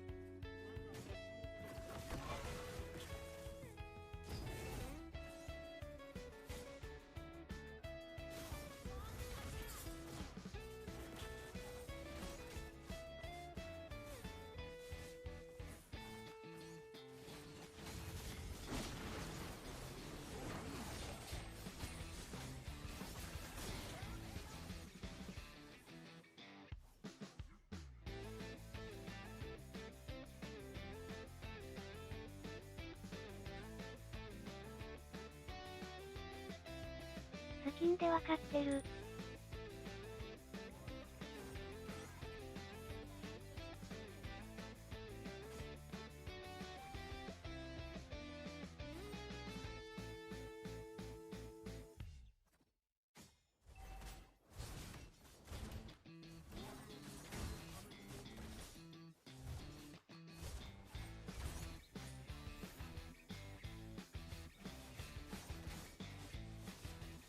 上がケグに合わせてタラップだったのに。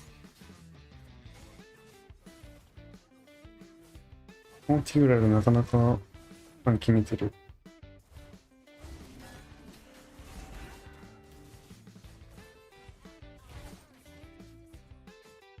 いやー、この試合で俺がミッドだったらな。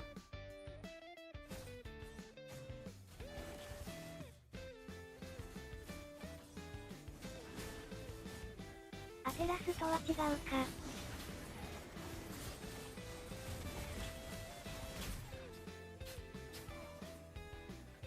よし、次行こうか。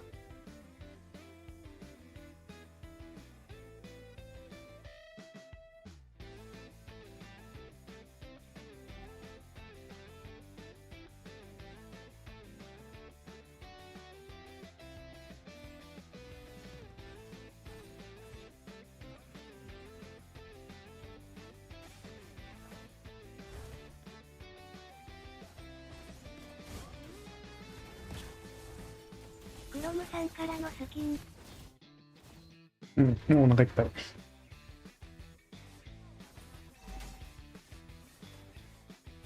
これは前張りがただ損するだけの試合になりそうだからスキップしよう。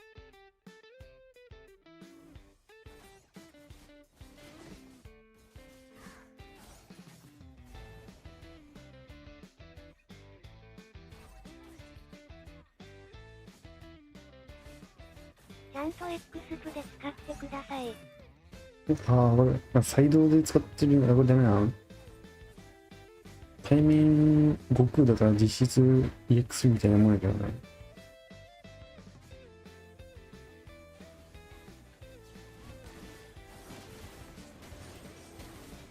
マジ一瞬で溶かされるんだけど。何これ。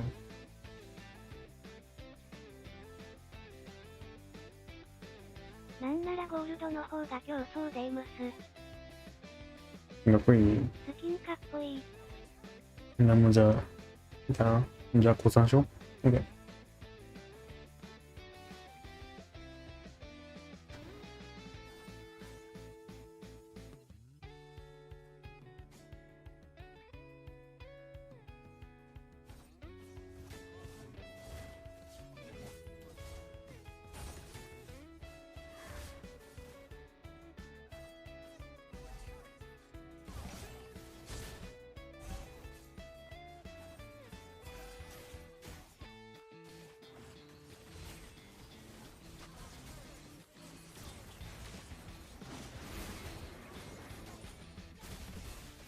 どれだけ諦めても周りがそれを否定する。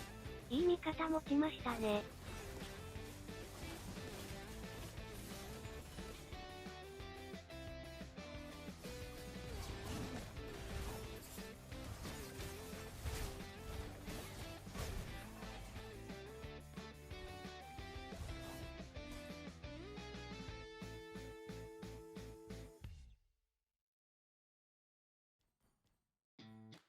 VLL? いい意味で。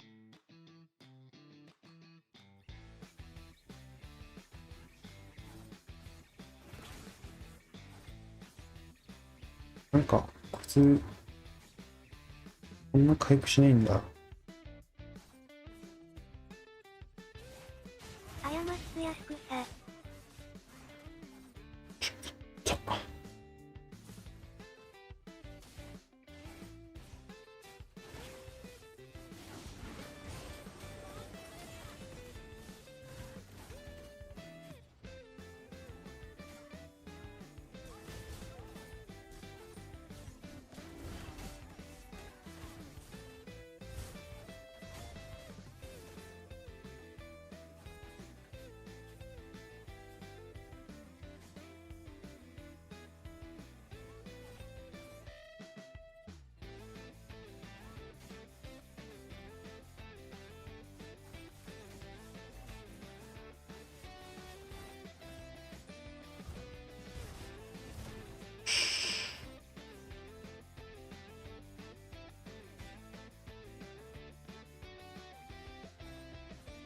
かわいい取った。もうこれ勝ちでいい。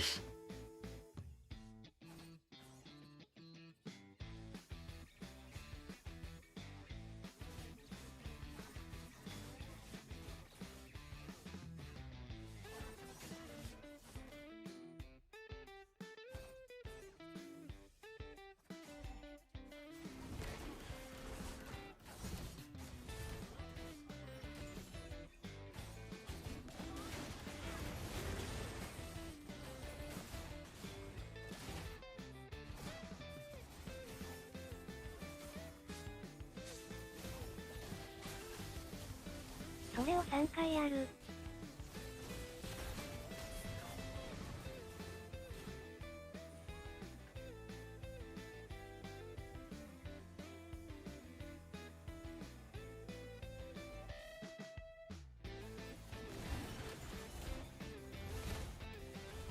で、シリオン痛すぎないか？全員が痛すぎる。育ちすぎてる。ウェルいないな。弟子育ってる。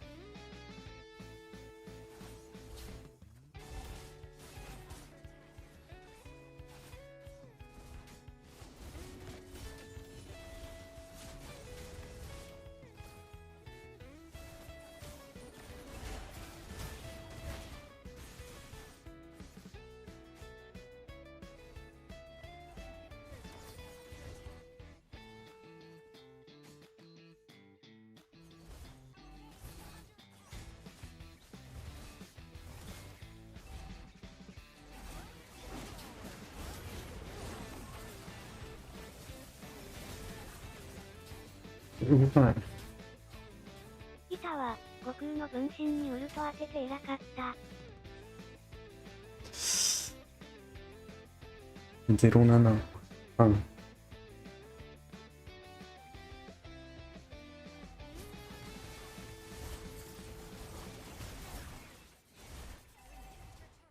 これ敵の方がスキンにお金かけてるから負けてる。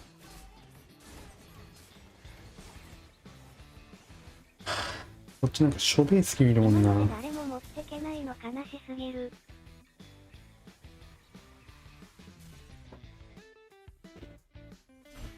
まあ俺は対面は勝ってた。じゃあどこが負けてたんって話はね。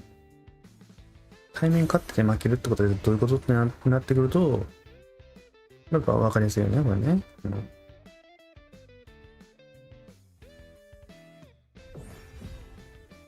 つまりそういうことだよね。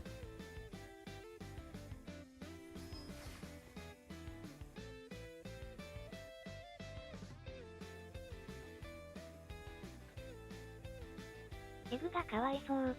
ティグとデームスね。じゃあこれなんだっけこれの名前。まあひどかったね。ティグとデームス、あ、そのデームス。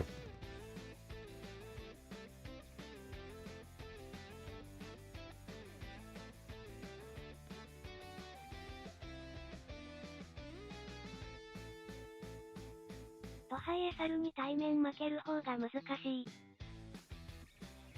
うん。まあでも勝ってたから。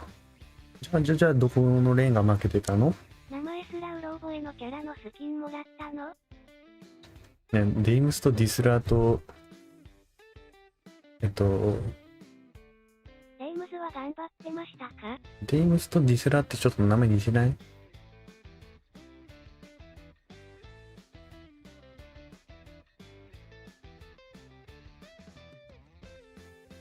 覚えづらいんだよな。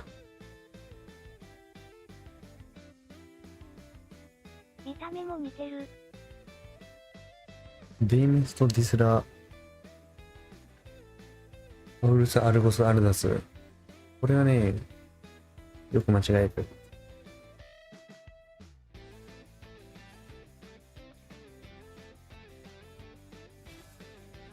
デイムスとディスラーとディアスね。いや、ディアスはわかりやすい。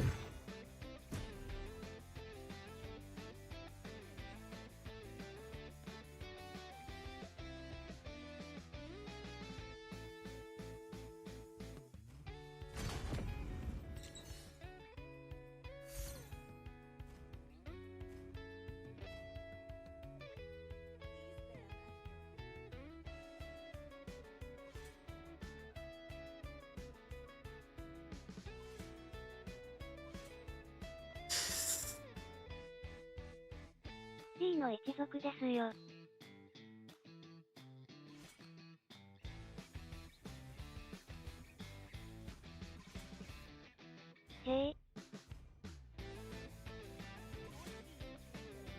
最悪やこれ。ゴールド貼り付きサポートバカ女来た。トムヤンテレビ。軽っ。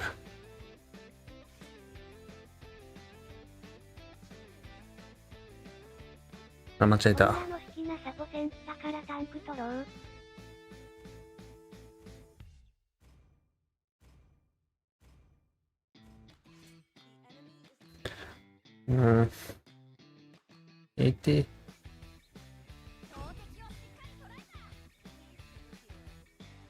張り付きならウルトで迎えに行けばいい。行くけが。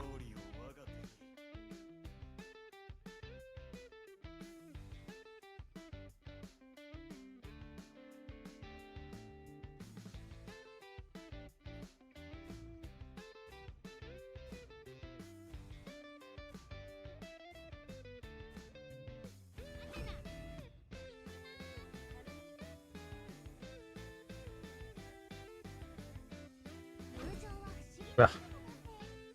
アイテムダリー。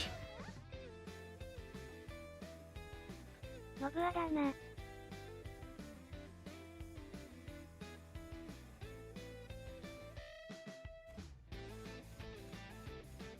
相手にドハリス。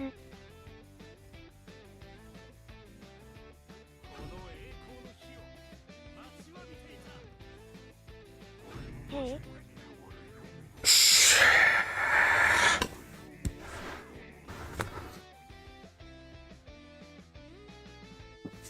得点。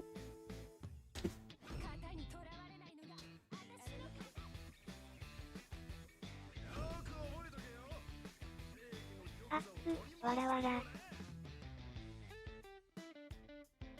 熱い。これは熱い。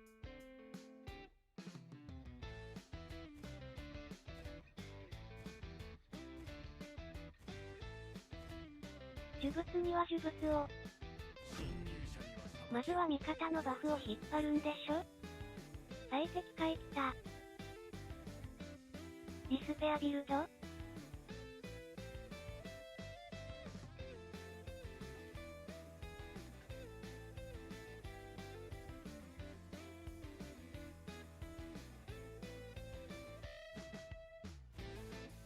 れがモバレ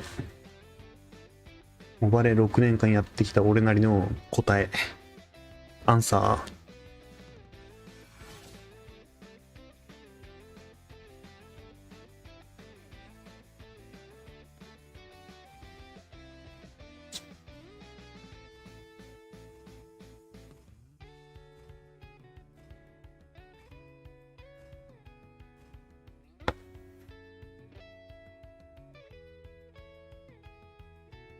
このサポ戦面識あり？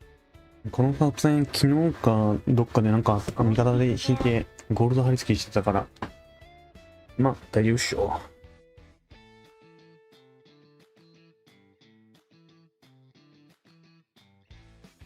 バカ女1号。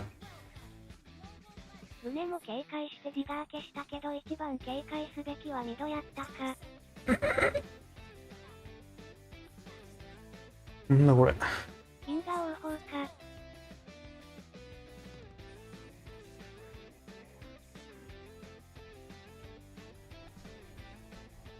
ビルドセットが絶景。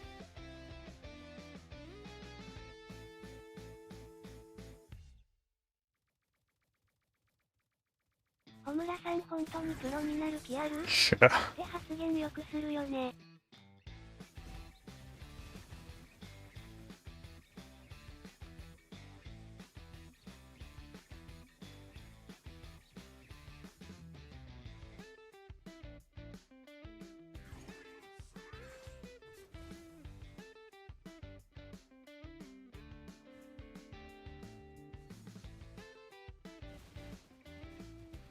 ポケモンピックしてない？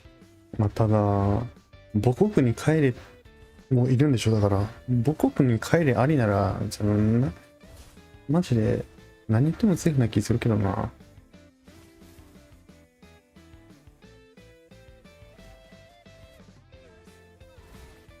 マジで正解択。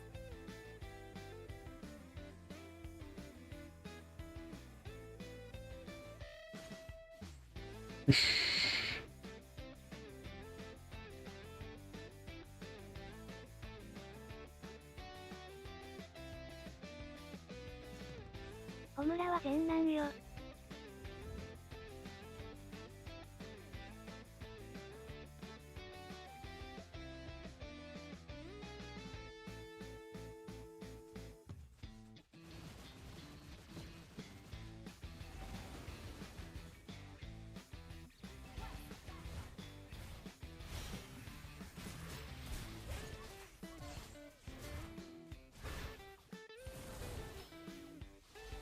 まあ合計3もひどかったっぽいしね。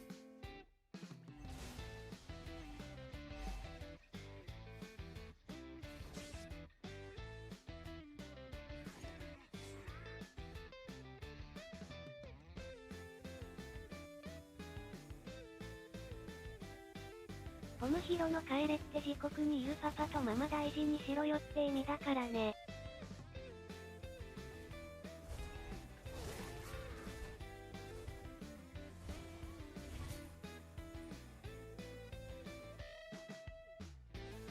某 K さんって誰だ？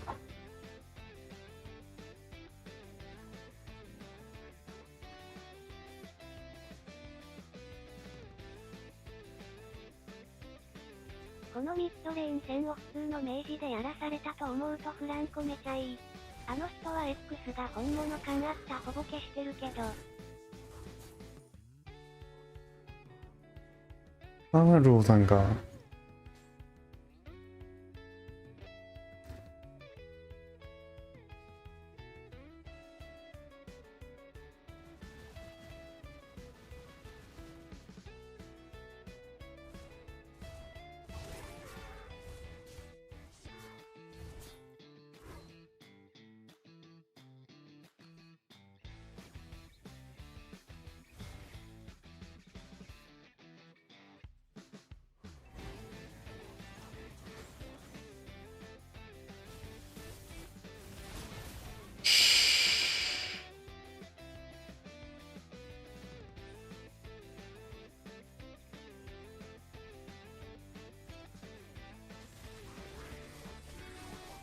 くそ。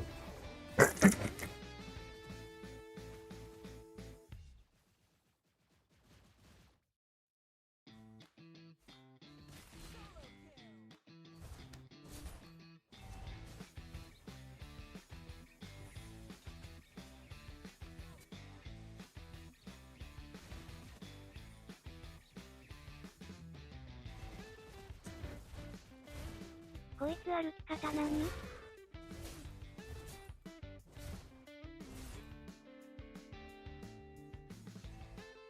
左手出して。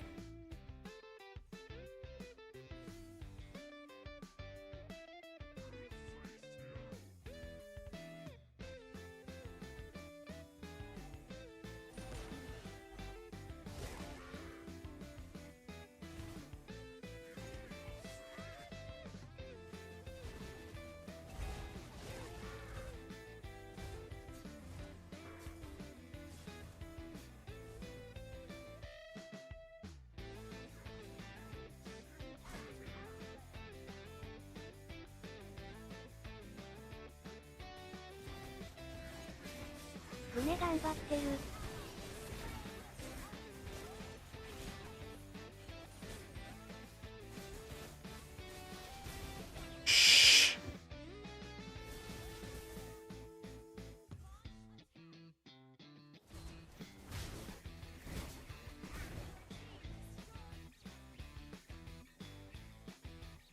これ最強構成来たか？買ってて笑う。エスタスマジ強い。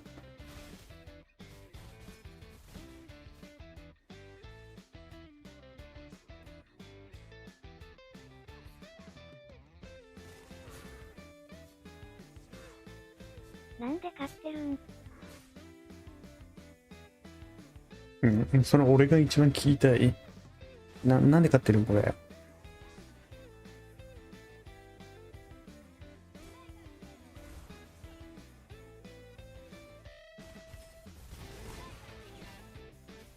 マジでバケモンピックって謎に勝つよね。うん。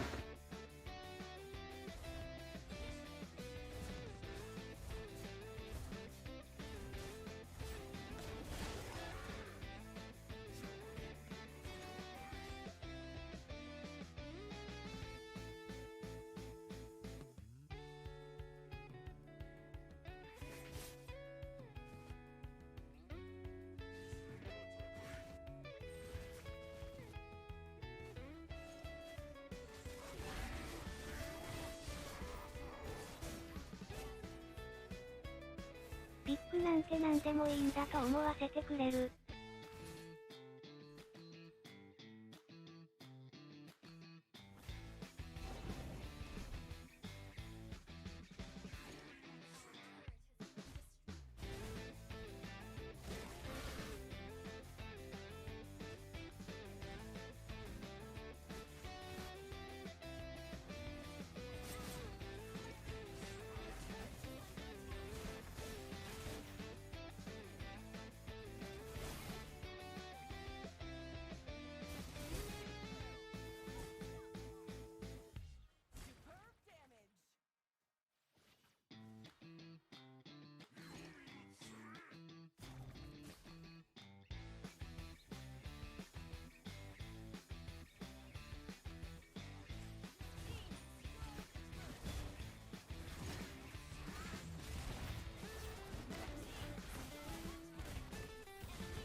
え、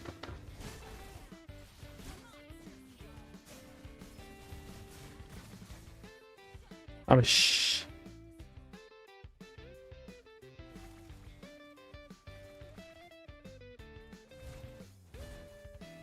惜しい。ナイストライ。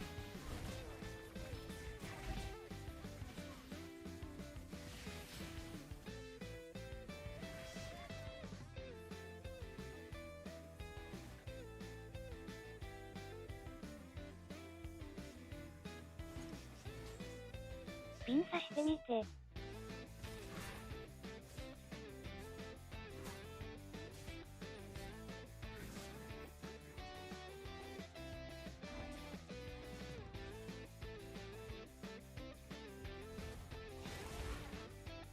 うん、ちょっと足遅すぎるな。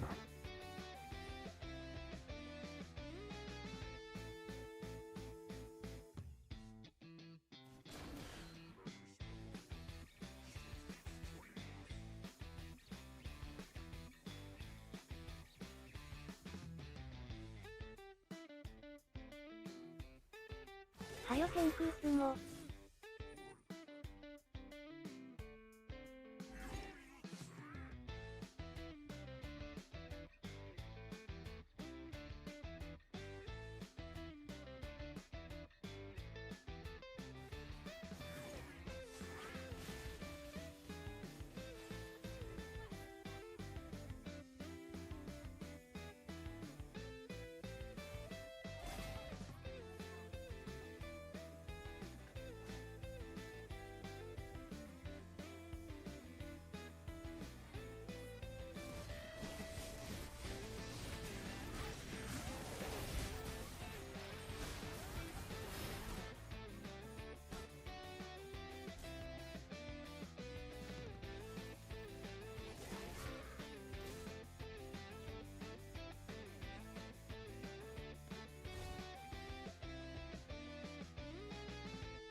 なんで勝つんだよ。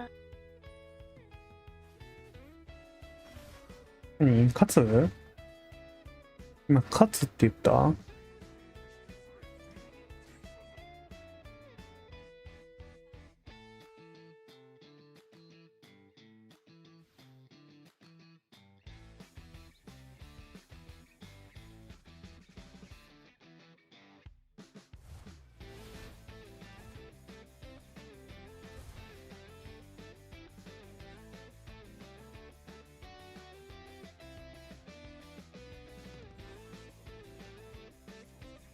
理不尽で草。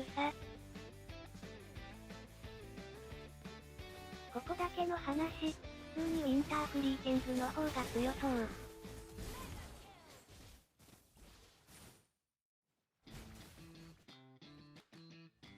ここだけの話、俺もそれちょっと思ってた。霞敏感な男。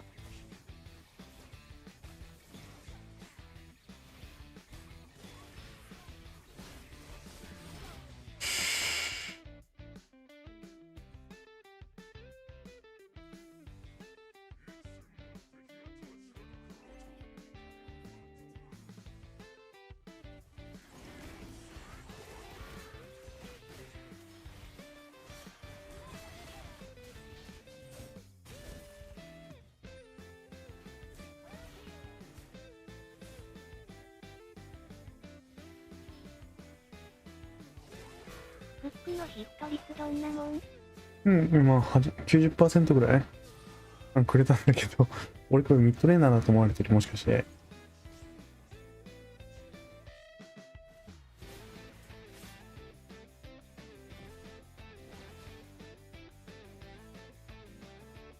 なんで青もらってんの？わら。S 足すバカ強くね。ねえ、フラコ？なんでくれるんだ、わらわら。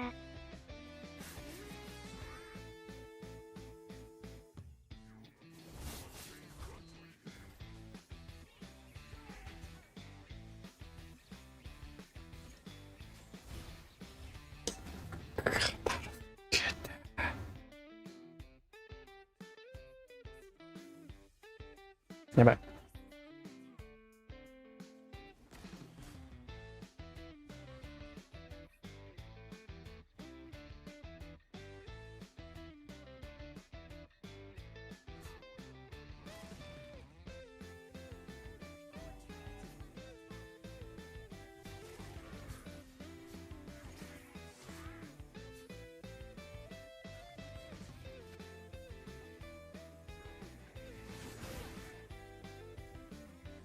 バーロ。ふっ。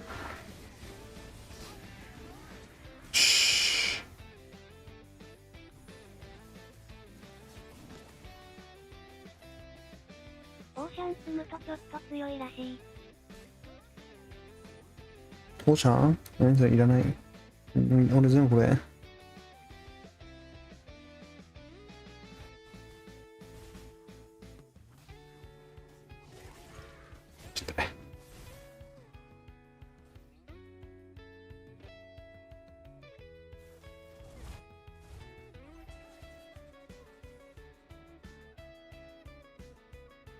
ギルド草。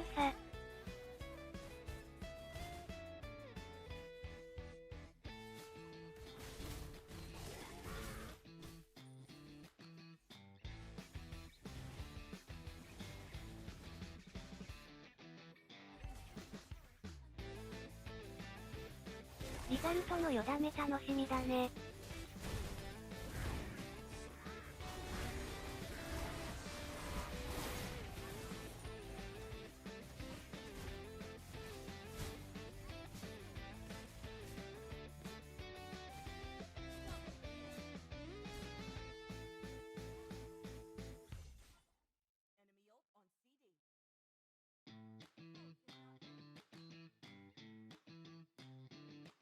30% は硬い。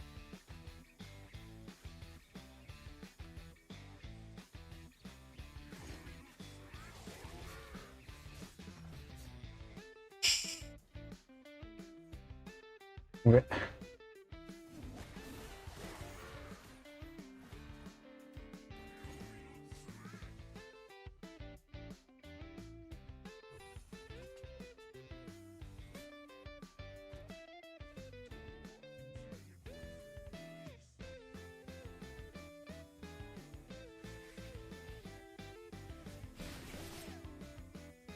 フリーテングならウルトあったぞ。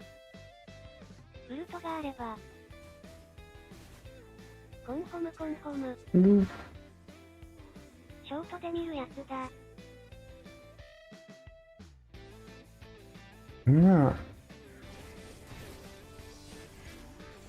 何してんこいつ。回復えぐい。回復えぐい。なんでなんだその回復は。回復えぐ。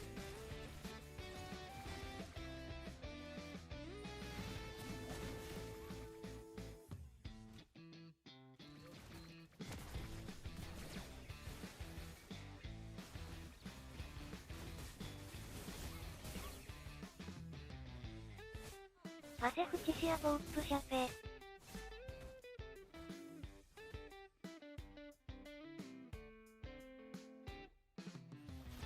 まあでもリソースはいたから。ディスペアが足りない。やっとソロキル見れるかと思ったのに。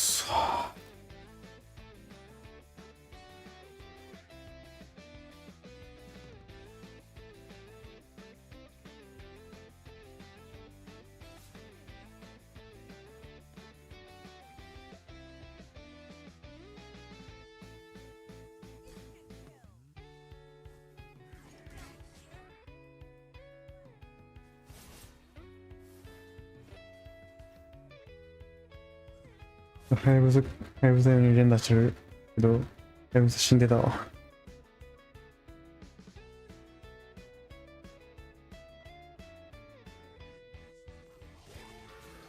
やめてください。やめてください。だから、ステピしたのに少し真面目になってるやつじゃん。ロームだったらうまいフランコってなる戦績してる。草。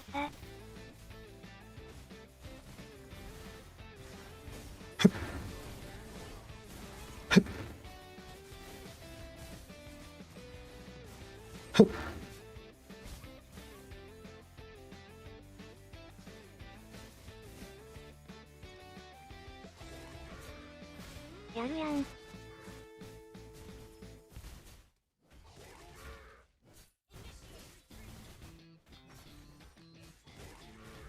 あ。なんか、あ。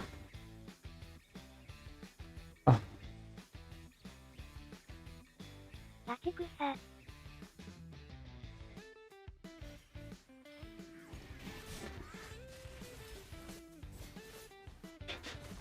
ここに来てトロール。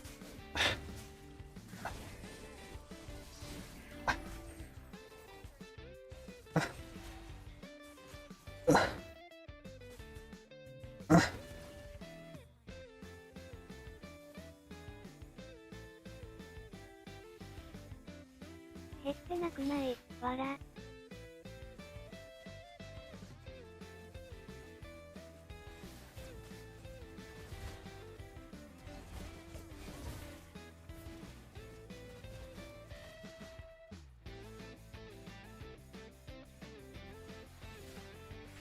素朴な疑問だけど素材買ってる人いるのかな。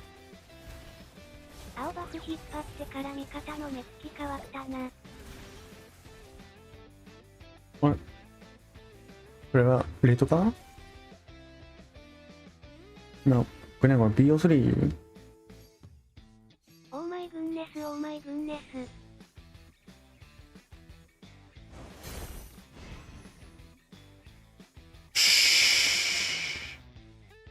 よし、15。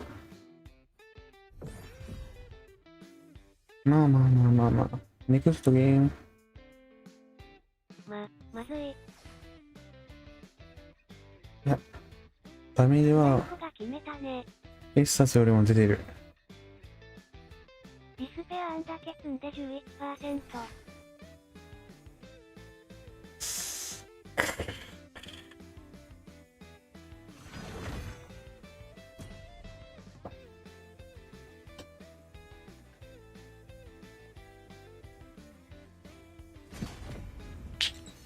私。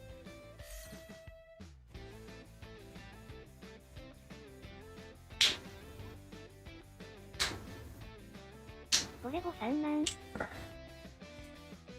次はレリック6個で車行くか。2。これ、2戦目は勝ちたいね。ミッドフルカルクフランクよりもミッドフルカルクジェイソンの方が強えば。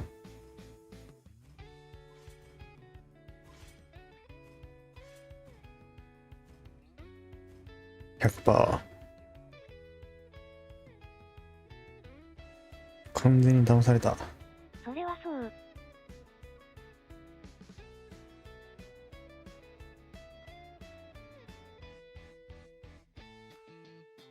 そやね。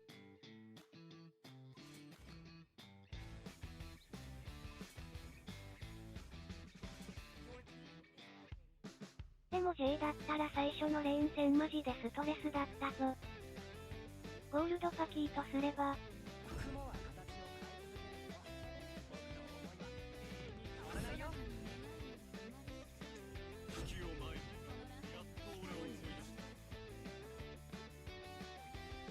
そらいた。何の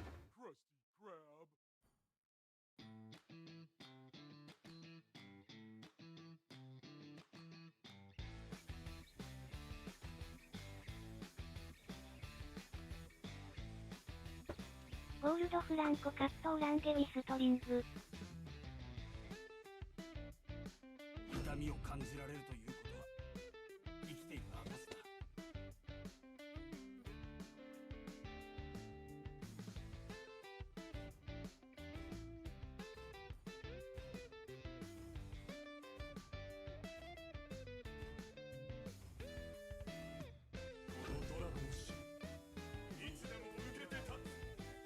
回線落ちたふりしてステピする方法はうまい。別にこの試合はトロールする理由ないもんね。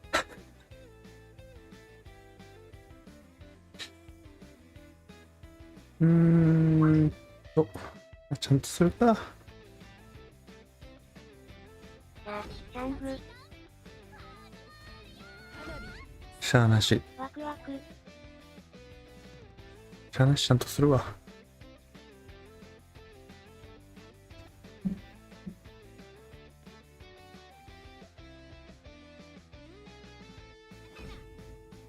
ステピ。この試合はロームが足りない。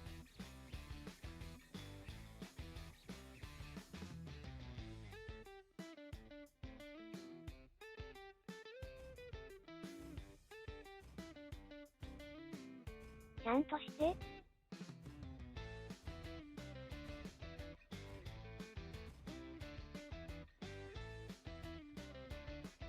今花火普通に強いからな。花火強いんか。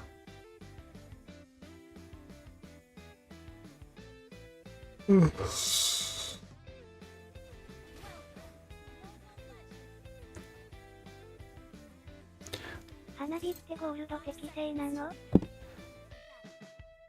ギリ。あいみし3人か。どっちかというとローム適性の方が高い。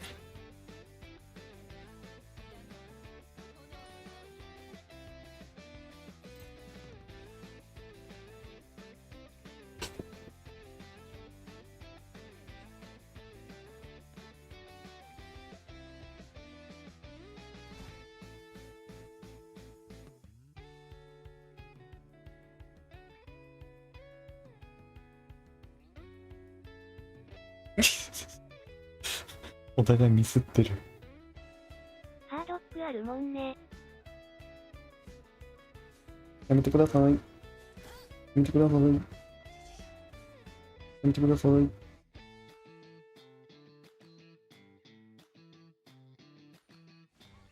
よし。待って。なんか回線が。あれ、画面が。これ。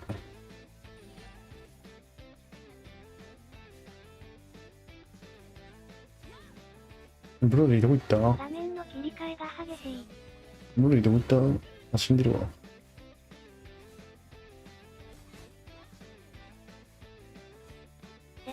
悪そう。画面消えたら敵も消えてたけど、やった。なんか助けてもらってて草。ああ、1対1だよ。画面消してる間に勝ってるから談合か。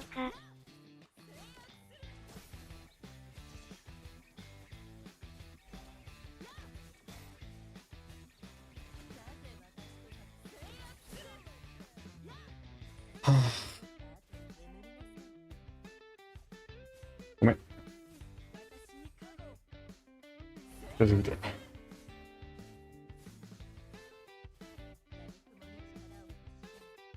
不正。001。ああ、バグ。200。ブロディ、夜道歩いてても見えなさそうですよねにあり。守護無警戒か。さすがにブロディ舐めすぎたな。今のは紛れもなくタイマン勝利。うまい、ナイス。まあまあまあ、決まる。よし。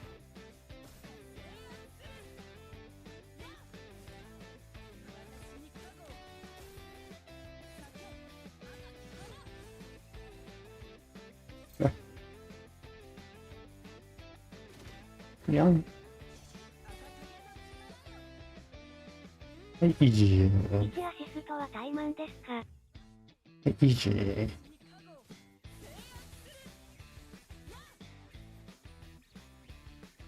オードリー・ホムラ。あ。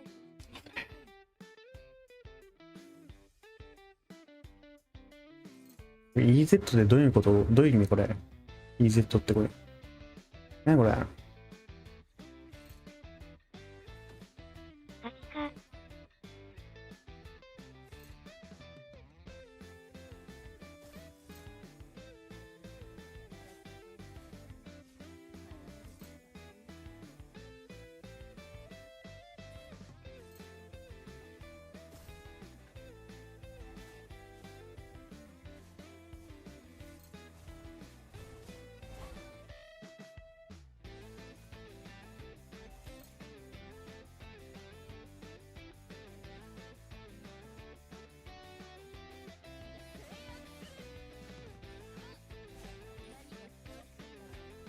ミド盗むか。よし。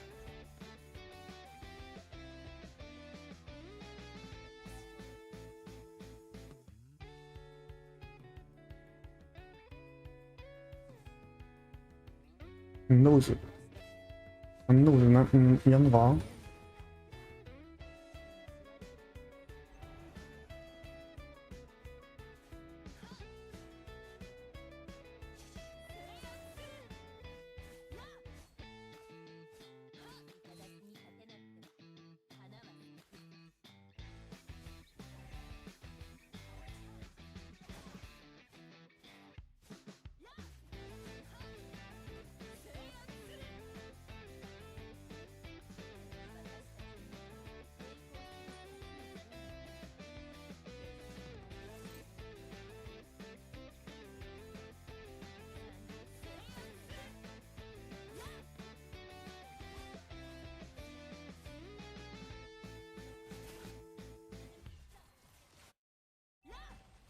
花火ってラズリーに絶対勝てなくないですか？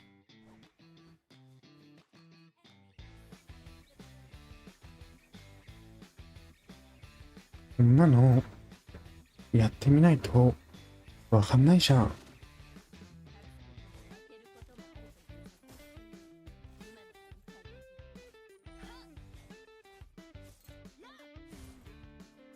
なんだやんのかな。アセフチシアポープシャペ。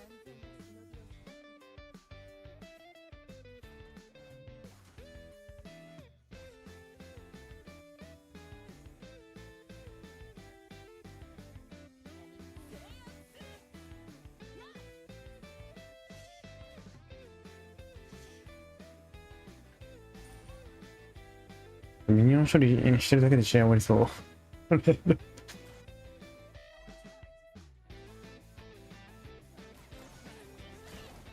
40下げ。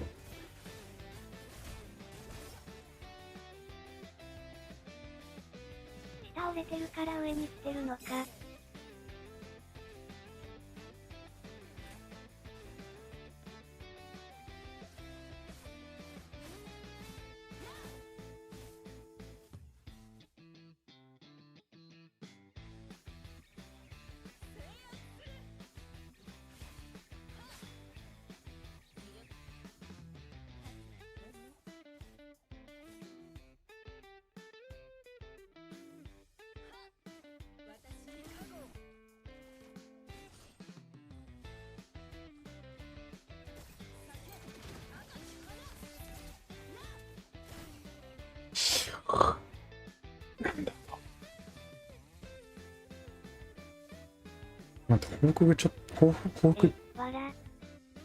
あれ負けた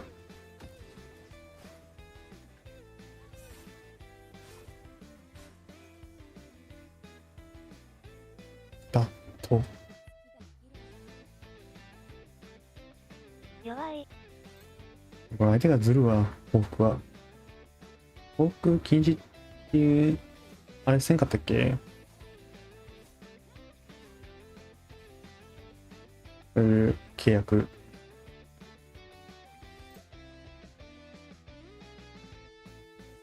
花火も守護持ってるからイーブン。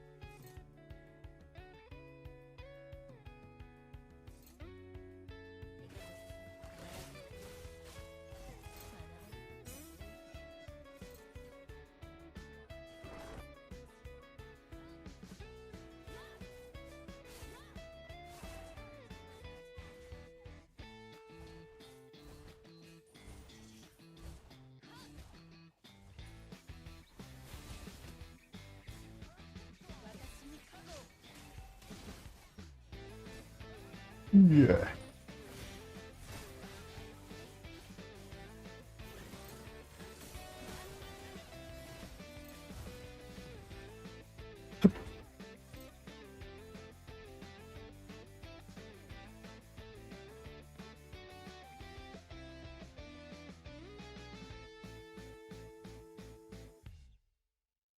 守護だから生きれた。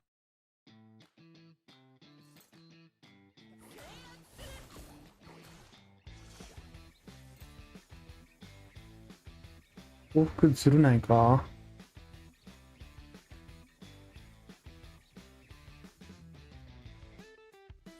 ずるいな。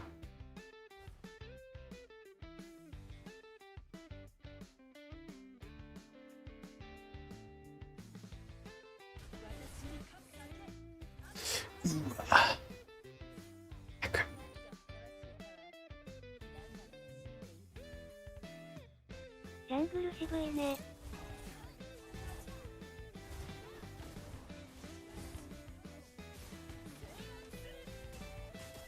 よし。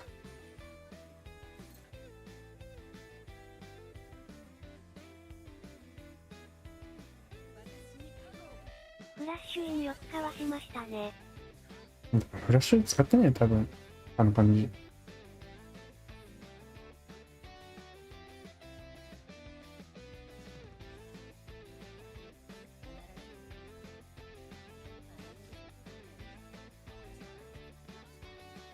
シュー使ってたよ。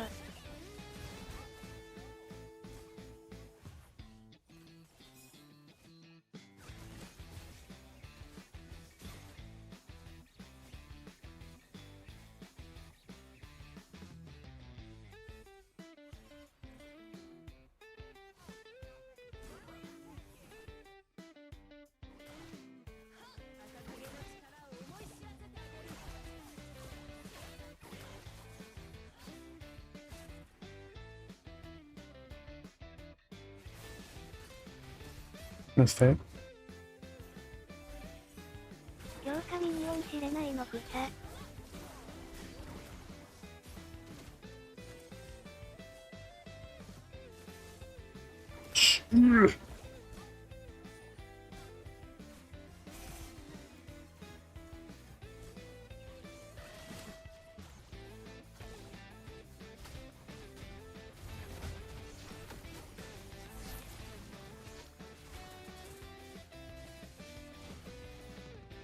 水いる水いる。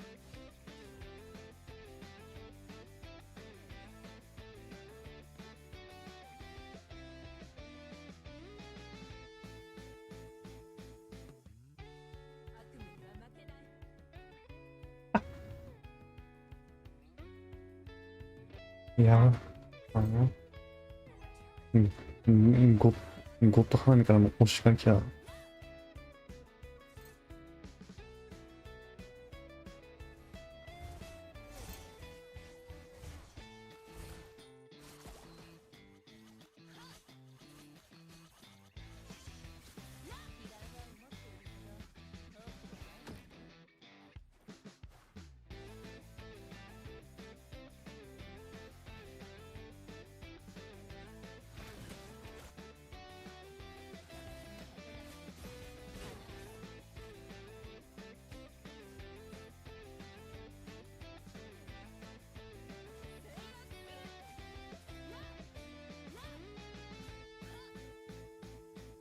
やるやん。その執念を砕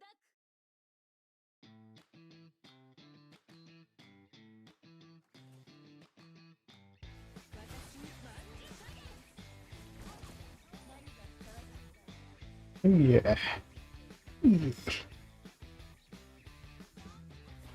でも半勝った。よっしゃ。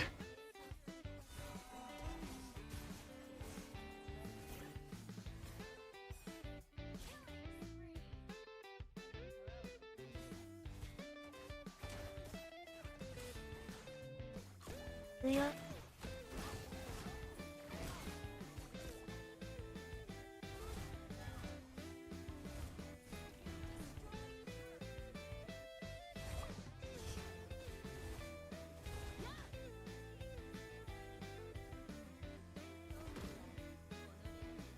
ちょっと強いのやめて。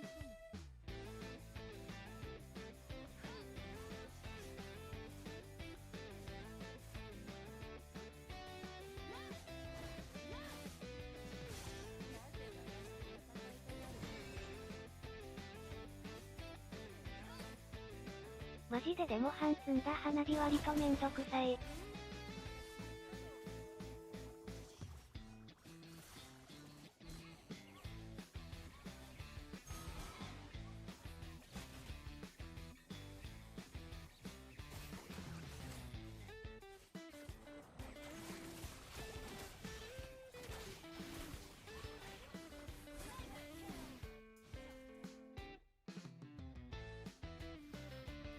ハイパー花火カットオランゲリストリング。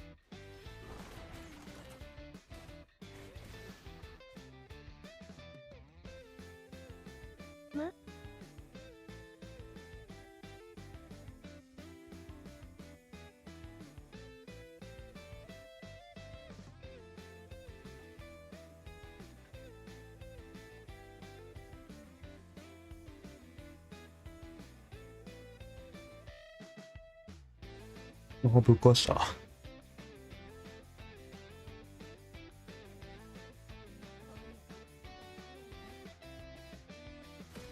回線悪いもんね。仕方ないね。何してんねんこの魔法。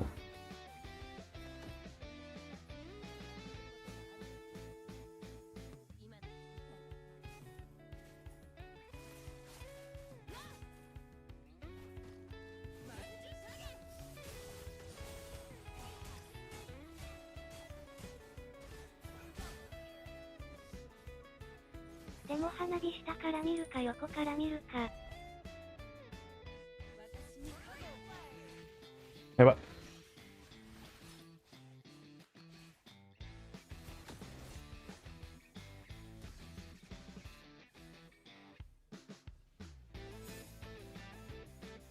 それマジで強いなショー。なんか敵ウルトミスってた。ラッキー。守護が強いだけじゃない。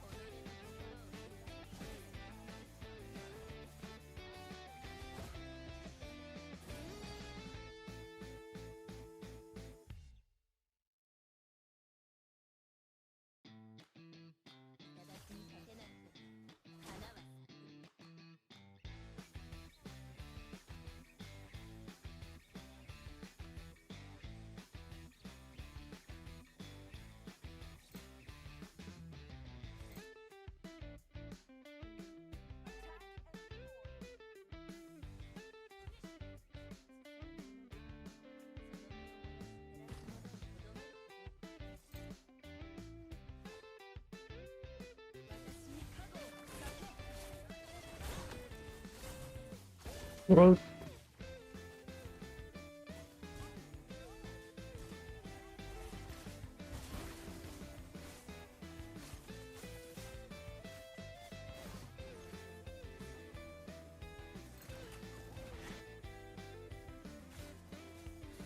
でも半ほんと強くなったよね。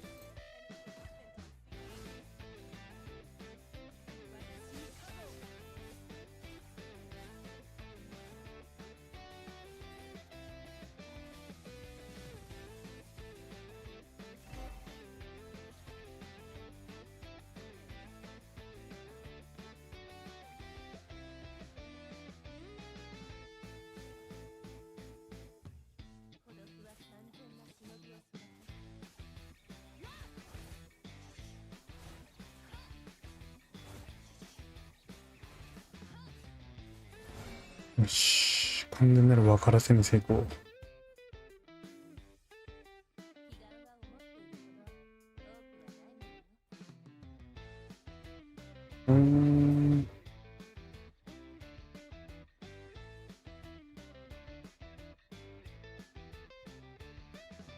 耐え強すぎて30分いきそう。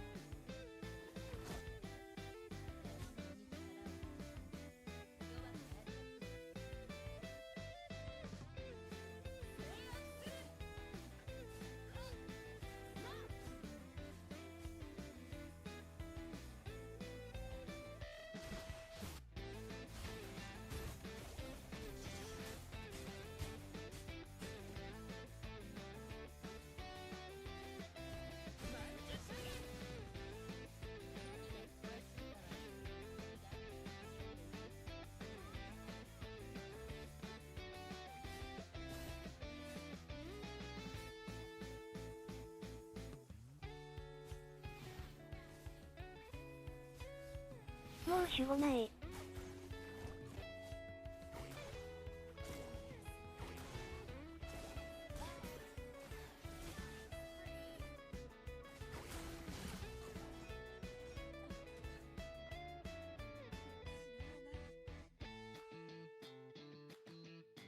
はい。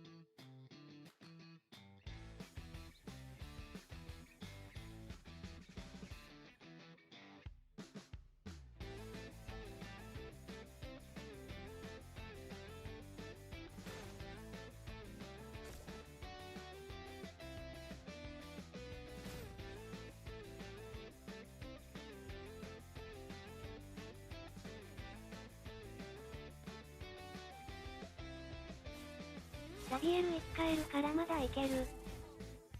いや、無理だな。守護ない時に攻められないというね。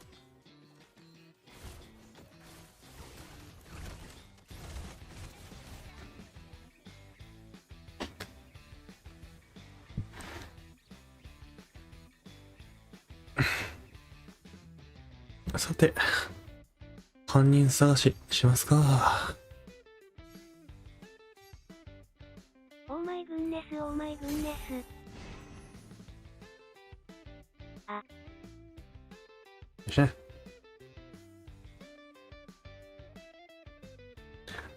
な。あれ12%って。あ。まずい。もう犯人これ誰だ？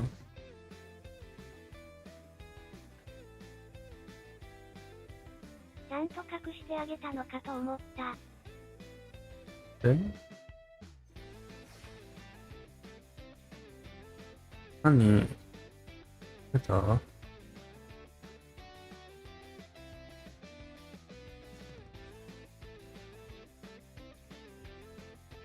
ピカチュウ？私のロームアンジェラはどうですか？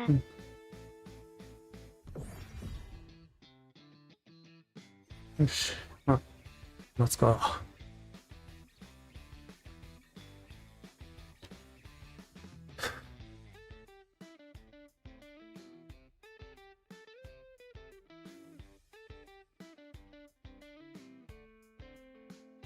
待って何連敗これ。え？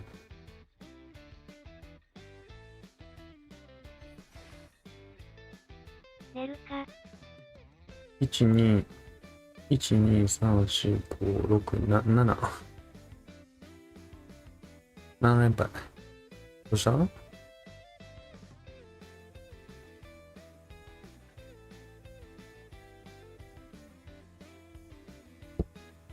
クシステムじゃん。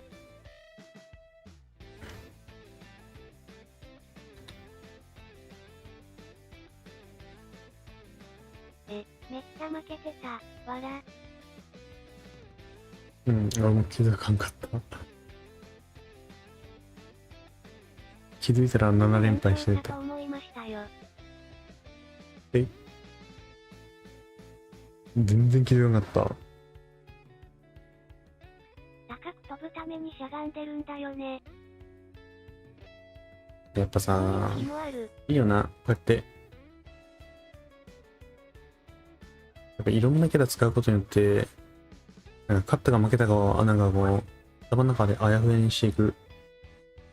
うん。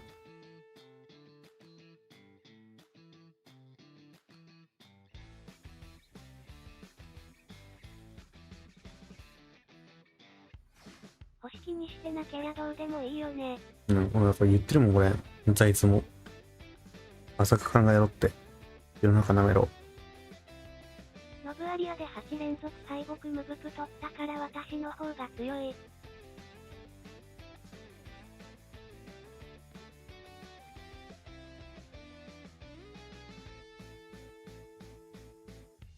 はい、嘘松。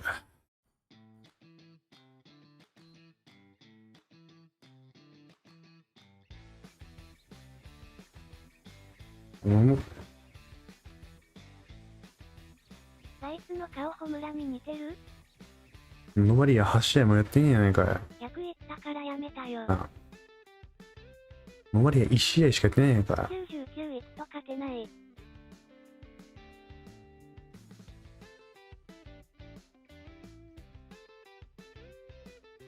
ノバリアで8連続敗北 MVP 取ったから1試合しかしてないんや。あ、舐めてんじゃねえぞ。うさ。ね。もう証拠あるんやとここにな。それ前シーズン。もういい試合。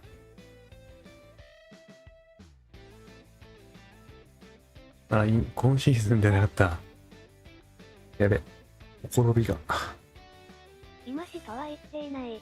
やべ。俺の推理にほころびが出てしまった。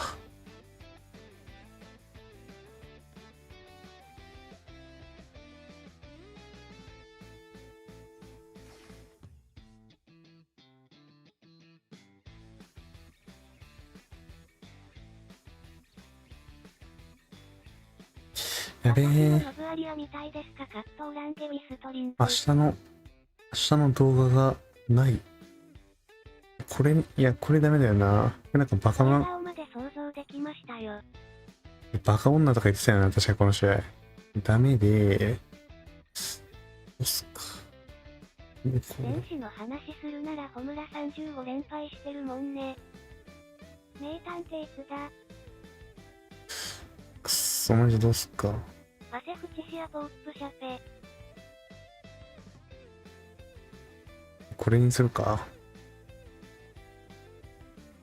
いや、でもこれもなんか言うほどだったんだよな。うわ、ない。うわ。明日の動画はトライアウト合否の結果でいいやん。何時に届くかもわからん。てか、受かった人だけ送る。受かった人だけ送るって言ってたから。なんだこれ。舐めるんじゃねえよ。実写で撮って。舐めてんな。う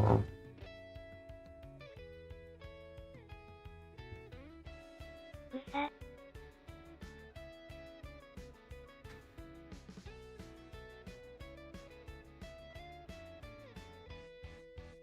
1で済むんだ。だいたいさ、ミッドフランコがダメなら、ゴール張り付きサポートもダメでしょ。上層。上層。はい、配送。終わり。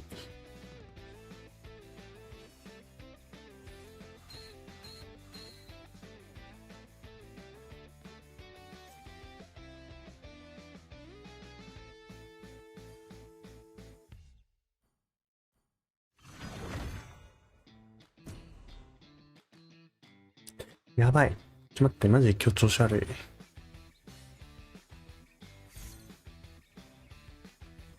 今シーズンローム触診で通報されたから触診弱い。うん。いいね。おめでとう。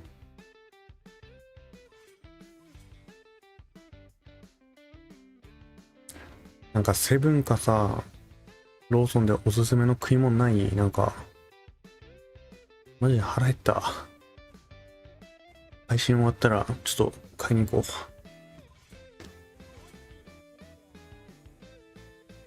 う。ローソンか、セブンイレブンそう。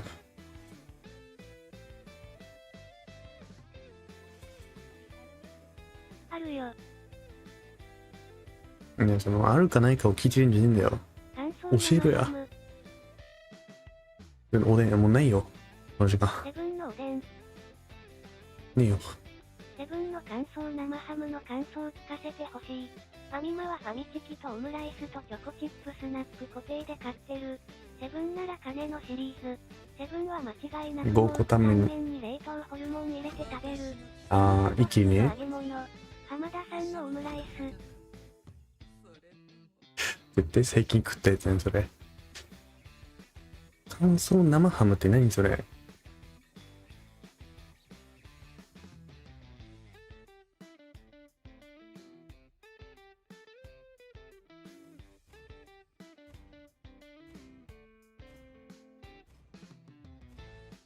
れ絶対まずいだろう。この見た目。セブンの味噌菌。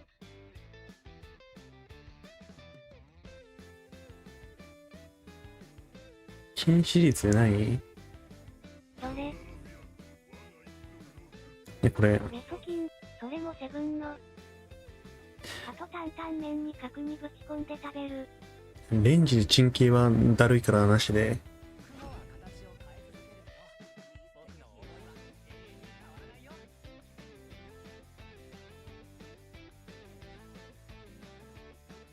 揚げ物系ももうないね。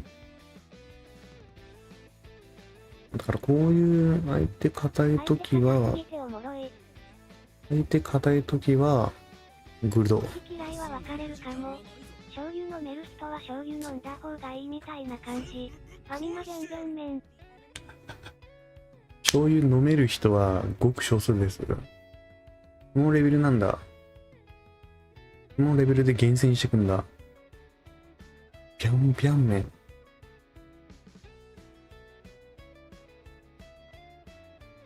セイキンがカップラーメンを作った時の名前予想します。セイキン。ウホやな。カップラーメンなら家にある。ぴゃんぴゃん麺。担々麺系好きだからね。これ冷凍系か。あ、こういう系が好きなんだね、みんな。オッケー。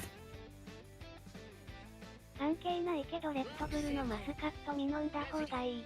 アホみたいにうまい。夫に水入れるの忘れてよく切れる。レッドブルよりモンスター派。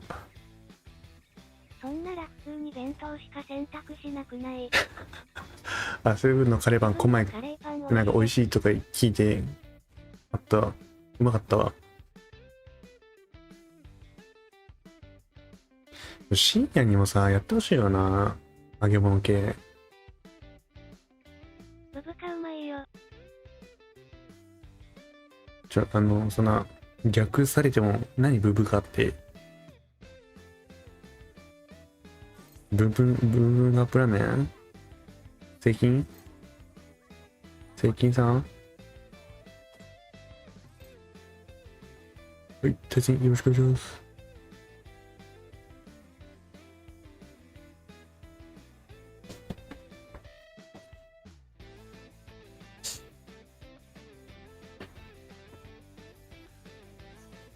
やばい。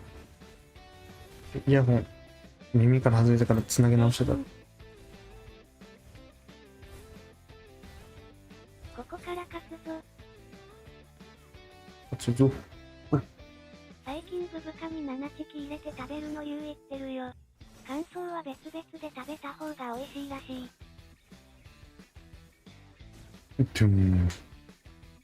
もうダメだ。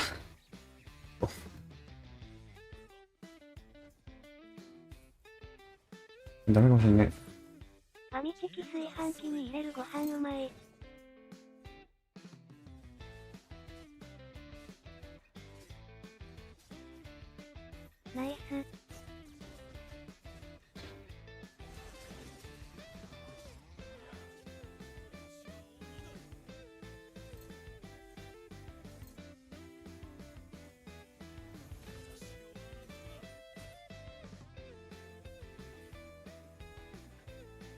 ケーブルワイヤレスにしたらワイヤレスがねえんだよ。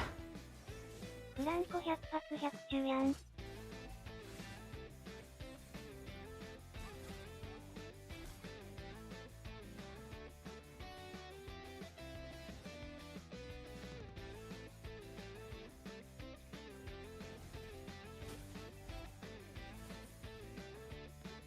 え、お、え、お、え、お。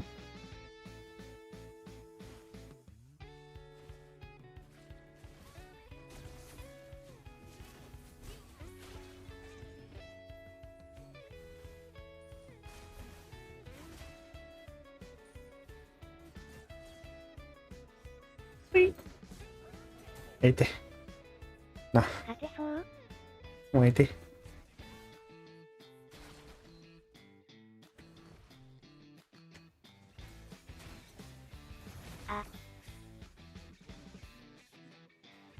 ふざけた効果音出した直後に死ぬっていうのが一番恥ずかしいよね、これ実は。はいとか言ってさ、死ぬ。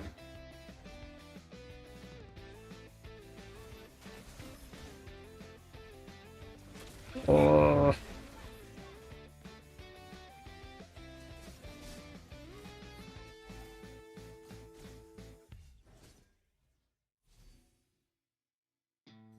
同塾だよ。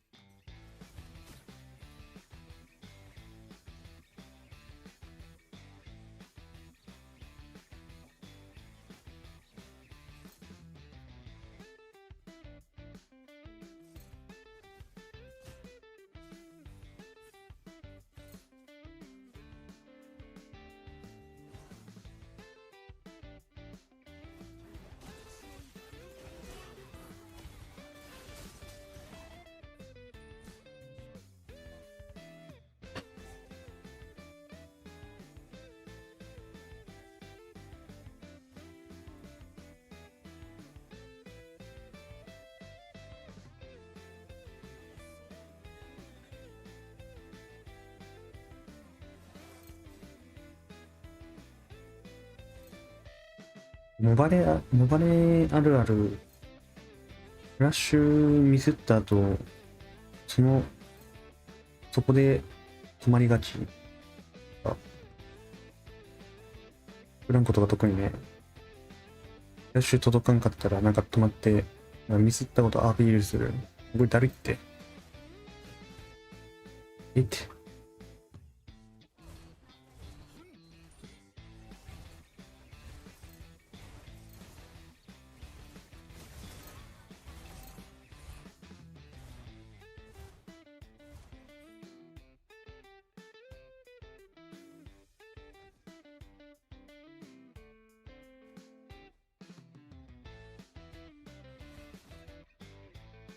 あるあるだね。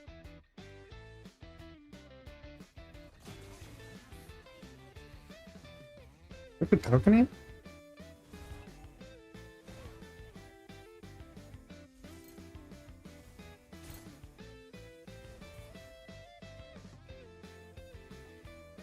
モバレないないって。モバレないない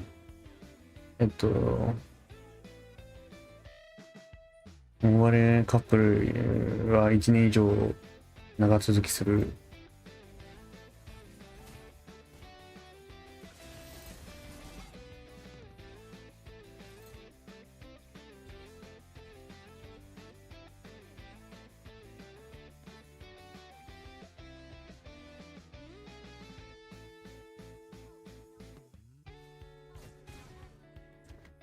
カップルは長続きする。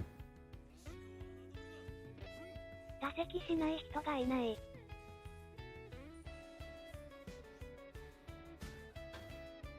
正味ね、みんな多席してる。ないないだ。ないないでしょ。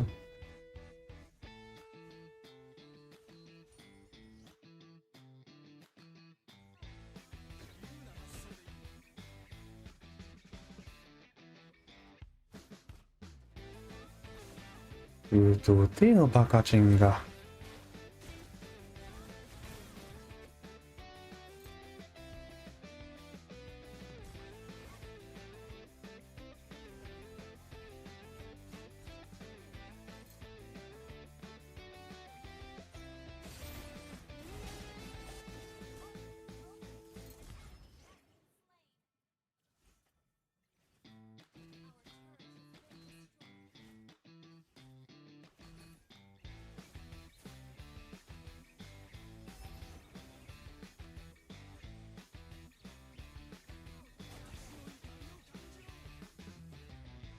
フランコちゃんとうまい。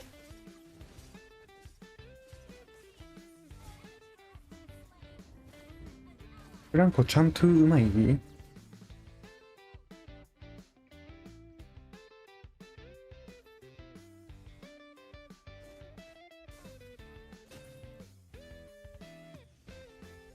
待って、通常攻撃しか押せない。やります。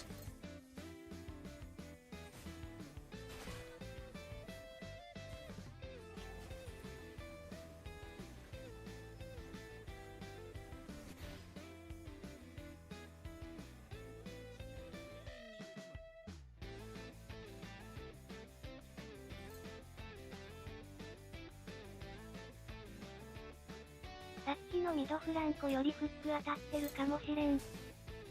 ああ、それに多分、ミッドの人が適度に圧かけてるからじゃない？もしかしたら。一応わかんないけど。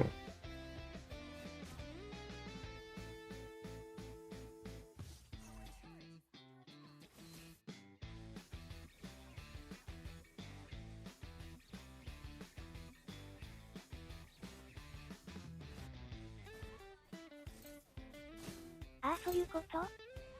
多分ね、多分。いや、わかんないけどね。てか、なんかルールと軽く高くね。ね、これ。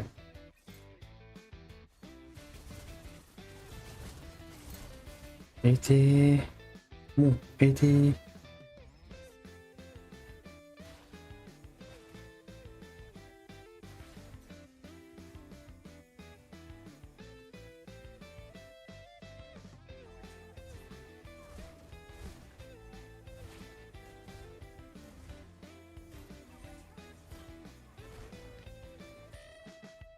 クラウドずるすぎ。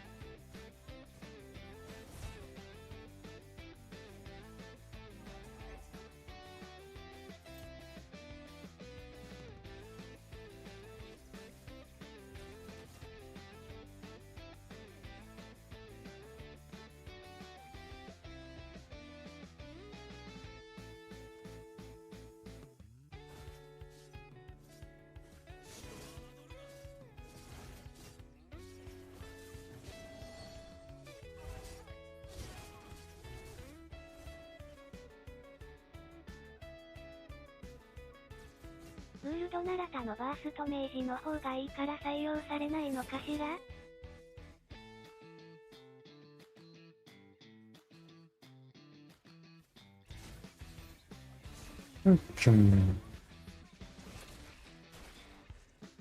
やめてください。やめてください。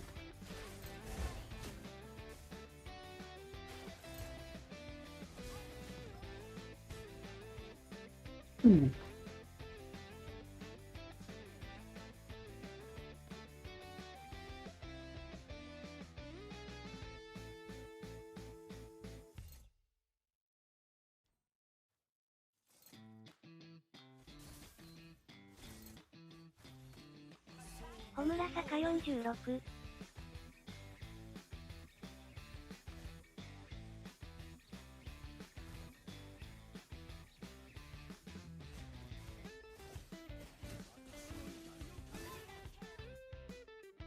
もうそんなのいいよ。これいいよ。手前から。全部手前から。アリスでもいい。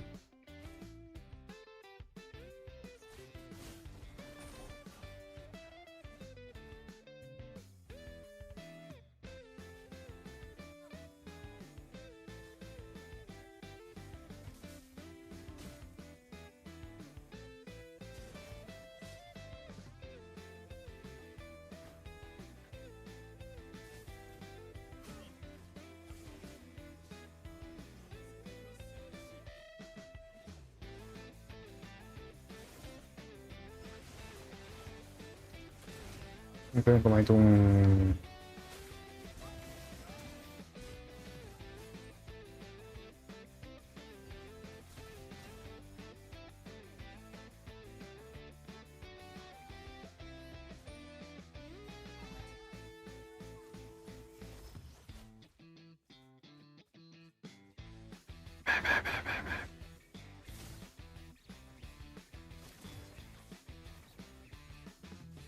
これマジでラズリ狙えよ。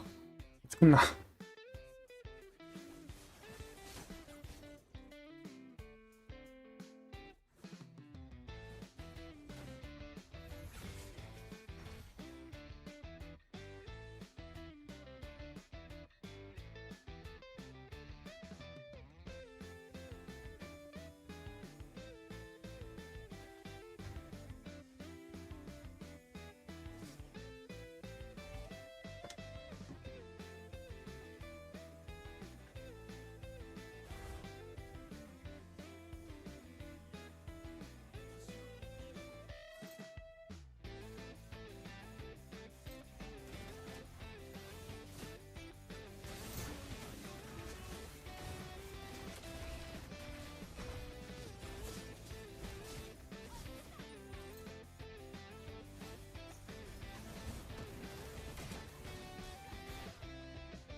なるほど。いいですね。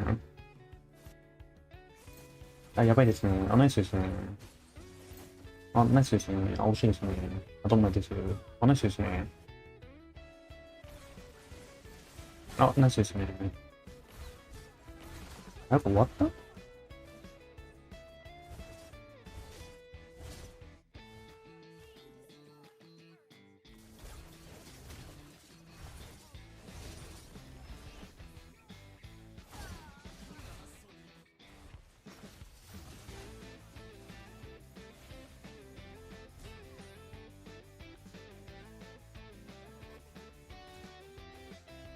なんか、マジでめちゃ当てるね。うん。いや、もうそのどうでもいいからさ、なんか、軽くやばない？こんなやつだっけ？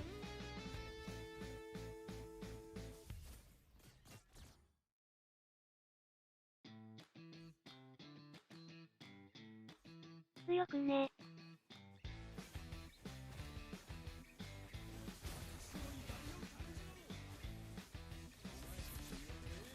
AT。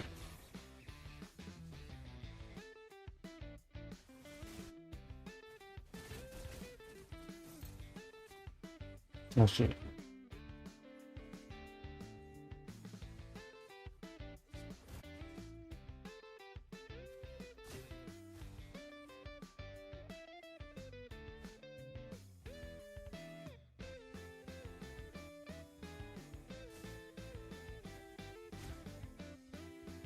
そいつでもよかったのに。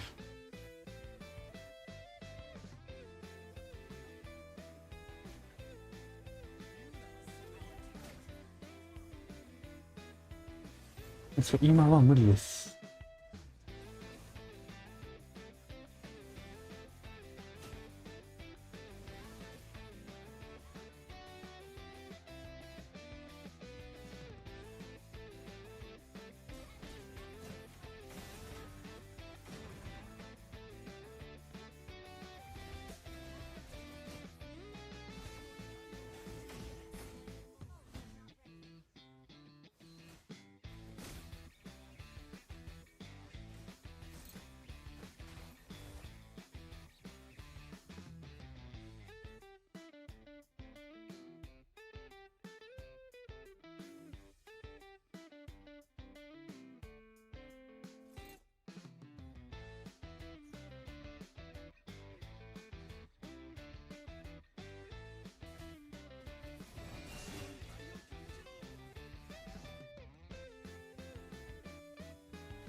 よし。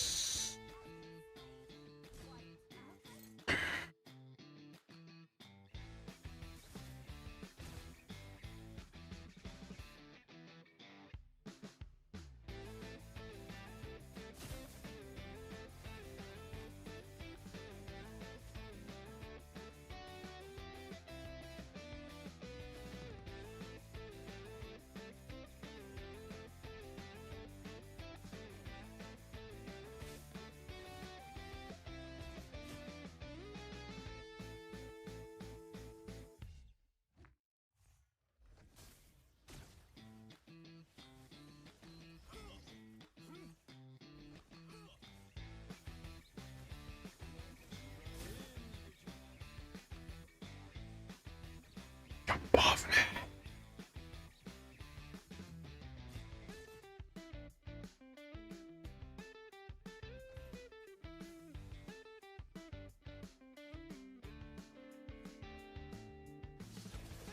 やばい。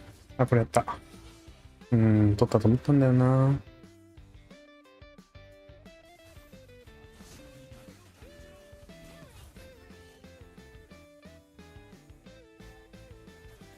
さっきから長い試合多いね。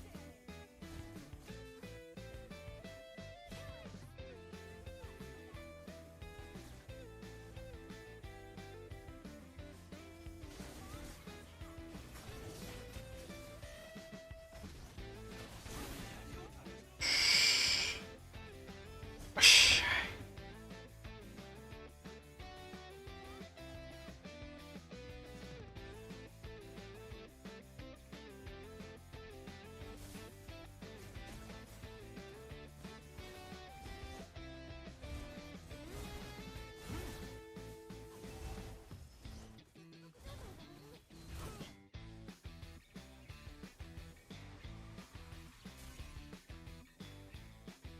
熱い。ワ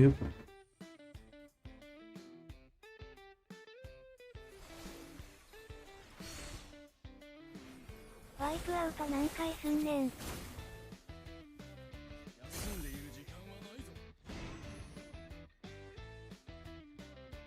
やっぱり、やっと勝てた。ダメージえぐいっすよね。多分、ほら。GGGG いいねいいね。こいつ、やっぱ強くね？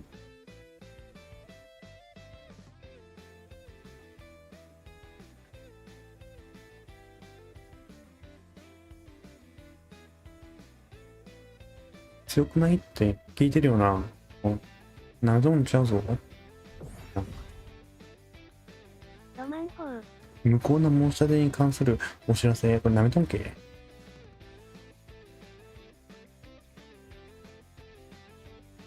スタン長いし。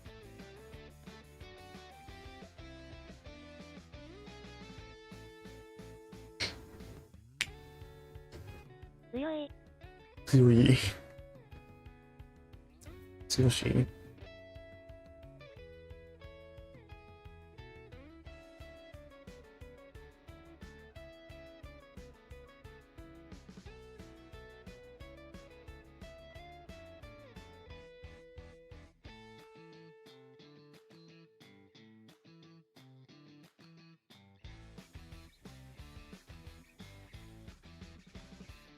強し。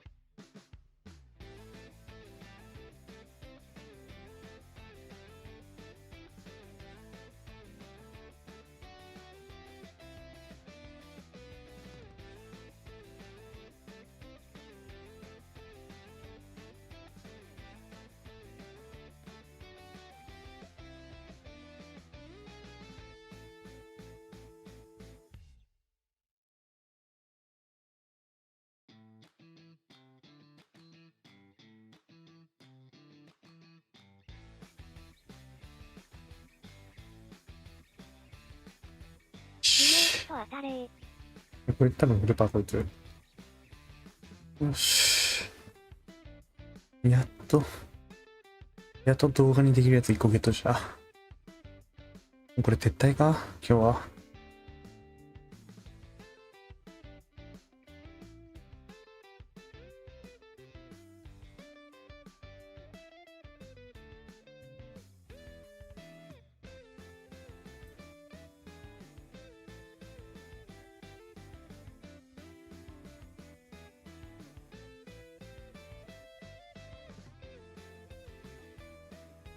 こんなに厳しいなんて。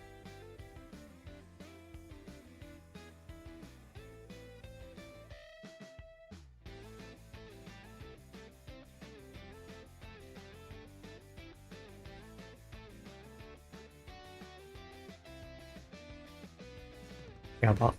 あと5分で配信10時間らしい。嘘でしょ。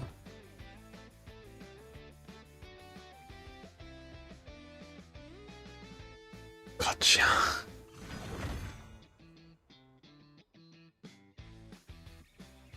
ん。なんで当たるんこれ。やだやだ、もう無理。無理や。